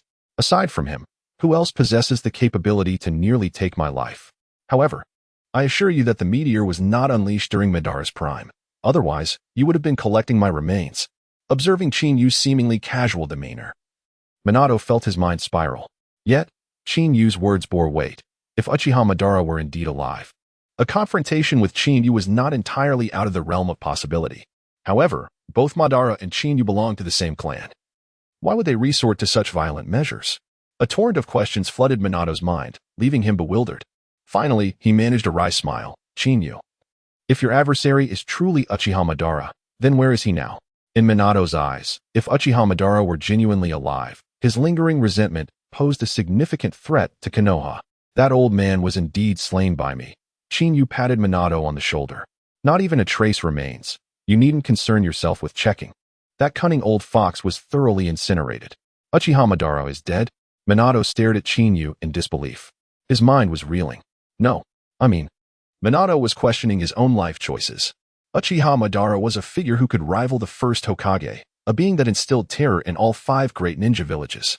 Now, Yu casually informs him that the old man was obliterated without a remnant. This was an impossible notion to accept. Do you disbelieve me? Yu shot him a glance. Then let it be. Stop asking me. Having engaged in a fierce battle, his chakra reserves were nearly depleted, and he needed to recuperate. Upon returning, how he chose to report was his business. Whether they believed him was contingent on his explanations. Minato felt helpless. Even he was questioning the validity of the situation, and without a shred of tangible evidence, how could he report back? Casting a glance at Yu, who was already seated in meditation to recover chakra, Minato sighed inwardly, only to be struck by a sudden realization. Kakashi and the others were in peril. Minato quickly produced a flying thunder god kunai, engraved with the technique seal, its entire body radiating a burning heat. This was a pair of special kunai he had crafted to safeguard Kakashi and his team. Only when Kakashi drew it to confront an enemy, and it was stained with blood and chakra, would the technique activate. Now, with this kunai emanating such intense heat, it was evident that they faced a life-threatening situation. Yu raised an eyebrow, muttering, "Do you need me to accompany you?" "Of course. I would rather expend a bit more chakra than risk you telling me later that you fought against the First Hokage. I would question my own existence. How could I report back?" Minato grasped Yu's shoulder. In the next instant, he formed a seal with his left hand, and they vanished from their location. Perhaps due to the burden of carrying another, the distance covered by the Flying Thunder God technique was limited to 20 kilometers. After executing several jumps in quick succession, Minato and Yu appeared, only to find something amiss. "Sensei." Kakashi's voice suddenly rang out. Quickly, Yu surveyed the entire situation. Before him stood a circle of encircling ninjas, including not only rock ninjas but also mist ninjas, with the leader being Pakin from the 7 ninja swordsmen. Conversely, among the rock ninjas, perhaps due to their deep infiltration, only a handful of lesser-known jonin led the charge. Upon witnessing Yu and Minato's sudden appearance, the expressions of the surrounding ninjas shifted dramatically. Trouble has arisen. The Golden Flash, Namikaze Minato, and the recently infamous blood-colored Azura, Uchiha Obito, have arrived. It is a spatial ninjutsu, rumored to be Minato's forte, which allows him to arrive just in time.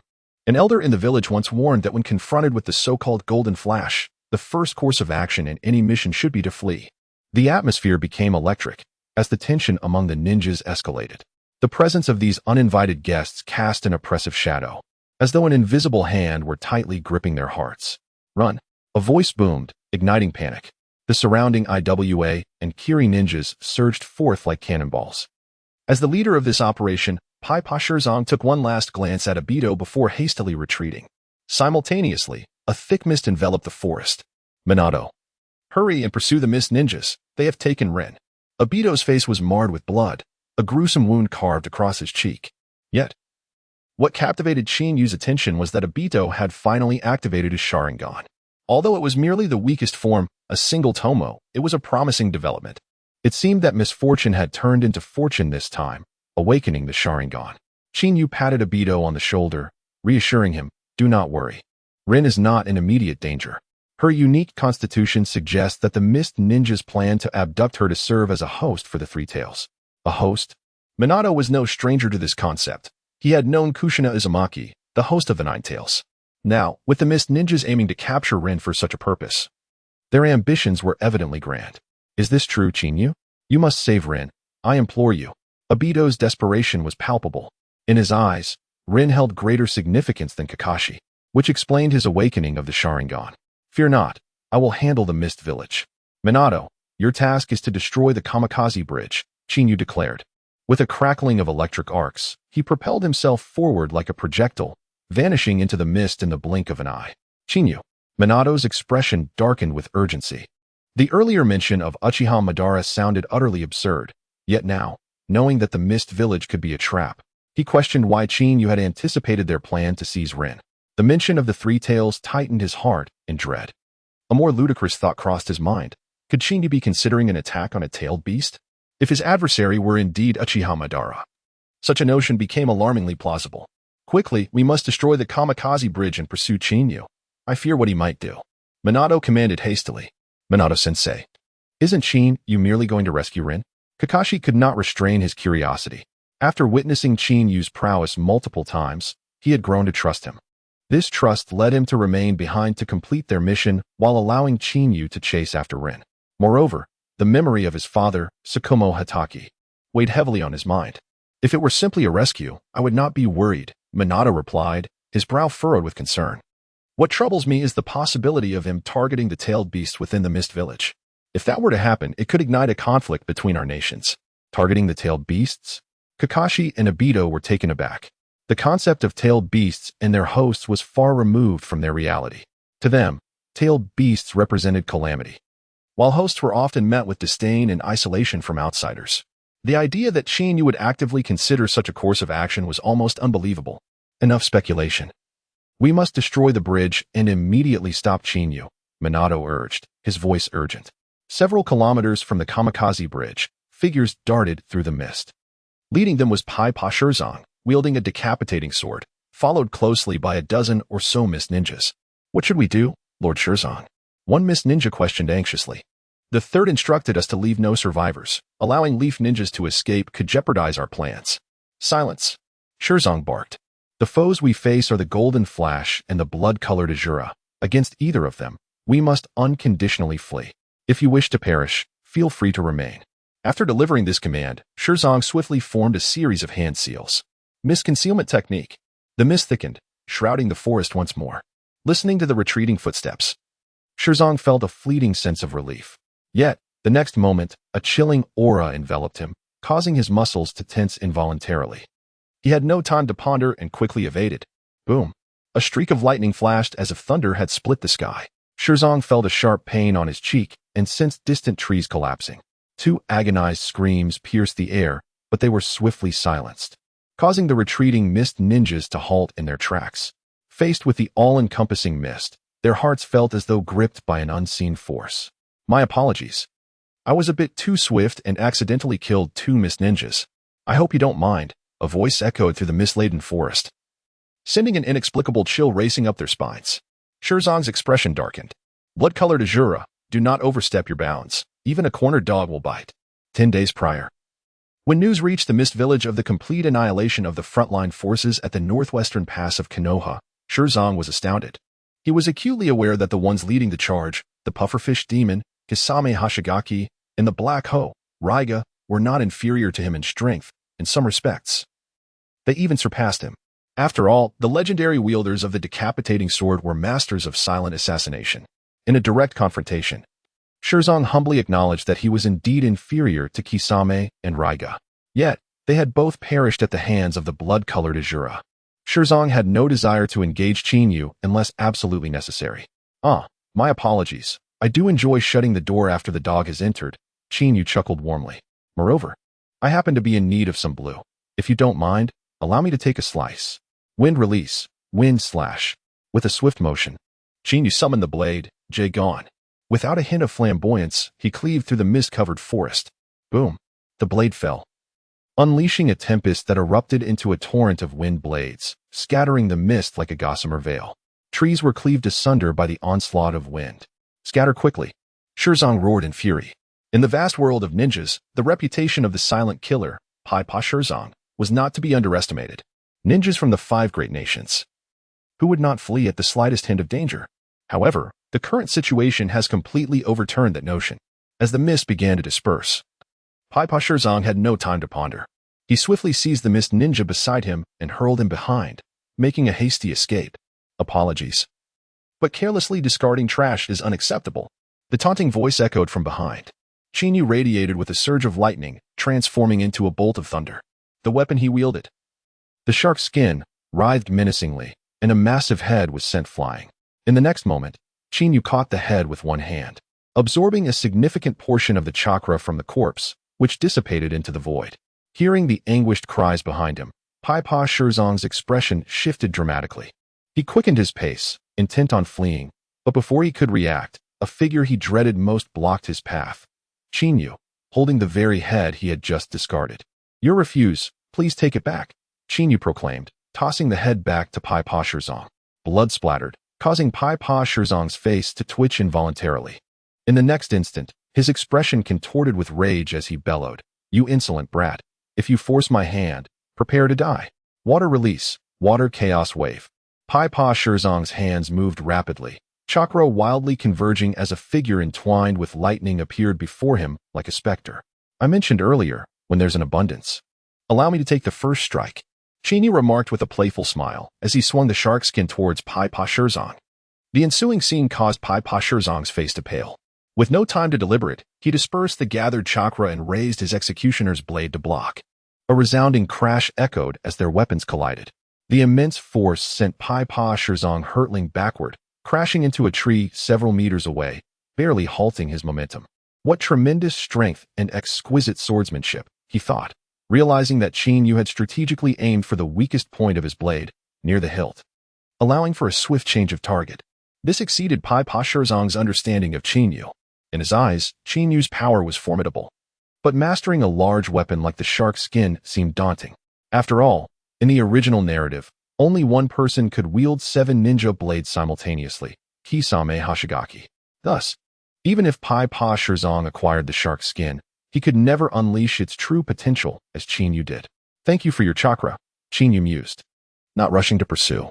His earlier strike, utilizing the Konoha-style 3-day moon dance, had not only exploited the executioner's blade's weakness to repel Pai Pa Shirzong, but also granted the shark's skin ample time to siphon off half of Pai Pa Shirzong's accumulated chakra. Listening to the gnawing sounds of the shark's skin and feeling the chakra coursing through the hilt, Qin Yu's withered cells began to rejuvenate as chakra filled his being, a sensation akin to rain in a drought. Although the quantity was modest, the quality was remarkable. Pai Pa Shirzong's complexion darkened as he gazed at Qin Yu, clenching his executioner's blade tightly. The sensation of his chakra being drained became increasingly palpable. If he were struck another 10 times, he feared he would be utterly depleted. "Lord Shirzong, what do we do now?" asked the mist ninjas behind him, paralyzed with fear at the sight of their leader being subdued by someone regarded as the so-called Crimson Azura. Their skepticism evaporated, replaced entirely by terror. "Silence," Pai Pa Shirzong growled, feeling the weight of their anxious gazes. In an instant, he activated the body flicker technique, vanishing from sight. Observing this, Qin Yu tensed slightly, but soon wore an intrigued smile. Pai Pa Shirzong's disappearance did not lead to a surprise attack. Instead, he reappeared behind 3 mist ninjas. With a swift upward motion of his executioner's blade, 3 heads were sent soaring amidst their incredulous expressions. This shocking display rattled everyone present. The remaining 7 or 8 mist ninjas lost their composure, turning to flee. However, Pai Pa Shirzong had no intention of letting them escape. With a determined step, he activated the body flicker technique once more, becoming a blur as he pursued them. In just 2 or 3 minutes, Qin Yu saw Pai Pa Shirzong return, holding 7 heads. "I am willing to surrender," he said darkly. "Surrender?" Qin Yu replied with a warm smile. "You've murdered my men in silence. Before you surrender, let me take a few strikes." "You want to strike me even in surrender?" Pai Pa Shirzong's face turned ashen. As a member of the elite 7 ninja swordsmen, the thought of being humiliated further was intolerable. Yet, recalling the fates of Suigetsu, Hoshigaki, and Raiga, he clenched his teeth and said, "Very well, you may strike me twice. But you must share some chakra with me. You must keep your promise." With that, a resolute expression crossed Pai Pa Shirzong's face as he thrust his executioner's blade into the ground, presenting himself as prey. "Ah, I was merely jesting. No need to take it so seriously. However, since you chose to surrender, I must leave you with something," Qin Yu replied with a playful smile. crimson light swirling in his eyes. Pai Pa Shirzong's expression faltered as he met Qin Yu's gaze, instinctively sensing danger. Unfortunately, before he could react, his very soul felt as if it were being pulled, drawn into the depths of the eternal Mangeki Sharingan. This peculiar sensation dissipated quickly, and as the world spun, Pai Pa Shirzong regained consciousness, drenched as if he had fallen into water. He looked at Qin Yu's blood-red eyes, tension coursing through him, and quickly lowered his gaze. Fear not. I have merely left a hypnotic suggestion deep within your consciousness. Unless you encounter someone more powerful than my illusion, do not expect to break free from it. Qin Yu said, patting Pai Pa Shirzong's shoulder reassuringly. But rest assured, I am a good person. As long as you do not betray me, I will not kill you. Hearing these words, Pai Pa Shirzong's expression stiffened, yet he remained silent. To impose such a hypnotic suggestion on someone and still consider oneself a good person? There seemed to be no evil left in the world. Moreover, having experienced firsthand how Qin Yu's mere gaze nearly led him to perish within the realm of illusion, Pai Pa Shirzong finally comprehended why Suigetsu and Raiga had fallen. Such an existence was beyond their capability to contend with. Realizing that he had been subjected to hypnosis deep within his consciousness, Pai Pa Shirzong gritted his teeth and relinquished the last remnants of his pride. My lord, Pai Pa Shirzong will never betray you. If you wish to find the girl taken by the cane, I can guide you. Observing Pai Pa Shirzong's swift change in demeanor, Qin Yu remained unfazed. In a world governed by the principle of the survival of the fittest, strength dictated the law. If you cannot win, you are left with only two choices. One is death, and the other is to become a subordinate of another. It can be said that Pai Pa Shirzong is a man of intellect, well aware of the changing tides. Otherwise, Qin Yu would not hesitate to strike him down and then clarify the situation. I wish to know the whereabouts of Sanwei. Qin Yu went straight to the point. Pai Pa Shirzong's expression shifted. He had initially thought that Qin Yu was merely intent on rescuing someone, not anticipating his calculations regarding Sanwei. However, upon recalling Qin Yu's formidable illusion techniques, as well as the rumored strength he possessed, it was not impossible that he coveted the existence of the tailed beasts. My lord, Sanwei and Rokubi indeed exist within our Mist Ninja village, but aside from Yutaka, who has always stayed outside the village, the whereabouts of Sanwei have never been revealed. Pai Pa Shirzong stated solemnly. Never revealed? Qin Yu raised an eyebrow. In the timeline of Naruto, he had diverged from the original narrative over a decade ago. He only knew that Noera Rin had been abducted and subsequently became the Jinchuriki of Sanwei. Originally, the Mist Ninja village had planned to release Sanwei for widespread destruction after Noera Rin returned to Konoha, thereby drawing attention from the Leaf village's rear and marking a significant chapter in this war. Unfortunately, Noera Rin was killed by Kakashi mid-journey, resulting in the failure of their plan. Ultimately, Sanwei was sealed within the Fourth Hokage, Yagura. As for events preceding this, Qin Yu remained uninformed. Only upon Pai Pa Shirzong's mention did he begin to sense something amiss. In the original narrative, the first, second, and fourth Mizukages had all made appearances. Yet the third Mizukage had merely made a brief appearance before vanishing without even a name. Qin Yu had once suspected that the third Mizukage might be the Jinchuriki of Sanwei. If that were the case, due to unique circumstances akin to Uzumaki Mido, a transfer of Jinchuriki vessels might have been required, thus shifting the target to Noera Rin for the assault plan. This process could have led to the demise of the third Mizukage, paving the way for Yagura's ascension. It was precisely because of the absence of the third Mizukage that the fourth Mizukage, Yagura, could be easily manipulated by Uchiha Obito, exacerbating the blood mist and implementing tyranny without anyone intervening. Shirzong, do you know the whereabouts of the third Mizukage? Take me to see him, Qin Yu said calmly. Pai Pa Shirzong was momentarily taken aback. My lord, the third Mizukage is exceedingly enigmatic within the Mist Ninja village, seldom making appearances. However, your inquiry has led me to suspect that he may indeed be the Jinchuriki. He is currently within Donyu Lake in the territory of our village. I shall take you there at once. Pai Pa Shirzong acted without hesitation, wary that if he delayed, even slightly, Qin Yu would strike him down from behind. Let us proceed. Qin Yu did not hesitate. If the third Mizukage truly was the Jinchuriki of Sanwei, then Noera Rin would undoubtedly be nearby as well. At that time, he could conveniently rescue her. Currently, Qin Yu's primary concern was resolving the issue of the missing blue chakra. Within the land of water, Donyu Lake stretched endlessly before them. A multitude of figures burst forth from the woods and swiftly landed upon a rocky cliff resembling an altar. Below them, waves crashed against the cliff's precipice. 3 enormous stone pillars towered 30 meters high, while the surrounding rocky ground was inscribed with peculiar sealing techniques. A cloaked man sat cross-legged at this location. "Lord, Third Hokage. We have brought him back." A man with a flamboyant mask spoke in a low voice. "Bringing him back is sufficient." The voice of the Third Hokage was exceptionally hoarse, evoking an inexplicable sense of discomfort. Suddenly lifting his head, he revealed a terrifying visage adorned with scales, causing the present ninjas to instinctively take a half-step back. "Do not be afraid. This is a manifestation of the tailed beast's backlash. The seal within me is nearing its limit."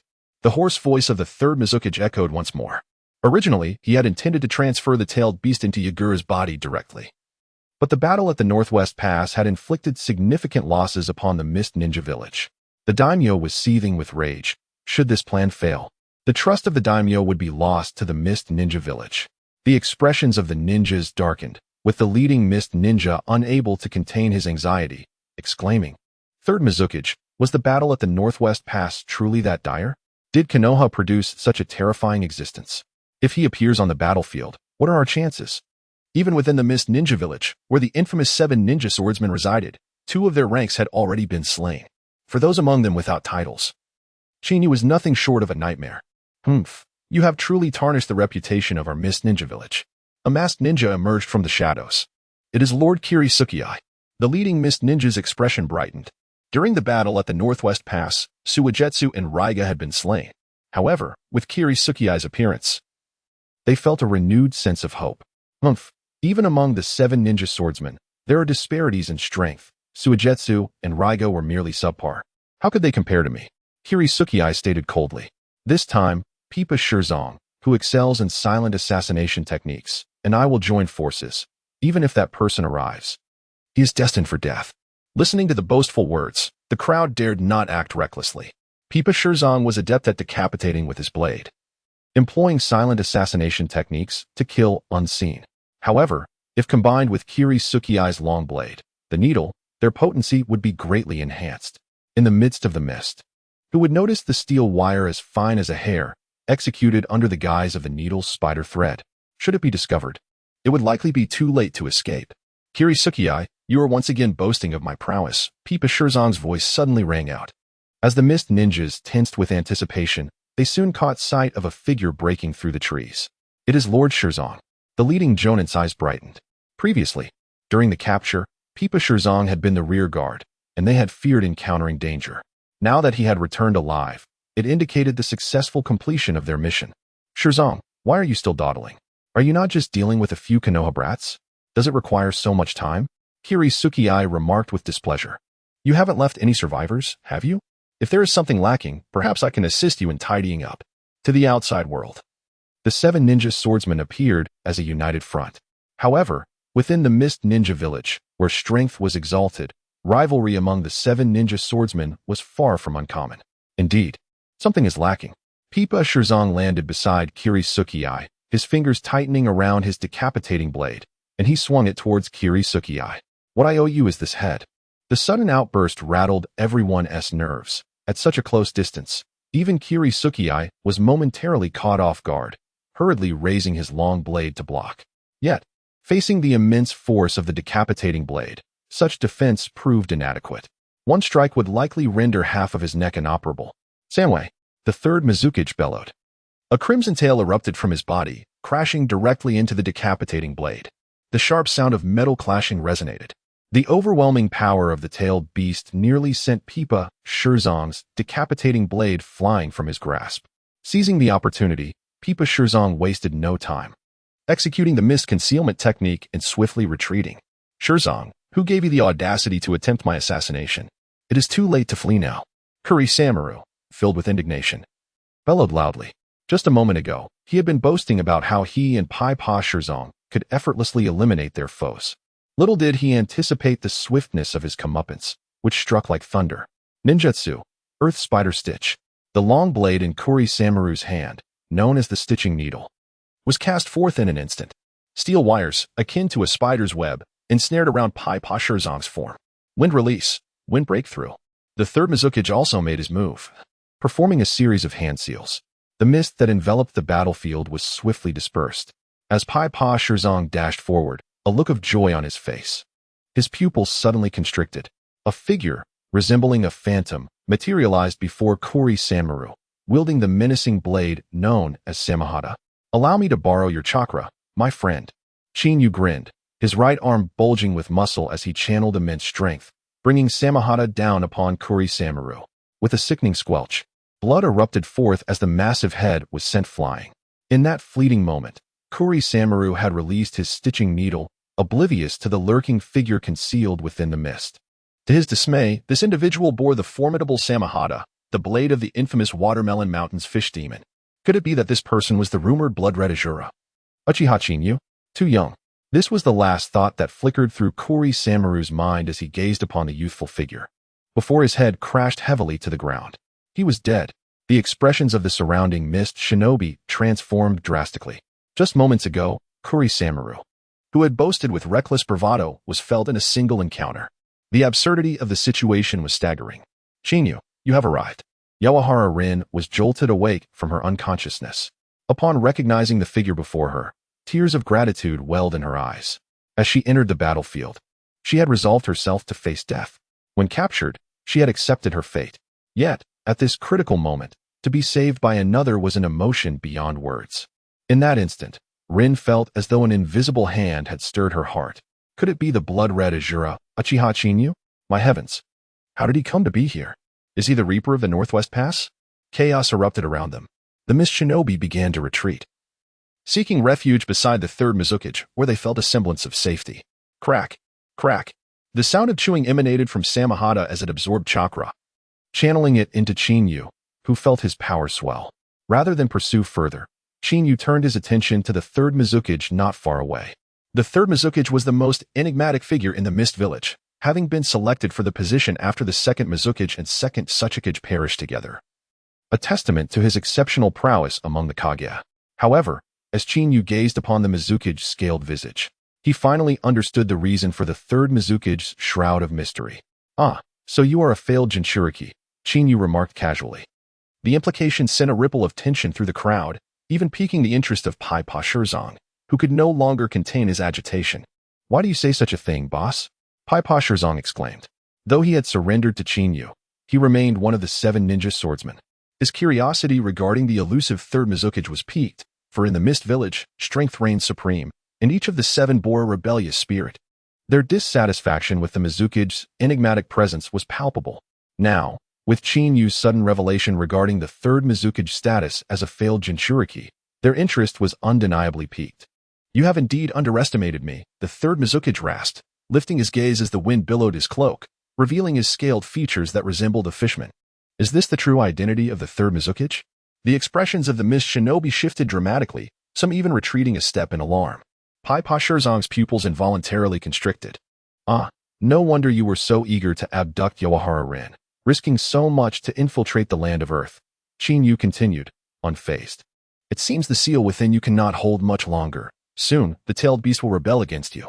The situation between the land of water and the land of earth was complicated by the presence of a small nation in between, indicating the gravity of the scenario. Moreover, in the original narrative, after Yawahara Rin was deemed a failed weapon for the tailed beast, she was directly succeeded by the fourth Mizukage, Yagura. Chinyu's deduction seemed increasingly accurate. "You are the hidden genius of Konohagakure, the blood-red Asura, Uchiha Chinyu, are you not?" The third Mizukage, indifferent to his appearance, raised his glowing green eyes.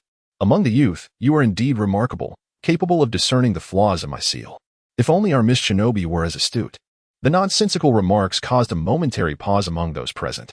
Chinyu smirked. "Mizukage, do you intend to recruit me into the Mist Village and offer me the position of fourth Mizukage?" The proposition was indeed enticing. "Ah, you are indeed clever. But you are not one of us. Furthermore, your Uchiha clan is rife with scandals, making you a troublesome presence in Konoha. Should I grant you the title of Mizukage?" "I fear the Mist Village would soon become another clan altogether," the third Mizukage replied, shaking his head. "While the title of Mizukage may not be yours, should you join our Mist Village, I can assure you a position as the Grand Elder, wielding the greatest authority beneath the Mizukage, including the power of life and death." The moment the words left his mouth, the expressions of the Mist Shinobi shifted dramatically. With Chinyu's effortless slaying of formidable foes such as Kuri-Sanmaru, and the surrender of the rebellious Pai Pa Shirzong, only 3 members of the 7 ninja swordsmen remained. The prospect of allowing Qin to become the Grand Elder of the Land of Water, commanding such power, was nothing short of a nightmare for them. Have you made your decision, young man? The third Mizukage inquired once more. Qin chuckled. It seems I have been underestimated. A mere broken village cannot quench my ambitions. My aspirations extend to the entirety of the ninja world. Nay, my ambitions transcend this realm. Madman. This singular thought echoed in the minds of all present. To reject such an appealing offer and audaciously proclaim intentions to challenge the very authority of the ninja world was nothing short of lunacy. The third Mizukage's expression darkened, his countenance heavy with displeasure. You are exceedingly arrogant. It appears our conversation has come to an end. Indeed, it has.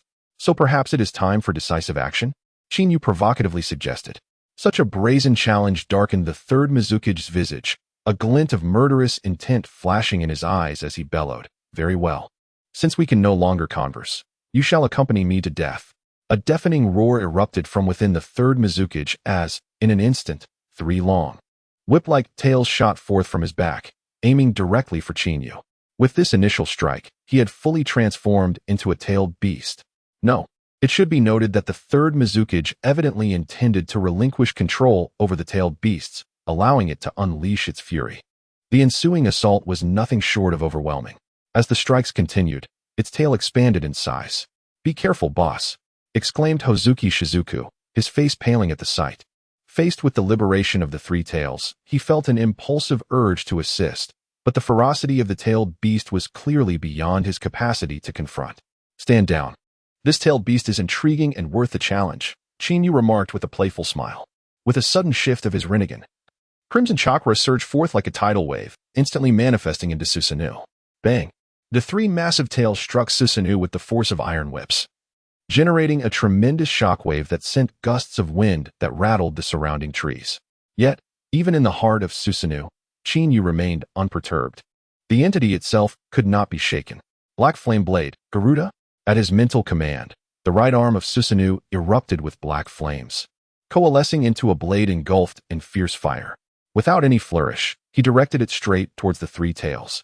The sudden assault startled the third Mizukage, causing his pupils to widen in shock. With no time to ponder, he swiftly retracted his tail. As he opened his mouth, an enormous chakra surged forth, erupting like a tidal wave. Water release, great waterfall technique. The endless torrent of water surged forth like a raging tide, colliding with the black flames. However, upon the briefest contact, the boundless river was instantly vaporized, and the black flame blade pursued one of the tails with relentless determination. A sound akin to fabric tearing echoed ominously. The sharpness of the black flame blade took even Qin by surprise. Although he had witnessed Uchiha Sasuke wielding Amaterasu as an arrow in the original story, he had not anticipated such formidable power. No, it would be more accurate to say that its current potency exceeded that of Uchiha Sasuke's. The massive tail was severed at its midpoint, with the black flames swiftly spreading like maggots along the severed edges. Roaring in agony, the 3 tails, Isabu, became frenzied by the searing heat and excruciating pain.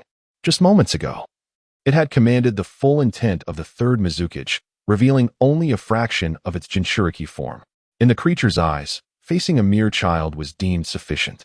Yet it had not anticipated such a swift retaliation. On the cliffside, the 2 severed tails writhed wildly amid the relentless onslaught of ocean waves. The jumping black flames showed no sign of extinguishing, although their spread was slowed by the crashing waters if this continued. It would not only spell doom for the tails, but potentially for its very life as well. Cough. I advise you to consider severing your own tail. As a tailed beast, you will quickly recover. Qin coughed lightly, adopting the demeanor of a well-meaning ally. Of course, if the 2 tails cat doesn't mind, you could join in as well. His voice, infused with an almost magical resonance, echoed throughout the expanse. The Mist Ninjas and Hozuki Shizuku, who had hastily retreated to a distance, were left in stunned silence. Throughout their experiences, every instance of a tailed beast's rampage had been catastrophic, often resulting in the sacrifice of numerous elders and elite ninjas to barely contain them. Yet now, Qin mocked the tailed beast in plain sight, displaying an effortless demeanor that made them feel as though they were in a dream. Had the circumstances not been so dire, they might have been tempted to pinch themselves to confirm their reality. You seek your own demise. Isabu roared furiously, as if thunder had erupted. sending ripples across the lake's surface. The sound was enough to cause pain in their eardrums. However, such bravado waned within 3 seconds, with a surge of chakra. The three tails unleashed a high-pressure water blade that instantly severed the tail engulfed in black flames. Blood gushed forth, staining the lake's surface a deep crimson. Witnessing the three tails truly opting for self-mutilation left the onlookers bewildered. Was this truly a tailed beast? Where had its dignity gone? No. It was more accurate to question where its ferocity had vanished. Feeling the shift in the gazes around him, Aisabu's cheeks twitched. Gazing at the unyielding Chinyu before him, it finally lost control. Roar. The creature's furious roar reverberated as its three tails began to swell, causing the third Mizuki's form to explode into a mist of blood. The monstrous body, now several dozen meters in length, rapidly materialized before the onlookers, its blood-red eyes fixated on Chinyu. With a colossal maw agape, it initiated a powerful strike as a manifestation of its hatred. Bang, bang, bang. 3 water projectiles shot forth instantaneously. At such a close range, their speed rendered evasion impossible. Bring it on, Chinyu replied with a playful grin. In an instant, Susanoo unfurled a pair of wings, taking the lead to shield him. Boom. 3 deafening explosions resounded abruptly. The splashing torrents surged into the heavens, wreaking havoc across the landscape. The mist ninjas and Hozuki Shizuku, caught in the onslaught, hastily employed their jutsu to defend themselves. Yet, in this life-threatening moment, they remained unwilling to divert their gaze from the battlefield, fearing they might miss this monumental clash. As the torrents cascaded down, Susanoo re-emerged amidst the chaos. Despite the relentless barrage, Susanoo's defense remained formidable. However, having just engaged in battle with Uchiha Obito, both Chinyu's chakra and ocular power had been considerably depleted. Continuing a drawn-out confrontation would undoubtedly be disadvantageous. Unless you're out of your mind. You wouldn't dare to contest chakra with a tailed beast. You have the audacity to hide within your shell. Aisabu roared thunderously. Cough. Are you experiencing cognitive dissonance? You seem to be the one resembling a turtle, Chinyu retorted with a light cough. However, don't say I'm bullying you. If you can defeat my subordinate, I will stand here and let you strike me. How does that sound? The absurdity of his words sent chills down Hozuki Shizuku's spine. The mist ninjas nearby instinctively distanced themselves. In their eyes, Hozuki Shizuku was the only one present who could be considered Chinyu's subordinate. While the 7 ninja swordsmen of the mist may hold some reputation, they were mere fodder in the presence of a tailed beast. Being thrust into battle would only lead to one inevitable outcome, becoming cannon fodder. Shizuku, stop looking so glum. You can't afford to sulk in this situation, Chinyu chided. Casting a glance, he bit his fingertip, and as blood welled forth, he swiftly drew a hand across his palm, fingers spinning like wheels as he formed the necessary seals. Is that summoning jutsu? Hozuki Shizuka sighed in relief, though he was secretly astonished. While many could perform summoning techniques, very few could summon creatures capable of contending with a tailed beast. Initially taken aback, Aisabu soon erupted into raucous laughter. You intend to use such a trivial trick against me? You underestimate me gravely. If you truly manage to summon something, I will gladly surrender my hands. His booming voice echoed through the heavens. Chinyu smiled playfully. I fear you may soon find your tails insufficient. Summoning technique. With that declaration, Chinyu slammed his right hand onto the ground. Boom. The arcane art of summoning swiftly spread outward, and in the next moment, a billowing cloud of smoke surged forth. 3 colossal figures emerged, strikingly reminiscent of iron towers. The sight of the formidable beasts, akin to the legendary 3 tails, left Pai Pa Shirzong astounded, causing the great sword in his hand to clatter to the ground. Even Sanwei Jifu nearly bit his own tongue in shock. You summoned us so hastily, boy. This is no mere game. If there isn't something of utmost importance, do not blame us for turning against you.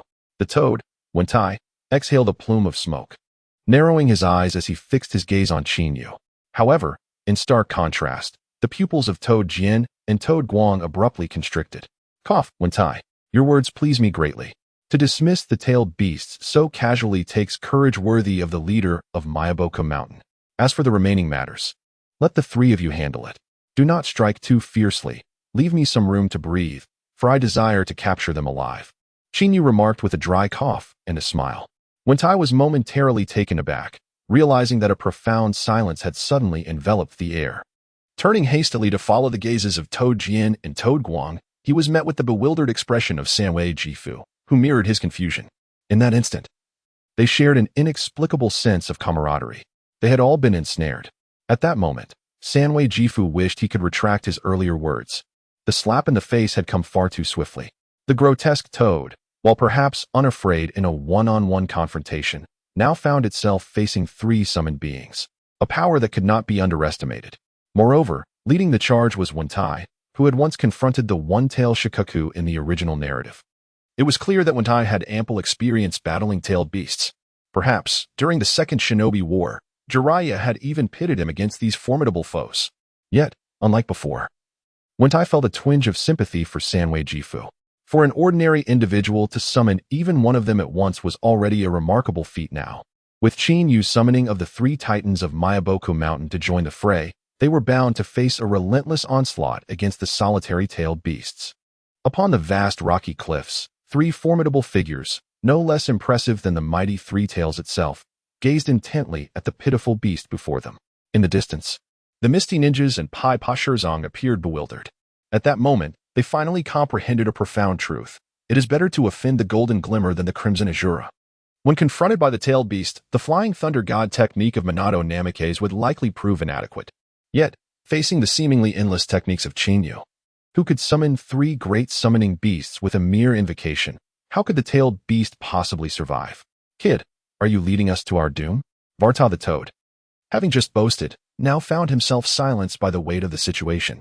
Observing the Three Tails' bewildered expression, he felt a twinge of unease. After all, this was a genuine tailed beast. Varta, you have already made your boast. Even if you must kneel, you must bear this burden. Lest we lose face before the esteemed masters, Shinzaku and Jigen, Chinyu remarked with a smile. The expressions of the three toads shifted, their eyes now reflecting a hint of astonishment. You actually know of the two masters? Varta exclaimed anxiously. In Mayaboku Mountain, the three sages were enigmatic figures, known only to a select few. Among the many summoners, only Jiraiya was aware of their existence.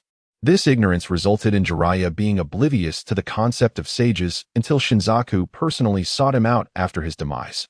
You insolent creature, how dare you disregard me? Roared the Three Tails in fury. As a proud-tailed beast, it had always inspired fear. It had never been so dismissed. With immense chakra surging forth, the Three Tails opened its enormous maw. Tailed Beast Bomb. An endless stream of chakra was unleashed, radiating a palpable aura of danger. Enough chatter. We shall discuss this later. First, deal with it, Chinyu stated calmly. Varta hesitated, then coldly snorted. Ken, Hiroshi, do not delay. We shall execute a special tactic. Understood.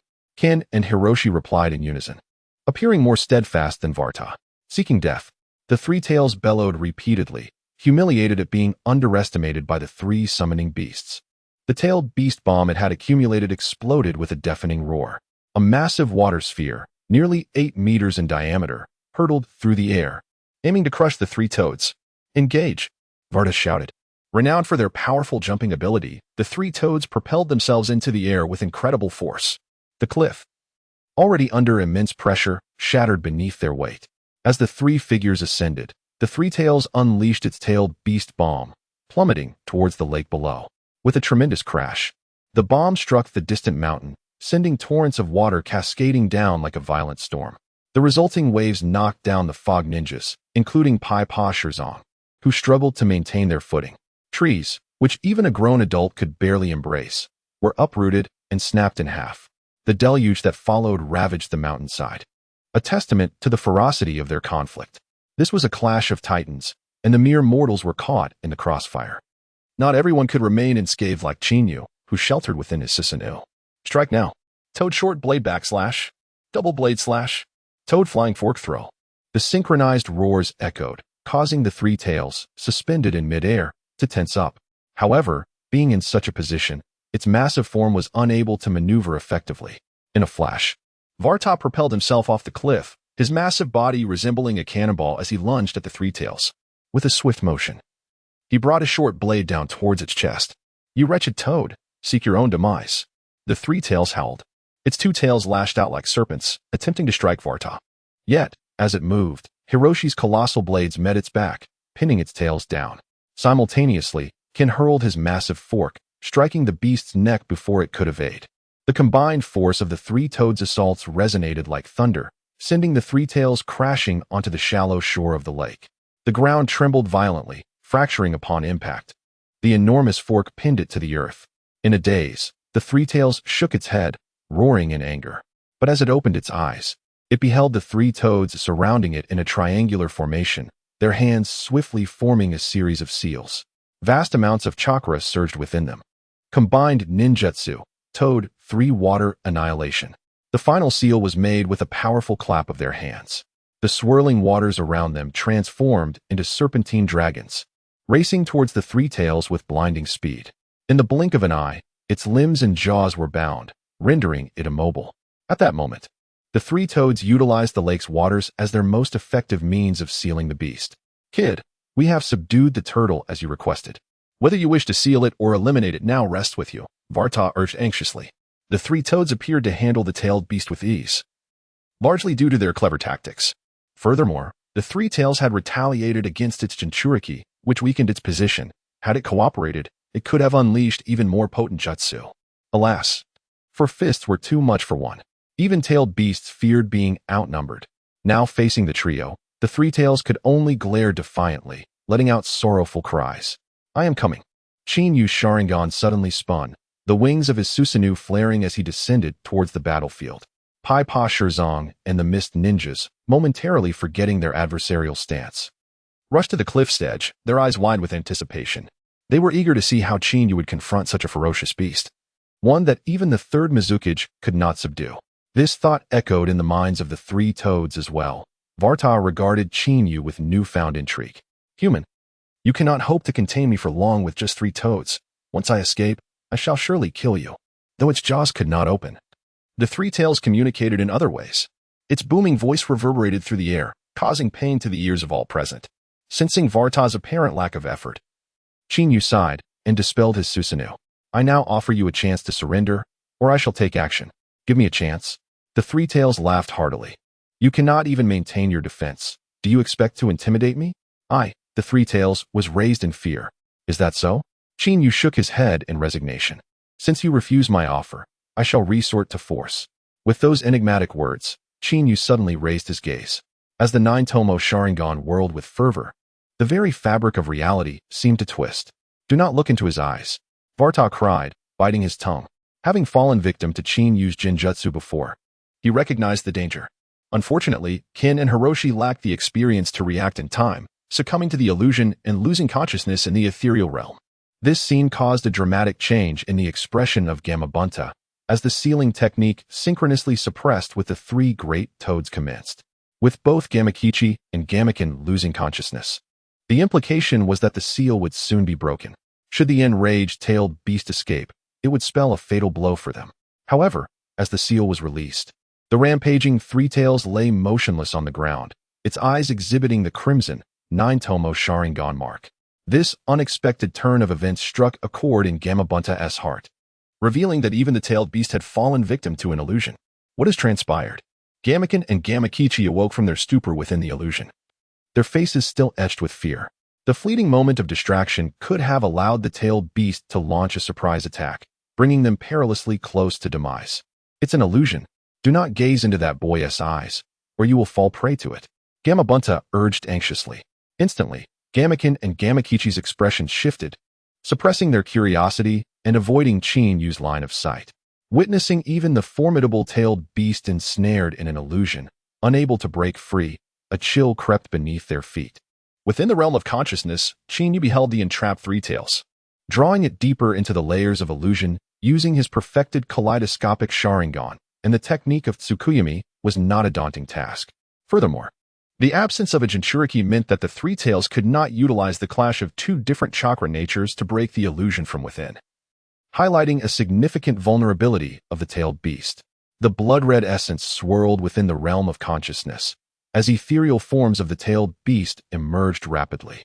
The ensnared three tails, its limbs and tails pinned to the ground, was mercilessly torn apart. This mental torment mirrored genuine pain. Kakashi, after experiencing Tsukuyami for but a fleeting moment, felt as though he had been stabbed repeatedly for 3 days and nights, eventually spending over a week in a hospital bed to recuperate.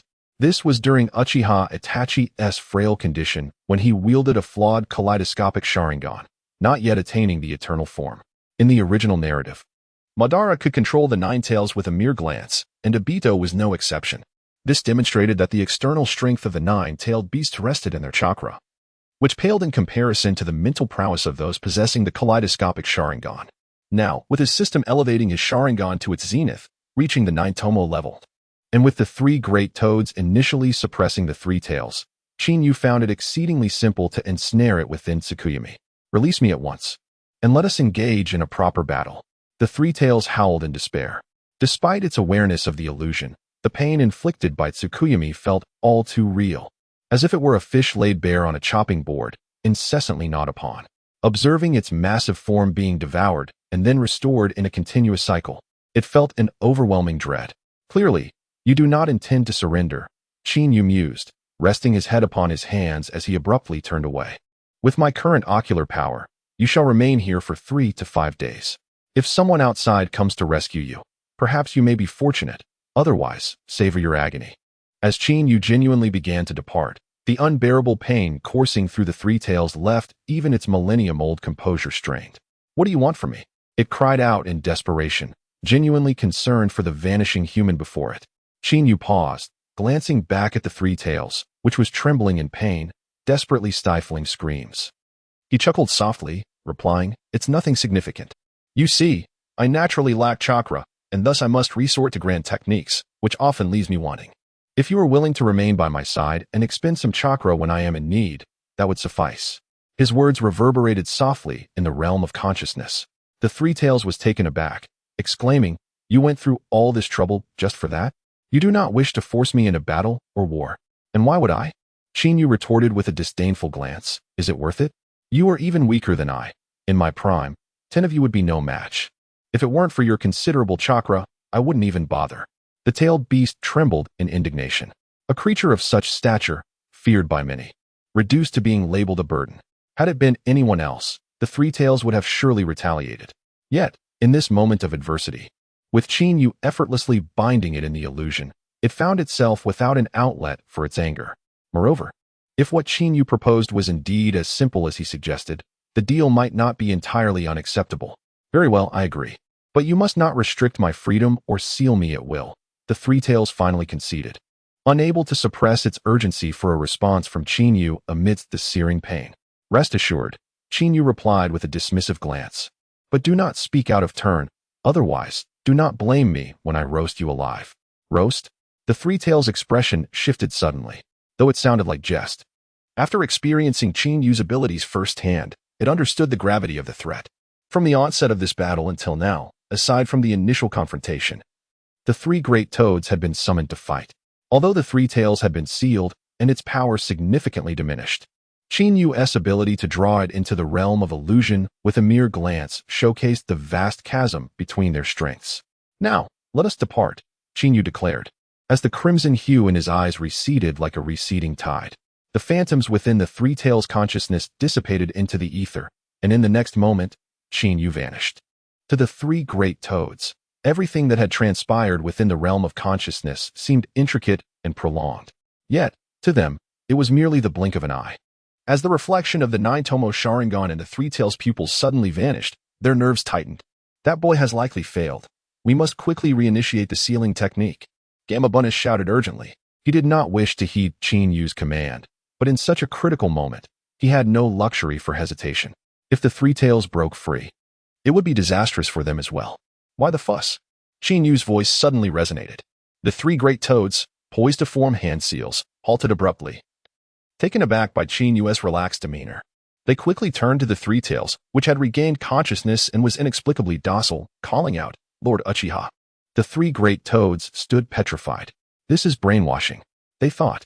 No, if this is the speed of brainwashing, it is simply too rapid. The mere thought sent shivers down their spines.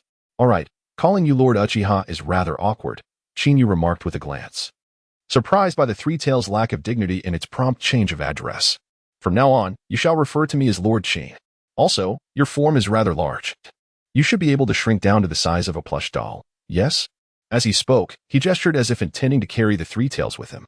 "Young man, I have shown you considerable respect by addressing you as Lord Uchiha. Yet, you still wish to turn me into a mere doll. Where, I ask, is the dignity of my tailed beast? The chakra within the three tails surged dramatically, embodying a palpable sense of indignation. Even the three great toads could not help but retreat a step in response. Qin Yu cast a sidelong glance and said, "Do you intend to continue as a fish on the chopping block for reflection? Or would you prefer to be sealed away in a urine pot? The choice is yours." Upon observing Qin Yu's keen interest and scrutinizing gaze, the three tails involuntarily shivered. It quickly donned a facade of obsequiousness, saying, "Lord Qin, I was merely jesting. Please do not take it to heart. In truth, we tailed beasts were quite adorable in our youth. You would believe how the raccoon and the fox would squabble endlessly. I often played the peacemaker back then. Otherwise, they would never have grown up." As the three tails rambled on, both the three great toads and the onlooking Pai Pa Shirzong, along with the multitude of mist ninja, were left utterly stupefied. The tailed beast's adeptness at flattery was indeed a source of embarrassment for them. In the next moment, witnessing the three tails transform into an exceptionally endearing mascot, Pai Pa Shirzong could not help but slap the mist ninja beside him, saying, "Tell me, you do not feel pain right now. This must be a dream." The mist ninja, with a woeful expression, covered his face and replied, "Am I allowed to say it hurts? And why don't you hit yourself? Why must I be the one injured?" Despite the astonishment of onlookers, Qin Yu remained unfazed. He gestured for the three tails to rest upon his shoulder, adjusting its size several times before finally casting a satisfied glance at the three great toads. "Wentai, I owe you my gratitude this time. Otherwise, I would not have been able to deal with it." Wentai's cheeks twitched as he witnessed Qin Yu effortlessly subdue the formidable tailed beast. He could hardly believe the words spilling from Qin Yu's mouth. "Young man, spare us the rhetoric. With your strength, you are more than capable of handling the three tails." Wentai exhaled deeply, his voice low. "You intend to utilize the matter of the three tails to intimidate us, do you? Since you are aware of the existence of Lords Shinzaku and Jiken, do you plan to learn sage techniques like Jiraiya?" Observing the astute deduction of the toad, Qin Yu smiled warmly, replying, "You are partially correct. However, I am determined to master sage techniques. I know you may think I harbor ill intentions, but this matter is beyond your control. Please discuss it with the two lords. Perhaps they will acquiesce." At this point, Qin Yu paused before continuing. "Also, inform them that this world is on the brink of transformation." Wentai's expression shifted, and the two toads behind him mirrored his reaction. Although his words were vague, their long lives had imbued them with an understanding of Qin Yu's meaning. After a brief exchange of glances, the three great toads, with a scoff from Wentai, replied, "Rest assured, I will convey this message. We shall consider this matter settled. However, do not summon us recklessly in the future." With that, the three great toads dispelled the summoning technique. The three tails remarked with a hint of schadenfreude, "I wonder what expressions those foolish toads will wear when they encounter other tailed beasts next time." Qin Yu rolled his eyes and said, "I am hungry now. Go catch me 2 fish." To see a tailed beast tasked with catching fish was a sight to behold. Pai Pa Shirzong, who had just arrived after the battle, watched in disbelief as the three tails scampered off eagerly to fulfill the request, nearly stumbling in the process. As one of the 7 ninja swordsmen of the Mist Village, he was well aware that the tailed beasts were revered like deities in the village. Now, however, the hierarchy had been completely inverted in Qin Yu's presence. "Lord, do you have any further commands?" Pai Pa Shirzong regained his composure, realizing that even a tailed beast was adopting a subservient demeanor before Qin Yu. Nothing of immediate concern. Qin Yu waved his hand dismissively, then, with a raised brow, added, "By the way, it seems there is a newcomer in your mist village named Kisame Hoshigaki. Find him for me. If you can bring him to me, that would be splendid. If not, contact me, and I shall make the journey myself." Kisame Hoshigaki. Pai Pa Shirzong paused momentarily, then clarified, "Are you referring to the shark-faced subordinate of the pufferfish? That fellow is rather naive and often falls prey to the pufferfish's schemes. However, he possesses great strength and is said to be qualified to compete for a position among the 7 ninja swordsmen." Kisame Hoshigaki, as one of the few S-class rogue ninjas in the Mist Village, was a character whose distinct appearance and remarkable prowess shone brightly. Regardless of whether it was in the original narrative or here, "Shirzong, you are mistaken." Qin Yu shook his head. "His strength surpasses yours. Someone is approaching. You should leave now. His strength surpasses ours." Pai Pa Shirzong's expression shifted slightly. However, in light of Qin Yu's words, he dared not question further. with a heart full of confusion. He turned and left in haste. As for whether he would defect or return, Chinyu paid it no mind. If one was unafraid of death, there were always risks to explore. Chinyu, are you unscathed? Three figures burst forth from the woods, appearing quite fatigued. Since Minato had never been in this area, he had not left the Flying Thunder God technique mark, forcing them to hastily make their way here. After nearly a day of relentless travel, Kakashi and Uchiha Obito were left gasping for breath, having arrived at the battlefield with no strength left to fight. Rest assured, all has been resolved. The person is over there. Chinyu glanced at Kakashi and the others before leaping towards the shattered cliff. While the three great toads battled the three tails, Chinyu had seized the opportunity to secretly hide Lin with his Susanoo and set up a barrier. Now, nearly the right amount of time had passed, and she was likely waking up. Wait for us, Minato-sensei. Uchiha Obito, panting heavily, struggled to take a step forward. Unfortunately, like Kakashi, he stumbled and fell to the ground. Utterly depleted of energy. You all remain here. I will go check. Minato sighed with resignation. Despite being 2 years younger than Kakashi and Obito, the disparity in strength was undeniable. Chinyu, thank you for saving me. As Minato steadied himself, he saw Lin dash into Chinyu's embrace. The softness of her form caught Chinyu off guard momentarily, revealing the perks of a heroic rescue. Cough, cough. How long do you intend to hold on? If those two see this, I fear they might not withstand the shock, Minato chided lightly. As a teacher, he could certainly perceive the burgeoning affection among his three students. If they were to learn that the woman they had rushed to save had thrown herself into another man's arms, the anguish would likely surpass death itself. Minato-sensei, what are you saying? There is nothing between Chinyu and me, Lin replied, her cheeks flushed. Indeed, there was nothing, merely two rescues without any promises of devotion. Chinyu chuckled awkwardly. Chinyu. Lin's face turned even redder, nearly burying her head in her hands. Minato sighed helplessly, remarking, it seems those two have no hope of being your rivals. Let us return to the main topic. What was the cause of the recent explosion? As they approached, they could see the shockwave from the tailed beast orb, which had uprooted mountains. Such a large-scale attack could not be missed by anyone with sight. I only know that the moment Chinyu appeared, I inexplicably lost consciousness, Yin Yuan Lin said, her face flushed with embarrassment. Yet, one could hardly blame her. Throughout the journey, she had been kidnapped and subjected to illusions and hypnosis in preparation for becoming a Jinchuriki. For Yin Yuan Lin, her mental strength was completely drained, and merely regaining consciousness, even for a fleeting moment, was a feat in itself. Here, I encountered the members of the 7 ninja swordsmen, including Kiri-Samaru, along with the 3rd Mizukage. Chinyu did not conceal this fact. He was well aware that the connections between the 3 great toads and Jiraiya would inevitably lead to these matters being discreetly leaked, rather than being exposed. It was more prudent to confess voluntarily. Chinyu was also curious to see how Konoha would respond to him next. You mean the 3rd Mizukage of the enigmatic Mist Village? Minato Namake's expression shifted drastically. In his eyes, a Kaga-level warrior would not easily appear on the battlefield. Firstly, they were tasked with stabilizing the rear and orchestrating the overall strategy.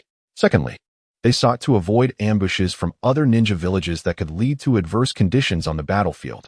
Now, Chinyu informed him that not only had he encountered the 7 ninja swordsmen, but also the enigmatic 3rd Mizukage. If one had not heard it firsthand, who would dare to believe such a claim? However, in the next moment, Minato was taken aback. If Yin Yuan Lin had been captured by the Mist Ninjas led by the 3rd Mizukage, then Chinyu's adversary would logically be the 3rd Mizukage. The fact that Chinyu stood here unscathed could only imply one thing. Chinyu, did you repel the 3rd Mizukage? Minato Namake's inquired in astonishment. No. Chinyu shook his head, saying, I accidentally killed him. The soft tone of his voice, at that moment, swept through the entire gathering like a tempest.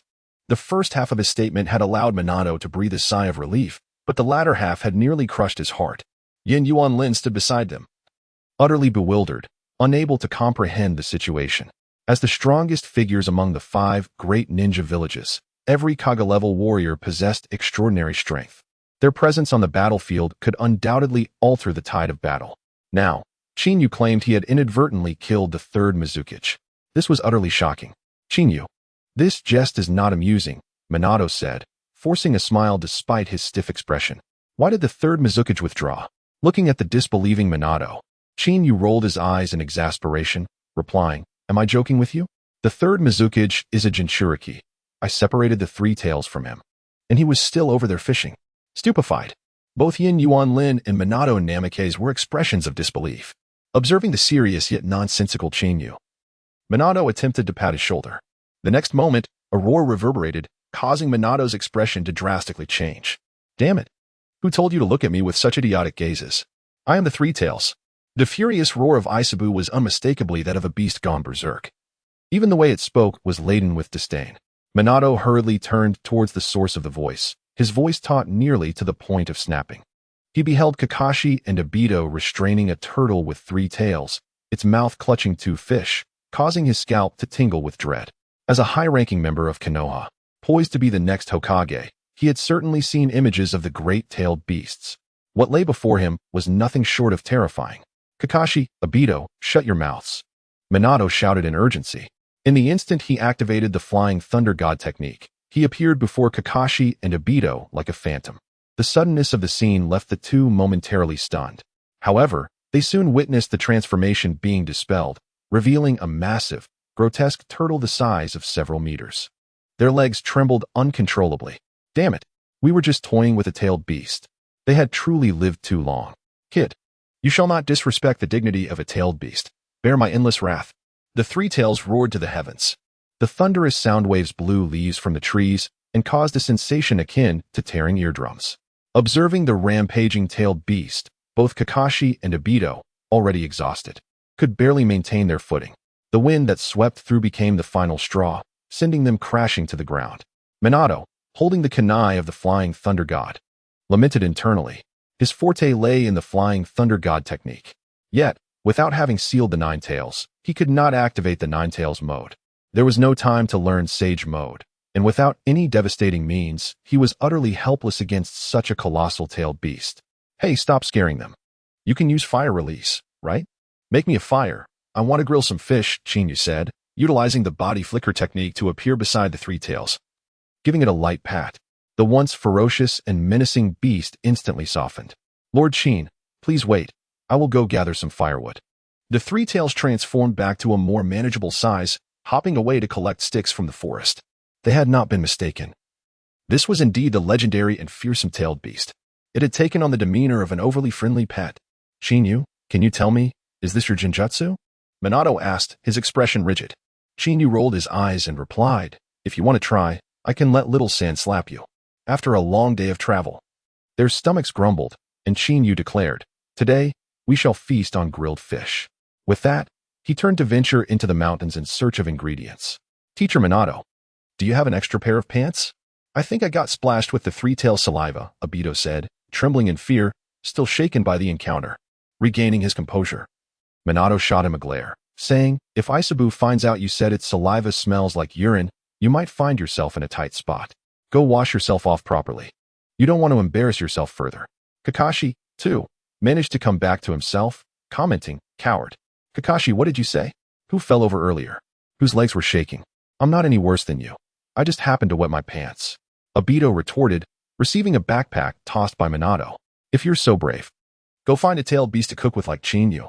I'll call you father.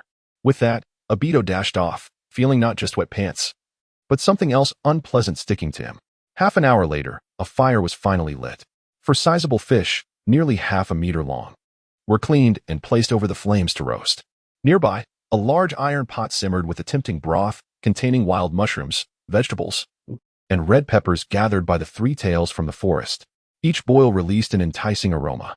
The 4 plump fish were now perfectly charred and golden, complemented by the secret spices brought from Konoha, such as cardamom and star anise, with a drizzle of sesame oil added from time to time.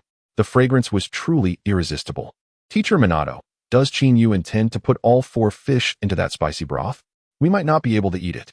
Obito, having just washed up, returned to find this scene shallow.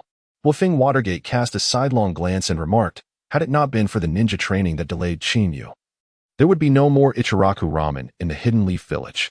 The handmade noodle makers would probably face unemployment and have to seek apprenticeships instead. Wolfing Watergate had once savored the exquisite Chinese cuisine in the Northwestern Pass. The flavors of lamb skewers and tender meat lingered in his memory. Notably, he observed the 3 tails beside him, drooling with gleaming eyes. Wolfing Watergate understood that a fierce battle lay ahead. Is it true, Teacher Watergate? Yu and Lin could no longer contain her excitement. They often patronized the renowned Ichiraku ramen in the village. Now, to hear Bluffing Watergate bestow such high praise on the spicy broth was somewhat difficult for them to accept. During their missions, they typically caught a fish and grilled it over a fire or settled for some dried rations, hardly indulging in the elaborate culinary creations that Chinyu concocted even amidst the chaos of battle. "All right," Chinyu said as he inspected 4 fish, placing them into the prepared broth before slightly increasing the heat. As the spicy soup began to bubble, he scattered a handful of herbs and aromatic scallions into it. The various ingredients mingled in the rolling broth, releasing a fragrant aroma that melded perfectly. The Three Tails, appearing like a child of 3 or 4 years old, skillfully grasped chopsticks with its split tails and swiftly snatched a large piece of fish, its crispy exterior and tender flesh emerging from the broth. Dipped in the spicy soup and paired with herbs and scallions, it was promptly devoured by the Three Tails. The moment it touched its tongue, an explosion of spiciness intertwined with numerous herbal flavors erupted on its taste buds, complemented by the crispy skin and succulent fish. The Three Tails swallowed it whole in an instant. "Delicious, isn't it?" Yu and Lin couldn't help but inquire.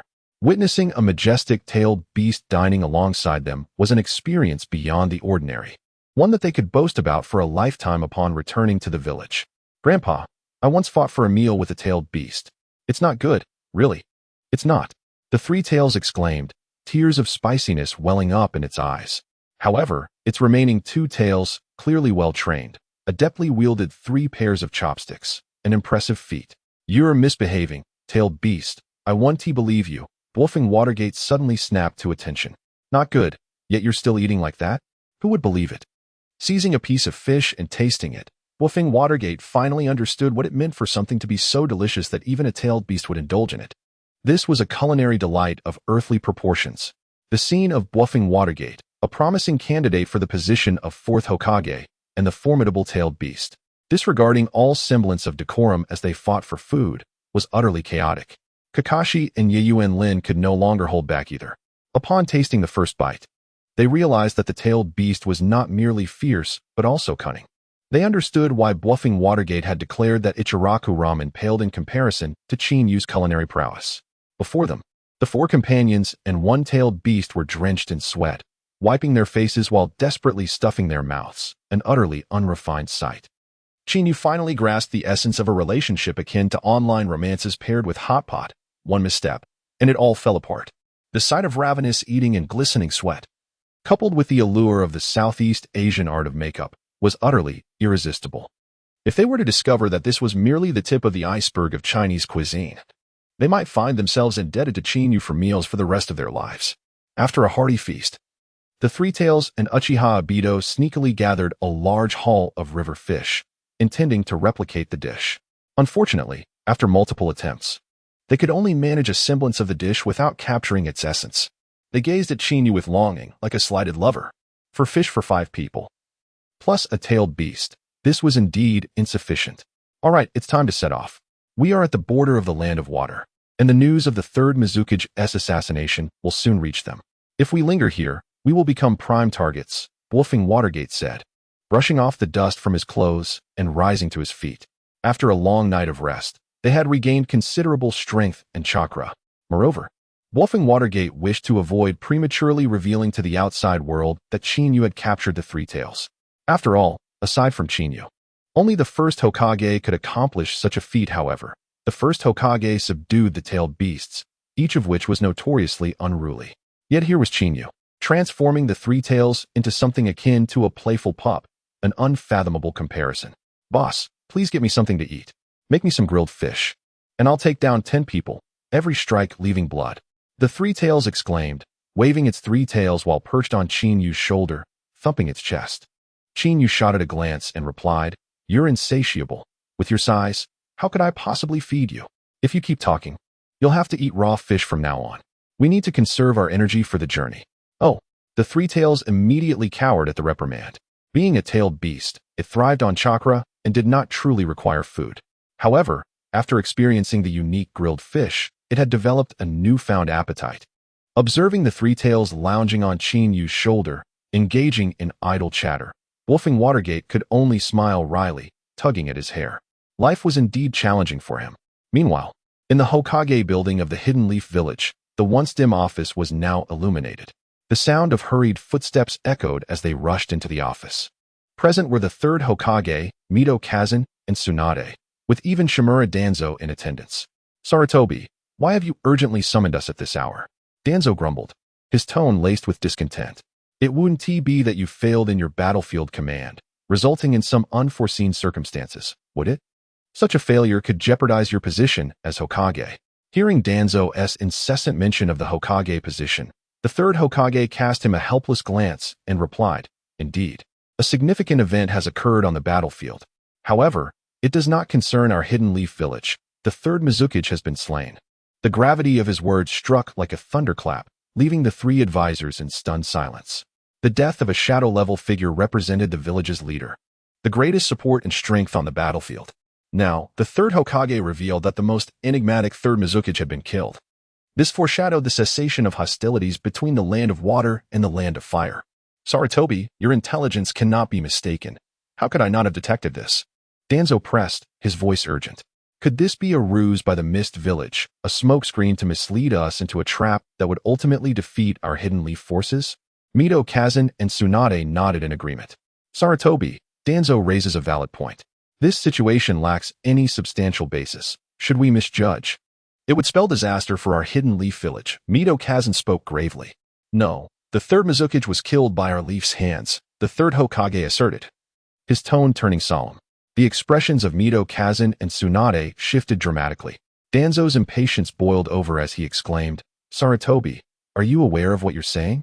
According to my intelligence, the third Mizukage is a Jinchuriki. Only shadow-level ninjas could have slain him. Within the leaf, aside from the legendary three ninjas, you and I, Watergate would also be incapable of such a feat." As Danzo spoke, he disregarded the others entirely. Mito Kazan and Tsunade remained unfazed. After all, they were not like Danzo. The former was constantly seeking ways to enhance his own strength to become Hokage. They are merely so-called advisors, clearly different from one another. "You are mistaken. You have underestimated an individual." Jiraiya stepped forward. "The one who killed the third Mizukage was Uchiha Chinyu, who also captured the Three Tails."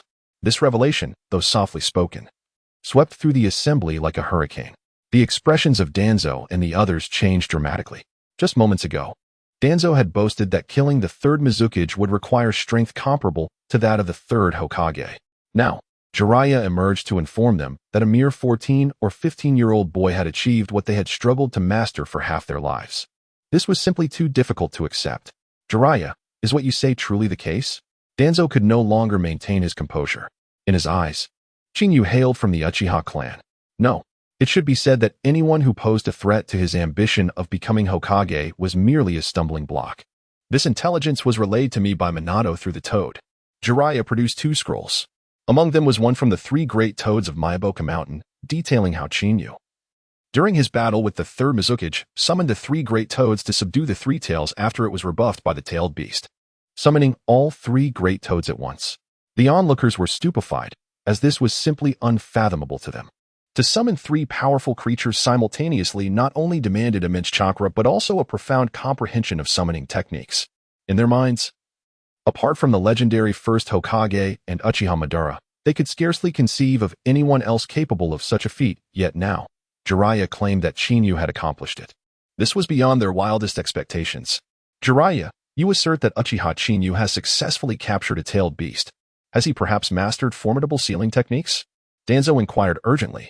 As powerful weapons of the ninja villages, they were well aware of the challenges inherent in sealing tailed beasts. Without possessing the unique physique of the Uzumaki clan as a Jinchuriki, it would require significant sacrifices of skilled ninja lives to achieve such a feat. Just as in other villages. Now, Chinyu had managed to capture a tailed beast single-handedly, a truly astonishing accomplishment. No, the intelligence from Minato is rather peculiar. It appears that the Three Tails was not sealed, but rather lured by Chinyu with delicacies, Jiraiya remarked, scratching his head with a wry smile. Lured by delicacies? The third Hokage and the others were momentarily taken aback. This was entirely beyond their expectations. "Jiraiya, are you jesting?" Danzo retorted coldly. "The tailed beasts are fearsome entities. Have you not witnessed the chaos wrought by the Nine Tails? To conquer the Three Tails with food is nothing short of a fantasy. His slightly hysterical words reverberated within the office. In response to his statement, the third Hokage and his advisors nodded in agreement. I too find it hard to believe. Take a look at this photograph.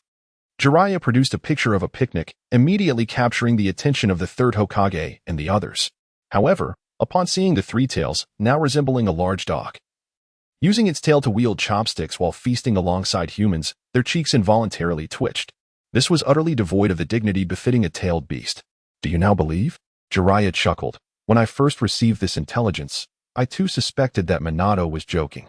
I pondered whether to report it, but after communicating with Lord Fukasaku of Miyaboka Mountain, I decided to convene an emergency meeting. To tame a tailed beast to such an extent is not something an ordinary person can achieve. Listening to this, both the third Hokage and Danzo fell into a contemplative silence. The information at hand indeed surpassed their imagination. Who would willingly believe that a proud-tailed beast would show such deference to humans, whom it had always despised? Jiraiya, you personally reporting this matter must indicate you have some thoughts on it. The third Hokage suddenly spoke. If only moments ago Chinyu had been regarded as an outstanding genius within the Uchiha clan, now, having killed the third Mizukage and captured the three tails, it signified his power had ascended to a level equal to theirs. This was a force that could not be overlooked. Teacher, you must be acutely aware of my perspective, Jiraiya said, his expression unusually grave. How should we in Konoha treat him? The faces of Minato and the others shifted subtly. As advisors, they were not foolish. Rather, they understood the importance of weighing the pros and cons. The power Chinyu had exhibited was sufficient to jeopardize the safety of a ninja village. A decision must be made promptly. He has killed the third Mizukage and brazenly seized the three tails. If this were to spread, it would be a grave sin. Danzo scoffed. Let us not forget that the third great ninja war was precipitated by the disappearance of the third Kazekage, leading Sunagakure to spiral into chaos, casting suspicion upon us. Now, with the battlefield and Sunagakure only just stabilizing, should they discover that Uchiha Chinyu has slain the third Mizukage, the blame for the third Kazekage's fate would fall squarely upon us. In that case, Mist Village and Sand Village would unite against Konoha, and we would face annihilation. His ominous words echoed throughout the office, casting a pall over the expressions of all present. Though Danzo's words seemed somewhat exaggerated, they contained an undeniable truth. Eurofly. Danzo makes a valid point, Minato concurred. The nearby Koharu also nodded in agreement, eliciting a faint smirk from Danzo, who clearly reveled in the moment. As a cunning strategist, mastering a situation is fundamental to leading an initiative. It was evident that he had succeeded in doing so. The third Hokage's countenance darkened, and he did not respond immediately, saying, Jiraiya, what are your thoughts? This question instantly placed Jiraiya in the spotlight. Jiraiya, I advise you to consider the greater picture. Every word spoken now bears significance for Konoha's fate. As one of the legendary three, you must understand the necessity of compromise, Danzo coolly reminded him. However, anyone could discern the subtle threat woven into his words. I believe we should treat Uchiha Chinyu well. He possesses extraordinary talent, Jiraiya said, disregarding Danzo's warning. If the first Hokage laid the foundation for Konoha's establishment, then Uchiha Chinyu will play a pivotal role in Konoha's rise. Konoha's rise? Even the third Hokage's expression changed at this statement. As the current Hokage, he had not been praised in such a manner before, especially by the irreverent Jiraiya, who seldom spoke with such earnestness. This was indeed a radical departure from their prior perceptions. Preposterous. Danzo shouted angrily. Jiraiya, do you comprehend the gravity of your words? If not for Uchiha Madara, would Lord Hashirama have succumbed to illness? Konoha has now unified the 5 great ninja villages. How dare you compare the descendant of a Konoha criminal with Lord Hashirama? This is a grave sin. As his voice fell, Danzo stepped forward, his presence akin to a specter, appearing directly before Jiraiya. His right hand, like a venomous serpent, lunged towards Jiraiya's shoulder. Bang!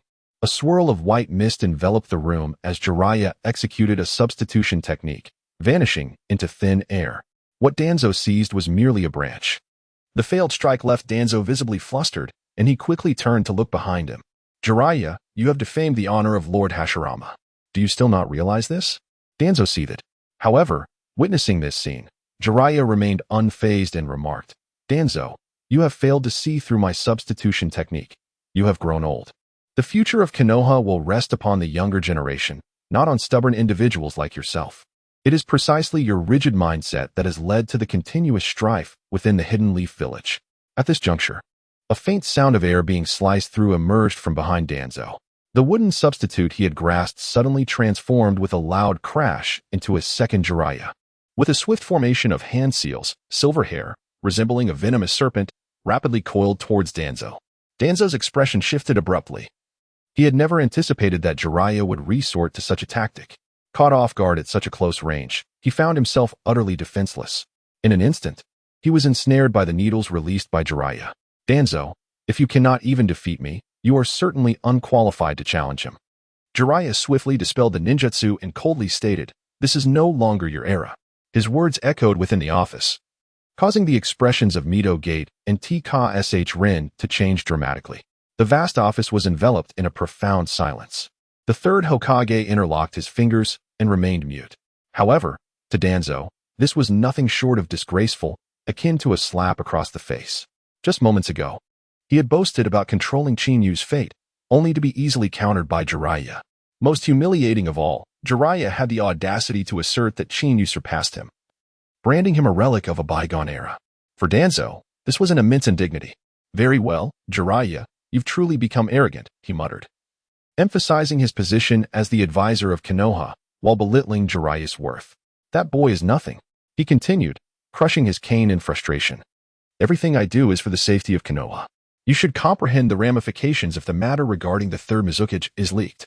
Your only option is to heed my counsel, or we shall face the wrath of the Mist and Sand Ninja villages." His frenzied roar even stirred the third Hokage. "Danzo, have you lost your mind? You cannot possibly intend to use this situation as leverage against us." The third Hokage understood Danzo's character all too well. He would stop at nothing to achieve his goals, even plotting against the Hokage himself, let alone Chinyu. "Humph." Danzo sneered, his expression twisted. "I act solely in the interest of Konoha. Immediately summon Chinyu and Minato back. Should he refuse, it would indicate treachery. Upon their return, we must detain him and seal the three tails. We cannot allow the news of the third Mizukage's assassination to escape. If necessary, we must extract the sealing techniques for tailed beasts from Chinyu." Jiraiya's expression shifted as he hesitated to speak, but was halted by the third Hokage. "Enough, Danzo," he said coldly. "Have you forgotten who is the Hokage?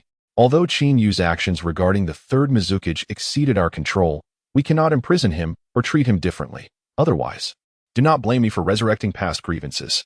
With his words, the atmosphere around the third Hokage transformed instantly. If he usually embodied a gentle demeanor, he now radiated a decisive and combative presence, epitomizing the essence of a Hokage. Danzo's face turned ashen, his cheek twitching. However, faced with the resolute Sarutobi Hiruzen, Danzo appeared to deflate.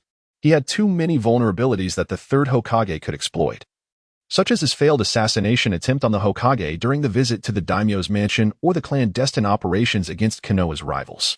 Danzo, having contemplated the precariousness of his position, ultimately strode out, his sleeves sweeping behind him.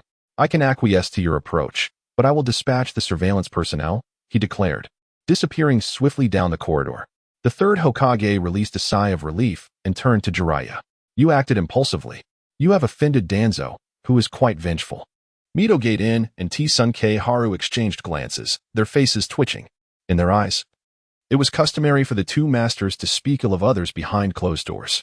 Yet now, they found themselves entangled in the situation.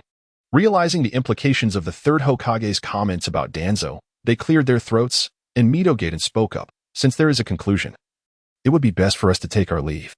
With that, Mito Gate In and T-Sun-K Haru hastily exited, leaving only Jiraiya and the third Hokage in the expansive office. "Now that they are gone, I know you have more to say," the third Hokage resumed. Jiraiya pulled a chair and sat down without hesitation. Aside from the information earlier, Lord Fukusaku also conveyed a message. This ninja world is on the brink of upheaval. What? The third Hokage's expression shifted dramatically. The significance of such a statement was profound. If uttered by an ordinary person, he would dismiss it outright. Yet, the power and prodigious talent displayed by Uchiha Chinyu compelled him to take heed. The gravity of this remark warranted serious consideration. "Sensei, I surmise that Chinyu is aware that the three great toads would relay this to me, which is why he made such a statement," Jiraiya said gravely. "When I taught him the summoning technique, I was as short-sighted as Danzo, believing I could easily suppress this young prodigy. Alas, I was mistaken. He mastered the summoning technique in an instant, successfully summoning all 3 great toads, a feat even I find challenging. As the representative of Mount Myaboku, Jiraiya possessed certain privileges, such as summoning the 2 great sages and performing the sage art. However, all of this was contingent upon his recognition by the great sage toad. Now, Shinyu had broken the precedent by summoning all 3 toads without ever setting foot in Mount Myaboku, a clear indication of his exceptional nature. Are you suggesting that even the 2 great sages of Mount Myaboku have taken note of Shinyu? The 3rd Hokage inquired solemnly. Jiraiya nodded. The great sage toad once prophesied turmoil in the ninja world. Initially, I believed it referred to the 3rd Great Ninja War, but I now suspect it may pertain to Shinyu. Moreover, Lord Fukasaku informed me that the great sage toad intends to allow Shinyu to train in Mount Myaboku, hoping to find a breakthrough through him, allowing him to train in sage techniques. The 3rd Hokage's expression darkened. Jiraiya, are you saying that Lord Fukasaku plans to assess Shinyu's learning aptitude through sage training? His current prowess already surpasses our understanding. If he were to master sage mode, it could place us in a precarious position. 15 years of dormancy, and now he suddenly emerges as a prodigious talent. The Mangekyou Sharingan, formidable lightning release, and his uncanny learning ability. And now, he has slain the 3rd Mizukage and effortlessly tamed the 3 tails. These feats are beyond even the 3rd Hokage's capability, Jiraiya lamented. As he observed the 3rd Hokage's furrowed brow, Jiraiya sighed resignedly. I have contemplated this issue as well, but given Shinyu's demonstrated talent, he could pursue sage training elsewhere, such as the Wetbone Forest or the Dragon Cave. We must not forget how greedy the Orochimaru faction is. If Shinyu offers sufficient incentives, acquiring the opportunity to learn sage mode would not be insurmountable. He produced the token that Fukasaku had given him. Furthermore, given the longevity of the great sage toad, his vigilance over Shinyu should yield us more information. The 3rd Hokage fell silent. He found no grounds to refute Jiraiya's assertions. As Jiraiya had stated, everything Shinyu exhibited had transcended their control, allowing him to depart for a while to cultivate sage mode and gauge his learning capacity might not be a detrimental course of action. Very well. Since you have a plan, I shall entrust this matter to you. The 3rd Hokage sighed. Before discerning Shinyu's allegiance, exercise caution with Danzo. Furthermore, I implore you to find a means to augment Minato's prowess. Otherwise, his prospects against Shinyu's ascendance will diminish. The 3rd Hokage would place great importance on Shinyu's intentions and future. However, when it came to selecting the next Hokage, the 3rd Hokage still favored the well-known and trusted Namake's Minato. Observing Jiraiya massaging his temples, the 3rd Hokage lamented, if only you were willing to inherit this mantle, my burden would be significantly alleviated. The once renowned Sannin, a source of pride for me, have either departed or retreated into seclusion. Even you have chosen to remain hidden. Were you all present, Konoha would not find itself in such dire straits. Upon hearing these words, Jiraiya's expression faltered momentarily before swiftly regaining composure. He retorted, spare me the emotional appeals, old man. Do not forget that I have nurtured a Minato to succeed me. However, rest assured, before Fukasaku-sama departed, I secured Minato an opportunity to master Sage Mode. Once he has mastered Sage Mode, his strength will undoubtedly surpass that of his own teacher. Faced with Shinyu's formidable rise, it would be preposterous for Jiraiya to claim indifference, especially as he witnessed his prized pupil being surpassed step by step. A sense of unease lingered within him. Driven by personal motives and leveraging his minor connections, Jiraiya acted selfishly. You remain unchanged, ever fond of clandestine maneuvers. The 3rd Hokage chuckled softly. I genuinely hope that through his mastery of Sage Mode, Minato can surpass Shinyu. TCH, do you doubt your own grand disciple? Jiraiya scoffed. Do not forget that Minato is Konoha's yellow flash. His talent surpasses that of any student I have ever mentored. With him personally taking action, I am confident he will surpass Uchiha Shinyu. Await the news in anticipation. With these parting words, Jiraiya turned and vanished from the office without a backward glance. Watching the figure depart, the 3rd Hokage emitted a profound sigh, rising to gaze out the window at the village of Konoha. Has the ninja world truly been transformed by a mere youth? 3 days later, Shinyu's party traversed Konoha's borders, circumventing numerous war zones, and finally glimpsed Konoha's sealed gates.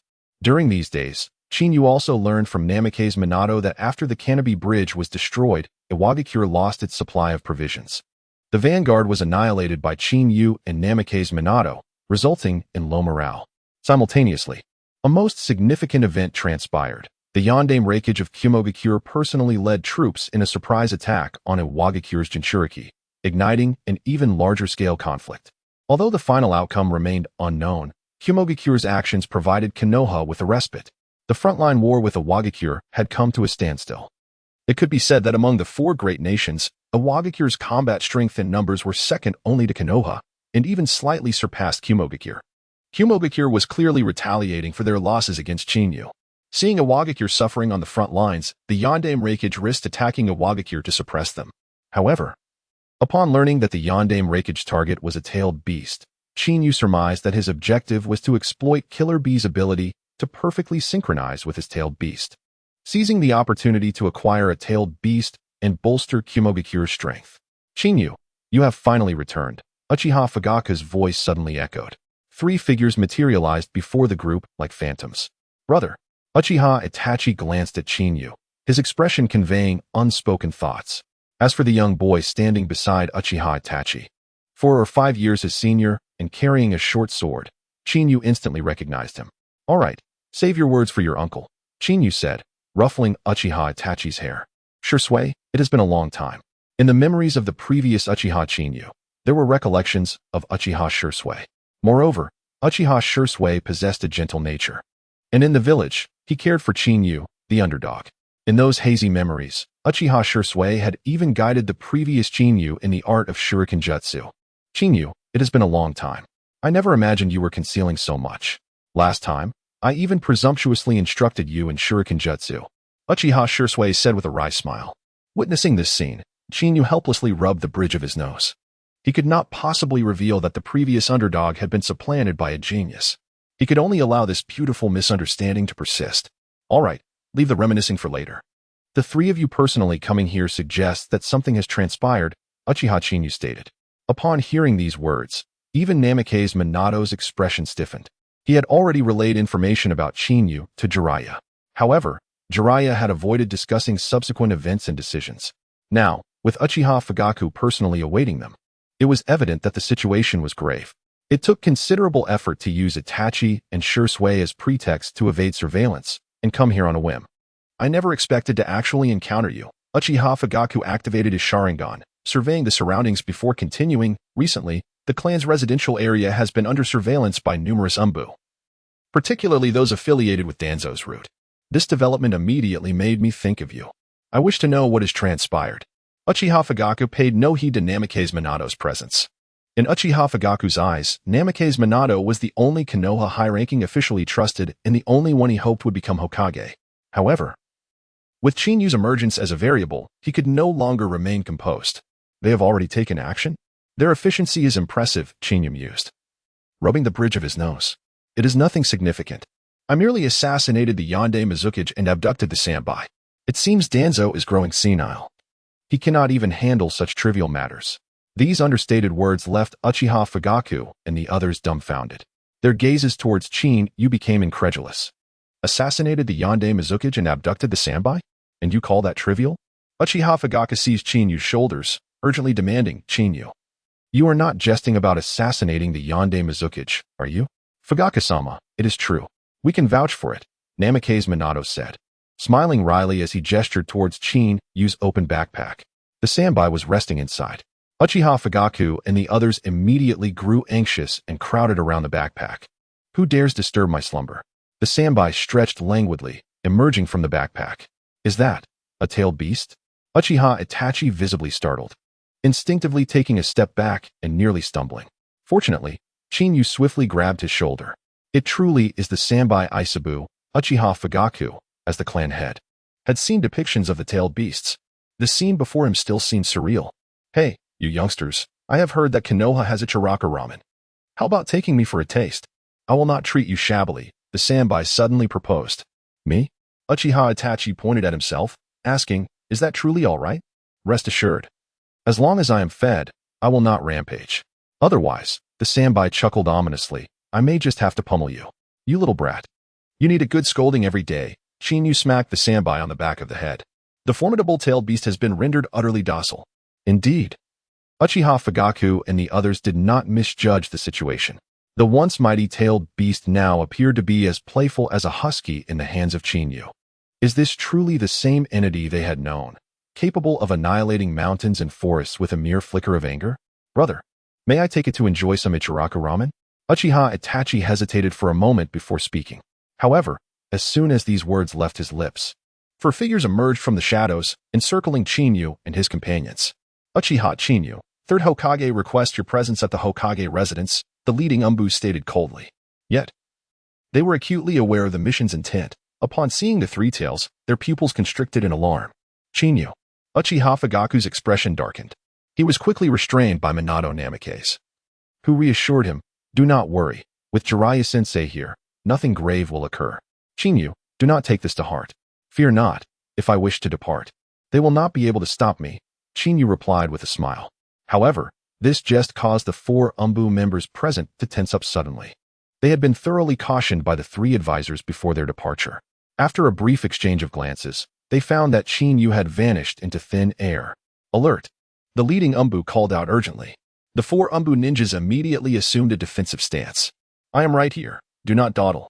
If you waste time, I shall not take responsibility, a voice echoed from before the ceiling gate. The expressions of everyone present, apart from the already accustomed Minato Namikaze, Uchiha Fugaku, and the four Umbu members, shifted dramatically. That body flicker technique was astonishingly swift, Uchiha Shursui remarked, his demeanor changing subtly. He was renowned for his own body flicker technique. Yet Chinyu's speed had proven to be equally formidable. You may proceed. Here is my kunai. Should anything arise, inform me. Minato handed his flying thunder god kunai to the leading Umbu ninja. Go on. As long as you do not provoke him, he will not act recklessly. Over time, Minato had grasped the nuances of Chinyu's character, approachable yet decisively lethal, possessing principles yet harboring untouchable limits. The leading Umbu ninja nodded gratefully before hastening to catch up with Chinyu. Observing the departure of the four, Uchiha Fugaku could no longer restrain himself. Minato, did you not promise to keep an eye on Chinyu? How could you allow the third Mizukage to be slain and the Three Tails Isabu to be captured? I fear that Danzo will not let this matter rest. Minato offered a wry smile in response. Chinyu's capabilities exceed my expectations.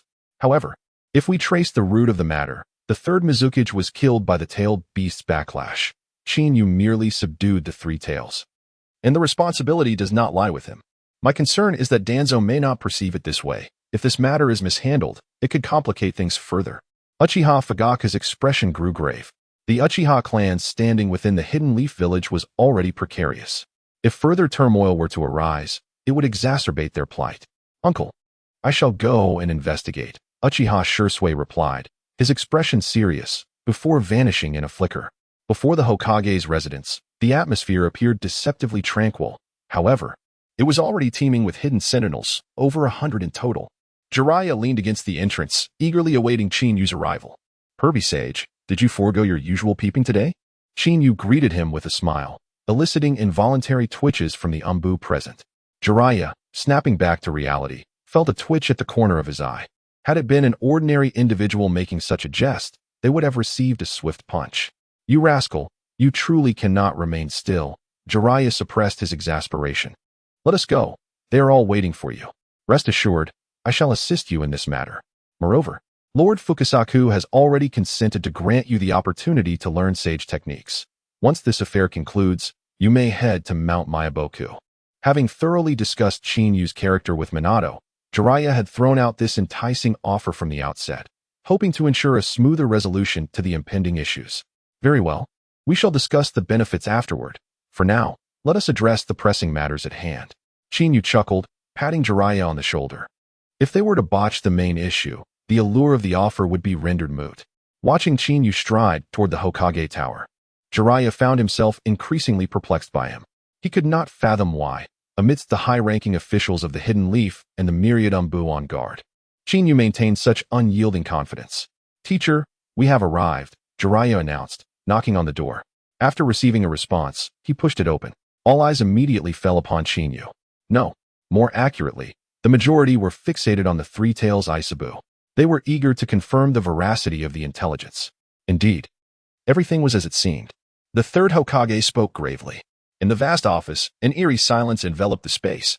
The sight of the three tails, shrunk to a size reminiscent of a plush doll, peacefully slumbering atop Chinyu's backpack, caused the pupils of the three esteemed advisors, including Danzo, to constrict in shock. This scene was nothing short of astonishing. To them, the tailed beasts were meant to be sealed within vessels or human hosts. The sight of one moving about in such an innocuous manner was entirely beyond their comprehension. Had they not witnessed it with their own eyes, who would dare believe it? Chinyu, welcome back. The third Hokage spoke first. I have been informed of your exploits on the front line through reports from Minato. I have also heard about the abduction of Naira Rin by the Land of Water, with intentions to replace the third Mizukage and become the host of the Three Tails. However, the recent death of the third Mizukage has escalated this matter to the highest political levels. Therefore, in consideration of you and Konoha, we have come to several decisions. The third Hokage went straight to the point, his gaze fixed on Chinyu, searching for any flicker of emotion on his face. The third Hokage's directness was refreshing, and Chinyu responded with a warm smile. I appreciate your straightforwardness. Please, share your decisions. If they are reasonable, I shall not object. You insolent brat, Danzo interjected sharply. The nonchalant demeanor displayed by Chinyu caused their expressions to shift slightly. Typically, younger shinobi would regard them with utmost respect. Let alone Chinyu standing before the three highest authorities of Konoha, remaining calm and composed. This naturally led to speculations about his underlying strength. How have I been insolent? Chinyu replied playfully. Is it considered insolence to not submit to your whims? Do not forget, I have returned with merit, and thus, I should be rewarded rather than reprimanded. His words momentarily stymied Danzo.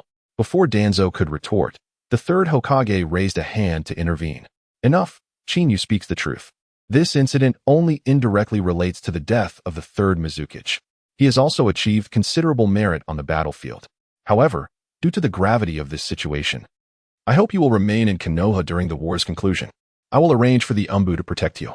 As the third Hokage's words settled, all eyes turned to Chinyu. Even Jiraiya appeared tense. He had been entrusted by Minato to resolve this matter impeccably. Any misstep would fall on him. Is that all you require? Chinyu replied indifferently.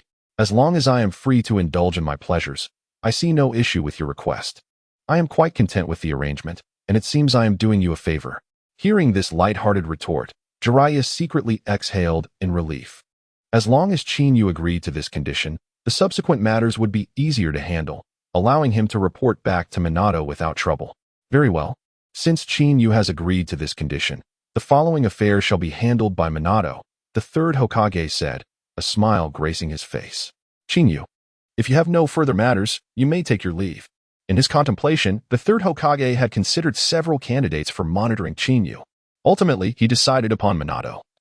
Given their camaraderie and Minato's formidable abilities, the Flying Thunder God technique would provide excellent mobility for this task. I shall take my leave then, Chinyu said, casting a glance at the sullen-faced Danzo before turning to depart with a warm smile. Jiraiya followed closely, but as he turned, his expression shifted dramatically. Secret technique, mind-body switch technique. 5 figures appeared instantaneously from every direction, executing the secret arts of the Yamashiro clan. Simultaneously, 5 root ninjas surged forth, employing sealing techniques. 5 elements binding technique. The sudden turn of events jolted everyone's nerves, including the third Hokage and Jiraiya, who were taken aback. Danzo's lips curled into a knowing smile as he swiftly appeared behind Chinyu. His left hand extended, unleashing numerous curse seals aimed directly at the Three Tails. Sealing technique, self-inflicted curse seal.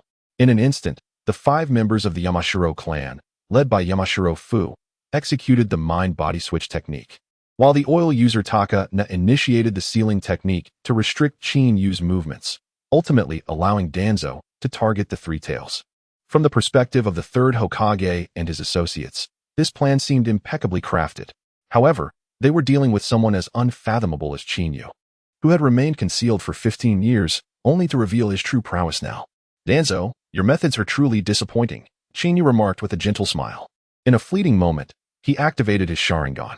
If one were to measure spiritual strength, the combined might of Yamashiro Fu and his companions could scarcely compare to a fraction of Chinyu's, who possessed Tsukuyomi. As the secret arts unfolded, the 5 entered Chinyu's consciousness space, where they were met by the colossal Sharingan suspended in the void. Their hand seals faltered, and their expressions turned blank. As Takana and the others advanced, Yu's Sharingan pivoted, and Susanoo rapidly coalesced into form. The immense figure and the explosive aura sent Danzo and Takana flying away. The once confined Hokage office was shattered by the force of the emergence. The spectacle was so overwhelming that even Danzo was momentarily captivated. This creature he had witnessed once from Uchiha Madara. It was precisely due to that battle that the first Hokage had ultimately suffered grave injuries. This incarnation of Susanoo could undoubtedly be deemed an embodiment of catastrophe, its crimson visage radiating an aura of ferocity. As the towering Susanoo materialized, the Hokage residence was obliterated. Under the torrent of wind and debris, remnants of the structure cascaded like a tempest. Was this truly the legendary and mightiest ocular technique of Uchiha Madara's Manjiki Sharingan? The third Hokage emerged from the ruins, his expression darkening with fury as he beheld the immense form. Danzo, have you lost your mind? Why did you not abide by our agreed-upon decisions? His frantic roar startled both Jiraiya and Mito Gate Y. It was their first glimpse of the typically composed third Hokage in such a furious state. Before they could fully process the situation, Susanoo's right hand shot forth, seizing Takana with a swiftness that left no room for evasion. The sudden shift sent shockwaves through the minds of all present. From the rubble, Danzo's complexion turned ashen as he shouted, "Yu, release him at once. You dare to wreak havoc in the Hokage residence? Should you harm a comrade within the village, it would be tantamount to treason. Danzo, have you lost your sanity?" The third Hokage and Appo's expression shifted drastically as he admonished, "You have no authority to make such judgments. Be silent. Yu, do not act impulsively. I will handle this matter." The urgent voice resonated through the air. Those present, including Jiraiya and Mito Minyan, as well as a multitude of Umbu ninjas, had never witnessed the third Hokage in such a state of distress. Alas, some issues cannot be resolved merely through words, at least not in Yu's perspective. A warm smile emerged on Yu's face, and with a swift rotation of his Sharingan, the right hand of his Susanoo tightened fiercely. "No!" Yamanaka Kurenai cried out in agony. His most formidable technique, the parasitic insect technique, which allowed for an unyielding assault, proved utterly ineffective against the absolute defense of Susanoo, which bore not even a single opening. Under the chilling smile of Yu, akin to the Grim Reaper's countdown, a sudden wave of pain surged through him. With a sound reminiscent of a watermelon bursting, the atmosphere shifted abruptly. All gazes narrowed in shock, particularly those of the Umbu ninjas, who acknowledged their vast inferiority compared to Yamanaka Kurenai in terms of capability. Yet, this elite ninja could not withstand the sheer force of Yu's grip, which crushed him like a mere fruit. A sense of relief washed over them, grateful that they had refrained from acting recklessly moments ago. "You seek death." Danzo roared in fury.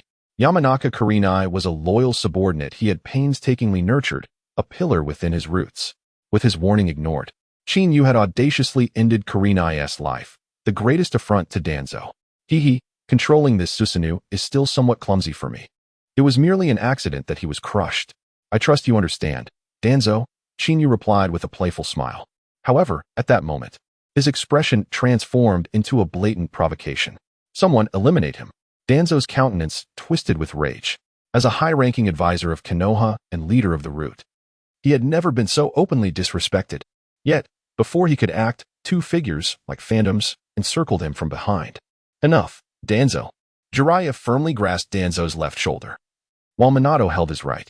Uchiha Fugaku and Uchiha Shursui, who followed closely, gazed at the ethereal figures standing amidst the ruins, their faces pale.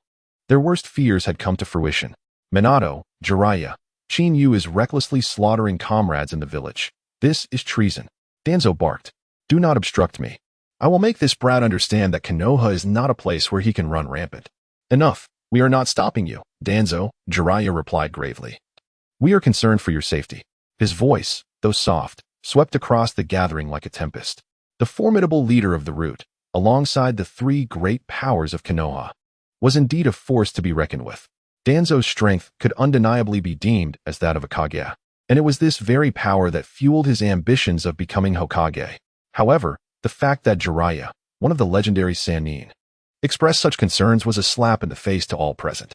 "Enough of this nonsense, Jiraiya. If you dare, step aside, and I shall show you why I am the leader of the Root." Danzo retorted angrily. Yet, it was the third Hokage who stepped forward first. "Danzo, that is enough. Return now. Without my command, you shall not leave this estate, lest you wish to see my wrath," he stated coldly. In the past, you would weigh the pros and cons, understanding fear, but now you are blinded by ambition and have yet to grasp the situation. That boy is causing chaos in the village, and amid such a crowd, he displays an air of confidence, indicating he is not afraid and possesses the means to escape. Should you act recklessly, you may meet the same fate as Yamanaka Kurenai. Danzo's expression faltered, and the moment he met Chinyu's gaze, he found himself at a loss for words. It was his first time witnessing Sarutobi Hiruzen, a seasoned strategist, speak with such uncertainty.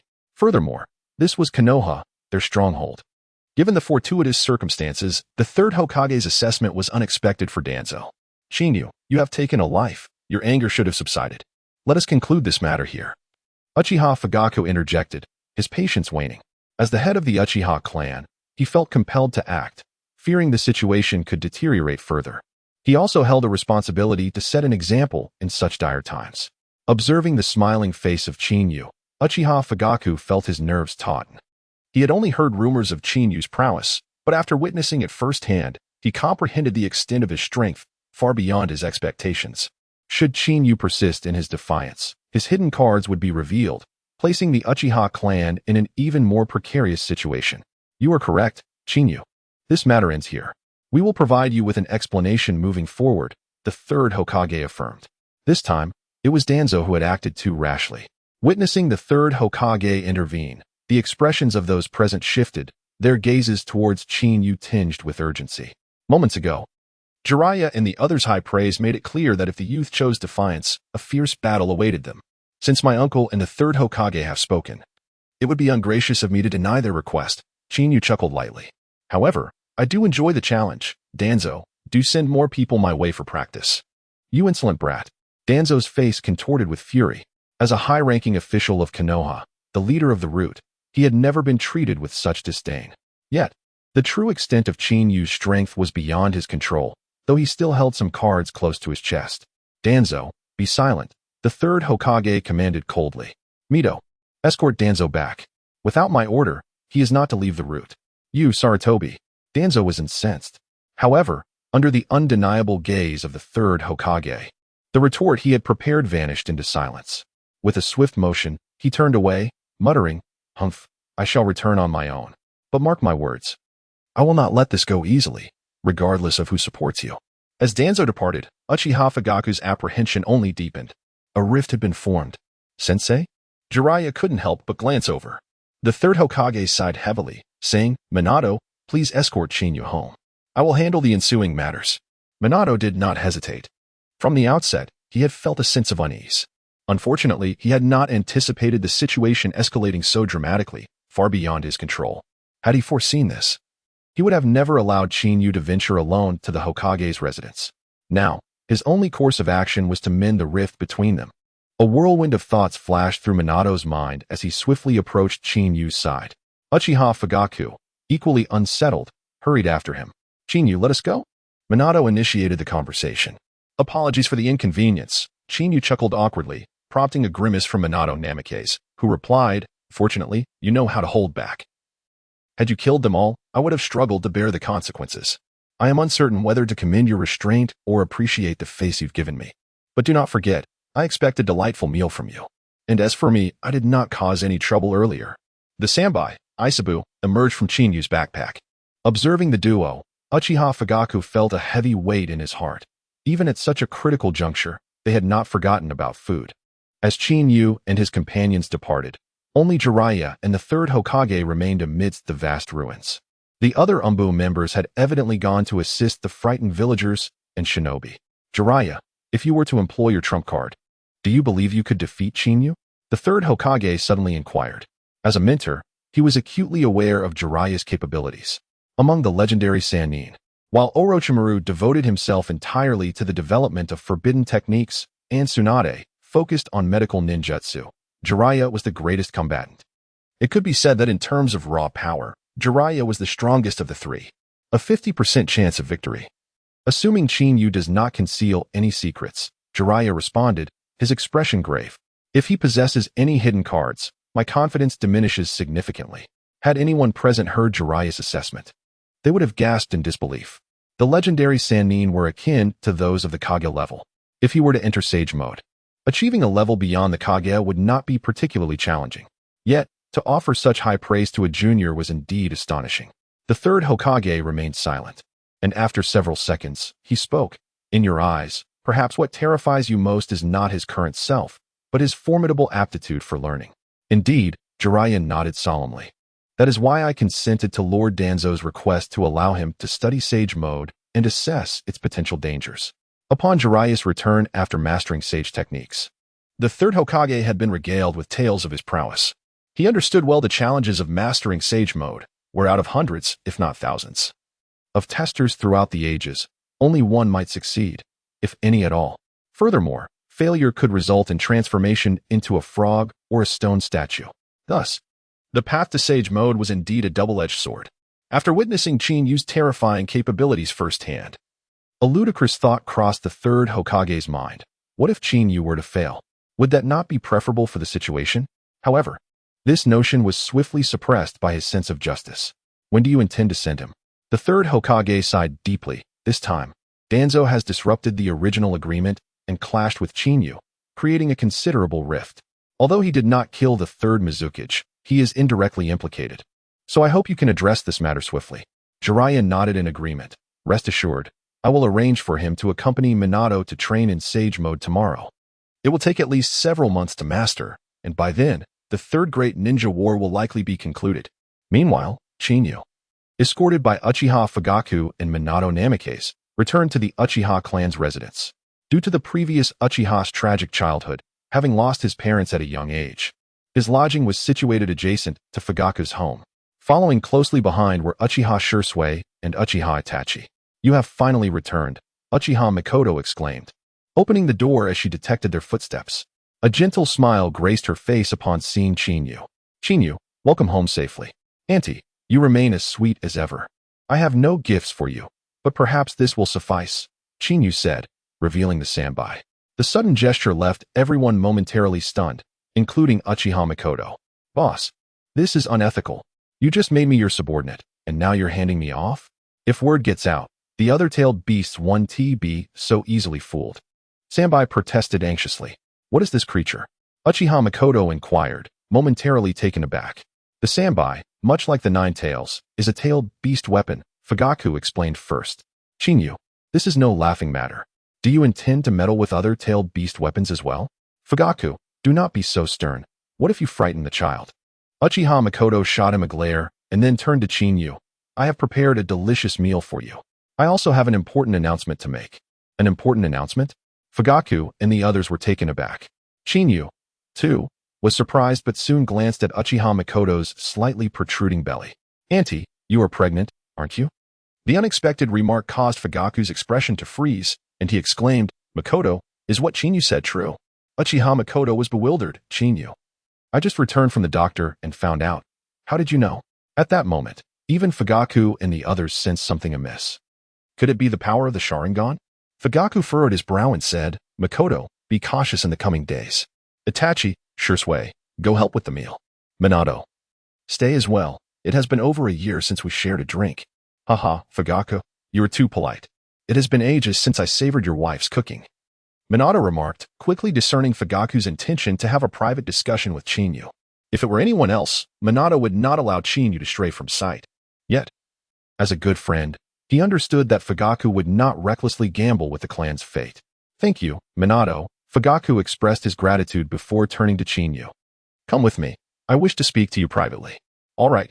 Qin Yu did not decline, harboring the respect due to elders, given their past connections. He casually tossed the sambai to his stunned Uchiha Itachi. It's just a meal. It won't be chaotic. Indeed, the boss is right.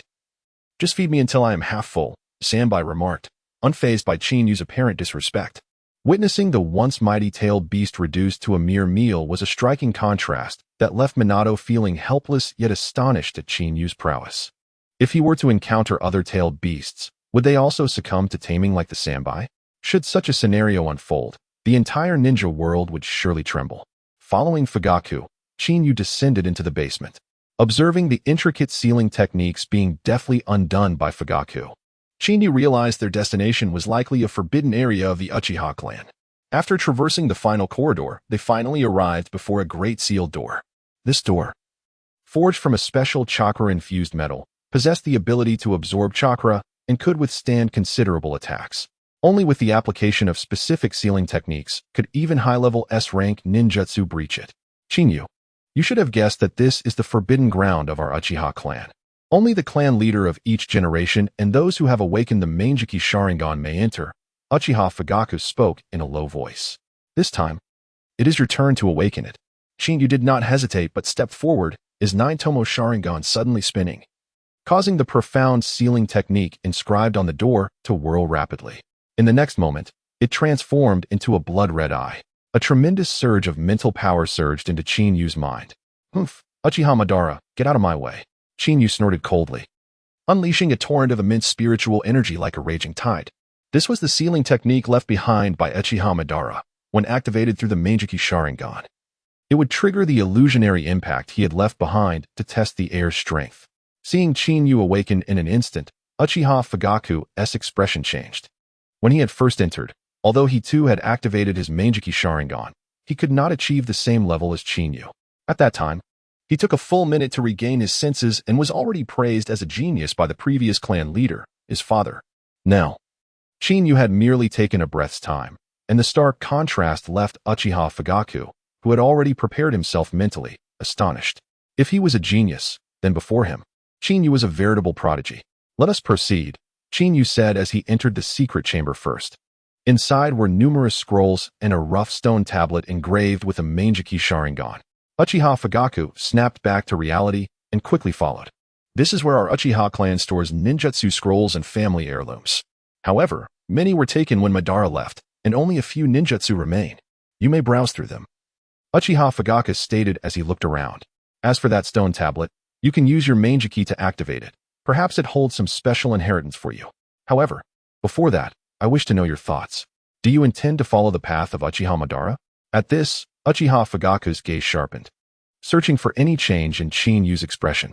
What if I told you I encountered Uchiha Madara on the battlefield? Would you believe me? Chinyu replied, meeting Fugaku's gaze with a smile. Though his voice was soft, it struck Uchiha Fugaku like thunder, jolting his nerves. You truly encountered him? Were your actions under his command? Fugaku's expression shifted dramatically. From his reaction, Chinyu became increasingly certain that Uchiha Madara had never given up on courting Uchiha Fugaku since the beginning, especially considering he was a ready-made asset. Furthermore, if he could sway the current leader of the Uchiha clan, regaining power would not be difficult. Uncle, you underestimate me. Chinyu chuckled and shook his head. He indeed wishes for me to inherit his will. However, if I told you I killed him, would you believe it? You killed him? Uchiha Fugaku's expression shifted again. In their eyes, Uchiha Madara was a godlike figure. After awakening the Manjiki Sharingan, Uchiha Fugaku had interacted with him and understood his terrifying prowess. Yes, he is dead. I have no need to lie to deceive you, Chinyu replied nonchalantly. Uchiha Fugaku fell silent, and after a long pause, he said, 10 years ago, I also encountered him. Although he was aging, he was still stronger than me. For the sake of the Uchiha clan's continuation, I fought him. But I could not reach your level. Over the years, you must have witnessed the decline of the Uchiha clan. If he had not taken away all the forbidden techniques and resources, we would not have fallen into this state. At this point, Uchiha Fugaku paused briefly, adding, I once thought the Uchiha clan would continue to decline, yet I did not expect talents like you and Shursui to emerge. However, I do not wish for you to follow in Uchiha Madara's footsteps. Even he could not escape the fate of destruction. And I do not want our clan to face annihilation again. Chinyu did not refute these words. Had Uchiha Madara not concealed his methods for awakening the Manjiki Sharingan and left behind scrolls for training in ninjutsu and forbidden techniques when he departed, perhaps the Uchiha clan would not have been left with so few high-level combatants. Consider a family with 7 or 8 Manjiki Sharingan.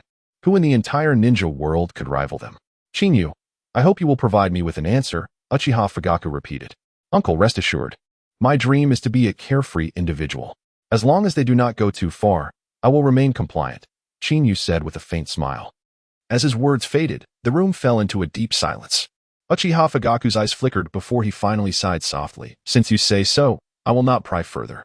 You have awakened your Manjiki Sharingan. Now, see if the stone tablet holds any inheritance suited for you. Additional power for self-protection is always welcome. I must return now to check on Makoto and the children. I am getting old. and the position of clan leader will likely fall to you in the future. With that, Uchiha Fugaku turned and left. Shinyu rolled his eyes, feeling helpless. After all that preparation, it seemed everything was merely to pass the responsibility. Nonetheless, what intrigued him most was still the legacy of the Uchiha clan. After casually browsing through the scrolls, Shinyu finally understood why Uchiha Fugaku harbored such resentment towards Uchiha Madara. Aside from some records praising Uchiha Madara's glorious achievements during the Warring States period and extolling his might, only 3 techniques were related to ninjutsu: Fire Release, Song of Flames Technique, Fire Release, Dragon Fire Technique, and Fire Release, Great Fire Destruction. Except for the latter, which could unleash S-rank power with sufficient chakra, the others were utterly insignificant. In that moment, Shinyu comprehended the selfishness stemming from a great deity. However, one could not entirely blame Uchiha Madara. As a celebrated figure within the clan, how could he allow future generations to surpass him? If he were dead, it would be one thing. But if he were alive and aware that the title of the strongest Uchiha had been usurped, it would likely be a feeling of deep frustration. Yet, even the smallest morsel is still meat. For others, training requires time, but for Shinyu, there are no barriers to any ninjutsu. Ding. Congratulations, host. Fire Release. Song of Flames technique has reached maximum level. Ding. Congratulations, host. Fire Release. Dragon Fire technique has reached maximum level. Ding. Congratulations, host. Fire Release. Great Fire Destruction has reached maximum level. Upon hearing the 3 system prompts, Shinyu placed the scrolls back and turned his attention to the rough stone tablet. As he gazed at the blurred Sharingan engraved on the tablet, his Manjiki Sharingan was activated. In the next moment, without any warning, it began to spin rapidly. Buzz! A thunderous sound echoed in Shinyu's mind, and his consciousness swiftly entered the illusionary space of the stone tablet. A massive blood-red Sharingan shone brightly in the pitch-black environment. My successor. This is a memory of the Manjiki Sharingan techniques I left on the stone tablet. If you can grasp it, perhaps you may attempt this invincible technique. Uchiha Madara's voice suddenly resonated, sounding ethereal and grand. Once these words faded, Shinyu's 9-tomo Sharingan abruptly ceased its rotation, exiting the realm of consciousness. He found a rudimentary method for activating the ocular technique lingering in his mind. Ding! The system and Oppo's voice suddenly resonated, detecting that the host had acquired the kaleidoscope amplification eye. Would you like to level it up to the maximum with one click? Shinyu raised an eyebrow in surprise. Just as he had begun to fathom the nature of this so-called invincible technique, the system presented him with an unexpected gift. In the original narrative, Uchiha Madara's kaleidoscope Sharingan possessed not only the Reaper technique, but also another enigmatic ocular jutsu. However, based on Shinyu's conjectures, this unknown technique was essentially an amplification ability. A formidable auxiliary means to enhance ninjutsu, ocular techniques, and all forms of attacks. For instance, the Great Fireball technique, the Heavenly Obstruction Star, and the Three-Headed Susanoo. All of these, it seemed, could be unleashed with the devastating power akin to forbidden techniques through the amplification eye. Otherwise, in the original story, Uchiha Sasuke would have already reached the same pinnacle as Uchiha Madara. Why then did his ninjutsu lack the same potency? It appeared that Madara had departed from the Uchiha clan, taking with him most of the ninjutsu scrolls while leaving behind one of the strongest ocular techniques. Yet, this was not entirely incomprehensible. Uchiha Madara had always harbored the mindset of a conqueror, disregarding the weak, including his kin. Rather than bequeathing a collection of ninjutsu and forbidden scrolls to cultivate a host of mediocrities, it was far more prudent to reserve the mightiest ocular techniques for the strongest of his lineage, thereby nurturing more formidable pawns. However, had Madara known that the most powerful ocular technique he deliberately left behind would ultimately be seized by the one who ended his life, he might have felt a profound sense of irony. System, level it up immediately, Shinyu commanded, pulling his thoughts back. Please hold on, host. Congratulations. The kaleidoscope amplification eye has been successfully leveled up to the maximum, echoed the system's voice in his mind. A smirk played on Shinyu's lips as he felt an irresistible urge to experiment. In the next moment, a crack resounded from the stone tablet before him, revealing a fissure that traversed the entire engraving of the Sharingan. It seemed that this supreme ocular technique was intended for only one individual. True to his domineering nature, one piece was sufficient. Returning to his senses, Shinyu chose not to linger any longer. Having obtained the ultimate power, He felt no inclination to delve into or extol the other trivialities associated with the foe he had vanquished. Once Chinyu departed, the ceiling door automatically opened and closed behind him. In the reception room, Uchiha Fugaku hurried back. Upon seeing the others who had been waiting for dinner, the serious expression on his face was swiftly replaced by a smile. "Everyone, please eat first. Chinyu will need some time before he returns," Uchiha Fugaku said cheerfully. "Mein, you've worked hard this time.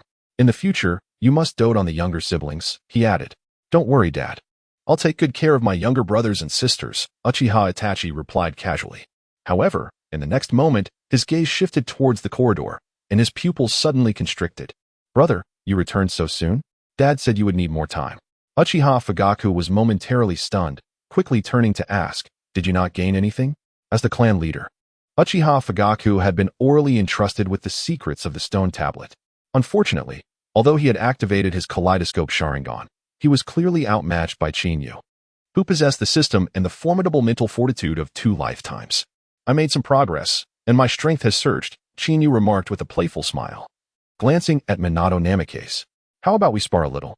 It would be good practice." "You made some gains?" Uchiha Fugaku's expression shifted slightly, as did the reactions of Minato and the others. Chinyu's current capabilities had already surpassed their understanding.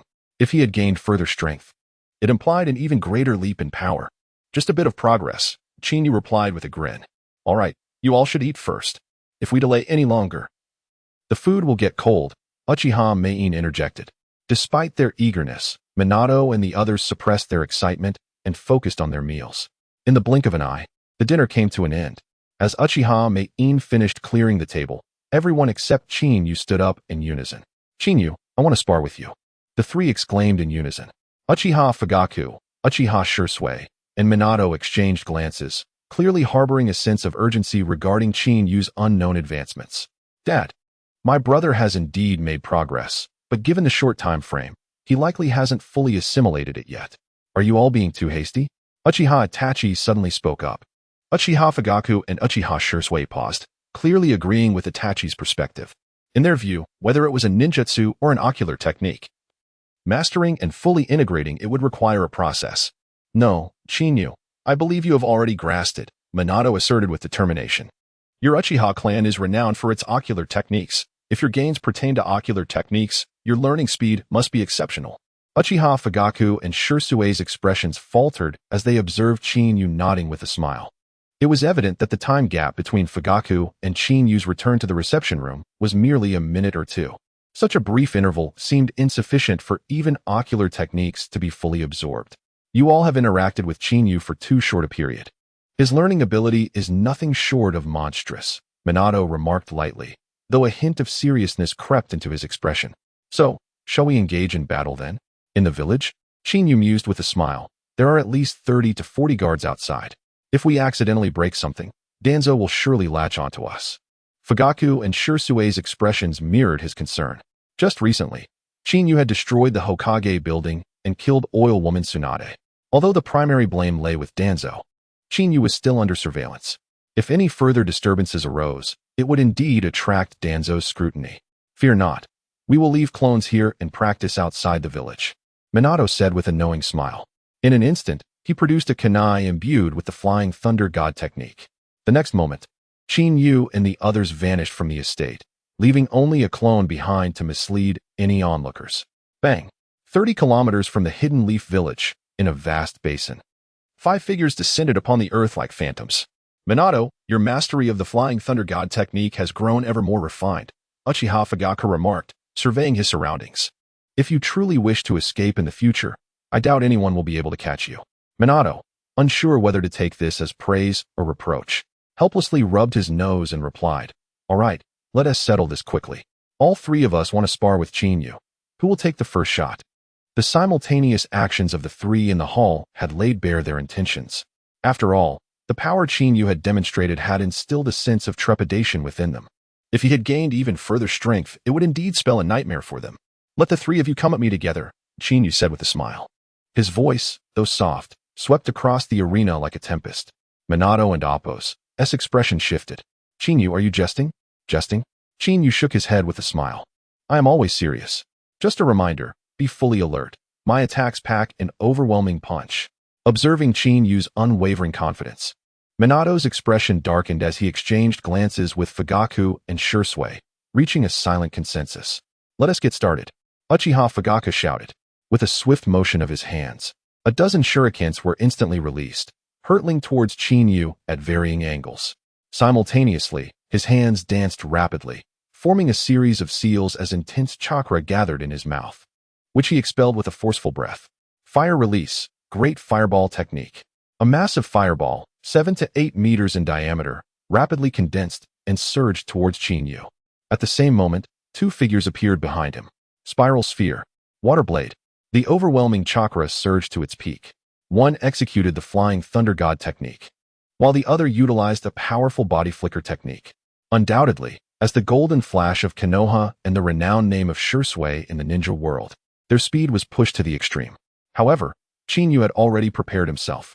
As his eyes glimmered crimson, the moment the three-tomo Sharingan spun, a tremendous ocular power erupted like a tidal wave.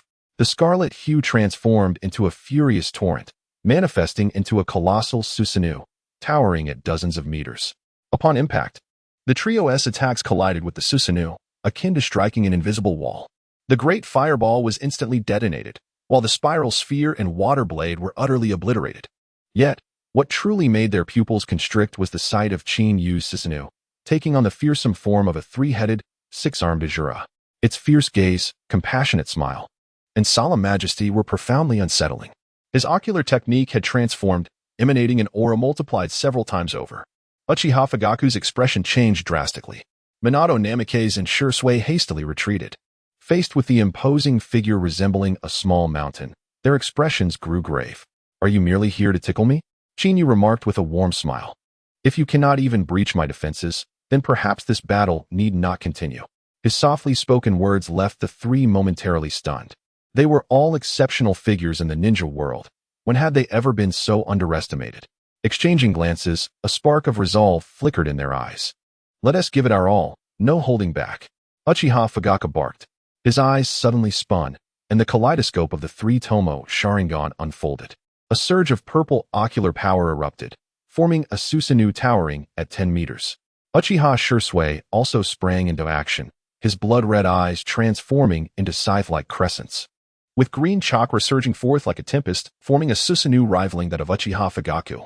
Witnessing the trio unite for their ultimate techniques, it was evident that while Uchiha Fugaku and Uchiha Shursui's Susanoo were formidable, Minato's appeared somewhat lacking in comparison.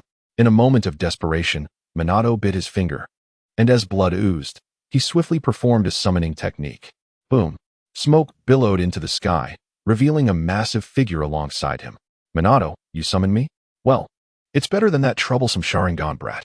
Each time I was called upon, it was a thankless task. Next time I encounter him, I'll certainly teach him a lesson. Gamma Bunto appeared, a pipe in his mouth, momentarily frozen in midair, gazing at the imposing figure and the warmly smiling Qin Yu. His heart felt as though it was gripped by an invisible hand. Bunta, it seems this is a prime opportunity for you to teach me a lesson. Qin Yu's voice, laced with playful malice, sent a jolt through Gamma Bunta's nerves. Minato, what are you doing?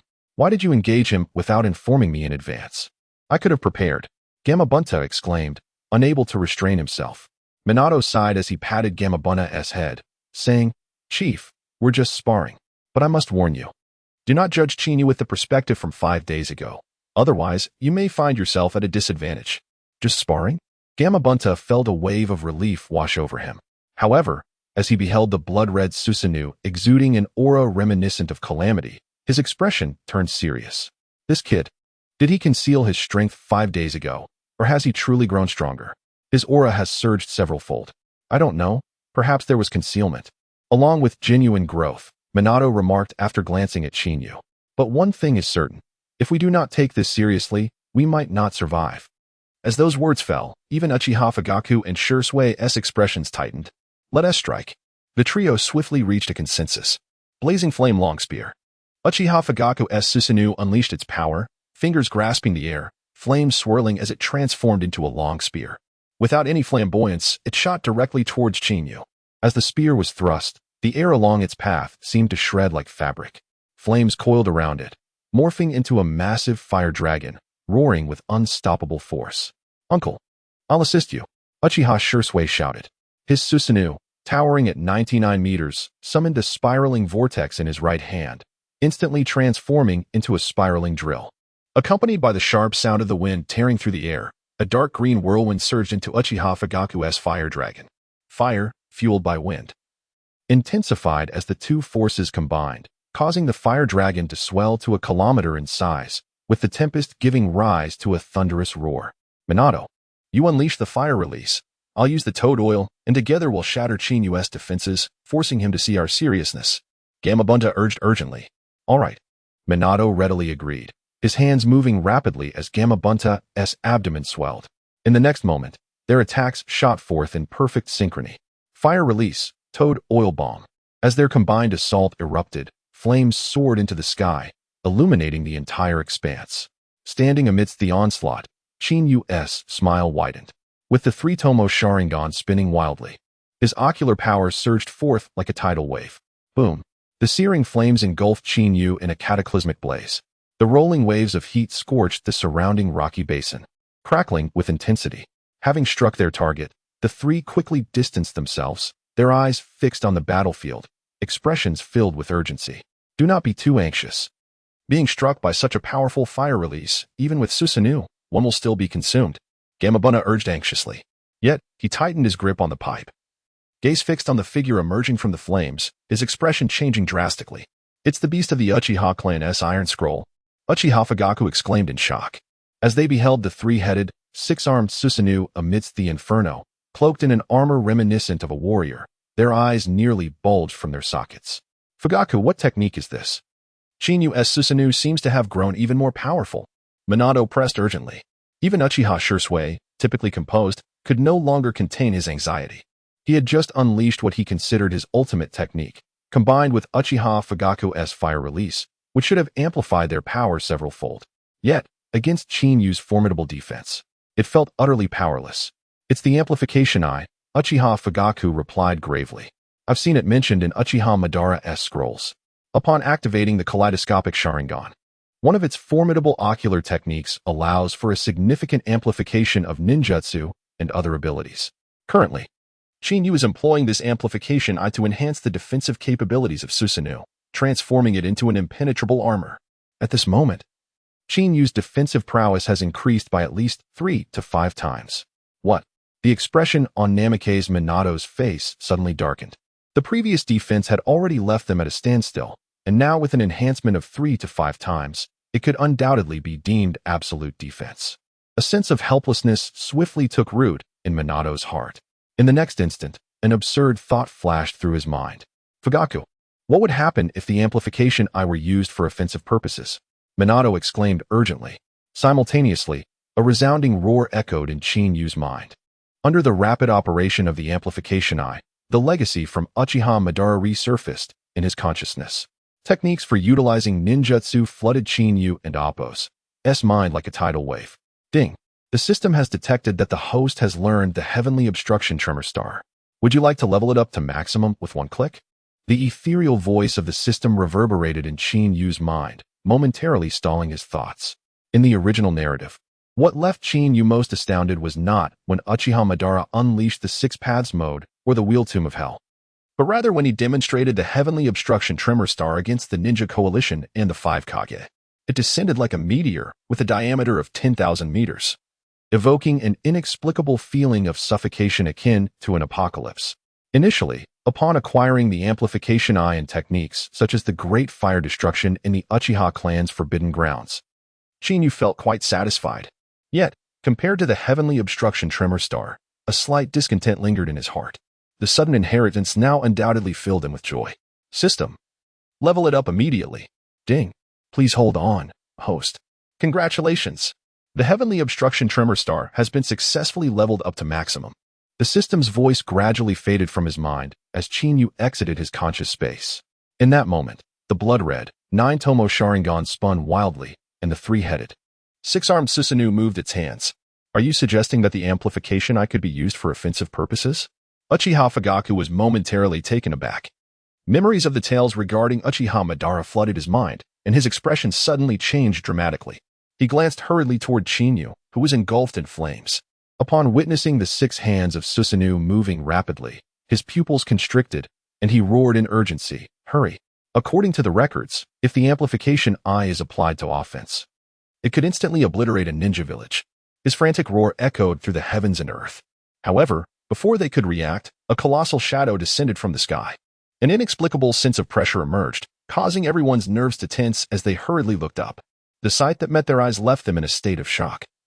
As if struck by lightning, a gigantic meteor, with a diameter of 5,000 meters, plummeted downward, its oppressive presence tearing through the air and clouds along its path. "Run! Quickly!" Uchiha Fugaku bellowed in desperation. Faced with such an onslaught, thoughts of combat did not even cross his mind. The only thought was to flee. "Madman! This is utterly insane." Frog Wenta's voice grew hoarse, fear glimmering in his eyes. "Minato, you said not to take this lightly. I doubt that taking it seriously will change anything now. In this situation, I can't be of any help. I must retreat." With that, Frog Wenta vanished without a trace. Namake's Minato landed on the ground, observing Uchiha Fugaku and Shursui fleeing in panic, a flicker of resolve igniting within his gaze. In an instant, he vanished from sight.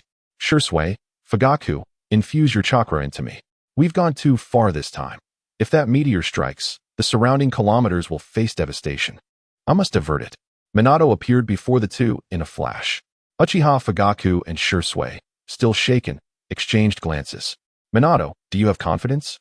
Fugaku inquired anxiously. Despite the sense of helplessness within him, he understood that, as Minato stated, this was the consequence of their recklessness. "About 30% confidence. This is the first time I've attempted to divert such an object," Minato replied, his lips parched. "However, with your chakra's support, I might achieve 50% confidence. We have no time to waste. Let us commence." Gazing up at the rapidly approaching meteor, which loomed larger in his vision, Minato acted without hesitation.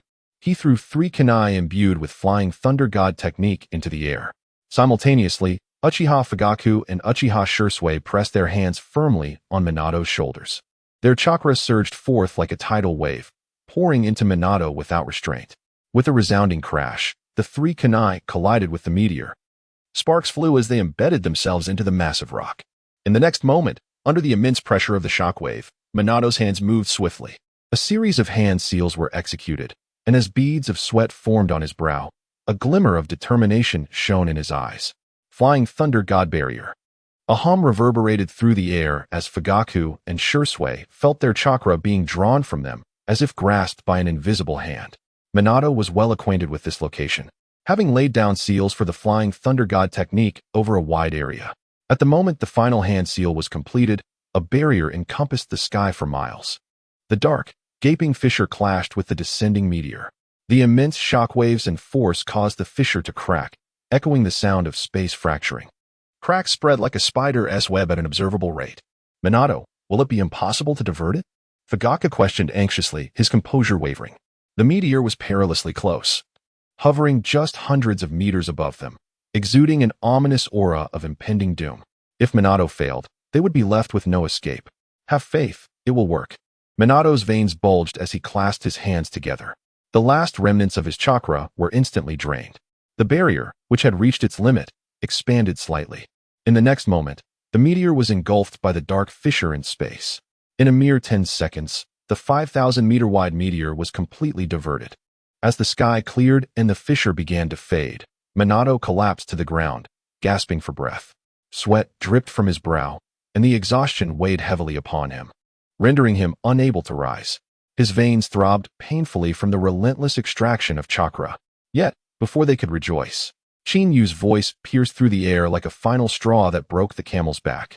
"Well done. However, this is merely an appetizer. The main course awaits. Can you handle a second, even larger meteor?" Chinyu smiled warmly. At this moment, the sensation felt almost demonic. The likes of Minato Namikaze and his companions had no time for contemplation and hurriedly gazed skyward. A dark shadow loomed, rapidly enlarging, reminiscent of the descent of a meteor. It was madness. No, they felt as if they were teetering on the brink of insanity. Just moments before, they had strained every ounce of chakra to barely divert a falling star. Now, Chinyu informed them that this was merely an appetizer. A far larger one was yet to come, and if they had not witnessed it with their own eyes, doubt would have clouded their belief. Good grief. Have we truly played with fire and brought about our own demise? Minato couldn't help but let out a bitter laugh. In his current state, even moving a finger was a Herculean task, his chakra completely exhausted, rendering him incapable of utilizing the flying thunder god technique to escape. All that remained was to await their fate. The colossal meteor descended with the weight of 1,000 mountains. In their eyes, it expanded rapidly, as if an invisible hand was clutching their hearts. That wretched boy surely has a method to dispel this jutsu, right? Uchiha Fugaku chuckled bitterly. Is he like us, having drained his chakra entirely? If he doesn't hurry, we might very well be waiting for death. Hearing this, Minato, who lay on the ground gasping for breath, couldn't help but look up at the sky. In that instant, the enormous meteor twisted rapidly like ripples on a lake. The next moment, it burst apart with a resounding crash in the heavens. No, it was as if the entire sky was shifting like the rotation of celestial bodies. Once everything settled, where once there had been a massive rock, only the remnants of destruction from the initial assault remained. Stop looking. The second meteor was merely an illusion. I have no intention of being as depleted as you are. Qin Yu's voice suddenly resonated. The three men jolted awake, turning to see Qin Yu behind them. They instantly broke into wry smiles, realizing that this battle had indeed reached its conclusion. You nearly scared me to death, you rascal. Uchiha Fugaku patted Qin Yu's shoulder in resignation. However, we concede defeat with a clear conscience. Just now, you truly couldn't have conjured up a second meteor. Hiding your true capabilities, could you? At this question, both Minato and Uchiha Shursui couldn't help but glance at Qin Yu, their faces etched with urgency. In the grand narrative of the ninja world, they stood as formidable figures at the pinnacle of strength. Yet, faced with Qin Yu's assault, they had brushed against the gates of death, casting a shadow over their esteem. Impossible, Qin Yu replied with a smile. However, there was truth in his words.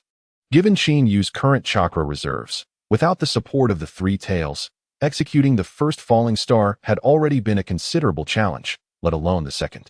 For now, let us trust your words, Uchiha Fugaku remarked with a roll of his eyes, adding, time is of the essence. We should return swiftly.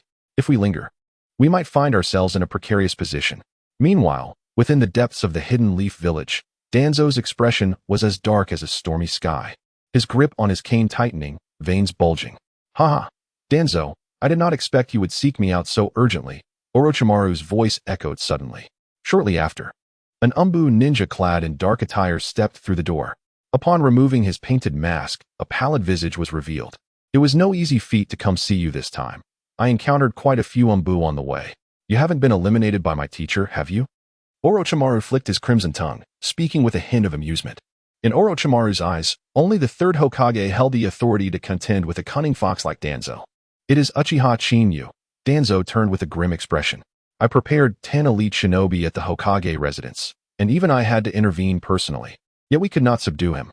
He even unleashed the Susanoo, killing my subordinate, Oil Girl Torian.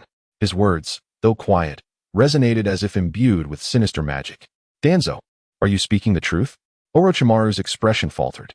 If what you say is true, I suspect the recent conflict in the grass village was connected to Qin Yu. Did that boy annihilate the grass village? Danzo's demeanor shifted. As the leader of Root, his intelligence network was extensive. He had received reports the day after the destruction of the grass village, and he had been pondering who was responsible. Yes, you must be curious about who fought him in that conflict. Orochimaru's face took on a serious tone. If my deductions are correct, it is likely he killed Uchiha Madara. With a resounding crash, Danzo's cane was crushed in his grasp. His gaze towards Orochimaru was filled with shock. Orochimaru, do you comprehend the gravity of your words? The only being capable of defeating Uchiha Madara, the god of shinobi, is said to have perished, yet you claim that boy killed him? Are you jesting? It was common knowledge that in the fateful battle at the Valley of the End, the first Hokage, Hashirama Senju, had narrowly defeated Uchiha Madara. This battle had cemented Hashirama's status as the strongest in the ninja world. Now, Orochimaru was asserting that Madara not only survived but was slain by Qin Yu. The sheer disparity of this revelation was almost too much for Danzo to bear. Haha, I, like you, was initially reluctant to believe it, which is why I delayed my investigation. Orochimaru chuckled dryly, a glint of fervor flashing across his face. However, Uchiha Qin Yu is still too inexperienced. He failed to eliminate everyone in the grass village, allowing me to find traces of the incident. It is likely he killed the elderly Uchiha Madara. I was far removed during that battle, but the traces of their conflict are vividly imprinted in my mind, a testament to the bloodline limit I cherish. Danzo's expression darkened to the utmost. He held no doubts about Orochimaru. They were two sides of the same dark coin. Moreover, having witnessed Chinyu's prowess firsthand, Danzo was convinced that facing the aging Uchiha Madara, Chinyu could indeed emerge victorious. Orochimaru, I wish to know what means you possess to deal with that boy. Danzo inquired once more. Orochimaru's smile vanished. Are you worried that he poses a threat to your position? I certainly won't overlook those rare eyes. Furthermore, I have recently succeeded in enhancing that technique, but I hope you will take me to the Senju clan stronghold. I need to acquire something. Danzo's expression shifted abruptly, his tone heavy. I cannot believe you achieved what even the second Hokage could not. If Sarutobi were to learn of this, it would be interesting to see his reaction. Haha, I must thank the old man Sarutobi, had he not ruthlessly expelled me from the hidden leaf village. I would not have so readily torn off my mask and conducted my research without restraint. Once I obtain that item, I am confident that eliminating Uchiha Chin, you will be a mere trifle. Splendid, a sinister glint crossed Danzo's face. That old fool Sarutobi, knowing full well that Uchiha Chinyu is an uncontrollable mad dog, still allowed Jiraiya to send that boy to Mount Miyaboku to learn Sage Mode. His power has now reached unfathomable depths. Thus, I will take you to the Senju clan and Appo's stronghold to eliminate him before he masters Sage Mode. Sage Mode? Orochimaru's expression darkened as he recalled his battle with Jiraiya, speaking with a harsh tone. Rest assured, Sage Mode is not something one can learn so easily. On that day, Jiraiya spent 3 months, while I couldn't even find the entrance to the Dragon Cave. No matter how exceptional his talent, he still requires a process. And death is already looming close to him. As these words fell, Danzo cast a glance at the self-assured Orochimaru, a hint of amusement gracing his lips as he said, "Then let us set off quickly. The next steps depend on you. I want that boy to understand that not everyone can provoke him." At the Uchiha Fugaku's residence, Chin Feng and his party of 4 hurried back to the hall. However, the scene before them made Minato and the others chuckle wryly. Bang! Jiraiya raised his hand and brought it down forcefully on the future 4th Hokage's head. "You reckless brat. If I hadn't come to check on you personally and discovered that these were mere shadow clones, you would have fled without me even knowing," Jiraiya scolded. "You must remember, as the Guardian, your sole duty is to ensure that Danzo cannot find an excuse to target Chinyu. And now look at you. You've taken him and run away."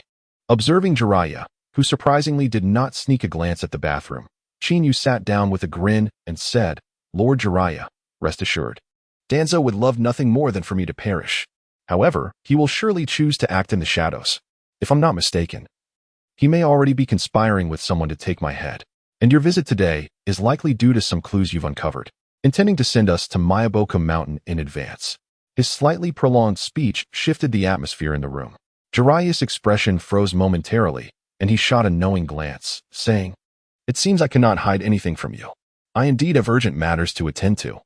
So I plan to send you and Minato to Miyaboku Mountain to learn Sage Mode. I have also brought the scroll."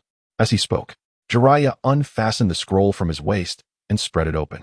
To enter Miyaboku Mountain, the quickest method is to utilize the reverse summoning technique within its bounds. However, with the sealing scroll of the Toad clan, Jiraiya possesses the authority to perform a directed summoning, transporting Chinyu and Minato to Miyaboku Mountain. "Teacher, can I go as well?" Minato asked, his expression faltering. "The situation in Konoha is still uncertain. Can I afford to delay my return?" Currently, the Rock Village was at war with the Cloud Village. The third Mizukage had been indirectly killed by Chinyu, and the battle at Kaiki Mountain in the Sand Village was going poorly. However, given the rapidly changing battlefield, Minato could rely on his Flying Thunder God technique for swift support if any issues arose.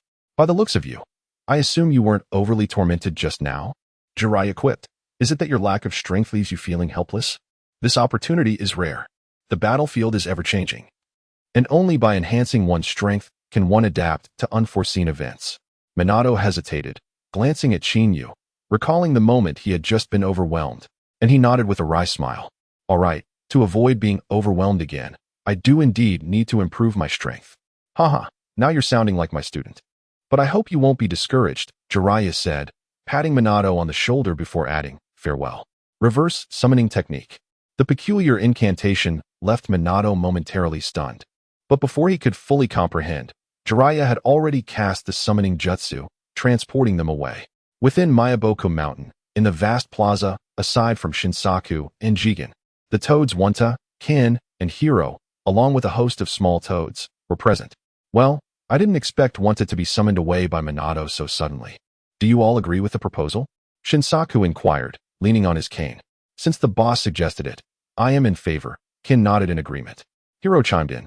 Last time he summoned us to deal with the Three Tails, he displayed a certain disregard for us three brothers. A proper show of strength is indeed necessary. Yes, we concur. That brat, since he intends to train here for a while, should be taught to behave. The atmosphere suddenly became lively. For this group of toads who relished excitement, the approval from the three great toads promised an entertaining spectacle ahead. Such merriment, after all, should not be missed. Is this truly wise, father? That boy seems quite formidable, and the great sage insists we treat him well. With Wanta absent, this might not be prudent, Jigen remarked, unable to contain himself. Shinsaku chuckled and shook his head. This is Mayaboka Mountain, our territory. We need not fear him running amok. Moreover, if the child has suffered, it would be embarrassing for the father not to intervene. Observing Shinsaku's obstinacy, Jigen could only shake his head helplessly, but the next moment, he suddenly tensed. They're coming. Upon hearing this, Shinsaku and the other toads immediately displayed expressions of excitement.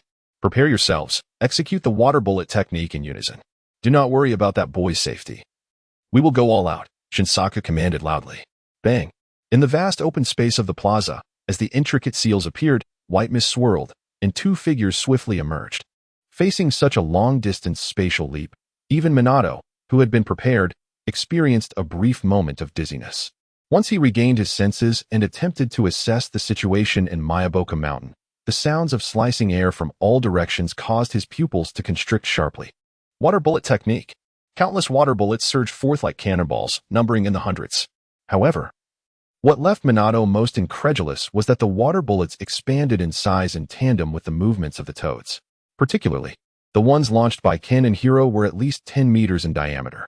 The sheer volume of water, if it struck a person, would undoubtedly reduce them to mere fragments. This welcome ceremony was utterly unexpected. Hee, I've come to enjoy this welcome ceremony. Chinyu suddenly chuckled. Instantly, a chill ran down Minato's spine as he recalled a recent incident, his heart tightening.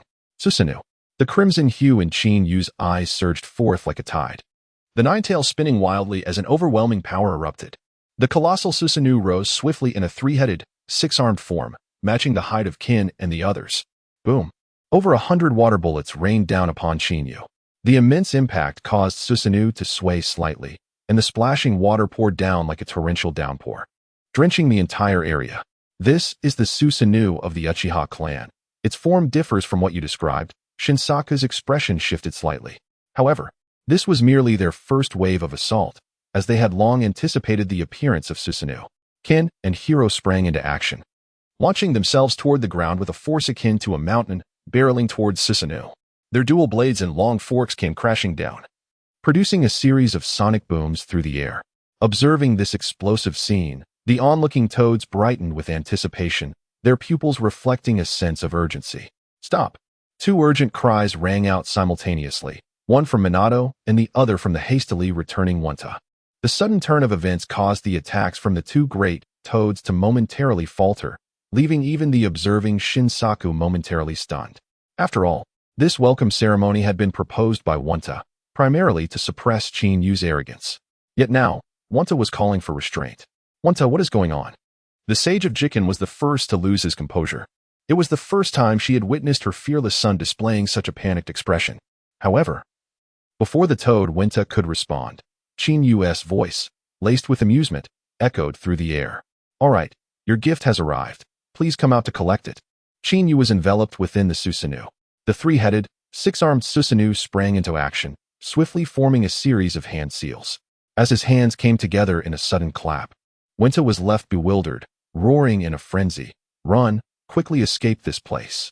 The sudden turn of events shook everyone's spirit as they followed Wanta's gaze skyward.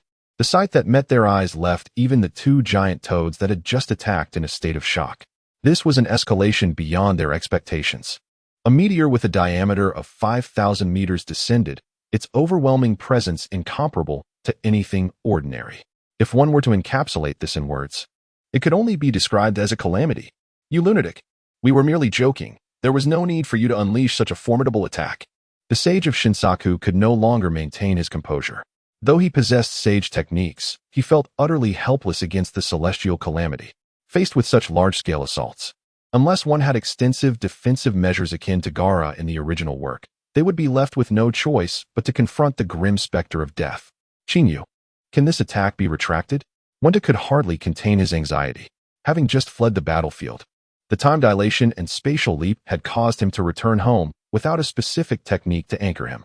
The absurd welcome ceremony he had proposed, combined with the apocalyptic attack summoned by Minato Namikaze, compelled Wenta to rush back in a panic. But alas, it was already too late. I'm sorry. But while I can initiate this attack, I cannot retract it, Chinyu replied with a smile. However, you might want to beseech Minato to use the Flying Thunder God technique. He should be able to transfer it again. Again with me? Minato Namikaze was taken aback. Feeling the urgent gazes of those around him, he forced a smile as he stepped forward. Why is it that your actions always leave me in such precarious situations? Enough complaining. I am playing the role of the villain here, while you take on the hero's part. It's worth the effort for the sake of sage mode. Isn't it? Chinyu patted Minato on the shoulder. The two sages, seeing the meteors descending from the sky, had already lost their patience and rushed over. You brat. I will settle the score with you later, the sage of Shinsaku said through gritted teeth. However, before he could finish, he received a sharp slap to the back of his head from Jiken. Had you not indulged these children, we would not be in this predicament. Tonight, you shall be punished. Minato, I must trouble you this time. By infusing your Flying Thunder God technique with our Sage Chakra, we should be able to transfer the meteor. As one of Jiraiya's mentors, the two sages were well aware of Minato's ninja techniques. Moreover, the legendary reputation of the Yellow Flash had reached even the ears of the Toads. Please, begin without me. I need to rest a bit as my chakra is somewhat depleted, Chinyu yawned, though his demeanor was still full of vitality, which made one of the Toads grit their teeth in frustration. Yet, at such a critical juncture, no one dared to express any dissatisfaction with Chinyu. A celestial meteor had already set them on high alert. Act now, Minato shouted urgently, gazing at the rapidly approaching rock. He followed suit, launching 3 kunai imbued with the Flying Thunder God technique. Simultaneously, the 3 Toads hurled their kunai in different directions. After all, this was Minato's first visit to Myaboka Mountain. He had not set up the Flying Thunder God technique here, rendering him unable to establish the technique from the outset. 5,000 meters, 3,000, 2,000, 1,000. Finally, with a powerful leap, the 3 Toads managed to break free from the 5,000-meter mark. At the moment the command echoed, Minato's hands began to weave through the air. Flying Thunder God barrier technique. The 3 kunai collided with the meteor in an instant. The transfer technique's barrier swiftly tore apart, forming a gaping black maw centered around the 3 Toads. As he felt his chakra, which had just begun to recover, being rapidly siphoned away, Minato's face turned pale. Use our Sage Chakra. The 2 sages roared in unison. A warm current surged as the Toad's claws pressed against Minato's back, flooding him with immense Sage Chakra. The space that had been slowly tearing apart suddenly expanded as if fueled by a catalyst, transforming into a black galaxy that swallowed the descending meteor whole. Such a stunning spectacle lasted for a good half a minute, until everyone finally comprehended that the 5,000-meter meteor had completely vanished from the sky. The pitch-black rift began to heal rapidly. Minato, panting heavily, collapsed to the ground, although bolstered by the powers of the 2 sages. The toll on his physical stamina and the exhaustion of his own chakra weighed heavily upon him. However, the very next moment, the words that reached his ears nearly shattered his already frayed nerves. This is bad. That lunatic has disappeared, Wenta exclaimed anxiously. The moment those words fell, a chill shot through the gathered Toads and even the prone Minato. Could it be that he is stirring up trouble again? Are you Uchiha Chinyu? You are indeed formidable, demonstrating such powerful ninja techniques. Few in the ninja world could ever hope to match you. A voice echoed from the peak of Myaboka Mountain. Upon reaching the summit, Chinyu beheld a grand pavilion, a residence of the sage who had thrived for over a millennium. The Great Toad Sage resided in this very place. Great Toad Sage, my apologies for the intrusion, Chinyu greeted with a smile. Ah, young man, you are indeed intriguing. The Great Toad Sage replied with a kind smile. You are quite unique. I see no glimpse of the future in you. This can only mean 2 things. Either you are a dying man, or your strength surpasses mine, rendering me unable to see through you. To me, you belong to the latter. In response to this assertion, Yu chuckled nonchalantly. Great Toad Sage, you flatter me. You must be aware of my purpose here. I know. You seek our Mayaboka Mountain's Toad Sage techniques. The Great Toad Sage did not press further, maintaining his languid demeanor. However, given the earlier commotion, having Shinsaku and Jiken personally impart sage techniques to you may prove to be a challenge. I hope you can understand. The Great Toad Sage vividly recalled the celestial calamity that had just unfolded. He was unconcerned, but the thought of one or two more such events would likely be overwhelming. Rest assured, Great Toad Sage, once I master Sage Mode, I will take my leave, Yu assured with a smile. Moreover, I would not dare to trouble Shinsaku and Jiken. Self-study will suffice for me. Self-study? The Great Toad Sage furrowed his brow, observing the warm smile on Yu's face, and sighed. The process of mastering Toad Sage techniques is quite complex. Failure can lead to one becoming a petrified statue. Moreover, should one fail to master the art of controlling Sage Chakra, one may find oneself partially transformed into a toad. If one loses control, the transformation from human to toad will be irreversible. Are you still determined to pursue this path? At this juncture, the Great Toad Sage turned his gaze towards Yu. His visage resembling gnarled tree bark, etched with myriad wrinkles, revealing a flicker of urgency. In his eyes, he had elucidated the profound implications of practicing the sage toad techniques. A sensible individual, upon first encountering such esoteric arts, would undoubtedly seek a guiding stone to navigate their way. Thank you for the reminder, Great Toad Sage. Yu replied with a smile. I believe I possess a modicum of confidence in my talent. If I have the scroll, I can learn independently. The Great Toad Sage was taken aback, reiterating, Are you truly intent on self-study? Should any mishap occur, I shall not be held responsible. His good intentions seemingly dismissed. The Great Toad Sage felt a twinge of annoyance. Nevertheless, Yu continued to smile and nodded appreciatively. The Great Toad Sage fell silent for a moment before his right index finger waved gently. The scroll resting atop the chair's back seemed to be drawn by an unseen force, soaring directly towards Yu. Thud!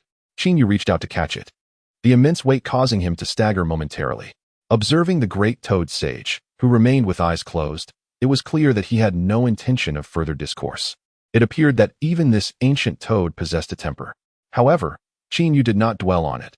He could hardly proclaim, I am a divine being endowed with a system, capable of elevating any ninjutsu or taijutsu to its zenith with a mere touch. He suspected that uttering such claims would only invite ridicule.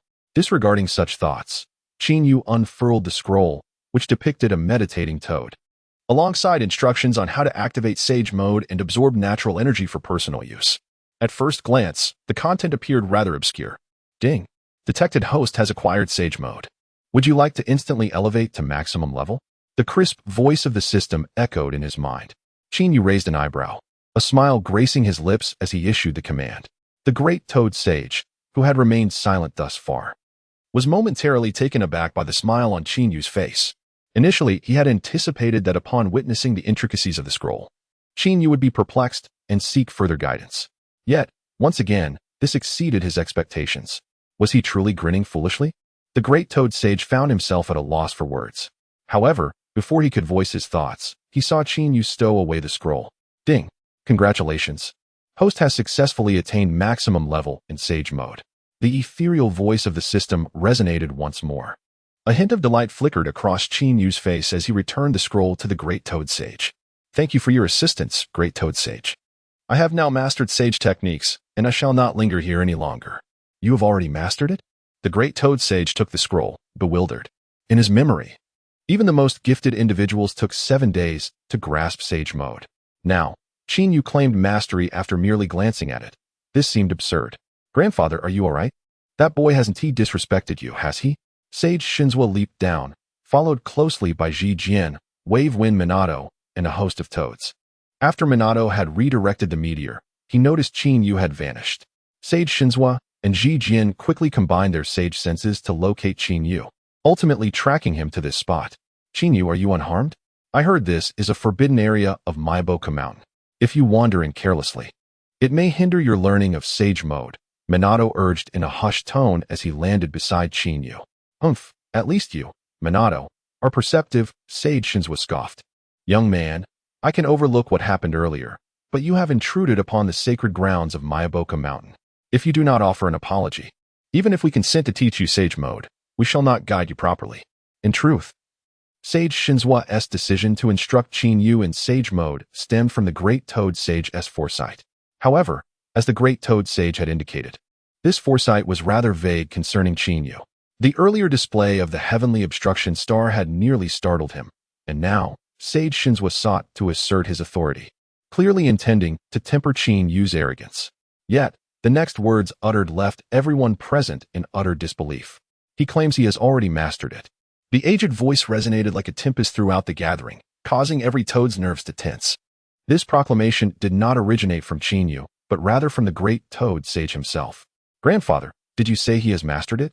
Sage Shinzua's composure began to fray. Having lived for over 8 centuries, he had witnessed countless successes and failures. Some possessed extraordinary talent, while others were less fortunate. But to declare mastery of Sage Mode in an instant, was that not the stuff of dreams? Young man, are you jesting? Sage Mode is notoriously difficult to learn. Only a select few from Mayaboka Mountain have succeeded.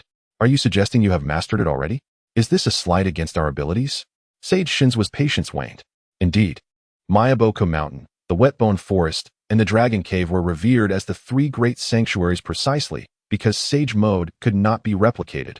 Each possessed its unique characteristics. Qin Yu, are you speaking the truth? Minato, unlike the others, understood Qin Yu's prodigious learning aptitude. He had anticipated that such prowess would manifest primarily in conventional ninjutsu. But to hear that he had so effortlessly mastered Sage Mode was nothing short of astonishing. Do you doubt me? Qin Yu shot him a sidelong glance. Allow me to demonstrate, so you may be convinced. With that declaration, the toads, along with Minato, tensed in anticipation, their eyes fixed intently on Qin Yu. A glimmer of urgency flickering in their pupils. Even the Great Toad Sage was no exception. Taking a deep breath, Qin Yu expelled a cloud of stale air. And with the system's aid in reaching maximum level, newfound knowledge of Sage Mode flooded his mind. As he relaxed completely, he began to sense the natural chakra swirling around him. The previously languid air suddenly became still. This cannot be. The Great Toad Sage could no longer contain himself. In the next moment, he opened his eyes wide, witnessing a spectacle that deeply moved even him. All the toads and Minato stared in disbelief. Sage Mode. Qin Yu's eyes snapped open, and the natural energy surrounding him was as if ensnared by an invisible hand, forcefully drawn towards him. In that instant, he transformed into a colossal black hole, voraciously consuming the natural energy within a 10,000-meter radius. Intricate patterns rapidly spread across his eyes, manifesting the Sage Toad Mode. The aura emanating from him now possessed an ethereal quality.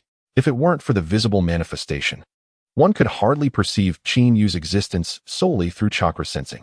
At this moment, he seemed to have fused seamlessly with the very essence of nature itself. Is this truly Sage Mode? Sage Shinzua's eyes nearly bulged from their sockets, as if he had seen a ghost, rubbing his eyes repeatedly. Gazing at the young man before him, he felt as though reality had warped. Just moments ago, he had been boasting about his own modest talent, claiming he could master Sage Mode, only to be met with a swift and brutal reality check. The sound of slapping echoed, devoid of any skepticism. By the way, Watergate, I forgot to share a cultivation method with you, Qin Yu suddenly interjected. When practicing Sage Mode, you can leverage the experience overlap of shadow clones to enhance your training speed, though it ultimately depends on the individual. However, with your aptitude, you should be able to master it in about 10 days. Moreover, even after Sage Mode dissipates, you can promptly recover through your clones. As Qin Yu spoke, he observed the muddled minds of the toads, sighing helplessly. Let me demonstrate it for you as a token of gratitude for this lesson in Sage Mode. With a flourish of his hands, Qin Yu instantly executed the shadow clone technique. This was the technique taught to him by Minato Namikaze, derived from the second Hokage's forbidden technique, the multi-shadow clone jutsu. It was a high-quality clone technique capable of perfectly inheriting the main body strength, albeit at the cost of chakra. Bang! 2 clones materialized beside Qin Yu, immediately entering Sage Mode without command. Witnessing 3 versions of Qin Yu simultaneously in Sage Mode, the onlooking toads gasped in astonishment. Even the Great Toad Sage became restless. The next moment, as Qin Yu's original form exited Sage Mode, the clones simultaneously dissipated. Sage Mode reappeared on Qin Yu once more. This sudden display was akin to the last straw that broke the camel's back, astonishing even the Great Toad Sage. You truly are a prodigy. Not only did you grasp Sage Mode instantaneously, but you also devised this method in such a short time. Had I not witnessed it myself, I would scarcely have believed it, the great Toad Sage exclaimed, visibly shaken with excitement. Observing the elderly Toad tremble with emotion, Qin found himself concerned that the excitement might trigger a heart attack. That would be a significant issue. Cough, great Toad Sage, you flatter me. My training is complete, and I must now entrust Minato to you. Farewell. Qin waved goodbye with a smile, dispelling the reverse summoning technique and returning to the ninja world. By the way, I forgot to ask you, how long did it take for the feathered robe back then? His seemingly random question caused the great Toad Sage to collapse to the ground in shock. The sudden turn of events altered the expressions of all the toads present, who hurriedly rushed to assist him. They were unfamiliar with the name feathered robe, but for the great Toad Sage, it was a long-buried memory. After thousands of years, the mention of this name was nothing short of earth-shattering. Grandfather, what on earth happened? Who is this feathered robe? Fukasaku could not contain his curiosity and asked urgently. The surrounding toads, including Minato Namikaze, also displayed great interest. No, this is not something you should know, the great Toad Sage replied, resuming his seat. Just remember, if at all possible, do not provoke him. You must understand, he is perhaps a being not of this time and space. No wonder I cannot foresee his future. The urgent words echoed across the summit of Mount Myaboku. The assembled toads and Minato exchanged glances. For the esteemed great Toad Sage to offer such an assessment was nothing short of astonishing. This only deepened their curiosity about Qin Yu's true identity, even sparking Minato's interest. However, for Minato, the immediate priority was to learn Sage Mode within a short time. Otherwise, failing to achieve it in 10 days would be utterly embarrassing. Bang! At the Uchiha Fugaku residence, a low rumbling sound disrupted the stillness of the night sky. Surrounded by swirling mist, Qin Yu's figure emerged. Observing the stillness of the courtyard, a frown creased his brow. Clang! The sound of metal clashing suddenly reverberated. With a raised eyebrow, Qin Yu's figure flickered and vanished from sight. Itachi, be careful. There are 5 individuals lurking in the shadows, Uchiha Fugaku warned urgently. Just moments before, he had contemplated using Susanoo during an ambush. But given the heightened scrutiny on the Uchiha clan due to Qin Yu's affairs, revealing his trump card at such a critical moment would risk exposing the clan to severe danger. Moreover, if they could execute a surprise attack under such watchful eyes, the implications were indeed intriguing. Water style, water dragon bullet. 5 piercing sounds of slicing air erupted as 5 water dragons surged forth from different angles. Uchiha Fugaku's expression shifted dramatically. While he could evade this attack unscathed, Uchiha Itachi was renowned as a genius within Konoha, albeit among the younger generation. According to Fugaku's estimation, Itachi's current strength was comparable to that of a Chunin. Escaping unscathed from 5 water dragon bullets would be exceedingly difficult. Susanoo, the familiar incantation rang out, causing Uchiha Fugaku to momentarily freeze before witnessing a familiar figure appear protectively in front of Uchiha Itachi. The crimson aura of Susanoo radiated a terrifying presence, standing firm against the impact of the 5 water dragon bullets. Boom! The water dragons collided with Susanoo, which stood resolute like an iron tower, unaffected by the immense force. Water droplets scattered like a torrential downpour. Brother, Qin Yu, why have you returned? Both Uchiha Itachi and Uchiha Fugaku were taken aback, completely unprepared for Qin Yu's timely intervention. However, before they could truly grasp the situation, a surge of lightning enveloped Qin Yu, and he vanished into thin air. This speed was astonishing. Even the Sharingan could not track it. Is that the body flicker technique? Uchiha Itachi was astonished. Meanwhile, Uchiha Fugaku, upon witnessing Qin Yu's disappearance, activated his Manjiki Sharingan. With his superior ocular prowess, he caught a fleeting glimpse of Qin Yu, appearing like a flash of lightning as he plunged into the darkness. That brat has returned. According to our plan, we must retreat quickly, a masked ninja stated coldly. Without a moment and Appo's hesitation, he turned to leave. Their infiltration into Konoha was intended to lure Qin Yu out and then secretly extract him from the village. However, as he turned, the first figure to catch his eye caused his pupils to constrict in shock. You, how did you get here? So the rumors were true. The ninja's expression changed dramatically, and as he shouted in astonishment, he drew a kunai and lunged it toward Qin Yu's chest. At such a close distance, this was his only desperate attempt to repel the youth before him, hoping to salvage a glimmer of hope. With a piercing sound, fresh blood erupted like a dazzling firework. The masked ninja was left in a daze. In the face of his desperate strike, the youth before him showed no intent to evade, nor did he raise a hand to block. To the masked ninja, it seemed like a reckless strategy of mutual destruction. However, just as this thought crossed his mind, the last tremor in his hand left him utterly stunned. Clang! The crisp sound of metal clashing rang out as the kunai was deflected by arcs of electricity, sent flying away from Qin Yu's body. The overwhelming force allowed him, even in the face of death, to distinctly feel the sharp pain radiating from his wrist. As he gazed upon the tumultuous world around him, accompanied by the sound of heavy objects crashing to the ground, the masked ninja realized in his final moments that Qin Yu had vanished into thin air. In that instant, he comprehended that the rumors surrounding the recently ascendant youth in the ninja world were not mere fabrications. Father, where has brother gone? Did you see clearly? Uchiha Itachi could no longer contain his impatience. Throughout his life, the person he held in the highest esteem was Uchiha Shisui. As a child, Itachi had regarded Uchiha Shisui as his role model. However, after witnessing Qin Yu's formidable strength and the rapid rise of his deceptive prowess, Itachi's youthful heart was instantaneously captivated by Qin Yu. It is over. Uchiha Fugaku spoke gravely. Moments later, they saw Qin Yu emerge from the shadows, landing before them. Is it truly over?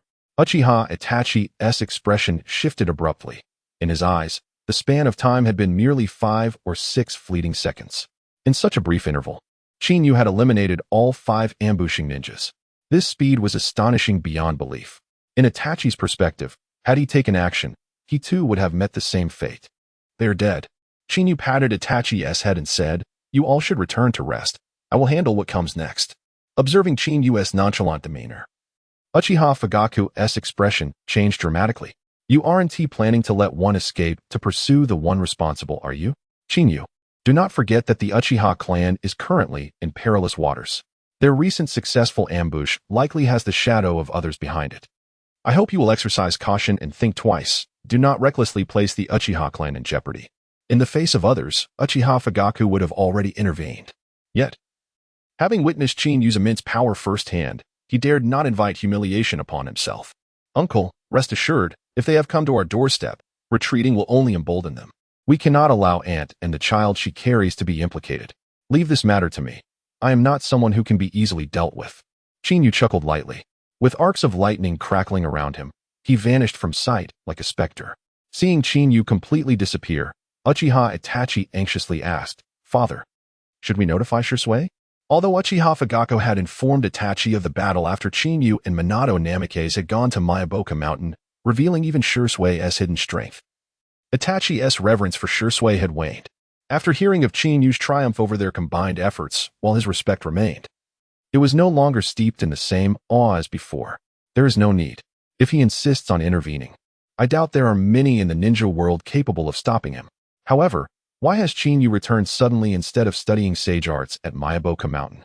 Uchiha Fugaku raised an eyebrow, displaying a look of confusion. Outside the sealing gate of Konoha village, the night was profound, akin to impenetrable black ink. A petite figure suddenly emerged from the shadows. Just ahead lay the sealing gate. Once she crossed it, she would be able to see him. Chaotic thoughts raced through her mind. Memories of their parting replayed swiftly. "Stop. Who are you?" A cold voice rang out unexpectedly. A figure soon appeared from the shadows, blocking the sealing gate. "Is it you, little girl?" Sarutobi Sasuke raised an eyebrow and spoke sternly. "Adieu, this is the 10th time. Each time you insist on barging in, claiming that Orochimaru has returned. Now you've escaped from the confinement room again. Your actions are becoming quite troublesome."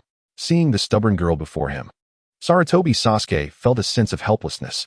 Ever since Orochimaru's defection, Mitarashi Anko had repeatedly attempted to breach the sealing gate, asserting she had found traces of Orochimaru. However, now Anko had just recently advanced to Chunin and was only 13 or 14. No one took her words seriously. The first few attempts may have been dismissed as mere folly, but over time, the situation had taken a turn.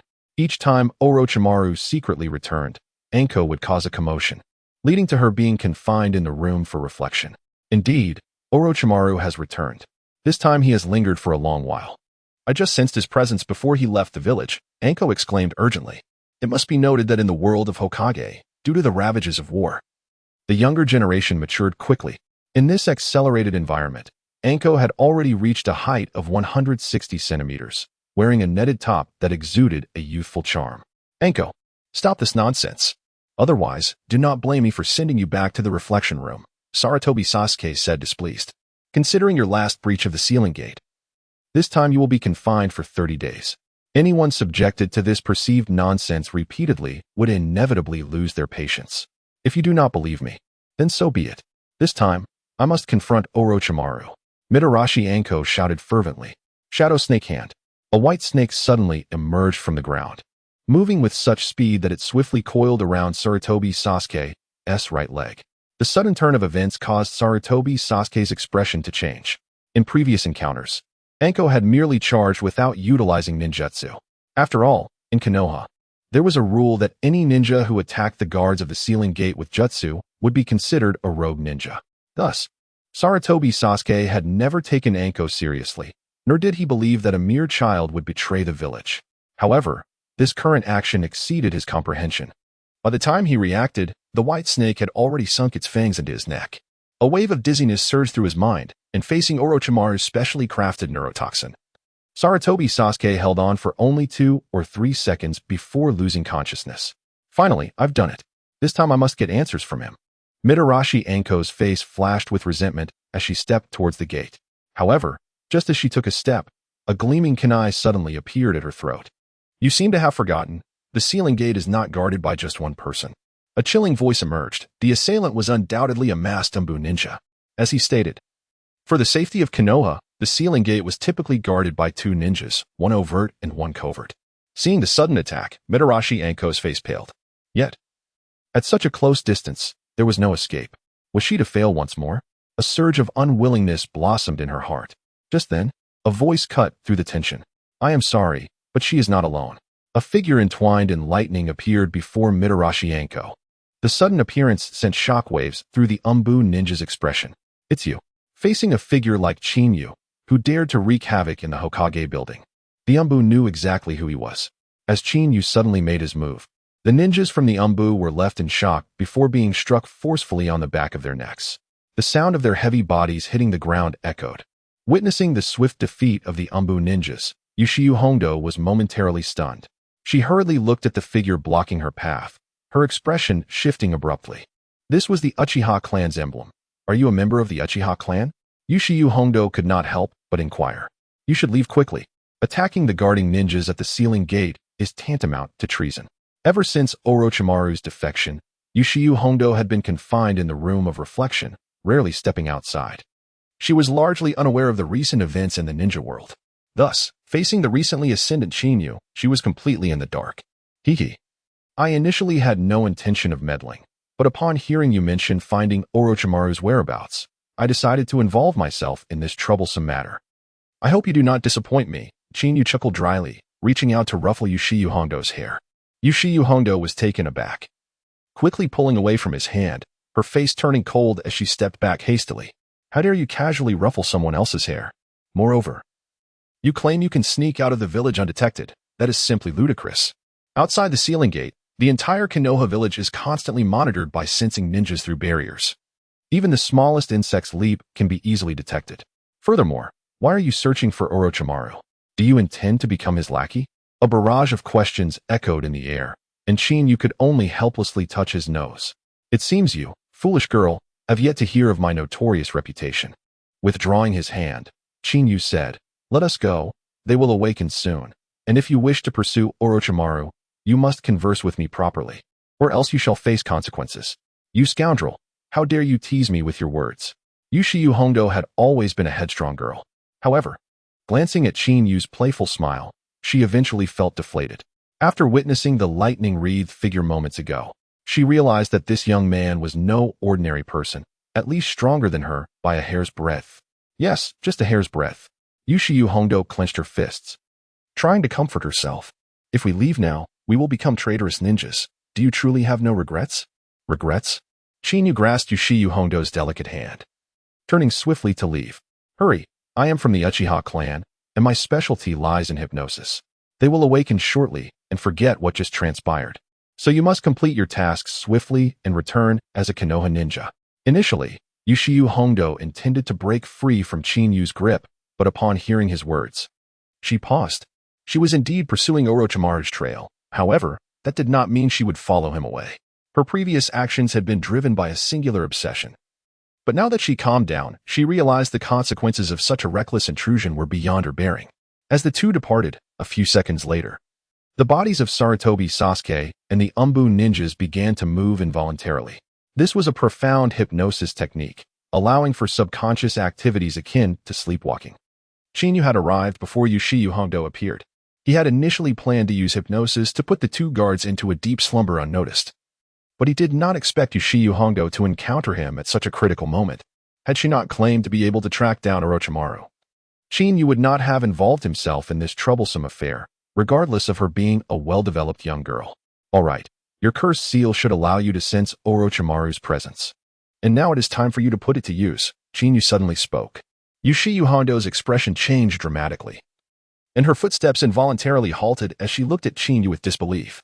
In her eyes, the moment she became Orochimaru's apprentice, she had turned into an experimental subject.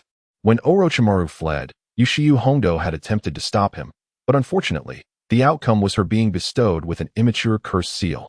I know many things, but I am not skilled at explaining, Chinyu said with a smile. Uchiha Hondo was at a loss for words, but before she could respond, a sharp pain shot through her neck, causing her face to turn pale as she instinctively covered the cursed seal with her hand. Is it sensing Orochimaru's presence?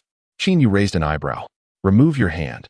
I know a bit of sealing techniques that can temporarily suppress the pain. You can suppress Orochimaru's cursed seal? Are you joking? Uchiha Hondo gritted her teeth. Chinyu shot her a glance, whether you believe it is your concern. You would want to find yourself in so much pain upon seeing Orochimaru that you could not even think of speaking, would you? This incomplete cursed seal was deliberately implanted by Orochimaru on Uchiha Hondo. After all, as Orochimaru's disciple, she had visited numerous places with him as a cover. Though her memories were ultimately sealed by Orochimaru, this cursed seal had also been planted with a perception seal that prohibited her from approaching him. The closer she drew to Orochimaru, the greater the pain she would endure. At Uchiha Hondo's current strength, she would likely succumb to the pain and faint upon seeing Orochimaru. Observing the smiling Chinyu, Uchiha Hondo felt the stabbing pain in her neck and knew his words held truth. However, she remained skeptical about Chinyu's ability to suppress Orochimaru's cursed seal. After all, he was her revered teacher, one of the legendary Sannin. Yet, just as this thought crossed her mind, Chinyu made his move. With 2 fingers of his right hand entwined in black flames, he swiftly pressed against her neck before she could react. Enhanced sealing technique. In the original narrative, Kakashi required an array to assist in executing the sealing technique to temporarily seal the cursed seal on Sasuke. But for Chinyu, empowered by Uchiha Madara's enhanced eyes, everything was a mere trifle. Faced with the sudden action of Chinyu, Uchiha Hondo's expression changed dramatically. However, she barely had time to move before the pain in her neck rapidly faded. Did it succeed? Uchiha Hondo was bewildered. She had never anticipated that the young man before her could effortlessly execute sealing techniques to seal Orochimaru's cursed seal. All right, the pain is gone now, and you should be able to sense Orochimaru's whereabouts more easily. Chinyu once again reached out to ruffle Uchiha Hondo's hair. This time, you can trust me. I am not deceiving you. I am a powerful ninja. Humph. Uchiha Hondo snapped back to reality with a cold snort. But this time she accepted Chinyu's gentle gesture. After a brief pause of 1 or 2 seconds, she turned her gaze towards the forest basin not far away. Orochimaru is over there. The sensation is very strong, and the distance is not far now. With that, Uchiha Hondo dashed ahead. Observing this scene, Chinyu felt a wave of helplessness wash over him. He suddenly recalled that Uchiha Hondo's character bore a striking resemblance to that of Naruto Uzumaki in the original narrative. In the basin a few miles away, 5 figures stood silently. Lord Orochimaru, are you certain that detestable boy will appear here? Yamashiro Kazuki's face was as dark as thunder. The mere thought of his partner, Oil Woman Torian, being easily crushed into a pulp before the crowd was enough to make him wish to swallow Chinyu whole. Rest assured, with that boy's abilities, I believe he will surely arrive. But have you completed the task I assigned to you? Orochimaru smiled with a sly demeanor, his crimson tongue grazing over his dry lips. Orochimaru, rest assured, by the time you arrive at the Senju clan stronghold, I have already secured the item, Yamashiro said, a flicker of confusion crossing his face as he produced a wooden box and handed it over. With this, can we truly defeat Uchiha Chinyu? According to Danzo's words, that boy's power has likely reached the level of a Kage. Before the failure of the combined attack at the Hokage's residence, I had entertained the notion that perhaps with alternative strategies, we could overcome Chinyu. If one person is insufficient, we could mobilize 10. If 10 fail, then 20. This very reasoning led to our subsequent defeat, resulting in the public execution of Yamanaka Torian by Chinyu. Heh, Yamashiro-fu, you remain unchanged. Orochimaru replied with a sinister smile. If you do not trust me, at least have faith in Danzo. He entrusted this task to me, which attests to my strength surpassing his. Moreover, let us not forget that this technique was developed by the second Hokage, and, after my modifications, its power is not something a mere Uchiha Chinyu can withstand. As he spoke, a malevolent glint flashed across Orochimaru's face, his right hand gripping his cheek, his eyes widening grotesquely. His Manjikyu Sharingan is destined to be mine. The chilling words echoed through the forest. A sudden sound of something slicing through the air made Yamashiro-fu tense. Do not worry. It seems the death of Yamanaka Torian has dealt you a significant blow, to the point where you have overlooked even the most crucial sensory field. Orochimaru sneered. This is my pawn. It appears the prey has taken the bait. Just as I suspected, intentionally letting someone return. Orochimaru-sama, all our men have perished. A bloodied, masked Umbu ninja rushed out from the trees. Yet, the moment he appeared before Orochimaru, his pupils constricted in shock. A crimson tongue, akin to a venomous serpent poised to strike, surged forth, piercing his throat without the slightest flourish. With a splatter, blood sprayed as the Umbu ninja fell, stunned. Since your task is complete, you hold no further value. Orochimaru said with a sly smile, turning his gaze toward the nearby thicket. Young one, since you've arrived, how much longer do you plan to hide? His voice resonated in the air, causing everyone's nerves to tighten. Yamashiro-fu hastily formed hand seals to expand his sensory field. Suddenly, a swift sound pierced the air. A petite figure burst forth from the left side of the forest. Upon seeing the approaching silhouette, Yamashiro-fu's brow furrowed. The speed was astonishing. This was entirely different from his encounters with Chinyu. Multiple snake hands. The moment Uzuki appeared several meters away from Orochimaru, her right hand unleashed dozens of venomous snakes that surged toward Orochimaru with a rancid wind. The ferocity of the attack caused Orochimaru's expression to shift, followed by a scoff. Azuki, I did not expect you to follow me here. It seems I underestimated you. The last time they met was when Orochimaru departed, and she had refused to accompany him. He had warned her that he would kill her upon their next encounter, and now he felt no obligation to show any mercy. In the midst of the storm of venomous snakes, Orochimaru vanished without a trace. He reappeared behind Uzuki, his body coiling like a snake as he lunged toward her neck with his gaping maw. Too fast. The only thought racing through Uzuki's mind was her impulsive decision to ambush Orochimaru, forgetting the vast difference in their abilities. As the foul wind rushed toward her, she could only think, when was the last time you brushed your teeth? Azuki, perish. Orochimaru cackled maniacally. However, just as his words escaped, a figure enveloped in crackling lightning erupted from the ground below. Such a ruthless teacher, this is my first time witnessing it, Chinyu remarked with a playful smile. Yet, I am far more adept at ambushing than she is. Rasengan. Chinyu's right hand swirled with chakra, and without a hint of flourish, he struck directly at Orochimaru's chest. In an instant, the intensely compressed chakra erupted like a volcano. The immense force surged forth like a tidal wave, toppling Orochimaru as if he were a mere sack of sand, crashing into a tree dozens of meters away. Boom. The colossal tree, capable of being embraced by an adult, snapped with a resounding crack. Orochimaru-sama. Yamashiro-fu's expression shifted dramatically. Yet without time to ponder, he swiftly retreated, though he harbored a desire for vengeance against Yamanaka Torian. The sight of Uchiha Chinyu evading his sensory field while delivering such a lethal blow to Orochimaru extinguished any flicker of battle intent. Heh. There is no need for alarm. He is not dead yet, Chinyu chuckled dryly. Snakes shed their skin. I have long awaited your alliance with Danzo, willingly presenting yourselves. It seems you have finally lost your composure. I suspect you have expended considerable effort to deal with me. Let me guess. You have successfully acquired and improved the Edo Tensei? His voice, infused with an almost magical resonance, echoed through the realm. Orochimaru, lying in the rubble, his previously sunken chest now convulsing grotesquely, eventually rose once more. Beneath the guise of his human mask lay a ghastly visage. You clever boy. I initially believed Danzo had overestimated you, but it seems I have underestimated you instead, Orochimaru hissed, his crimson tongue flicking out. Now that you know I have acquired the forbidden technique Edo Tensei developed by the second Hokage, what emboldens you to pursue me? What emboldens me? Chinyu replied with a playful smile. If I were to say it is merely these fists of mine, would you find it amusing? Observing the verbal exchange between Chinyu and Orochimaru, Yuzuki Azuki suddenly felt her presence diminish. The memory of their earlier conversation at the city gate made her restless. Who are you, really? She stammered. At this, Orochimaru paused briefly, then grinned maliciously. Azuki, you do not even know his identity, yet you dare to associate with him? It truly makes me feel that you remain as naive and foolish as when I left. Uchiha Chinyu, the most exceptional and monstrous prodigy of the Uchiha clan, has been lurking for 15 years. With the shocking title of the Blood Red Ashura, he has the audacity to wreak havoc within the Hokage's residence, slaying his comrades. I suspect he will soon fall into the abyss of betrayal and become a rogue ninja, much like myself. As he spoke, Orochimaru extended his hand with a sinister smile. In truth, we are kindred spirits. Why not join forces? With the Edo Tensei technique and your formidable ocular powers, the entire Hidden Leaf village will fall into our grasp. His lengthy words left Yuzuki Azuki in a daze. She had never anticipated that the peers she had so casually dismissed held such an identity. What is it? Chinyu smirked. I have long stated that I am notorious. However, unlike you, I will not be foolish enough to believe the words of an idiot. Orochimaru, if you desire these eyes, then let your fists do the talking. Your surreptitious actions pale in comparison to my awareness.